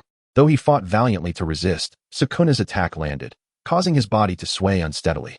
Qianye seized the moment, brandishing the crimson lotus blade, enveloped in a blazing aura, and charged toward Qiliang. He attempted to evade, yet found himself ensnared by the chains of light, rendered helpless as Qianye's blade drew ever closer. Light's Lock, Glass Cannon. This was an adaptation inspired by the battle between Gojo Satoru and Mahito. As the dust settled, Qiliang could no longer rise. His lower half had been obliterated. No one could control him. Half of his body had vanished, yet a frenzied grin spread across his face. Two-faced Sukuna, my most perfect creation. Dying by your hand is preferable to perishing at hers. Qianye keenly discerned that Qiliang's reference to her did not pertain to herself. The thorny chains were indeed not of her making. His blurred face turned toward Qianye, cackling with glee. She is coming. You cannot escape. The remnants of Qiliang's body erupted into a mist of blood, swirling into the sky with a piercing wail. Chapter 58, Journey to the North. Qiliang seemed to have perished. Yet, Qianye could not quell her unease. Who was the she that Qiliang mentioned? Sukuna paid little heed to this inquiry. Qiliang's demise brought him a sense of exhilaration. Just as he had envisioned, those who sought to create monsters ultimately met their end at the hands of a monster. The priestess proved to be more resourceful than he had previously anticipated. Thus, continuing to accompany her seemed a prudent choice, Sukuna mused. Meanwhile, hundreds of miles away at the Tianyuan shrine, the priestess Tianyuan sensed a long-forgotten tremor while practicing her swordplay in the backyard. The Deer King also sensed something amiss. Gazing toward the north with unease. Priestess, it murmured. Tianyuan confirmed. That old fool has emerged. Was she not betrayed by her own disciple and sealed 60 years ago? The Deer King nudged the ground with its hooves nervously. At this juncture, to suddenly break free from her seal. Perhaps her disciple has perished. Tianyuan dismissed the concern, continuing her sword practice. Why worry? I am still alive. She poses no threat. I merely worry for Xiaoqian. The Deer King expressed its apprehension. I have a rather ominous feeling. Qianye is not so foolish. Tianyuan reassured the Deer King with a measure of patience. Once Jinghe emerges, she will undoubtedly seek vengeance. She has many enemies. Even if she encounters them, she can sense the disparity in strength and will not overestimate her capabilities. While the priestess's reasoning held merit, the Deer King remained unsettled. If only I could transform quickly, I could descend the mountain to assist Xiaoqian. Sensing the Deer King's thoughts, Tianyuan cautioned, do not rush your cultivation. Should your transformation fail, the consequences will be dire. I will train diligently, the Deer King promised. Qianye unfurled the map once more. Assessing the terrain, she determined they had not strayed off course, with approximately 300 miles remaining to Tianbai Mountain. She had already provided Sukuna with her blood for 69 days. In 12 more days, the unilateral contract between her and Sukuna would be complete. However, the blood pact was reciprocal. If the other side of the contract was not established promptly, the completed unilateral contract would gradually dissipate. The northern forest lay blanketed in white snow, and even wrapped in a sheepskin cloak. She felt the chill. Sukuna carried her up the ridge, a request he insisted upon, as Qianye struggled to ascend. If the priestess could not climb, she would insist on taking a detour, which would entail arduous travel, ultimately exhausting Sukuna. Thus, he preferred to bear her weight. After all, she weighed no more than a doe. Upon reaching the summit, a melodic voice resonated through the air. The song was ethereal and melodious, reminiscent of human voices yet akin to some musical instrument. Qianye tensed, clutching Sukuna's neck tightly. The song was beautiful, but they were in a desolate area. Sukuna furrowed his brow slightly, halting his steps as he gazed in the direction of the melody. There, seated in the snow, was a woman clad in elegant traditional attire, her half-exposed face strikingly beautiful. 3 white birds danced around her in graceful circles. What a divine apparition. Qianye quickly tapped Sukuna's shoulder, signaling him to set her down. Eliminating reasonable doubt, there were only 2 possibilities. She was either a celestial being or a malevolent spirit. Given this world's origins in Akutami Gige's Jujutsu Kaisen rather than Rumiko Takahashi's Inuyasha, Qianye surmised the latter possibility was far more probable. Qianye stood motionless, while Su Niao was prepared to retreat. However, the fairy noticed them, gracefully drifting down before Qianye like a gentle breeze. Her voice was equally enchanting. Akin to the soft strumming of silk upon strings, the icy peaks of the mountains, an unexpected encounter, how delightful it is. Qianye cautiously refrained from speaking. It was difficult for her to believe this was a mere coincidence. If she were to envision herself as the protagonist, It was highly likely that the woman before her had come here specifically for her. Most importantly, from the very first glance, a persistent alarm echoed in her mind. Repeating danger, danger, danger, danger. She was formidable, Qian Yi could ascertain. Qi Liang was also powerful, but she could sense his strength. The woman before her, apart from her astonishing beauty, exuded an aura as elusive as the flora and fauna upon a snow-capped mountain, devoid of any distinctiveness. She seemed like an utterly ordinary human. Yet, an unremarkable human would not don a 12-layered gown atop a snow peak. Even the usually arrogant Su Niao had prudently sealed his lips, closely following the shaman's lead in obedience. Avoiding disturbance, Qian Yi took a step back towards her. We shall take our leave. Why depart? The woman's voice was melodious, yet melancholic. You aided me. I merely wish to express my gratitude. Qian Yi found herself unable to retreat any further. The three dancing birds had unknowingly encircled her and Su Niao. They continued their aerial ballet, yet each feather was poised like a drawn sword. Qian Yi responded cautiously. We are not acquainted. If we have offended you in any way, please let us know, and we shall make amends. You saved me. How can you claim not to know me? The woman gently tucked a strand of hair behind her ear. My disciple betrayed me, sealing me atop this snow peak for 60 years, relying solely on the dew brought by snowbirds to survive. I do not know how many more years I must endure such a fate, but then, he suddenly died. With his death, the seal was broken. She let out a light-hearted laugh. It was you who killed him. Does that not make you my benefactors? Was she referring to Qi Liang? The fact that Qi Liang was truly dead was a relief. Qian Yi had been concerned whether he had truly perished. Considering he had last transformed into a mist of blood, reminiscent of a character who would inevitably return in a drama. Now that it was confirmed he was indeed dead, it was excellent news. However, encountering this woman was undeniably ominous. It seemed she was Qi Liang's master. But what kind of master could produce a disciple as twisted as Qi Liang? Moreover, being sealed for 60 years and relying on snowbirds for sustenance sounded reminiscent of Qiu Qianxi from the Valley of No Emotions. Forgive me for forgetting to introduce myself. My name is Qing He. The woman lifted her gaze, fingers weaving through her long hair. The Qi Liang you killed was not only my disciple, but also my lover. She sighed as if in lamentation. Yet, he betrayed his master and love. Thus, I sincerely wish to thank you. Qing He gazed at Qian Yi, a gentle smile gracing her lips. But why do you carry the aura of Tian Yuan? Chapter 59, The Murder Ceases. Time waits for no one. Qian Yi leaped onto Su Niao's back, and in unison, Su Niao sprang forth, attempting to break free from the encirclement of the snowbirds. There was no doubt, escape was the only option. Yet, before overwhelming strength, even fleeing was but a fanciful notion. The swirling snow and wind coalesced into massive ice spikes, hurtling towards Su Niao's midsection.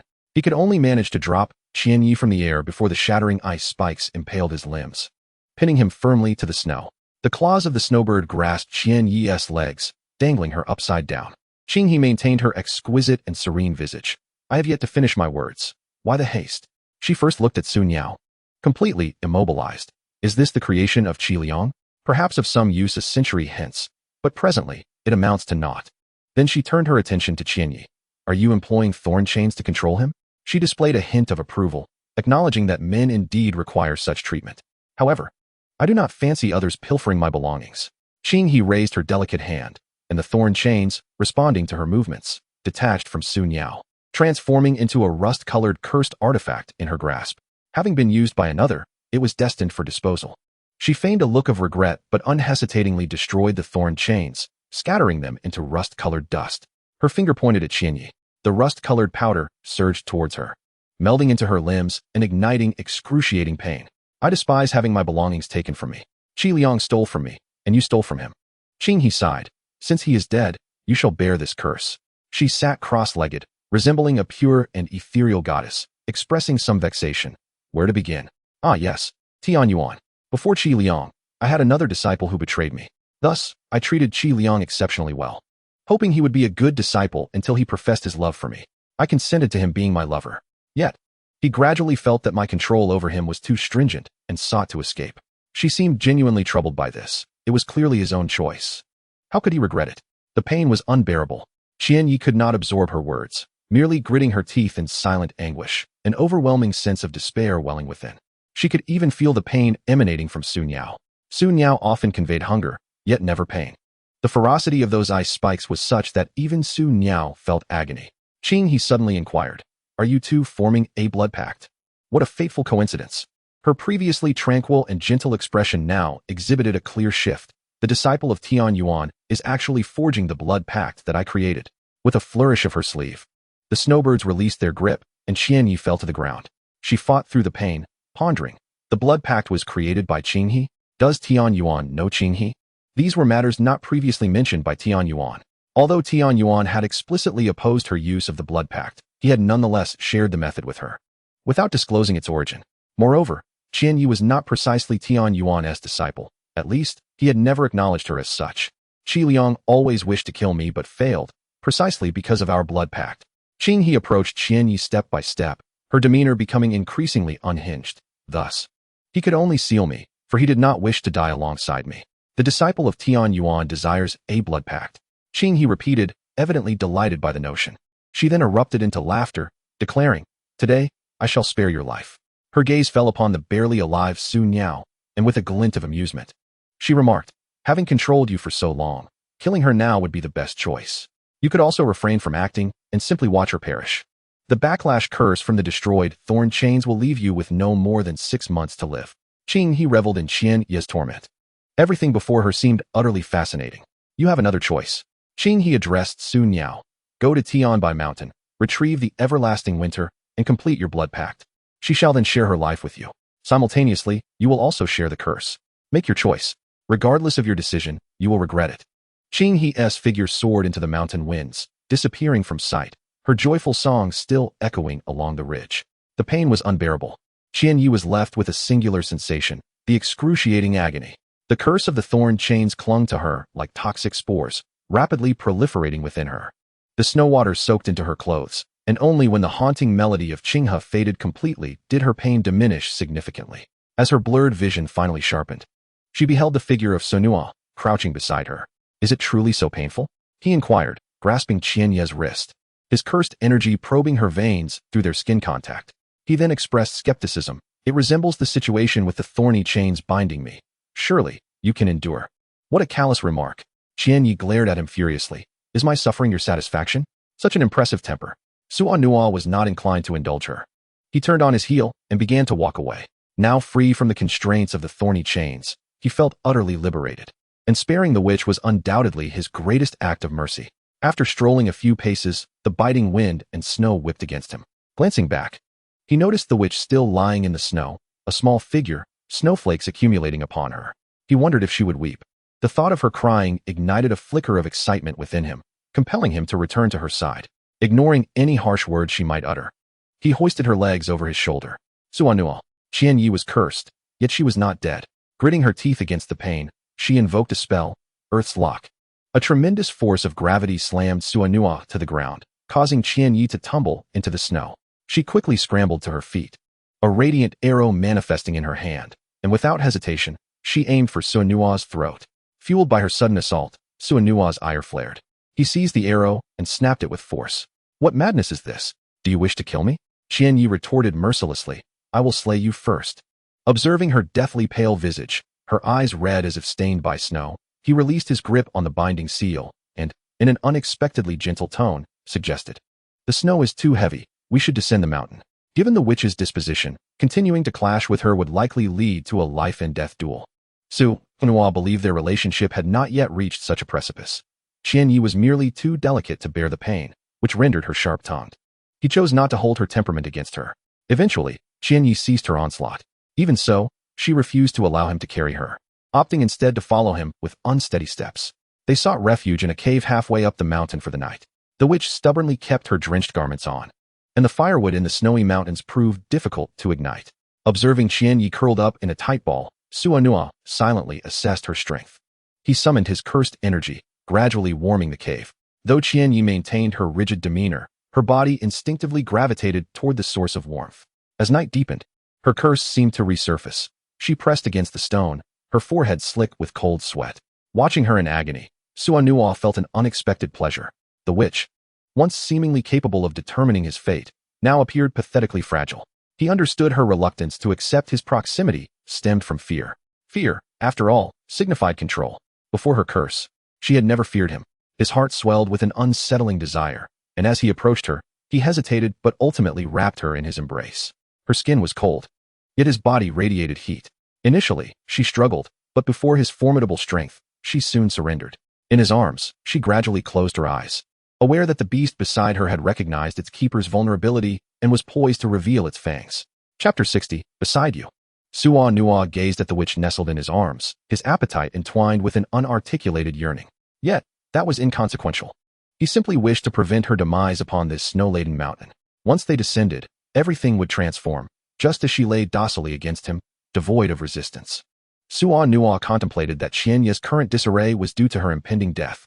If the blood contract remained unfulfilled, the curse from Qinghe would likely claim her life within 6 months.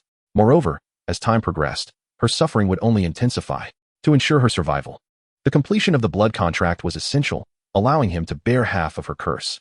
Though initially reluctant, the thought of her actual demise bored him to no end. Thus, what if he were to fulfill the blood contract? Bearing half of the witch's curse sounded grave, yet it was a curse bestowed by Qinghe. If it were the full curse, it would be nearly insurmountable.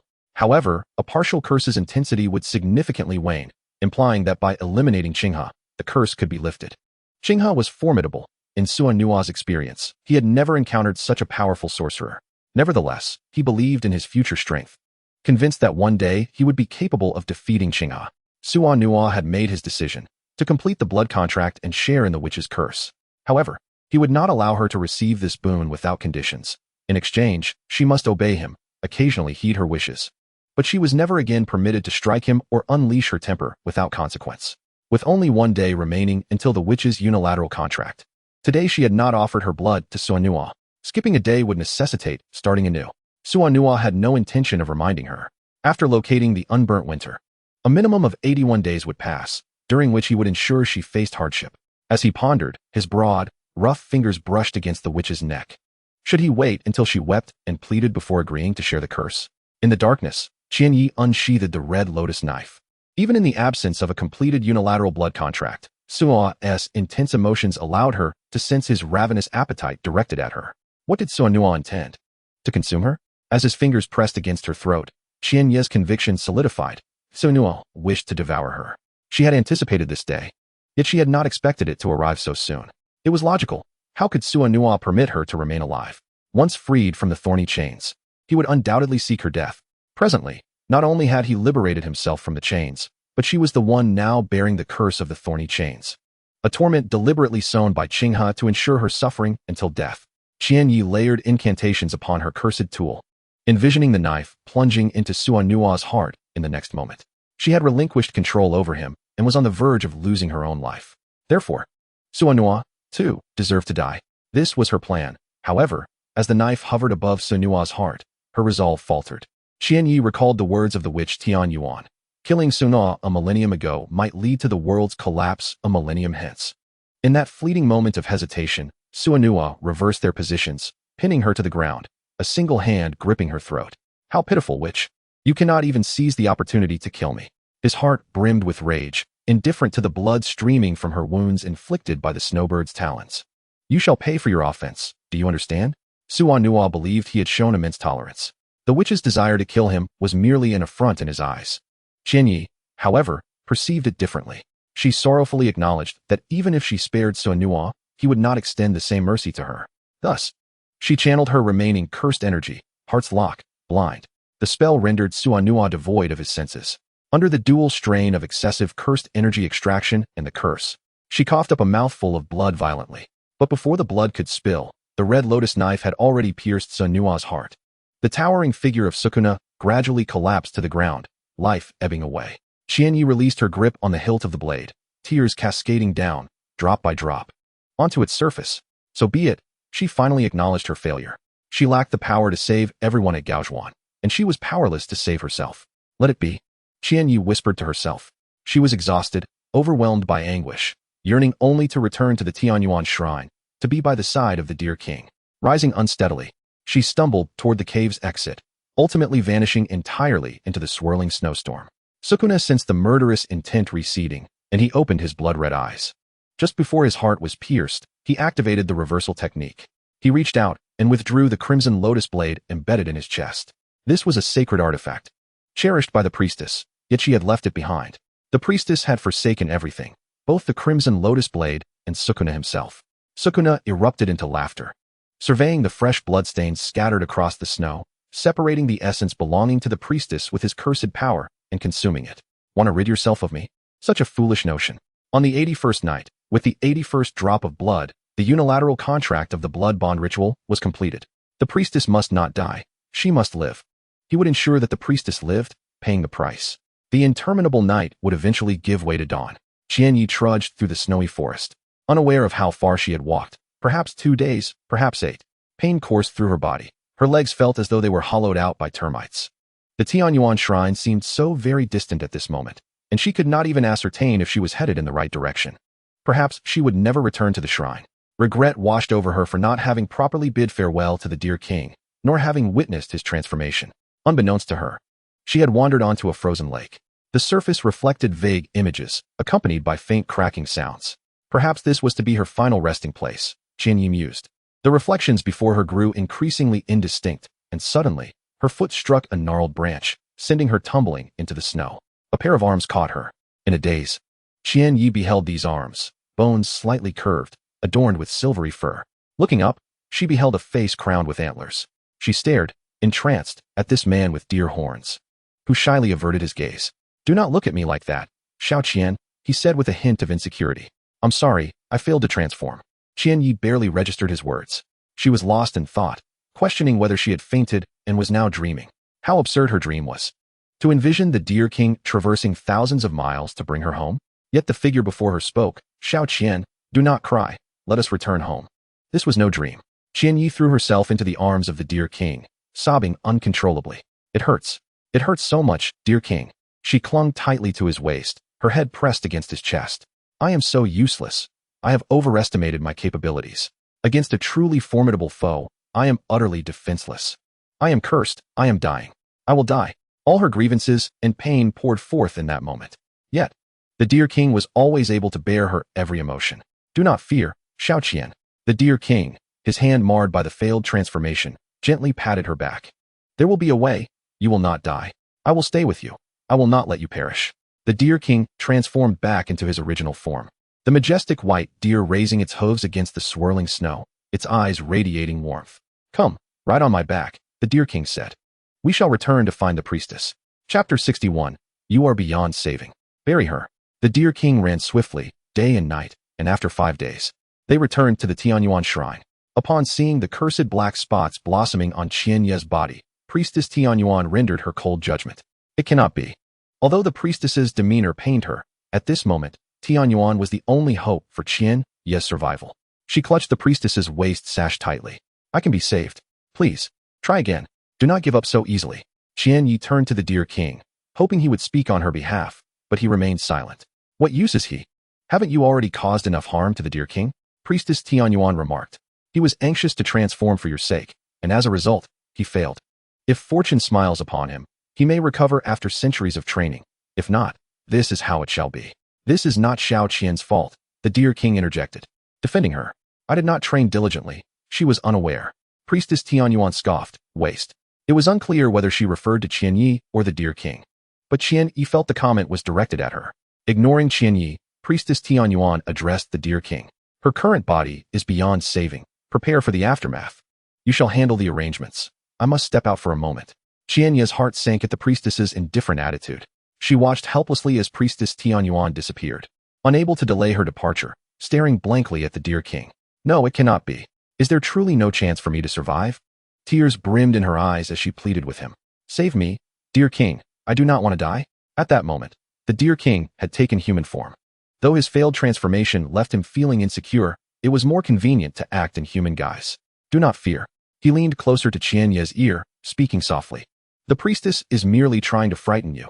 She wants you to learn a lesson." To avoid the risk of his antlers jabbing her, the deer king tilted his head. Qianye's curious hand brushed against his antlers. The deer king immediately stepped back, his expression sour. "Do not touch, Xiao Qian, it is quite unsightly." His antlers, fur, and transformed limbs were all marks of his failed transformation, rendering him a grotesque creature, a hybrid of human and beast. Were it not for Qianye's curse and the need to care for her, the deer king would have preferred to continue training in his original form. "Not ugly at all," Qianyi exclaimed, leaping onto him and exclaiming, "I think it's very cool. And your antlers are beautiful." After comforting the dear king, her thoughts returned to her precarious situation. But Tianyuan has left. Does she not care about me anymore? The priestess has her duties, the dear king said, longing to stroke her head, but withdrawing upon seeing his damaged hand. Yet he smiled gently. I am here. I will make the necessary arrangements for you. The dear king explained to Qianyi that when the priestess said her body is beyond saving, it was to be taken literally. Thus, it was necessary to provide her with a new body. Her soul would continue to reside within the life flower, while her body would be reforged using thunderstruck sacred wood. The dear king meticulously explained, but this will take a long time. Xiao Qian, you must prepare yourself mentally. Qianyi sighed in relief. As long as she could live, she could accept anything. Whether it be the life flower or thunderstruck sacred wood, both were exceedingly rare, and the priestess had no backups. The last flower of the life flower had already been used by Qianyi, and they would need to wait for it to bloom again. The thunderstruck wood, too, required 7 times 49 lightning strikes to cleanse the curse's imprint. However, thunderstruck wood was not simply summoned by artificial means. It had to be selected by heavenly lightning to count as part of its destiny. Thus, calculating the time, Qianyi estimated she would remain in the pot for another century or so. That was indeed far too long. Qianyi felt a sense of unease, knowing that the shadow moon eclipse would occur within a century. If that were the case, she might miss her only chance to return to the future. Yet, she reiterated to herself, as long as she could live, that was all that mattered. In the worst-case scenario, one might choose to abandon the curse, opting instead to remain at the shrine, alongside the priestess Tenjin and the dear king. With the dear king by her side, the bleakness of this world seemed less daunting. Thus, Chia refrained from voicing any dissent. She placed her trust in the dear king, saying, I shall heed your arrangements. The dear king waited, while Chia's pain intensified day by day, especially at night when it grew unbearable, causing her to writhe in agony. The dear king, consumed by anxiety, longed for the priestess's errands to conclude swiftly, fearing for her safety. Indeed, the priestess was formidable, but she was also the most renowned sorceress from 60 years past. Chia endured for half a month, feeling as though she was on the brink of death due to her suffering. Yet, in the presence of the dear king, she strove to conceal her pain, knowing it would only heighten his concern. Having vowed to follow the dear king's guidance, she refrained from urging him. Then one day, half a month later, Chia suddenly felt the pain dissipate, as if experiencing a miraculous revival. The dear king had moved the life flower into the wooden cabin crafted for her the previous year, announcing that the time had come. He explained, the century ahead will be arduous, but initially, you shall slumber alongside the life flower. You will awaken only in the final years as it nears full restoration, when the life flower blooms anew. Do not fear, little Chia, I shall remain by your side. Very well, she replied, a smile gracing her lips despite the dark blemish of the curse spreading from her back to her limbs. Meeting you has been my greatest fortune.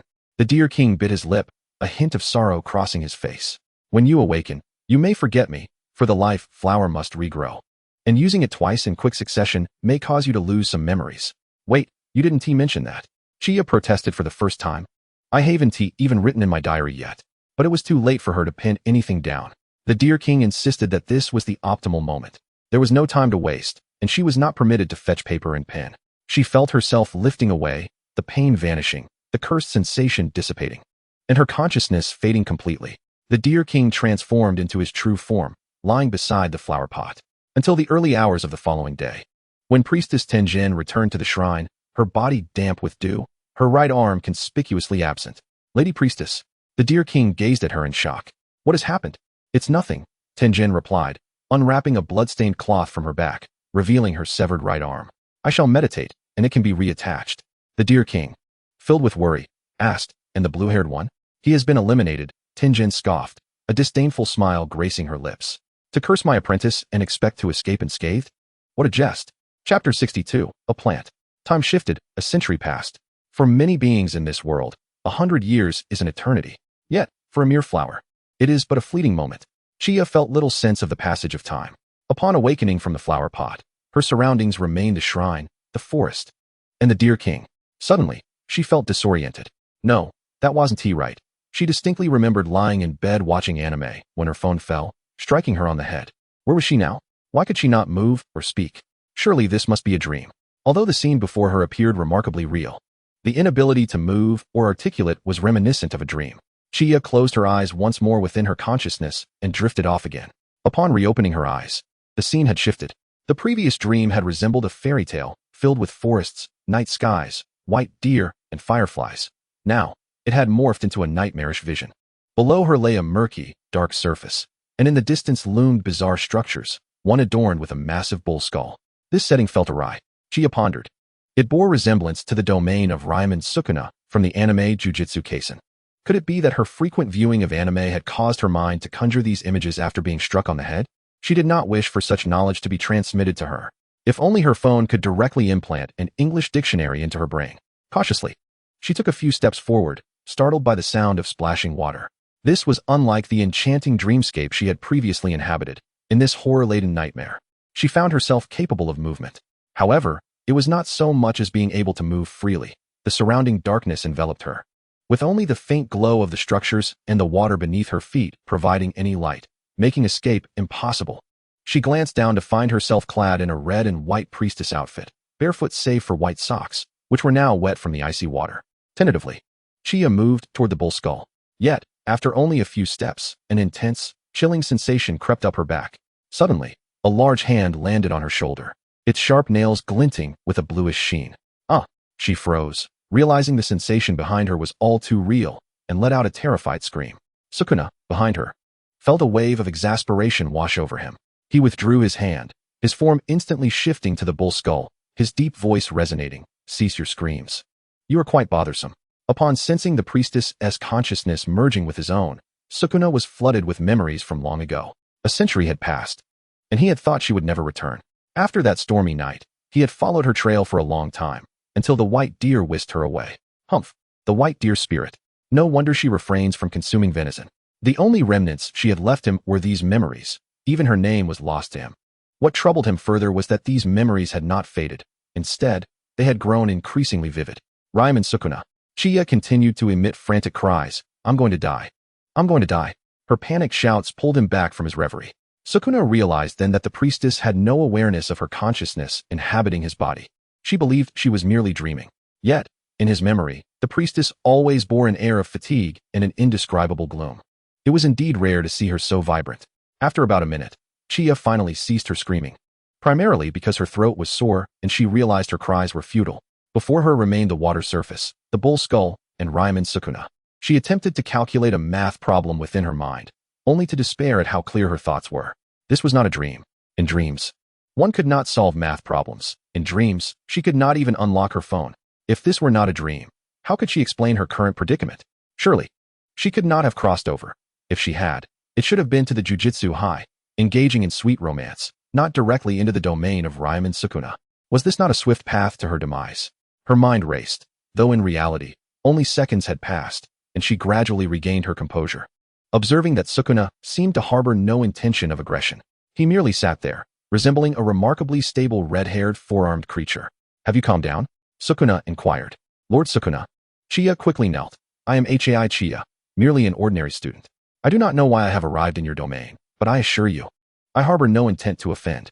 Please, do not consume me. I am quite lean and not at all appetizing." Sukuna remained silent. The fact that she had no recollection irked him. Furthermore, if she truly remembered nothing, why would she disclose her name upon their first encounter? The former priestess had never revealed her name, her origins, or her connection to Tenjin, as mentioned by Aoi. "Hai Chiya." He committed the name to memory. Looking back, how haughty the former priestess had been. However, the shrine maiden before him appeared rather foolish, prompting him to follow Qian Ye's lead and inquire. "Do you know who I am?" "The illustrious Lord Sonua. Your reputation is known far and wide," she boldly declared, expressing her admiration for him. "I have revered you for a long time." It was all right, Qian Yi reassured herself, for there were only 2 manifestations of Sonua present, and no one else to witness this. Sonua replied, "Revered for a long time? How unfortunate. I misused my words." Qian Yi immediately wished to retract her statement.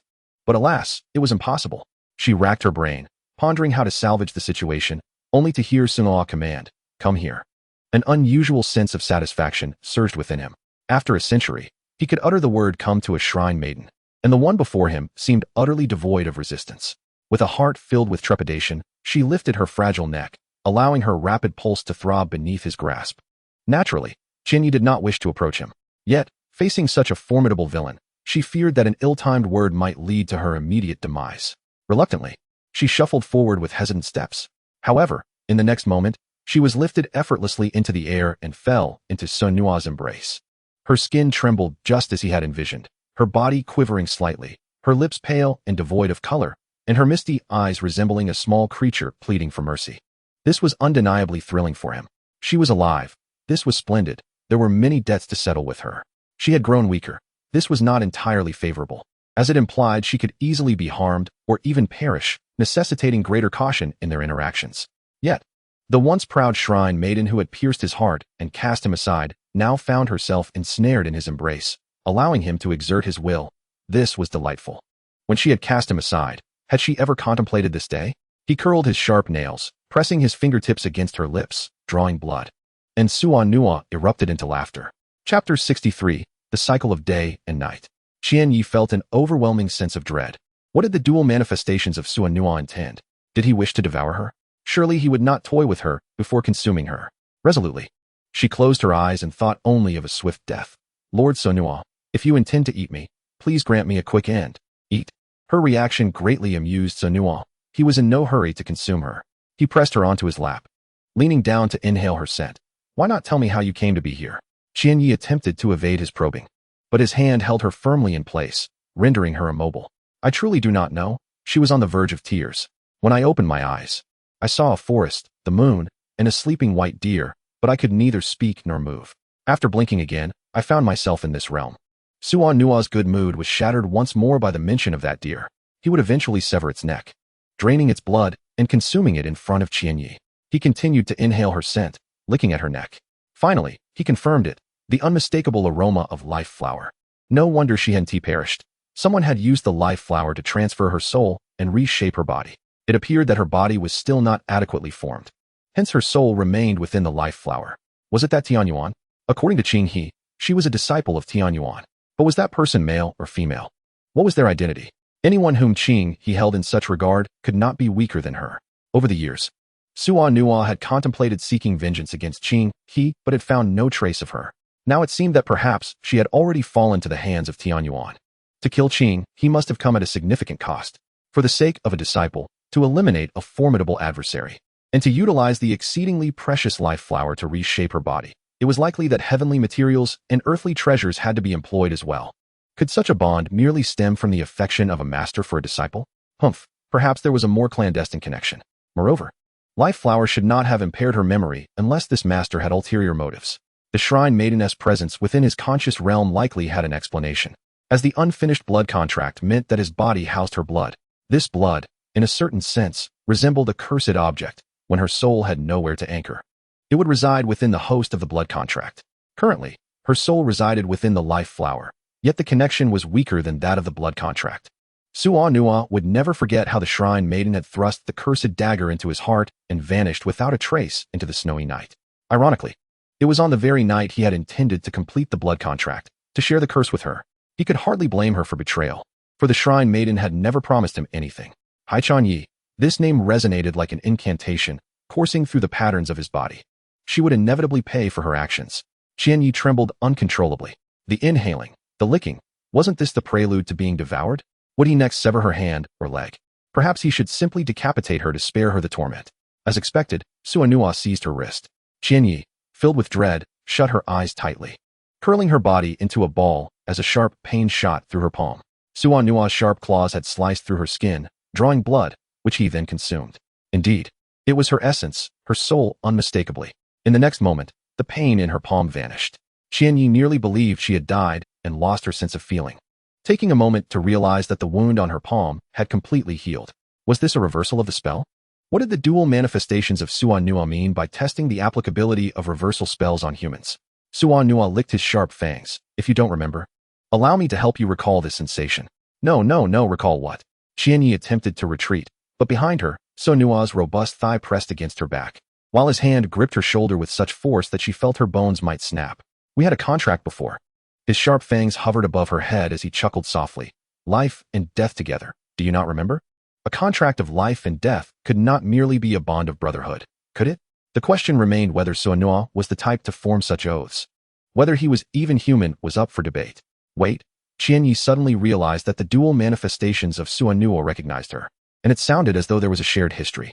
Could it be that the identity she had traversed into belonged to someone of great significance? What did the dual manifestations of Suanua intend? Was it revenge, manipulation, or mere amusement? What? As a thought crossed her mind, Qianyi deliberately exclaimed, "What kind of contract involves life and death? It's not a marriage contract." Suan Nua, taken aback by her interpretation, could not help but tap her forehead with his knuckle. Could it be that your soul has been damaged, rendering you dull? Upon further reflection, that notion did not seem entirely implausible. A marriage contract could indeed serve as a means of control. From that point onward, she would become his private possession, daring not to defy him. Suan Nua delightfully affirmed her speculation. "Indeed, you are my unwed wife." He grasped the nape of Qianyi's neck, lifting her upper body as he leaned in closer to her face. "Should you prove disloyal, I shall end your life." "I am very loyal." Qianyi, terrified, flailed her arms before ultimately gripping his neck tightly, narrowly avoiding the peril of a broken spine. With her eyes closed, she babbled, "I love you dearly. I'm sorry I didn't remember before. I love you immensely, the kind of love that would bind us in life and death." "You love me dearly?" Suan Nua pressed further, his tone laced with malice. "Prove it." She bravely lifted her head and kissed the closed eye of the man before her. In an instant, the eye opened, the moist orb making contact with her cool lips. Suddenly, the surroundings transformed into a blinding whiteness. The water's surface, the bull's skull, and the two-faced Sukong vanished without a trace. Before Qianyi reappeared the enchanting sight of a forest and a white deer. Oh joy! Surviving this ordeal, Qianyi felt an overwhelming surge of emotion, nearly brought to tears. Even if she could neither move nor speak, this fairy tale scene was far superior. Then, an even more fantastical scene unfolded. The white deer gracefully approached her, lifting its splendid antlers, and spoke in a gentle voice. "Has little Qian awakened? I seem to sense a different aura." The deer king noticed the flower buds in the pot tremble slightly, as if greeting him. His eyes widened in delight. But soon the buds settled again. Yet, the deer king remained joyous. It was a sign that Qianyi was awakening. The thunderstruck wood was ready, and when the buds bloomed, the life-giving flower would fulfill its task of nurturing souls. As the sun gradually rose, illuminating the forest, Qianyi had just noticed the white deer's presence when a wave of profound drowsiness washed over her. The deer king moved the flower pot into the treehouse. The life-giving flower needed moonlight to thrive, having succumbed to slumber under the sun. "We shall meet again tonight, little Qian," said the deer king. Sukong calmly observed as Qianyi suddenly vanished, just as she had appeared. He stepped out of the temporary dwelling, where the sunlight beyond the horizon began to brighten. Sukong had already surmised that the timing of Qianyi's appearances was linked to the cycle of day and night, and he eagerly anticipated her amusing reaction tonight. Raimai, who was serving breakfast, noticed Sukong's arrival and quickly approached respectfully. "Lord Sukong, what of the endless winter?" "It has been well cared for," Raimai replied, producing a wooden box cushioned within her sleeve. "Shall I feed it now, my lord?" "Yes." Sukong accepted the box, opening it to reveal a snow-fat substance resembling jade, the size of a coin. He pierced his palm with a fingernail, allowing his crimson blood to drip into it. The drops of blood sank into the snow-white matter, swiftly permeating and emitting a faint glow. He closed the box and returned it to Raimai. "Do not take it out at night again." Raimai never questioned any of Lord Sukong's commands. Understood. Chapter 64. What do you desire? Qianyi wished to snuggle with the great white deer. However, upon awakening at night, she found the deer busily moving about, and suddenly her consciousness spun, leading her back into the realm of the two-faced Sukong. Qianyi felt as if she might transform into a crying emoji. Why was this happening? Sukong sat leisurely upon the bull's skull, observing the cornered Qianyi with amusement. The memory lost, which was utterly foolish. He had pieced together enough truth from her words. Her soul resided within the life-giving flower, yet that flower was merely a vessel, devoid of a soul imprint. The witch had fed Sukong blood for 80 days. On the final day, he had drawn from the fresh blood she left in the cave. The witch's unilateral blood pact was complete. Although they could not yet share life and death, an indelible bond had formed between them. In the absence of a soul imprint, she was drawn into Sukong's body. A month after the stormy night, Sukong had located the endless winter on Tianbai Mountain. Since then, he had nourished it with fresh blood, which explained why the witch's blood pact remained unbroken. Yet, witnessing Qianyi's anxious demeanor, Sukong had no intention of disclosing this information. After all, her current state was rather entertaining. If she were to learn the truth, she would no longer comply so readily. Sukong beckoned to Qianyi from his elevated position. "Come here." Qianyi trudged across the water's surface with a sorrowful expression. Her heart felt icy, her feet equally so. Upon reaching the bull's skull, she looked up at him, unsure how to climb. Sukong seized her and lifted her up. He tilted her chin with his thumb. How does a wife serve her husband? Qianyi had no idea. Her future husband would likely be responsible for chores and cooking. Perhaps she would merely assist him in turning on the television. Yet, facing the two-faced Sukuna.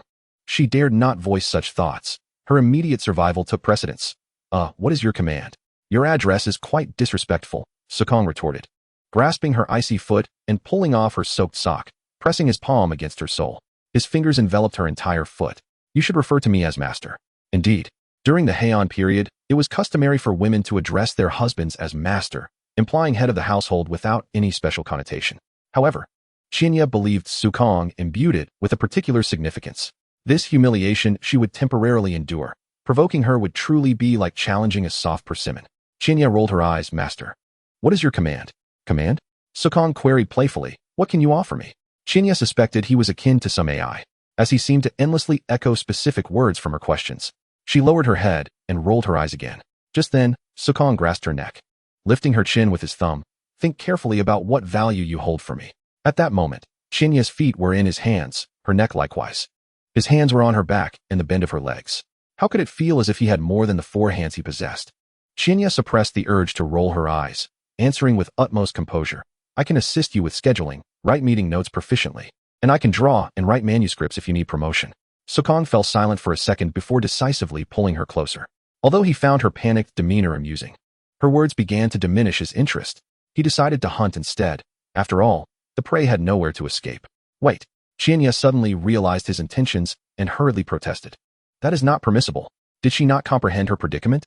Her resistance only excited Sukuna further. Fulfilling the duty of serving your master is your sole purpose. He grasped the witch's jaw with one hand, forcing her mouth open, and then his tongue, laden with incantations, invaded her. Shinya felt as if she were suffocating, desperately trying to push him away, yet it felt as futile as pushing against an iron dam. After what felt like an eternity, Sukuna finally released the gasping witch. Just as he prepared for his next move, she urgently implored, Wait, did you not say I am your unwed wife? Shinya struggled with all her might. Such matters should wait until after marriage. We are in the Heian period. Not necessary, Sukuna replied, observing the redness in her eyes and the water-stained hue of her lips. His interest only intensifying. I am the two-faced Sukuna, not some Heian noble. Her calves pressed against a certain area, and she could almost perceive its length. This was genuinely unacceptable. Shinya could no longer afford to worry about offending Sukuna. Whether she offended him or not, she was doomed either way. Unable to break free, she bit down hard on the arm that restrained her. The hardness of his flesh caused her mouth to bleed. My teeth. My teeth. The pain led her to mistakenly believe she had lost a tooth, and she cried out in panic. Sukuna, once again speechless, used reversal magic to heal her. You are fine. I am not. Shinya glared at Sukuna. Just devour me. I will no longer submit to humiliation. Shio, perplexed, exclaimed, I am currently eating. What are you so excited about? You twisted, compulsive woman. Trash, vile scoundrel. She hurled insults with fervor. Just kill me. Even though I know it would be futile, I still struggle to push your arm away. This is beyond tolerable. Shio, bewildered by her sudden outburst, reflected briefly on his own actions before loosening his grip. Shinyi, unable to halt her momentum, tumbled from the bull's skull, her head plunging into the water. Shio, startled, immediately leaped in to retrieve her, employing a reversal technique to mend her injuries from the fall, then shook the water from her. In a state of distress, Qianyi relentlessly kicked at his chest. Let me drown. It would be preferable to your torment. After enduring her tirade, Shio-Nua's enthusiasm waned, leaving him at a loss for words. How have I tormented you? With righteous indignation, the soon-to-be college student proclaimed, You trample my dignity and insult my character. Specifically, he inquired. You demand that I call you master and even kiss me. She retorted, having just become a university student, eagerly anticipating a sweet romance come the semester, and lamenting that this was her first kiss. Shio-Nua's voice dripped with disdain. How fragile. With nothing left to lose, Qianyi countered his remarks. See, you're belittling me again. It's perfectly normal for us university students to be fragile. Very well, Shio-Nua replied, nonchalantly sitting on the water's surface, propping her feet on his shins, his demeanor indifferent. What do you wish to do? Qianyi faltered, primarily because she failed to grasp Shio-Nua's attitude. Was it truly as if he could do whatever he pleased? Chapter 65. Who is the master? A century later, the Tianyuan shrine, concealed within dense woodlands, remains largely unknown. At some point, the forest came to be called Nightfall Forest, notorious for its treacherous miasma that engulfs it at night. Even by day, safety is not guaranteed. No one visits the shrine anymore, and the temple has fallen into disrepair. On a day when the stone path in the courtyard cracked, the Deer King had not seen the priestess for an eternity. He knew she still existed, yet she no longer met with him. She had isolated herself within the stone chamber, seemingly aware of the mountains and earth, watching everything. Even able to converse with the Deer King, yet never appearing. Only the Deer King remained unchanged. He stood guard by the life flower, murmuring, "Why must the priestess have me tell Qianyi that she will lose her memory? Utilizing the life flower cannot yield such an outcome. Does the priestess wish for her to forget the past and start anew? But if Qianyi forgets us, I shall be deeply saddened." Surely the priestess would be saddened too? After a prolonged silence, long enough for the Deer King to believe the priestess would not respond, a voice directly permeated his consciousness. "Fear not, she shall remember everything. I am merely assisting her in seeking an alternate fate beyond the collapsing star tracks." The voice of the once priestess Tianyuan now resonated with calmness and gravity, growing closer to the voice Qianyi had previously encountered as Lord Tianyuan. It drifted, empty and ethereal beneath the vast sky, unnoticed by any. With a blink, she found herself once again upon the bull skull, within the shadowy realm of the deity. The cold water beneath her. The apocalypse had arrived once more. Qianyi had relinquished her struggle for survival and resigned herself to despair. What kind of wretched script forces one to traverse the domain of two Xiao Nuas daily? The last time Xiao Nua had asked, "What do you want?" She had been at a loss for words, and just as the nightmare scene concluded, she returned to the fairy tale setting. Yet the nightmare with two Xiao Nuas, akin to the inevitability of a Monday being a workday, consistently returned, always punctually. As expected, Xiao Nua awaited her with idle anticipation. Qianyi promptly shut her eyes. Lying flat upon the water, her hands folded on her abdomen. Do not speak to her. She was already dead. Xiao Nua, oblivious to her body language, lifted her again, shaking the water off. Stop shaking me," she protested. "What are you doing?" Xiao Nua queried. "I am contemplating my demise," Qianyi replied woodenly. She began to suspect that Xiao Nua refrained from killing her because, within this nightmare, he was incapable of doing so. After 3 consecutive instances, Qianyi sensed something amiss. Initially, she believed she had entered the realm of the two Xiao Nuas, but later realized that their living domain was not enclosed. It was directly manifested in reality. Such a closed domain had only occurred once, during the time when the two Xiao Nuas resided within Yuji Itadori. At that time, Xiao Nua could not kill Yuji. Perhaps the Xiao Nua before her could not kill her either. Still angry? Xiao Nua remarked, his patience waning. He thought he should have simply referred to her as his already wedded wife. Just as he was eager to savor the taste, she seemed to be fighting for her life. He contemplated simply devouring her. With the reversal technique, she would not perish. However, given that it involved her soul and consciousness, he feared her intense emotions might affect the life flower's nurturing of the soul. Thus, Xiao Nua inquired again, "What do you wish to do? Speak swiftly, time waits for no one." "You want me to call you master?" Qianyi lamented. "You should apologize." As Xiao Nua observed her, she too tested him. He was no benevolent soul. His increasing tolerance only suggested he had grander designs. Yet Qianyi could not fathom what he might desire from her, unless she possessed a staggering identity. "Master." Xiao Nua's patience nearly exhausted. "Is that sufficient?" Qianyi, momentarily taken aback, failed to grasp his meaning. "What do you mean, sufficient? You call me master. And now I call you master? Isn't that even?" "Ah," she stammered, momentarily lost for words.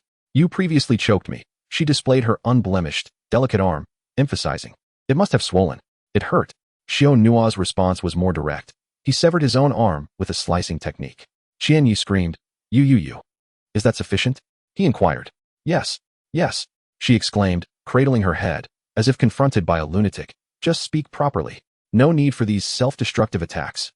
Xiao Nua directed the severed arm towards the interface, and the reversal technique swiftly healed the wound.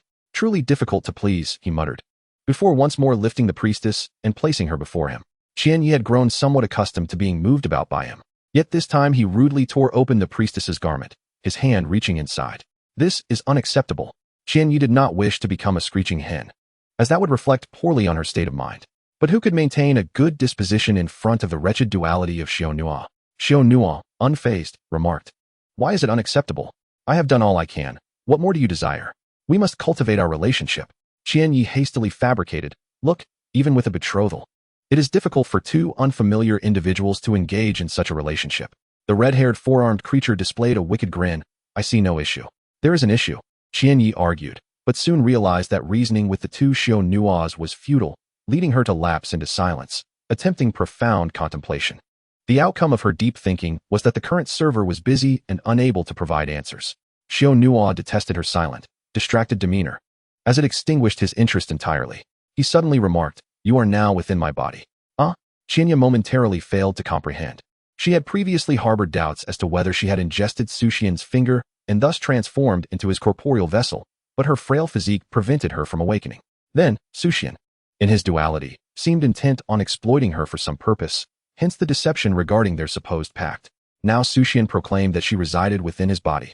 Two possibilities arose. Firstly, Sushien was lying. Secondly, she had transcended into some form of cursed object, swallowed by Sushien. Contemplating this, if it were indeed the latter scenario, how formidable a cursed object would that be, one that even two-faced Sushien could not contend with. Chinya abruptly became energized. With conviction, she declared to Sushien, "I wish to witness the world outside." Chapter 66. The Moonlight Grows. Sushien found himself amidst a human settlement. He no longer needed to conceal himself as he had a century prior. Instead, he strode boldly into the town, demanding that the prominent families relinquish their abodes. As for the lives he had taken along the way, irrelevant. As long as he did not slay everyone, the survivors would always believe death would not befall them. Initially, Sushien intended to linger here for merely one night before proceeding to Heian-kyo, where a sorcerer named Abe no Saimai had dispatched a winged avian creature to eliminate him.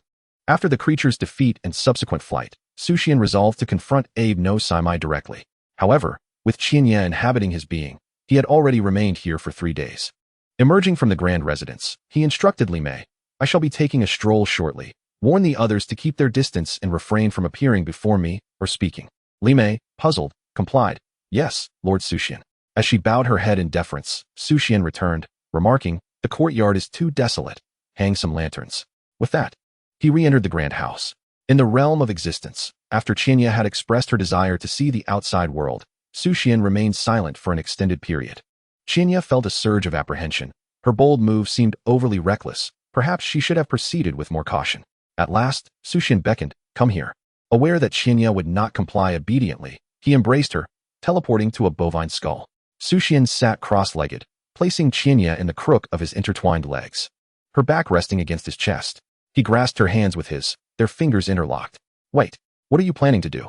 Chinya fretted, concerned he might inadvertently harm her. Given his towering height of over 2 meters. "Close your eyes."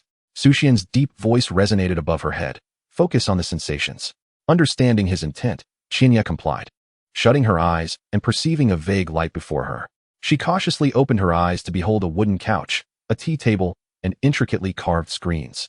Before she could assess her surroundings, her gaze abruptly shot upwards. "Wait, what's happening?" Sushien, momentarily speechless, eventually replied, "Because I have risen." Chinya, astonished, exclaimed, "Ah? Am I controlling your body? How am I doing that?" "I am the one in control," Sushien retorted, exasperated by her confusion.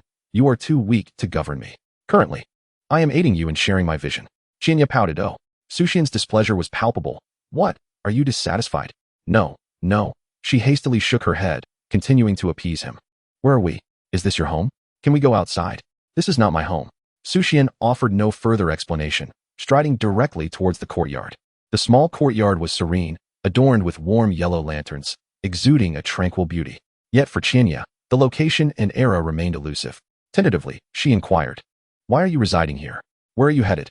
Sushien, finding no reason to withhold his answer, succinctly replied, "To Heian-kyo, to kill Abe no Saimai." Chinya gasped.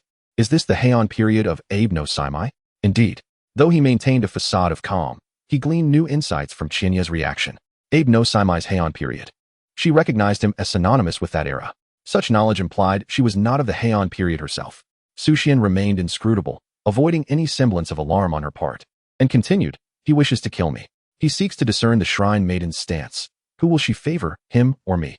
Yet the Shrine Maiden's voice betrayed an undeniable excitement. "Can I accompany you to Heian-kyo and meet Saimai?" She referred to him as Saimai, suggesting a familiarity. Sushien grumbled, "No, I will not assist you. You will remain confined within my domain, unable to venture anywhere."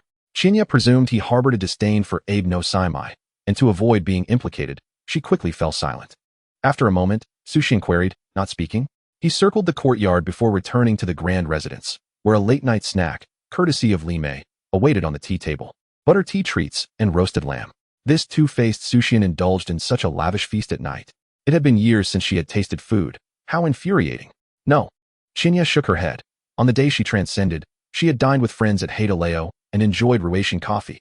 Not that long ago. Why did that thought suddenly surface? Irrelevant. She simply longed to eat. "Hurry, let us share the taste," she implored Sushien. That is impossible, Sushin replied. The flavor of food is composed of multiple sensations: taste, smell, sight, touch. You are too feeble. Unless you possess the ability to control my body, you cannot share the five senses. Chinya whimpered. Is it truly impossible? She wished to assert that men should never say no, yet given Sushin's rude demeanor, she dared not jest, for fear he might take her words literally. Women are indeed troublesome, Sushin muttered. Prepare yourself. Prepare for what?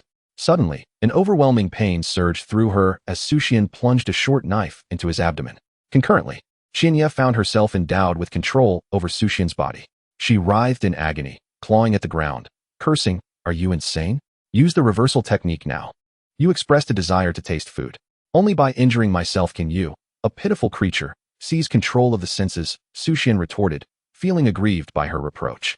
In his realm of existence, he grasped her neck with a warning, "Do not overreach. It hurts." Chinya cried, tears welling from the pain of his wound. "I don't want this anymore. Enough, I wish to withdraw."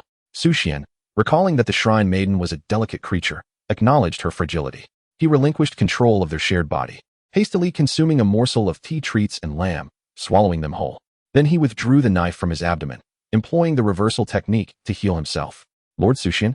Li Mei inquired from the doorway, having heard faint cries and sounds of struggle. "It is nothing," Sushin commanded. "Please take away the plates." Only then did Li Mei enter, collecting the remnants of the late-night meal while noticing a fresh stain of blood on Sushin's attire. "Lord Sushin, are you injured?" she asked, her voice laced with concern. "It is nothing. I did it to myself." Sushin waved dismissively. "You may leave now." Chapter 67, Blended Appetites.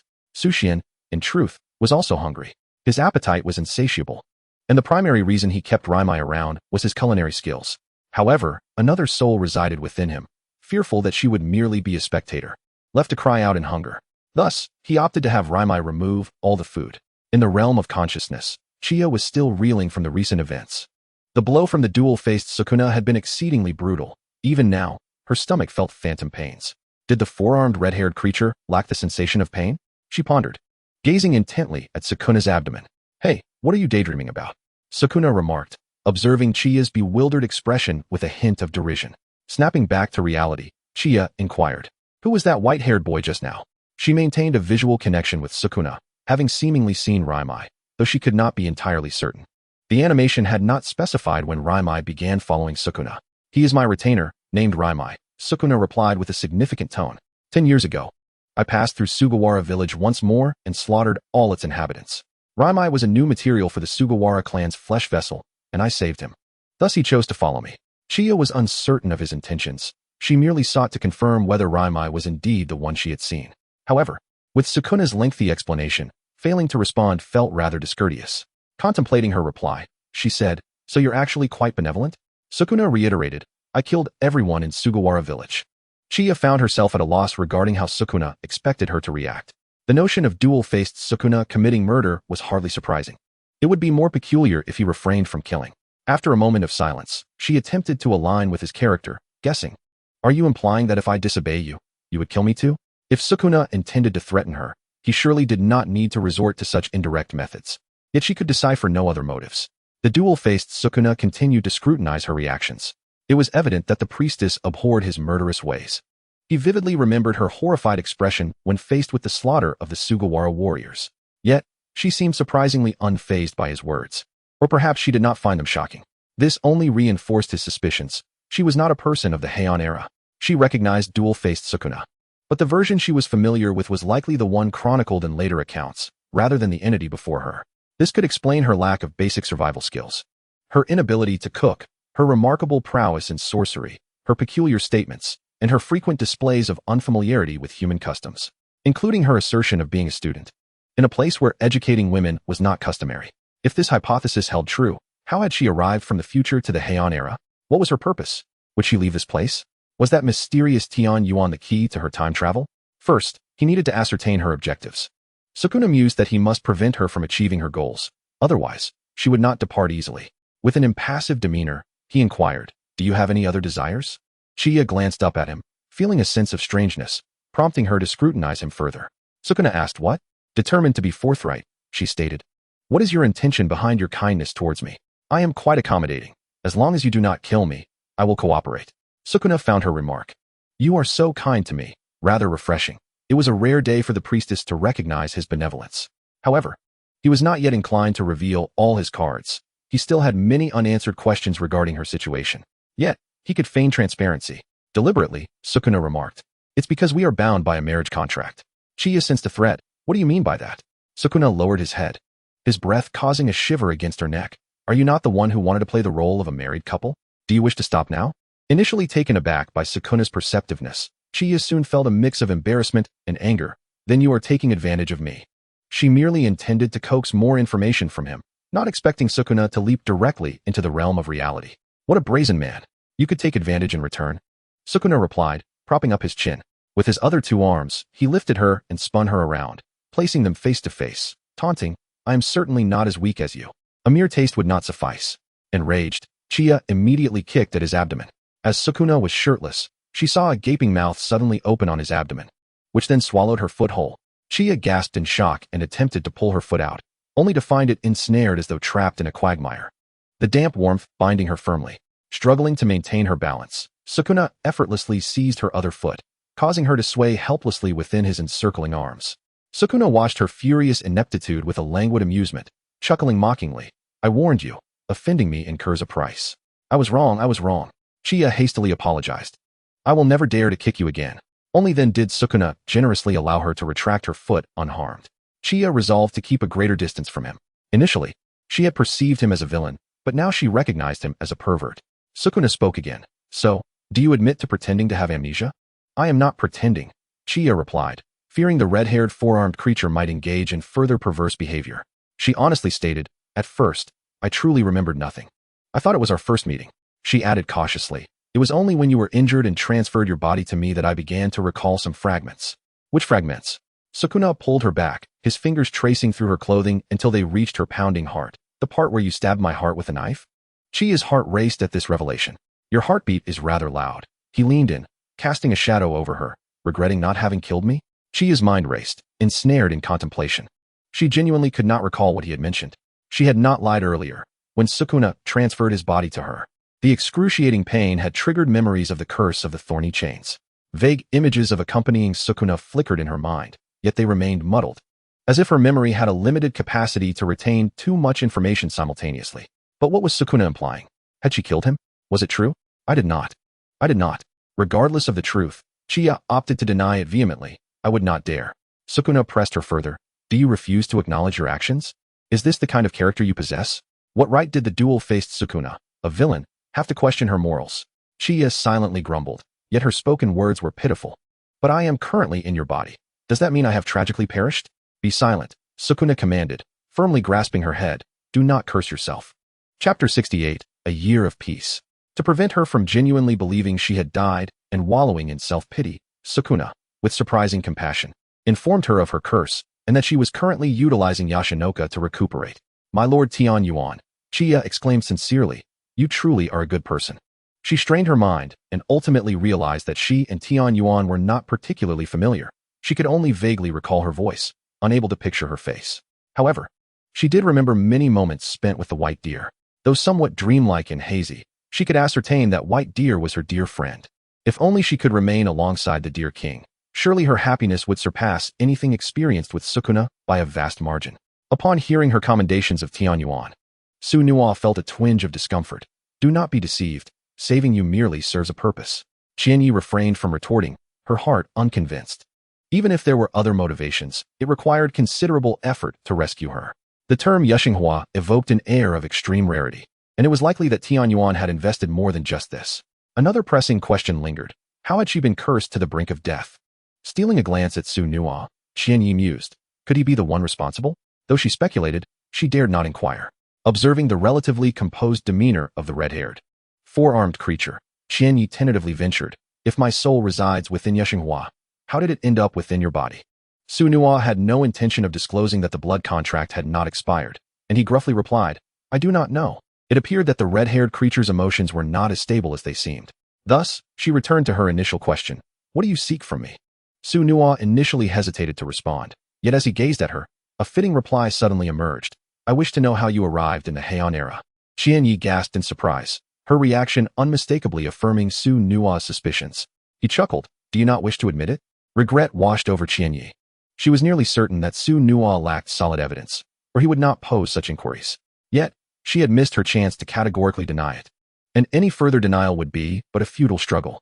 In a moment of indecision, Qianyi vaguely responded, I am not entirely sure. I am not deceiving you, truly. Su Nua did not believe she had wholly revealed the truth. He shifted his questioning angle. How many years separate your era from the present? How did you come to know of two-faced Su Nua? Does he exist in your time? About 1,000 years, Qianyi responded. Fearful that Su Nua might contemplate traversing a millennium into the future, she offered a half-truth. You are a figure of myth, known as the King of Curses.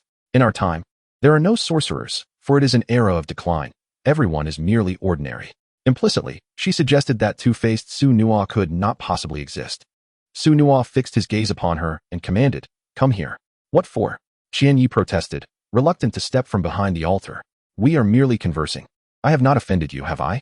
Yet evasion proved futile, and in a heartbeat, she found herself enveloped in Su Nua's embrace. Do not move, he instructed. Restraining her as he added, The sun is about to rise. What does the rising sun have to do with me? Qianyi pondered before grasping his implication. If the sun rises, will I return to Yexinghua? Abandoning her struggle, she leaned back against Su Nua, finding his warmth pleasantly drowsy. Yet, why had her memories of the daylight been so fleeting before? Su Nua observed her vanish from his arms. Because your soul requires rest, he explained. This time, the priestess departed earlier than usual, perhaps indicating that Yexinghua was maturing. When Yexinghua fulfilled its purpose and she regained her corporeal form, it was likely she would recoil from him in fear. If that were the case, he would need to seize the initiative and locate her true whereabouts. Tianyuan Shrine. Day after day, the Deer King diligently completed his training, ultimately standing vigil beside Yexinghua in the late hours of the night. He had once reassured Qianyi not to fear solitude, yet now it was he who felt lonely. Gently closing his eyes, the Deer King murmured, I miss you, Qianyi. Day after day, the flower pot offered no response. However, as he closed his eyes, a voice suddenly resonated. Are you speaking to me? The Deer King immediately lifted his head, astonished as he turned toward Yexinghua, scarcely daring to believe his ears. The morning star faded, and dawn had yet to break. Qianyi felt an overwhelming drowsiness, unaware of when she had departed from Su Nua's realm and returned to Yexinghua, where she encountered the familiar white deer. In the past, her encounters with the white deer had been fleeting. Either she lost consciousness swiftly or was transported directly to Su Nua. Yet this time, she fought to maintain her awareness and surprisingly heard the white deer speak. Was it a cursed spirit or a yokai? How could it converse? Nevertheless, Qianyi felt no fear, only a warmth of familiarity. Little Qian, the Deer King exclaimed joyfully, stepping forward before retreating a few paces, concerned that his antlers might brush against the petals. Are you well? I am fine, she replied, suppressing her weariness. But it seems I am about to fall asleep. Do you have a way to keep me awake a little longer, Mr. White Deer? Disappointment clouded the Deer King's eyes. Qianyi seemed to have truly forgotten him. He steeled himself, burying his bittersweet emotions deep within, and continued in a gentle tone. It is all right. If you are tired, sleep. I will not leave. I believe we must be the best of friends. Just before losing consciousness completely, Qianyi earnestly implored the white deer, I am sorry. It's just that I cannot remember you for now. Will you wait for me? I will remember. The Deer King shook his ears. All right, little Qian, my heart, once heavy with sorrow, brimmed with hope, we shall meet again. The Deer King was resolute. True friends would never forget one another. Even if they did forget, they would become friends once more. Little Qian was his dearest friend. Furthermore, given the state of Yexinghua, it seemed that little Qian's awakening would last longer each time. Perhaps in a few months, Yexinghua would bloom fully, and little Qian would regain her corporeal freedom. The Deer King had made all necessary preparations. Yet, one thing remained unprepared. By that time, for ease of interaction, he would need to transform into human form. The reawakened little Qian had yet to see him in this imperfect human guise. Would she find him unappealing? Would she despise him? He chided himself for his inadequacy. A century of cultivation had failed to restore his form. Lord Tianyuan had said that reshaping required diligent practice and the fortuitous alignment of time and circumstance. The Deer King was not fortunate. He had yet to encounter that opportunity. As the sun ascended, his sweet anticipation mingled with a touch of melancholy. Chapter 69, The Long Night. When Qianyi returned to Su Nua's body, she discovered they had already reached the outskirts of the city. The surrounding landscape was barren, with only Su Nua and Li Mei traversing the road. Aren't we taking a carriage? Qianyi inquired. This was a voice only Su Nua could hear. The tedious journey had finally taken on an intriguing turn. He gazed up at the cloud-covered sky, the moon hidden behind layers of clouds. It is unnecessary, Suguru responded in the realm of consciousness. Traveling by carriage is too slow. Shinyi muttered, I see you are not moving very quickly either. Indeed, while carriages were slow, Suguru and Li Mei were merely walking at a normal pace, devoid of any sorcery. Suguru chose not to offer her an explanation. To speak the truth, he had paused their journey after sunset. Today, Suguru was actually heading towards Sugawara village. He deduced that the priestess had encountered him while seeking Wujin Winter. Thus her initial departure point must lie south of Sugawara village, possibly leaning east or west, but certainly not exceeding 2 days' travel. Given the priestess's travel habits, the likelihood of using an ox cart or horse-drawn carriage was high, estimating a distance of around 200 miles. At this moment, Suguru was already near Sugawara village. After sunset, he had intentionally taken another route, preparing to cross Sugawara village while Qianyi was absent during the day, to avoid revealing his true intentions. He did not wish for the priestess to discover his real destination. After all, she was unfamiliar with the area and would not discern which direction was which as long as it was not a place she recognized. Indeed, Chiya inquired, Are you currently en route to Heiankyo? Yes. Are you truly intent on slaying Abe no Saimai? Chiya, with genuine concern, cautioned. He is a master sorcerer of the highest order. You must be wary of potential retaliation. Sukuna merely raised an eyebrow. Yet yesterday, you mentioned I am referred to as the king of curses in later ages, implicitly suggesting, would he fear him? Very well, I shall refrain from further comment, Chiya thought, fearing that any further words might offend him, and thus sealed her lips. She reclined upon the bovine skull within the domain, attempting to drift into slumber. Perhaps, if she managed to rest sufficiently here, she could maintain a heightened state of awareness within the Yashinhana. Chiya genuinely yearned to converse with the white deer, dreading to see any trace of disappointment upon his visage.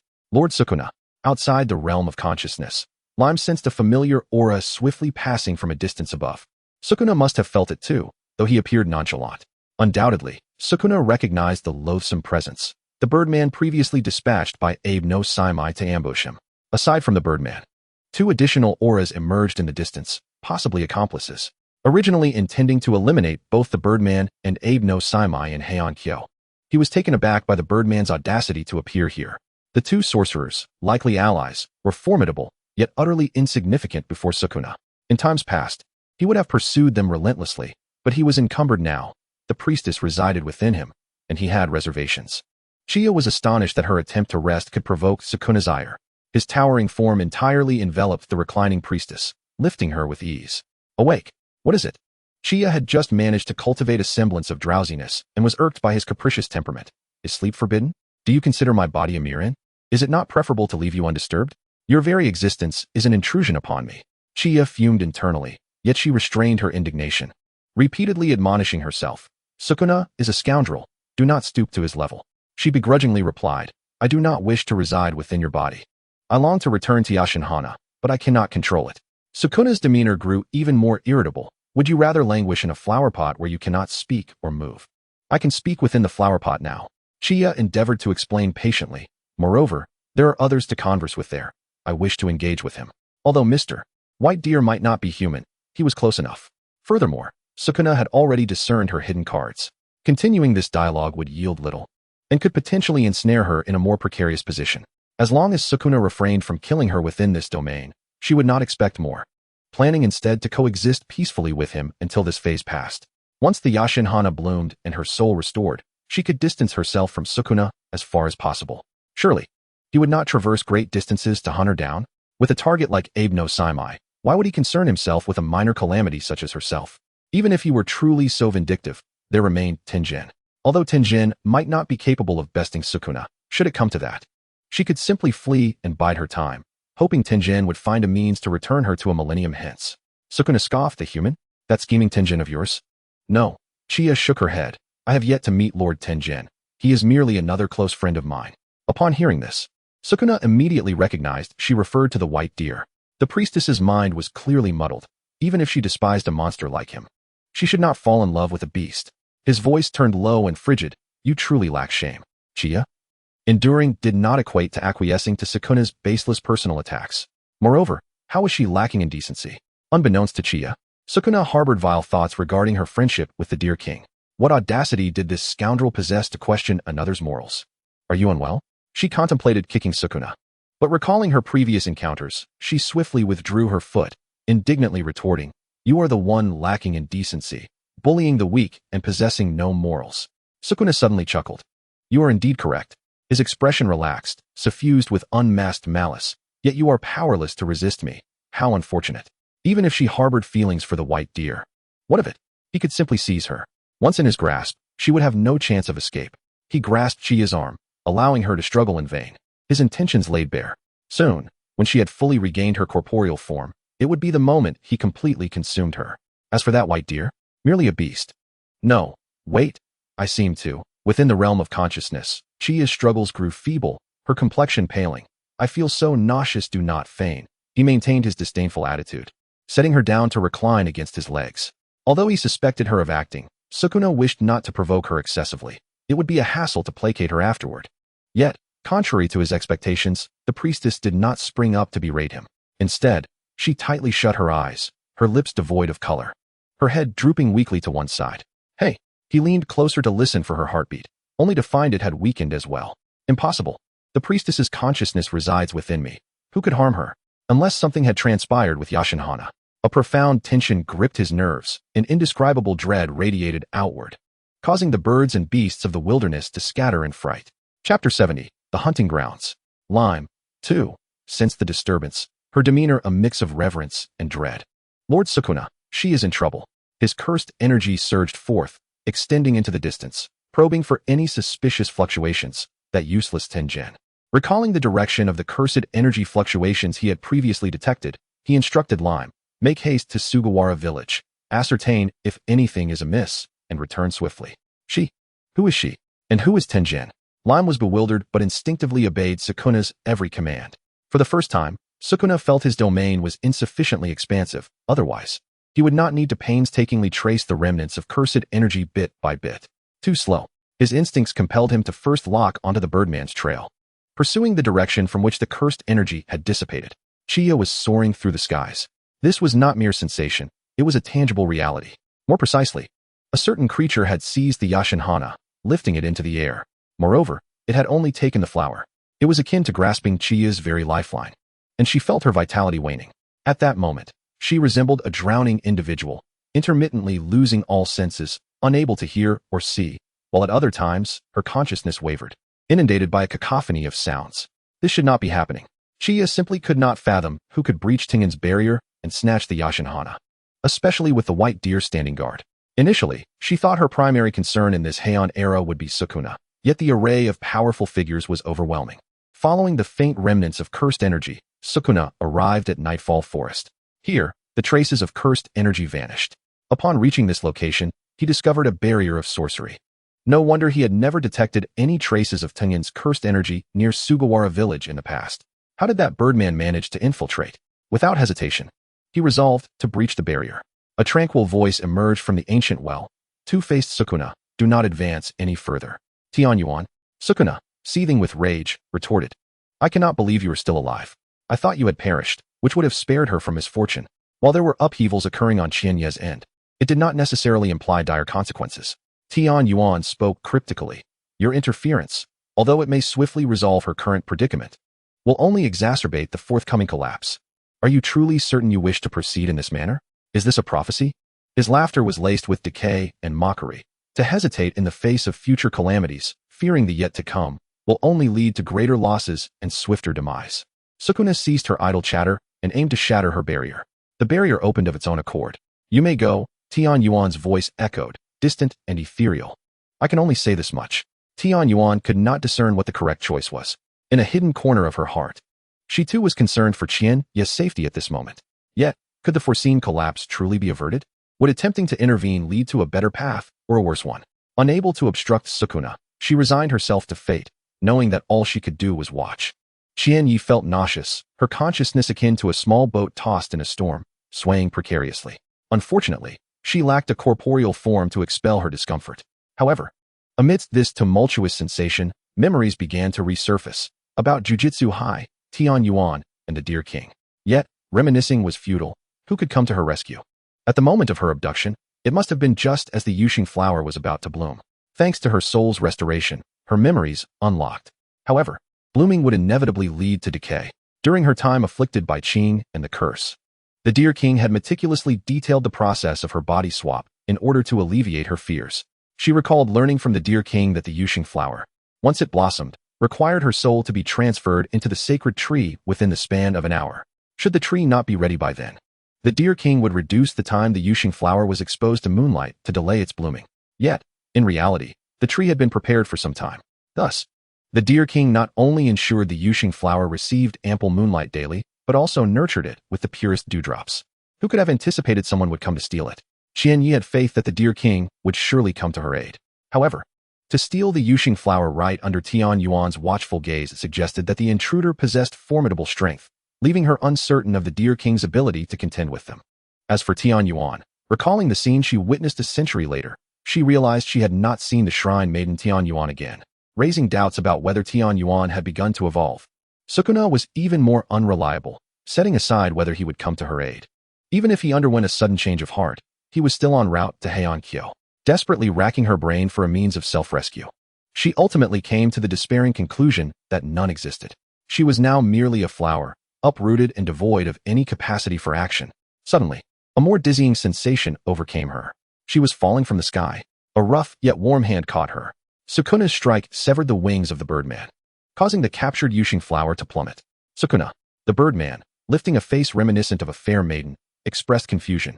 You too have come to seize the Yushing flower? The demon-subduing cook. Sukuna unleashed his domain, facing the soon-to-be deceased with an impassive demeanor. Abe no Saimai, self-proclaimed agent of justice, sent you to eliminate me. Yet now you dare to harm the innocent? He was resolute in beheading the birdman and presenting the severed head to Abe no Saimai. I am here to save lives. The birdman uttered this line, and upon forming a seal to activate a technique, Sukuna's strike inexplicably vanished. Once the Yushing flower landed in Sukuna's grasp, Qianyi awakened within his consciousness domain. Upon witnessing this scene, Qianyi deduced the identity of the birdman Sukuna spoke of.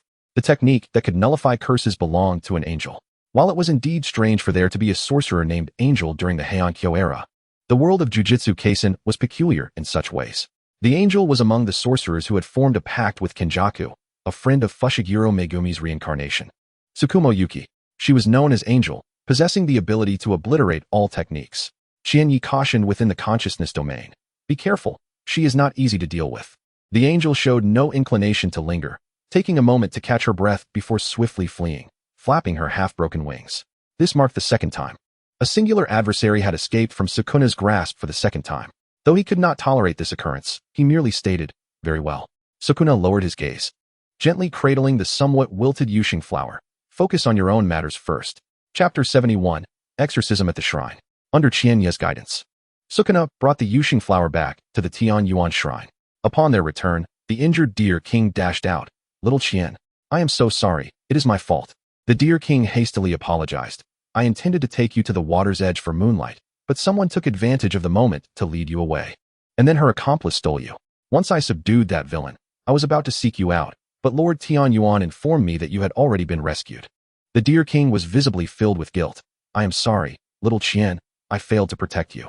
The Deer King immediately reached for the Yushing flower from Sukuna's hands, only to be met with Sukuna's strike. Get lost. In the consciousness domain, Qianyi's eyes brimmed with tears. Deer King. She glared at Sukuna with fury. Do not harm the Deer King. Sukuna found her anger amusing. Look at your current pitiful state. Who caused this? Was it me? That is none of your concern.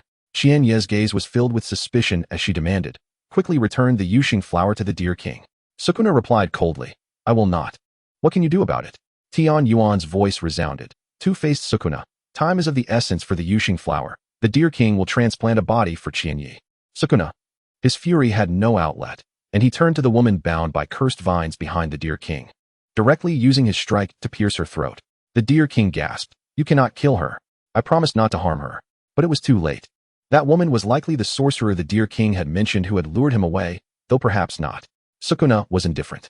He merely sought to eliminate something to barely suppress his brutal desires and relinquish the Yushing flower. The Deer King could not accept Sukuna's actions, and even if he was not strong enough to confront him, he still stood ready to fight. However, now was not the time. Little Qian was more important. He could only suppress his anger and sorrow, cautiously taking the Yushing flower, mixing it with morning dew, and placing it into the sacred tree, hastening the completion of the transfer ritual. For Qianyi, this experience was even more wondrous than the last. Previously, she had only felt the flow of power within her consciousness, but this time, She could genuinely sense her awareness gradually merging with her new body. A warm force enveloped her, making her feel as though she were embraced by moonlight. During the process of integration, she seemed to perceive the Deer King's worried yet hopeful expression, along with Sukuna's overwhelmingly intense gaze. In her muddled state, she wondered how Sukuna could be present here. Was he lying in wait for revenge? Although if he wished to retaliate, he would not need to bide his time. At last, the fusion was complete, and she plunged into darkness. Sukuna, you have lingered here long enough. Tian Yuan's voice was icy and resolute, leaving no room for negotiation. Su Quan let out a cold sneer and retorted without any courtesy, on what grounds? What qualifications do you possess to command me? His demeanor was exceedingly contemptuous, filled with disdain and aversion towards Tian Yuan's words. He glanced at the slumbering Qian Yi and irritably inquired, and when will she awaken? Approximately 3 to 4 hours. The Deer King interjected. Last time, it took almost as long for little Qian to regain consciousness. He also expressed his discontent to Su Quan. Since you are a guest at Tian Yuan's shrine, you must show respect to the lady shaman. Su Quan dismissed the Deer King with disdain. What are you even worth? This was the first time the Deer King encountered such a boorish individual, leaving him momentarily speechless. Unsure of how to respond, Tian Yuan intervened to halt their bickering. You should attend to your own matters. Very well, Lady Shaman. The Deer King indeed had his own responsibilities, primarily to bury the sorceress slain by Su Quan in a fit of rage. This was a young woman who, after being subdued by the Deer King, revealed her name as Fu Guang. The Deer King felt a heavy heart. Although Fu Guang had committed wrongdoing and harmed little Qian, her actions did not warrant death. Once the Deer King departed, Tian Yuan turned to Su Quan, stating, I will allow Qian Yi to leave with you. Will she consent? Su Quan queried. Although he felt pleased with Tian Yuan's pragmatism, he feared that Qian Yi might direct her ire towards him once more. I am about to enter a century-long slumber. In a few days, I will seal off the Nightfall Forest with a barrier, Tian Yuan explained. She cannot remain here, and I will convey this to her. The ritual concluded at dawn, and it was not until evening that Qian Yi slowly opened her eyes. The familiar world reappeared before her, and fortunately, this time she lay upon a bed rather than the cold ground. The Deer King, overwhelmed with emotion, embraced her, exclaiming, Little Qian, I have missed you dearly. Qian Yi returned the embrace with equal fervor. I have missed you too. At that moment, Su Quan scoffed, such pretense. Upon noticing this, Qian Yi's heart tightened. Why was Su Quan still here? She felt a surge of wariness, fearing he might lash out unexpectedly. Moreover, Su Quan had just executed the sorceress captured by the Deer King, who could have been interrogated.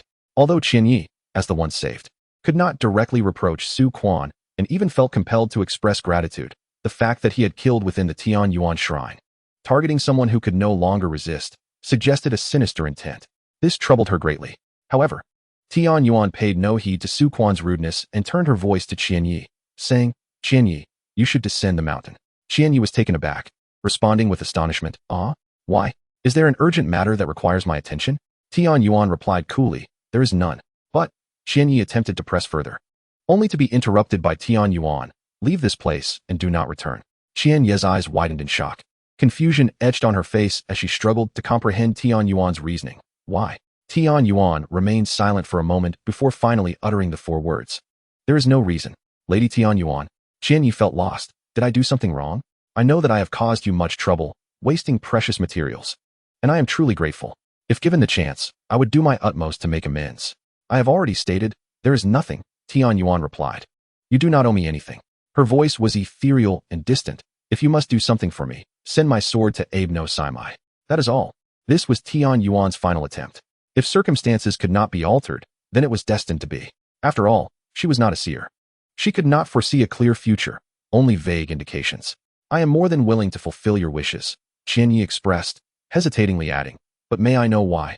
Tian Yuan replied, when the time comes for you to know, you shall. Qian Yi genuinely respected Tian Yuan, yet she harbored a strong dislike for enigmatic riddles. She felt compelled to speak plainly. Lady Tian Yuan, I cannot guarantee success, for Su Quan has claimed he intends to kill Abe no Saimai in Heian-kyo. What was worse? Su Quan was right there in the vicinity. Tian Yuan elongated her tone, exclaiming, oh? Then, addressing Su Quan, she remarked, in that case, regarding Qian Ye's journey to Heian-kyo. Her words carried a hint of mockery, and it was rare for her to exhibit a touch of liveliness. Su Quan, stifling his irritation, interjected before she could conclude with then forget it. We can postpone the killing until you have completed your task. With Qian Ye's departure from the shrine, now a foregone conclusion, the Deer King grew anxious. Lady Shaman. He glanced between the sealed stone chamber and Qianyi. Feeling torn, he wished to accompany little Qian, yet he also believed it was his duty to protect the lady shaman. Tianyuan offered him no choice. You shall remain at the shrine and focus on your training. Qianyi could not fathom Tianyuan's reasoning, yet she felt powerless to contest it. Although she longed to be with the dear king, she considered his innocent and kind nature, concluding that remaining by Tianyuan's side was likely the best choice for him. Upon my departure, I will first fulfill Lady Tianyuan's instructions and head to Heian-kyo to find Abe no Saimai. Qianyi resolved, contemplating, of course. I must also investigate why these individuals ambushed me. She embraced the dear king, her cheek brushing against his fur-covered skin. I will return.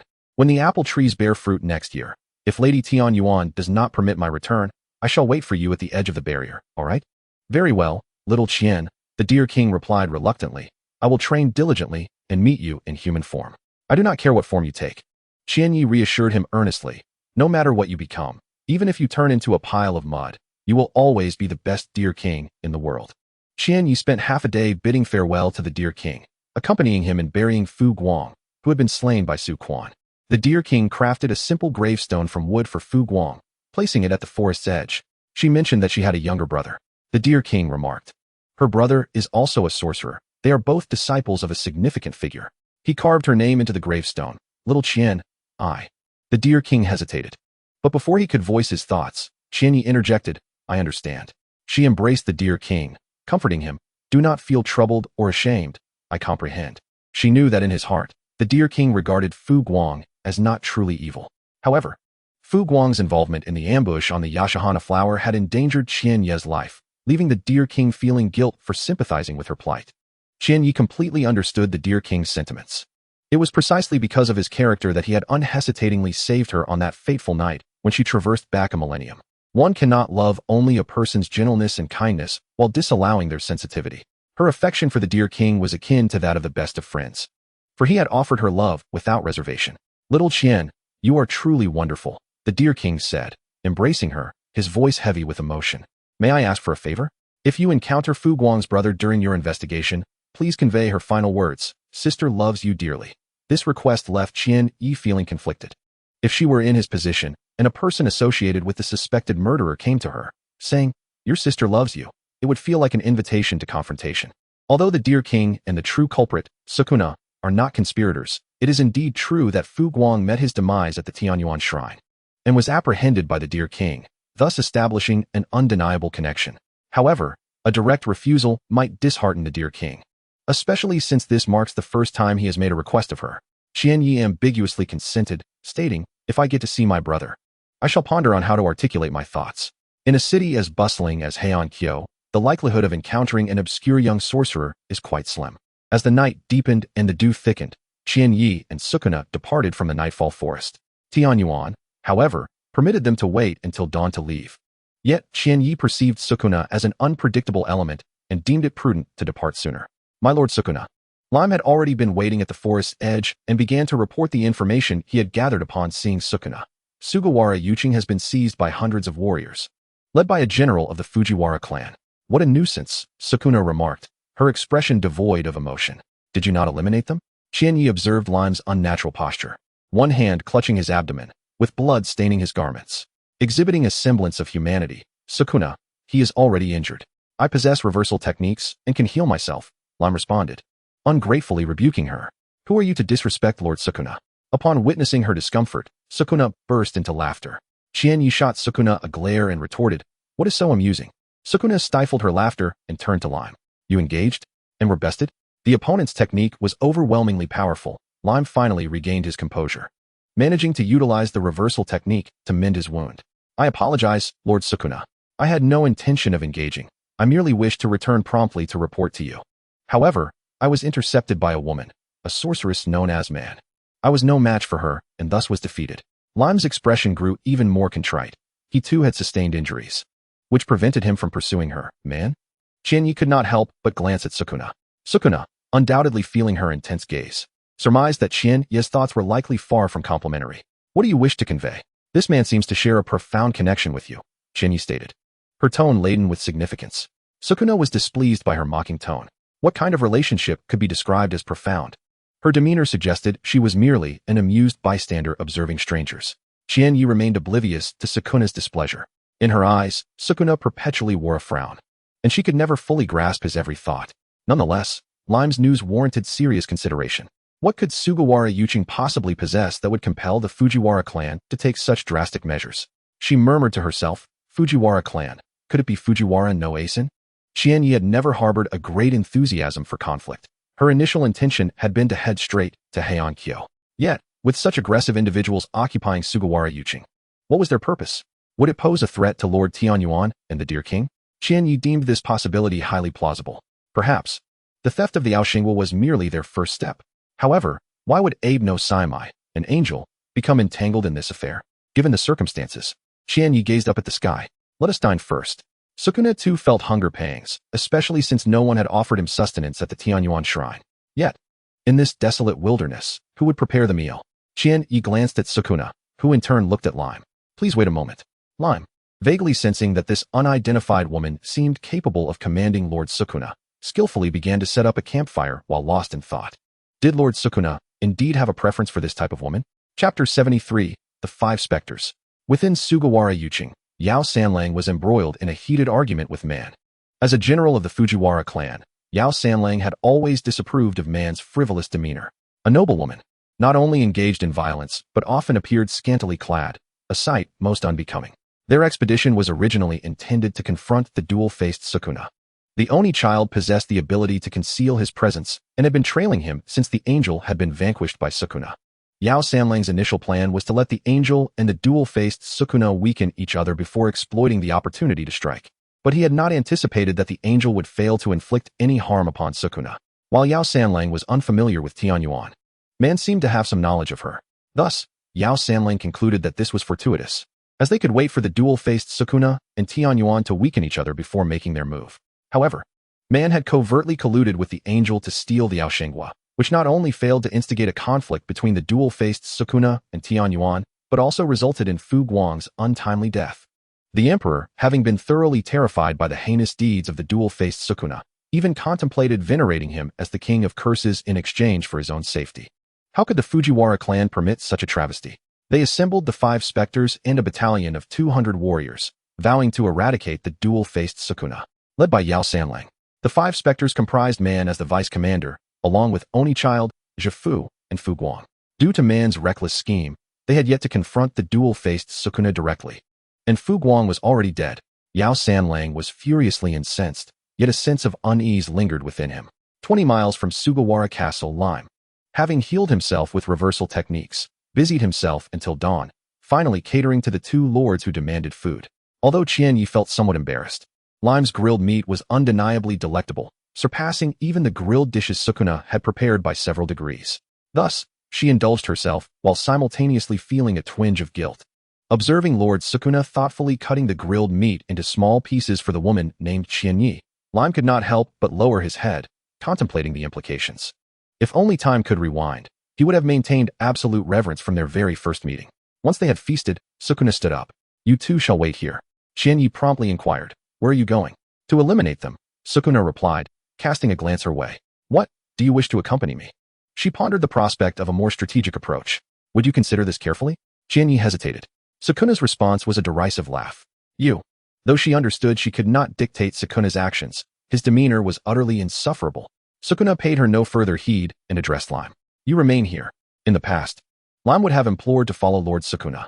However, now he believed he understood the situation well enough to solemnly affirm, I shall ensure the safety of Miss Qianyi. She requires no protection, Sukuna languidly remarked, glancing at Qianyi, who was still tending the campfire with a stick. Keep an eye on her. Do not let her escape. Lime was perplexed. Hey, what kind of talk is that? Qianyi protested. Sukuna crossed her arms, fixing her gaze on Qianyi. Dare you claim you have no such thoughts? She had indeed contemplated whether to abandon Sukuna and head directly to Heian-kyo. Absolutely not. She would never admit it. He should mind his own affairs. Sukuna scrutinized Qianyi but spoke to Lime. By the way, I have yet to introduce you. She smiled widely, revealing, her name is Hai Qianyi, and we are betrothed. Lime's eyes widened in shock. So she is Lord Sukuna's wife. I shall serve you well in the future. What nonsense are you spouting? Qianyi exclaimed, swiftly placing her hands over his mouth. Do not mislead Lime. With his upper mouth covered, Sukuna continued speaking. Did you not say it yourself? Now you deny it? His mouth gaped wider beneath, truly ruthless. Chinya found herself without 4 hands to silence him, her embarrassment turning to anger. Silence. Raimai remained composed, yet deeply shaken by their exchange. Why did Miss Chinya wish to flee? Was she perhaps coerced by Lord Sukuna? Yet, it did not appear so. Therefore, was it that Miss Chinya, who once had a betrothal with Lord Sukuna, now sought to forsake him? How could this be? Miss Chinya truly lacked discernment. Nevertheless, Lord Sukuna's unwavering heart left Raimai hesitant to speak. With a dismissive huff, Sukuna said no more and vanished in an instant. Chinya gazed in the direction of his departure. Her emotions a tumultuous mix. She understood Sukuna's formidable power. Since the days of Chingha, no one had been able to pose a substantial threat to him. Yet this time, she faced the forces summoned by the Fujiwara clan, including the 5 hollow generals, and an ominous premonition gripped her heart. In the original narrative of Jujutsu Kaisen, it was indeed noted that Sukuna repelled the Fujiwara clan's forces and the 5 hollow generals, which enamored sorcerer Wanjie with him. However, now, the situation entangled Tenjin, the angels, and Chinya herself. Her unsettling intuition stemmed from the narrative spiraling out of control. Raimai cautiously observed Chinya's expression, hesitating to speak. Miss Chinya, are you not concerned for Lord Sukuna? Chinya rolled her eyes. Concerned for what? He will not be defeated, rest assured. Raimai was further astonished, realizing the depth of Miss Chinya's trust in Lord Sukuna. Reflecting on her own doubts regarding Sukuna's strength felt utterly unwarranted. Meanwhile, within Sugawara's domain, the quarrel between Yao Saburo and Wanjie was nearing its conclusion when Onakage emerged to lend a word of fairness to Wanjie. This only further enraged Yao Saburo. For what he called fairness was clearly a manifestation of his infatuation with Wanjie's beauty, a mere sycophant. He ought to take a look in the mirror at his own proportions. Even if Wanjie were to lose her senses, she would never be swayed by Onakage. Jifu approached and uttered a truly fair point. Enough of this bickering. Let us not forget why we are here. Let the trivial matters be set aside for now. Lord Sukuna has appointed Yao Saburo as commander, and we must comply. If Yao Saburo proves unfit, we shall seek our retribution after the great task is accomplished. Though Jifu's words were somewhat ungracious, Yao Saburo nodded in agreement. Countless mistakes may be forgiven, but to fail in a significant endeavor is the true folly. At that juncture, not only would they lose Lord Fujiwara's trust, but they might also forfeit their lives. The King of Curses, Sukuna, is not someone to be trifled with. Suddenly, a powerful aura approached, causing the very ground of the castle to tremble. Yao Saburo's expression shifted. Not good. He is coming. Chapter 74, Heian-kyo. Let us fast forward a bit. Upon Sukuna's return, he beheld Chinya seated upon a neatly cleared stone, Raimai braiding her hair. Beside them were freshly brewed tea and ripe fruit. Sukuna felt as though his arrival had disrupted their serene atmosphere. He stepped forward, downing the tea in one gulp and beckoning Chinya. You seem quite at ease. Chinya, carefully shielding her newly styled hair, retorted, You simply cannot stand to see others content. Indeed, I cannot bear to see you happy, Sukuna replied, gripping her arm with a wicked smile. But what can you do? You cannot defeat me. Chinya shot back. Only the foolish use lack of decorum to exalt themselves. Lord Sukuna, Raimai interjected suddenly. Shall we set off now? Raimai harbored no desire to offend either party. He merely sensed that allowing the conversation to continue would elucidate why Miss Chinya might abandon her betrothal. Sukuna observed the sky. Let us go. He half teased. Half inquired. Shall I carry you? Chinya shrugged him off. No need. While Heian-kyo was not particularly close, with the use of cursed energy, the journey would take merely 2 or 3 days. Along the way, Chinya inquired about the situation in Sugawara's domain. What is the purpose of the Fujiwara clan's visit here? The first question drew Sukuna's ire. Do you not wish to ask if I was harmed? Raimai already knew the answer. Miss Chinya has immense faith in your power, firmly believing you would not sustain any injuries. Sukuna, for the first time, found Raimai somewhat superfluous. This prompted Chinya to burst into laughter. Seeing her so joyful, Sukuna chose to overlook it and began to recount the situation in the domain. It is Fujiwara no Tadamaki who has dispatched forces to hunt me. That old fool, at odds with the emperor, seeks to eliminate me to validate his stance. Sukuna's expression turned malevolent. I shall not grant him his wish. Just wait. The emperor will come to pay homage to me. Noticing Chinya's unwavering gaze, he mused. What is it? Is Fujiwara no Tadamaki perhaps an acquaintance of yours? Chinya shook her head vigorously. Not at all. If you wish to take your revenge on him, do as you please. It has nothing to do with me. What was she thinking? To perceive Sukuna's earlier fierce expression as that of a tooth-bearing hare. Hastily, she chanted a mantra to suppress such absurd thoughts. Chinya continued. Does the theft of the Yoshino flower relate to them? Is it connected to one called Wanjie? Sukuna indeed harbored suspicions in that regard. Yet Yaosaburo had vehemently claimed ignorance before his demise. Sukuna did not believe he was lying, for Yaosaburo had always been oblivious to what the Yoshino flower entailed. Wanjia, on the other hand, admitted to orchestrating the Yoshino flower affair. But how enchanting Sukuna is! How could such a powerful existence exist in this world? I beseech you, become my beloved. Sukuna, unwilling to dwell on it, lamented, too bad I could not kill her. Though she professed her undying love when it came to her life, she fled rather swiftly. This Wanjia is connected to Chingha. Sukuna told Shinya. She knows Tenjin well and is fully aware that the Yoshino flower is meant for you. Wanjia seeks revenge for Chingha. Revenge? Shinya did not comprehend. Is it simply because Chingha cursed me, and I did not perish? Chingha herself did not come to kill me. Why is she so eager? Sukuna replied, Chingha is dead. Shinya was initially taken aback. Then her emotions became a tumultuous blend. Indeed, if it were you, you would have wanted to kill her long ago. After all, during their battle with Chingha, both had been utterly powerless. Once Sukuna had grown strong, the first person he would likely wish to eliminate would be Chingha. However, Sukuna stated, not me. His tone was reluctant. It was Tenjin. Though he disapproved of Chinya's inclination towards Tenjin, he would not stoop to lying about such matters. Tenjin had killed Chingha long ago. Otherwise, even if he were to change her body, he could not entirely eliminate the curse. I understand now, Chinya replied, dazed. Tenjin had done more for her than she realized. Thus, did she ponder whether the seemingly indifferent priestess, Tenjin, truly regarded her as a disciple at certain moments? Chinya caressed the sword Tenjin had entrusted her with. This was once the sword most frequently wielded by priestess Tenjin. Had she used it to slay Chingha? At this moment, Chinya could not speculate. Perhaps only upon reaching Heian-kyo and handing the sword to Abe no Saimai would she uncover the answer. Heian-kyo. This was Chinya's first encounter with the grand city of the Heian period since her arrival. Through the passage of 1,000 years, the ancient past collides with the present in a breathtaking embrace. This city, meticulously constructed in imitation of the Tang dynasty's Chang'an, boasts a remarkably orderly layout. The Suzaku Avenue stretches forth like a straight silver ribbon, dividing the city into the left and right capitals, while the streets intersect in a manner reminiscent of a well-organized chessboard. In simpler terms, it can be seen as a modern incarnation of the ancient Chang'an. As the two-faced Tsukio approached the city gates, a stir erupted. The guards, fearful yet uncertain, hesitated to intervene, scrambling inside without knowing whom to report to. Tsukio remained unfazed. But Shinya was concerned, suggesting, perhaps we should part ways? Being with you might lead to many troubles. Tsukio let out a cold snort, retorting, don't even think about it. With that, he grasped her hand firmly and strode into the city. Had I known, I wouldn't have said anything, Shinya lamented. The citizens within the city, upon catching sight of Tsukio, scattered in fear. At that moment, a man clad in splendid attire, accompanied by a group of guards, hurriedly approached. Upon seeing Tsukio, he was taken aback, then respectfully remarked, Lord Tsukio, I did not realize your esteemed presence. I apologize for the lack of proper welcome. Tsukio cast a glance at him and inquired, who are you? The man quickly replied, I am Fujiwara no Kenkaio. May I ask what brings you, Lord Tsukio, to our humble abode? The mention of the Fujiwara clan piqued Tsukio's interest. Having sent numerous attempts on his life that had failed, they now dared to come forth to greet him? This unexpected boldness intrigued him enough not to eliminate the man on the spot. You misunderstand. Fujiwara no Kenkaio hastened to clarify. Though I bear the Fujiwara name, my family is entirely unconnected to the actions of Fujiwara no Michinaga. We belong to a different branch altogether. Oh, Tsukio's curiosity deepened. So, you come to pledge allegiance because Michinaga's attempts to eradicate me have faltered? Not at all. Fujiwara no Kenkaio insisted. I have always steadfastly followed His Majesty the Emperor.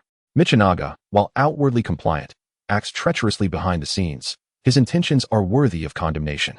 Fujiwara no Kenkaio then invited the two-faced Tsukio into a residence prepared especially for him, stating that the emperor was eager to welcome Tsukio for the upcoming Shinto rituals. Honoring the so-called king of curses, sharing the emperor's sentiments, Fujiwara no Kenkaio believed that Tsukio would not resort to slaying everyone, as long as he had claimed enough lives. The remaining populace could rest easy. Thus, the attendants arranged within the estate were those deemed expendable. Tsukio found this quite amusing, how a nation's ruler sought to pay homage to him. After Fujiwara no Kenkaio departed, Chinya tugged at Tsukio's fingers and whispered, You can amuse yourself. I have matters to attend to. I shall accompany you, Tsukio replied. Don't be so bothersome, Chinya retorted. If you go with me, anyone who sees us will assume we are provoking Abe no Saimai. I intend to have a serious discussion with him. A serious discussion? Tsukio countered. Is there not a possibility that after your talk, you may form an alliance with him to eliminate me? Raimai, having grown weary of the exchange, began to drift into daydreams. He had never felt such exhaustion from their previous skirmishes alongside Sukio.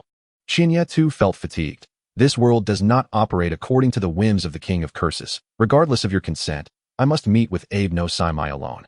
It is as simple as that. Raimai, Sukio suddenly called, and Raimai promptly responded, I am here. Give me the box, Sukio commanded. Raimai handed him the exquisitely precious wooden box, which Sukio opened to reveal an object unknown to Chinya. It resembled both gold and jade, neither wood nor stone. What is this? Chinya asked. Do you not recognize it? Sukio replied, his expression impassive yet laced with sarcasm. He then seized her chin, and before she could fully comprehend, forced the object into her throat. Once he confirmed she had swallowed it, he released her.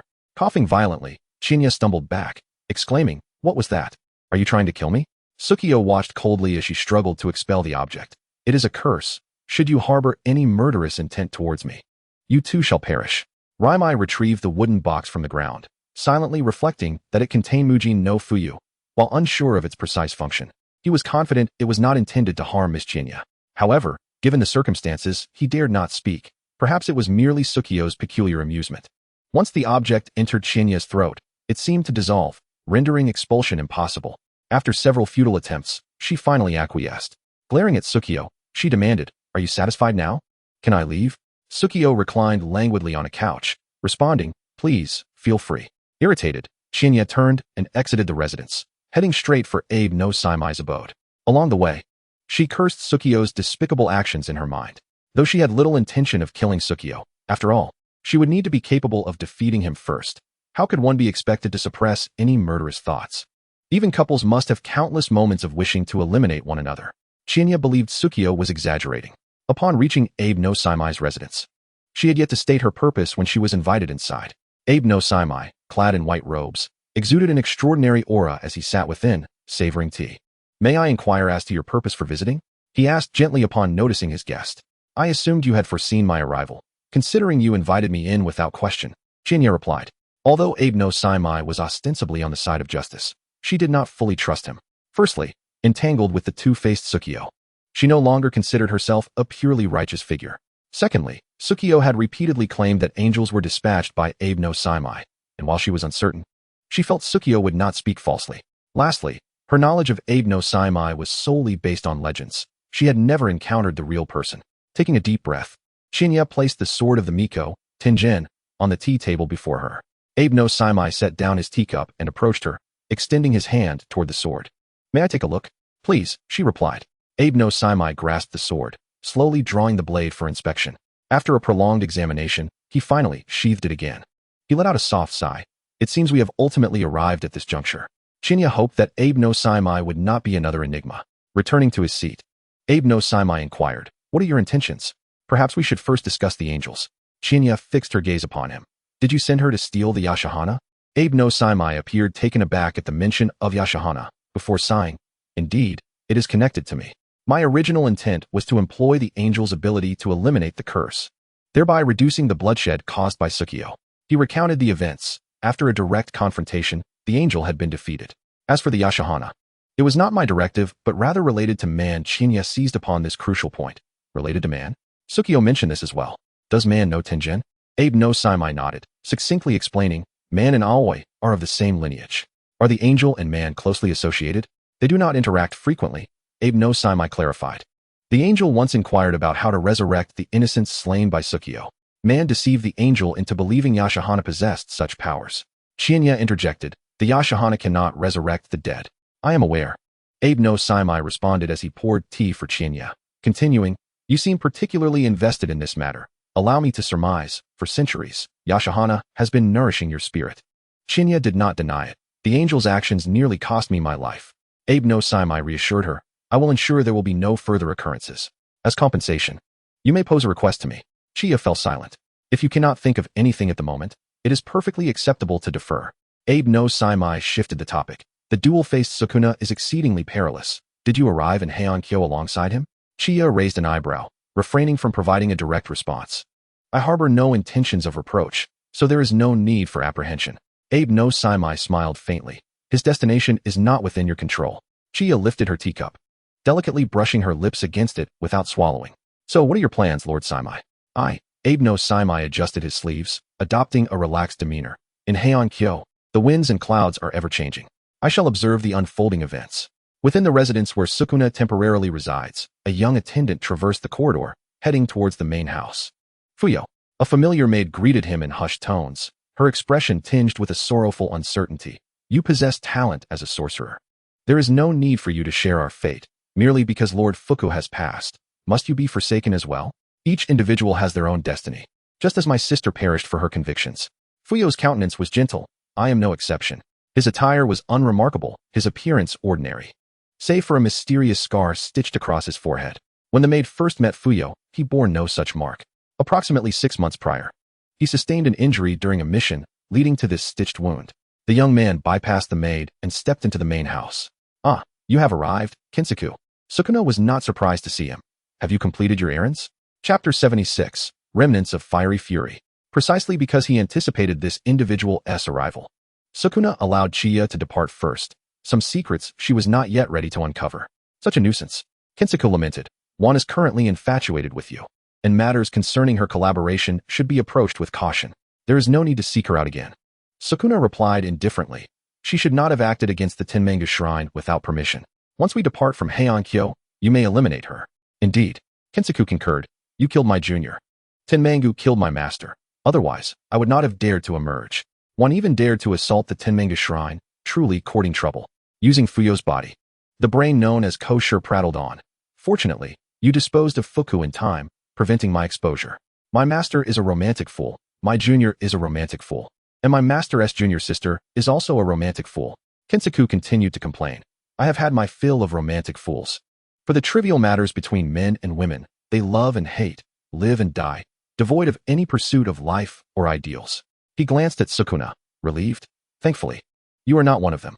Sukuna, Kinsaku persisted.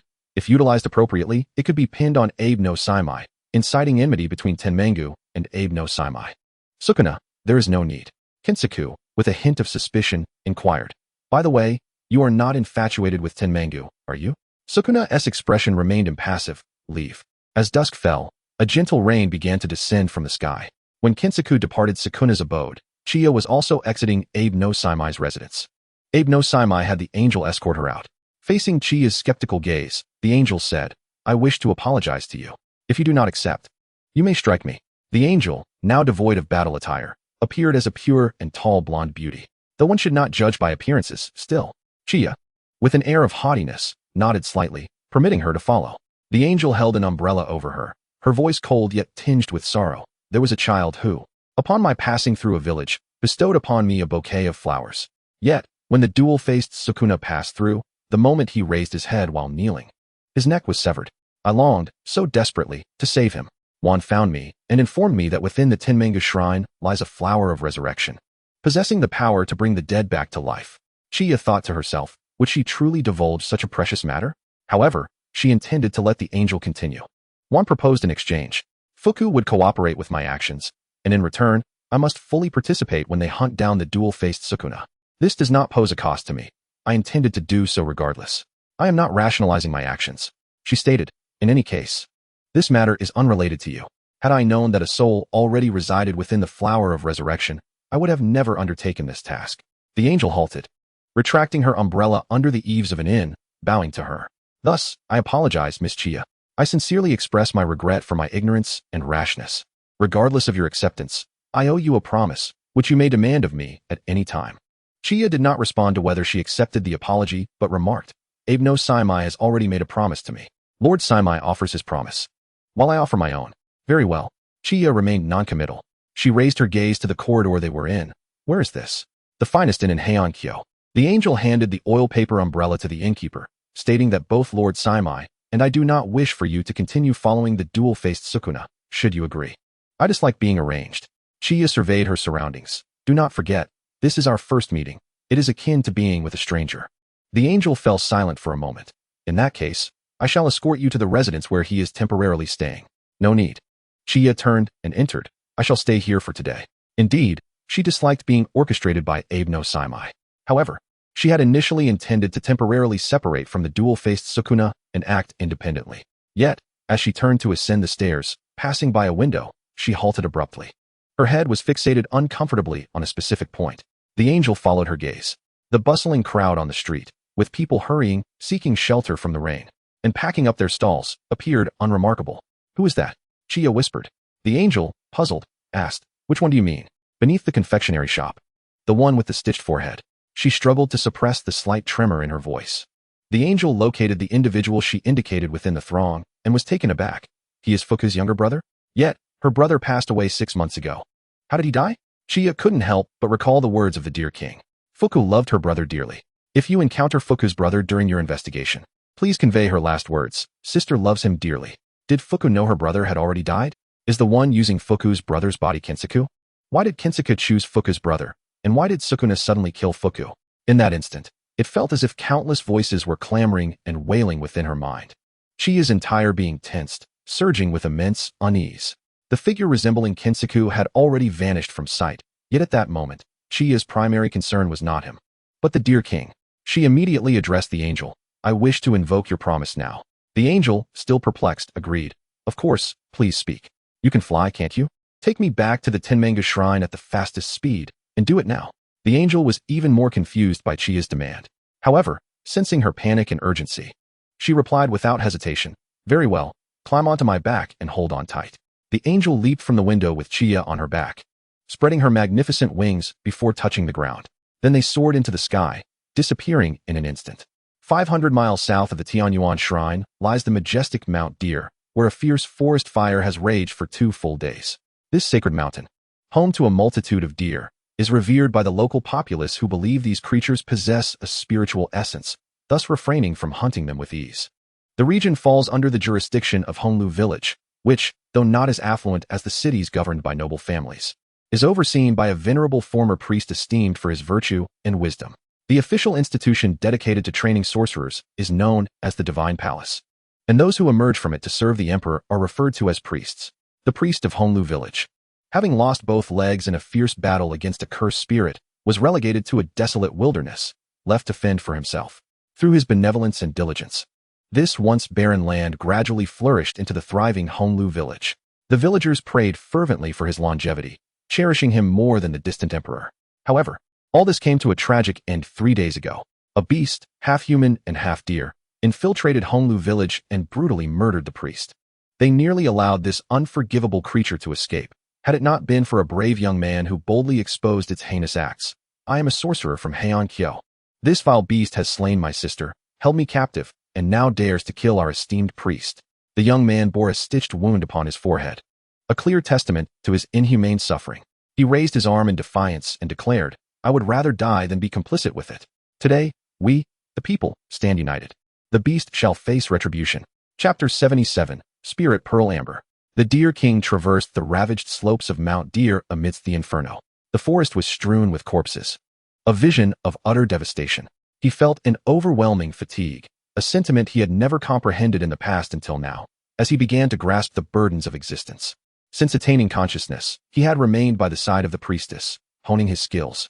He had encountered the myriad visitors and adversaries that graced her presence. Yet, regardless of their intentions, none ever regarded the spirit beast alongside the priestess with any significance, until he met Chiaki. He held a deep fondness for Chiaki, and she reciprocated his affection. Although Chiaki often claimed he was her savior, he believed her fondness for him was entirely unwarranted. Even in slumber, she would stealthily caress his antlers and ears, thinking he remained oblivious. In truth, he merely feigned sleep, for her touch was delightfully ticklish. However, Chiaki was human. She longed to descend the mountain, to explore the world, to engage with others, to exorcise cursed spirits. She had much to accomplish. Yet, as a spirit beast, he could not accompany her in all her endeavors. He yearned to become human, desperately wishing for transformation. But was such a metamorphosis to come at such a profound cost? Possessing emotions akin to those of humanity, he found himself enveloped in compassion from fleeting glimpses, leading him to commemorate her deceased brother with a memorial. It was through this act of commemoration that he encountered her dying brother, Furyang, at the edge of the barrier, desperately seeking salvation. Burdened with guilt, he defied the priestess's orders, stealthily descending the mountain to retrieve the life-saving medicine from the priest. Furyang spoke ill of the priest, branding him a hypocrite who had stolen his medicine and inflicted harm upon him. He expressed a simple wish, to see his sister's final resting place before death, harboring no resentment towards the Deer King. Furiang claimed that retrieving the medicine was of little consequence. He did not wish the Deer King to endanger himself on his behalf, only asking to be buried alongside his sister. Each word Furiang uttered resonated with the Deer King. He understood that humans could lie, yet he was unaware that even seemingly sincere individuals could harbor deceit. On the night he infiltrated Honglu village, Furiang, before the Deer King's eyes, slaughtered the priest and ignited the estate in flames. The populace, incensed, left the Deer King with no choice but to flee in disarray. Yet, the enraged crowd would not relent, recognizing his antlers, thus igniting the blaze that engulfed Mount Deer. For the first time, he chose vengeance, and in doing so, his soul became irrevocably corrupted. Were he to choose again, the Deer King would not have departed from the Tianyuan shrine, nor would he have forged friendships with other humans. With Tianyuan and Chiaki by his side, that would have sufficed. Alas, such moments cannot be recaptured. He was exhausted, truly, profoundly weary. In the end, the Deer King lay beneath a snow pine that had yet to collapse despite being scorched by the flames. His once vibrant fur was now rotting, his hooves twisted, and his eyes soaked in crimson. The former spirit beast had transformed into a veritable monstrosity. Thus, he resigned to dissolve into dust, along with the pine and the deer. Vanishing from this realm, he slowly closed his eyes. Chiaki did not manage to find the Deer King immediately. They first descended upon the Nightfall Forest. But the barrier was fully sealed. No matter their efforts, they could not awaken Tianyuan. It was only when an angel patrolling the surroundings spotted the distant flames that they hurried towards Mount Deer. Chiaki had never set foot in Mount Deer, and the Deer King rarely spoke of his past. After becoming a spirit beast, he had little connection with the deer. Yet, this was undeniably his birthplace, his former home. Now, as flames ravaged the land, it was a sight most harrowing. What had transpired? Chiaki fervently wished to locate the Deer King. Yet she also hoped he was not truly here. In her heart, she prayed that perhaps nothing had befallen him, that he was, as always, at the Tianyuan shrine, practicing, tending to flowers, and sleeping. However, upon landing, her heart sank. The residue of the Deer King's corrupted power was painfully evident. His magic, once pure, was now tainted. Deer King. Chiaki stumbled in her calls. Deer King. Amongst the charred remains of countless deer, none were the Deer King. Ultimately, beneath a snow pine that had been utterly carbonized yet still stood tall, she beheld a grand white deer marred by stains of corruption. Deer King, she approached cautiously, as if nearing a dream that could shatter with a mere touch. I am Chiaki. I have come to find you. The white deer did not open its eyes, only shedding 2 streams of crimson tears. Chiaki, do not come closer. Its voice was hoarse, akin to rough bark. I am tainted. I am tainted too, Chiaki replied, forcing a smile as she gestured to her torn pants and dirty sleeves. See? We are the same. This is different, Chiaki. The white deer slowly raised its head, still refusing to open its eyes. Angry villagers have burned Mount Deer. This mountain is now dead. Its antlers lifted as if greeting the sun, yet also as if awaiting the flames. Then let us slay them. I shall stand with you. At that moment, Chiaki could no longer ponder right or wrong, nor the reasons behind it. Her gaze was solely fixed upon the Deer King, as fragile as the charred trees. They are already dead, hundreds, thousands of helpless common folk. I will annihilate Honglu village. The Deer King's voice grew more ethereal. Forgive me, Chiaki. Perhaps a beast is destined to remain a beast, never to become human. No, that is not true. Her voice trembled, tears streaming down her cheeks. You are my best friend. You cannot say such things. Whether you are a deer, a human, a tree, a stone, or a pile of mud, you are all my dearest friend. Thank you. In the ethereal tones of his voice, there seemed to be a hint of mirth, tinged with regret. From now on, I cannot protect you. What a pity that is. You must not say such things. She lunged forward, wishing to embrace the white deer's neck, yet her arms passed through the illusion. You have discovered me. The white deer's voice finally regained the tone the Deer King once held in Chiaki's memories as he uttered his final words. I have already departed from this world. The lingering trace of my cursed essence is but a means to bid you farewell. I leave you my spirit orb as an apology for my broken promise. The figure of the white deer dissipated like a fleeting illusion, leaving behind a droplet-shaped amber. Shinya stood in stunned silence, hesitant to reach out. That amber resembled the pendant she had carried when she first traversed into this realm. Absurd. Absurd. Is this fate? Whose fate is it? Who orchestrated this destiny? Trembling, Shinya extended her hand and clutched the amber tightly, hot tears cascading down onto its surface. In a daze, she felt as though she had returned to the day she first encountered the Deer King. If only everything could revert to that initial meeting. If her fate had entangled the Deer King, she would rather pray that they had never crossed paths. Chapter 78. Related to you? The angel could not comprehend the events that had transpired. All she could sense was an overwhelming sorrow emanating from the mountains, from this land, and from Chinya herself. The angel was at a loss as to how to console Chinya. She could only observe her grief from a distance, waiting for the moment when her emotions would finally exhaust themselves. Yet this sorrow seemed to have no end. Chinya knelt at the spot where the dear king had vanished. As if a part of her heart had forever disappeared with him. She had lost the strength to think and the will to stand, until the arrival of Sukuna. The instant he appeared, the angel reacted more swiftly than Chinya, placing herself firmly in front of him. Stay away from her. Another unnecessary presence. Sukuna disregarded her, unleashing a strike aimed at the angel, which she countered with a spell to nullify the attack. It was this brief skirmish between Sukuna and the angel that startled Chinya back to awareness, and she turned her gaze towards Sukuna. His eyes were bloodshot, weary, and guarded. Sukuna halted his steps. Let's go, he said in the calmest of tones. Would you like to witness the new offerings in Heiankyo? Or perhaps see the cherry blossoms in Hokkaido? His gaze remained fixed on her. Is it related to you? Chinya asked. Sukuna flashed a brief smile. Everything concerning you is related to me. What about the dear king? Is that related to you? After a prolonged silence, Sukuna replied, I did not kill him. Is it related to you? Chinya pressed. I did nothing, he stated, having merely been aware of Kenjaku's plans without intervening. Kenjaku, an obsessive fool devoid of romantic inclinations, was fixated on the immortal techniques of Tenjin, believing that the dear king's companionship with Tenjin over centuries held profound significance. Thus, he meticulously orchestrated a large-scale conflict between the dear king and ordinary humans, leading to the latter's decay and death, thereby compelling Tenjin to abandon the absurd notion of protecting ordinary people, facilitating the evolution of the world. This was entirely Kenjaku's doing, and Sukuna felt no connection to it. He already harbored disdain for the dear king. His choice not to personally kill him was an act of mercy. He truly had done nothing. Yet could he be blamed for the dear king's demise? But at that moment, facing those eyes, he dared not voice such thoughts. Chinya closed her eyes heavily, only to open them again. The weariness and sorrow had vanished, replaced by pure fury. You knew this would happen, yet you did nothing, did you? Just as Sukuna understood her, she understood him. His consistent avoidance of direct answers revealed the truth behind his silence. She had thought there was at least some bond between them, but reality struck her like a thunderclap. Chinya rose to her feet, her cursed energy surging uncontrollably.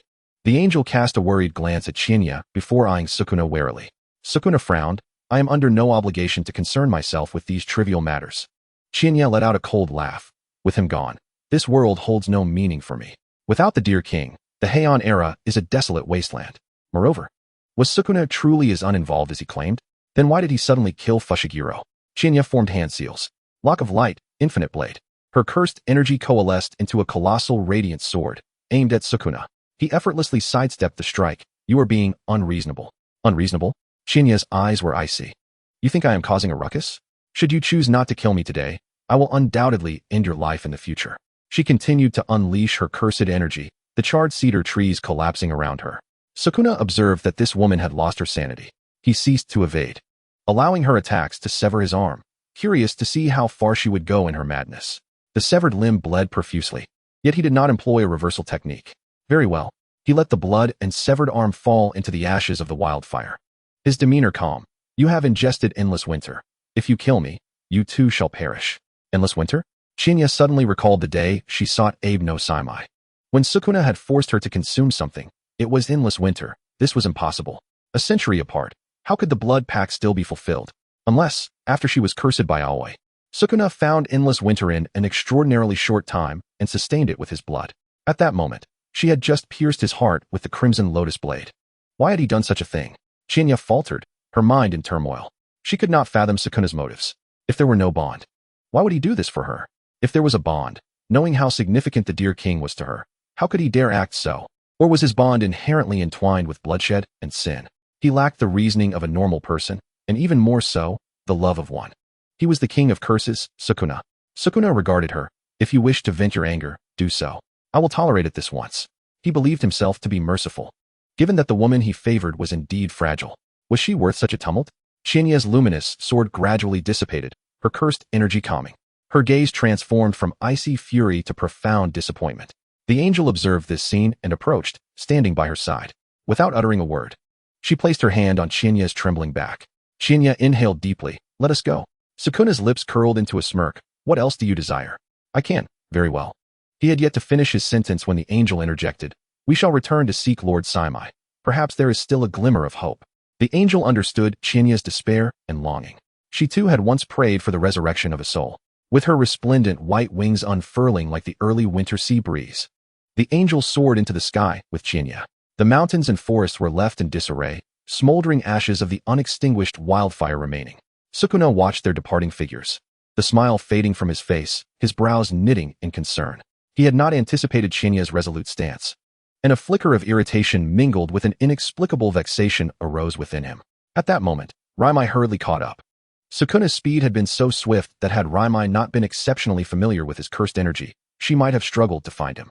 Upon her arrival, she beheld Lord Sukuna's severed arm lying on the ground, while the angel's wings bore Miss Chinya skyward. Raimai thought, had this been any other time, he would have pursued anyone daring to offend Lord Sukuna. Yet now, all he felt was a headache. In his heart, he harbored unspoken thoughts, pondering that this severed arm and the bleeding wound were most likely the result of Lord Sukuna's own recklessness. Otherwise, why would Lord Sukuna not employ the reversal technique? Lime waited patiently, yet the esteemed Lord Sukuna showed no sign of action. Reluctantly, he reminded, Miss Chiya has already departed. At last, Sukuna made a move. In a fit of rage, slicing the hand on the ground into minuscule fragments, immersing it in the ashes, before using the reversal technique to regrow an arm. Lime fell silent, feeling a profound sense of incredulity. Return to Heian-kyo, Sukuna instructed Lime, seek out Abe no Saimai. Lime, taken aback, responded, me? Chapter 79, Shadow Eclipse. Death is but a conclusion. The angel brought Chiya back to Heian-kyo, where Abe no Saimai expressed, no one can reverse death, not even I. He recounted an encounter with a cursed spirit near the village of Sugawara. Beneath Chiya's unnaturally calm demeanor lay a hint of madness. Her name was Wakako, a once innocent girl from the village, murdered in a conspiracy by the villagers. Her resentment transformed into a curse. Abe no Saimai grasped Chiya's implication, yet could not concur. Such occurrences may exist by chance, but they cannot be deemed resurrection. They are an act of sin. Chiya obstinately insisted, you promised me. Since you claim that the dear king is your most cherished friend, would you allow your friend to be ensnared by resentment and become a cursed spirit? Abe no Saimai attempted to persuade her. If the dear king were aware, would he choose to perish cleanly or to become a cursed spirit laden with sins? He cannot choose, for he is already dead. Chiya declared, the decision lies with me now. I do not act for him, but out of my own selfish desires. I cannot accept the outcome of losing him. No matter the cost, I will bring him back, even if it leads to my own downfall or descent into hell. Save me, she implored Abe no Saimai. I cannot, he replied. Are you to forsake your promise? Indeed, Abe no Saimai stated. I would rather betray my promise than compromise my principles. What if I could help you eliminate the dual-faced Sukuna? Chiya's gaze was resolute as she proposed this condition. Abe no Saimai was momentarily taken aback. The dual-faced Sukuna was an immensely powerful entity, and if he were to be eliminated, many calamities would be averted in Heian-kyo. He understood that there existed an ineffable connection between Chiya and Sukuna. If she desired to kill the dual-faced Sukuna, it was not beyond possibility. It was indeed a most tempting proposition. However, Abe no Saimai quickly regained his composure and sighed deeply. The reason principles are principles is that they cannot be transgressed. Otherwise, how would I differ from the king of curses? When words fail to resonate, communication falters. Chiya stood, departing Abe no Saimai's residence without so much as a farewell. The angel hesitated, wishing to pursue her, but upon meeting Saimai's inquiring gaze, said with concern, please do not blame her, Lord Saimai. She is merely too heartbroken. Witnessing it all, the angel gained a deeper understanding of Chiya's emotions. Miss Chiya was an exceptional sorceress, mentored by Tian Yuan, and shared a bond with the king of curses, as well as a connection with the grandmaster Abe no Saimai. Yet what of it? In her most trying moment, having lost her family, she stood utterly alone. The angel felt powerless to assist her, only wishing to not witness her solitude. If you wish to go, then go, Abe no Saimai permitted. The blonde maiden, having received his consent, promptly left the tea room. Abe no Saimai fell into contemplation. His reverie did not linger long, as the angel returned, accompanied by a young boy seeking an audience. The silver-haired boy, Lime, announced, Lord Sukuna has matters of importance to discuss. Please meet him at the Maple Forest Station outside the city. I do not believe the king of curses and I have anything to discuss. Aware that he was a subordinate of the dual-faced Sukuna, Abe no Saimai felt no fondness for him. If he truly had something to discuss, he could visit directly. Lime replied, if he were to visit directly, Miss Chiya would discover it. Abe no Saimai raised an eyebrow. Eventually, he acquiesced. He too was curious about what the dual-faced Sukuna sought. While he could not grant Chiya's request to transform the dear king into a cursed spirit, He could at least prevent the dual-faced Sukuna from causing her further harm. The Maple Forest Station was an abandoned post where Sukuna had been waiting for quite some time, having instructed Lime to approach Abe no Saimai only after Chia had departed. Upon his arrival, Abe no Saimai straightforwardly inquired, "Do you have any means to resurrect that beast?" "No," came the reply. Abe no Saimai fixed Sukuna with a scrutinizing gaze. "If you did not wish for such consequences, you should not have acted as you did." "You have no right to preach," Sukuna retorted, agitated. "The beast died with a heavy grudge. Cannot that be catalyzed into a cursed spirit?" Abe no Saimai expressed mild surprise, yet concealed it well. Chia posed a similar question to me. My answer remains unchanged. Perhaps it could be done, but I would never pursue such an action. He spoke sternly. If that is all you have to say, then our discussion ends here. Just as he was about to take his leave, the dual-faced Sukuna remarked, "She must have promised to help you kill me, correct? With such an advantageous condition, you would refuse?" Abe no Saimai was genuinely astonished. The tone in which Sukuna spoke this was not one of indignation, but rather genuine perplexity. Abe no Saimai queried, "Do you wish for me to agree?" "That cannot be." Sukuna responded, "I have formed a blood pact with her. We share life and death. If she were to kill me, she would forfeit her own life. Is that all?" Abe no Saimai pressed. "Is that not sufficient?" Sukuna countered. The angel stationed outside exchanged glances with Lime, who averted his eyes, feigning ignorance. Abe no Saimai retracted his steps, sitting down once more. Observing his willingness to continue the discussion, Sukuna continued, "While I cannot allow her to kill me, should you succeed in this endeavor, I can promise not to appear in Heian-kyo for a century." The angel outside scoffed quietly. Not appearing in Heian-kyo does not prevent him from slaughtering the innocent elsewhere. While Abe no Saimai shared this sentiment, it was indeed rare for the dual-faced Sukuna to make such a commitment. He probed, "Do you wish to catalyze the Deer King into a cursed spirit as an act of revenge for her desire to kill you?" "What are you talking about?" Sukuna, bewildered by Abe no Saimai's misinterpretation, replied, "She is merely throwing a tantrum. Is that worthy of revenge? Besides, this is not the first time she has wished to kill me. I merely endure." The angel outside cast another glance at Lime, who hung his head in shame. Abe no Saimai grappled with a situation that was momentarily difficult to digest. However, regarding Sukuna's bargaining condition, he was quick to respond. "A pure and virtuous soul deserves peace, not to become a cursed spirit. No matter the condition, I will not waver." Sukuna scrutinized Abe no Saimai for a prolonged moment before finally conceding slowly, "Very well." Abe no Saimai's reluctance to comply would naturally lead another to seize the opportunity. Yet, the price demanded by that individual would be far greater. Nonetheless, it may not be a bad thing. She will soon come to seek you out with new requests. Sukuna queried, "Can you assist her in returning? She is suffering greatly." The bond of blood pact made Sukuna acutely aware of her death-like anguish, though he could not fully comprehend it. To end this suffering, there were only two paths: true death or a return to her original era. Return? Abe no Saimai surmised, though with uncertainty. She hails from a millennium hence. Sukuna affirmed his conjecture. Through the shadow moon eclipse that transpired a century ago, everything found its explanation. In this moment of revelation, Abe no Saimai comprehended the reason why the heavens had bestowed upon him that sword. Abe no Saimai remarked, "The shadow moon eclipse holds approximately a 30% probability of occurring in half a month's time.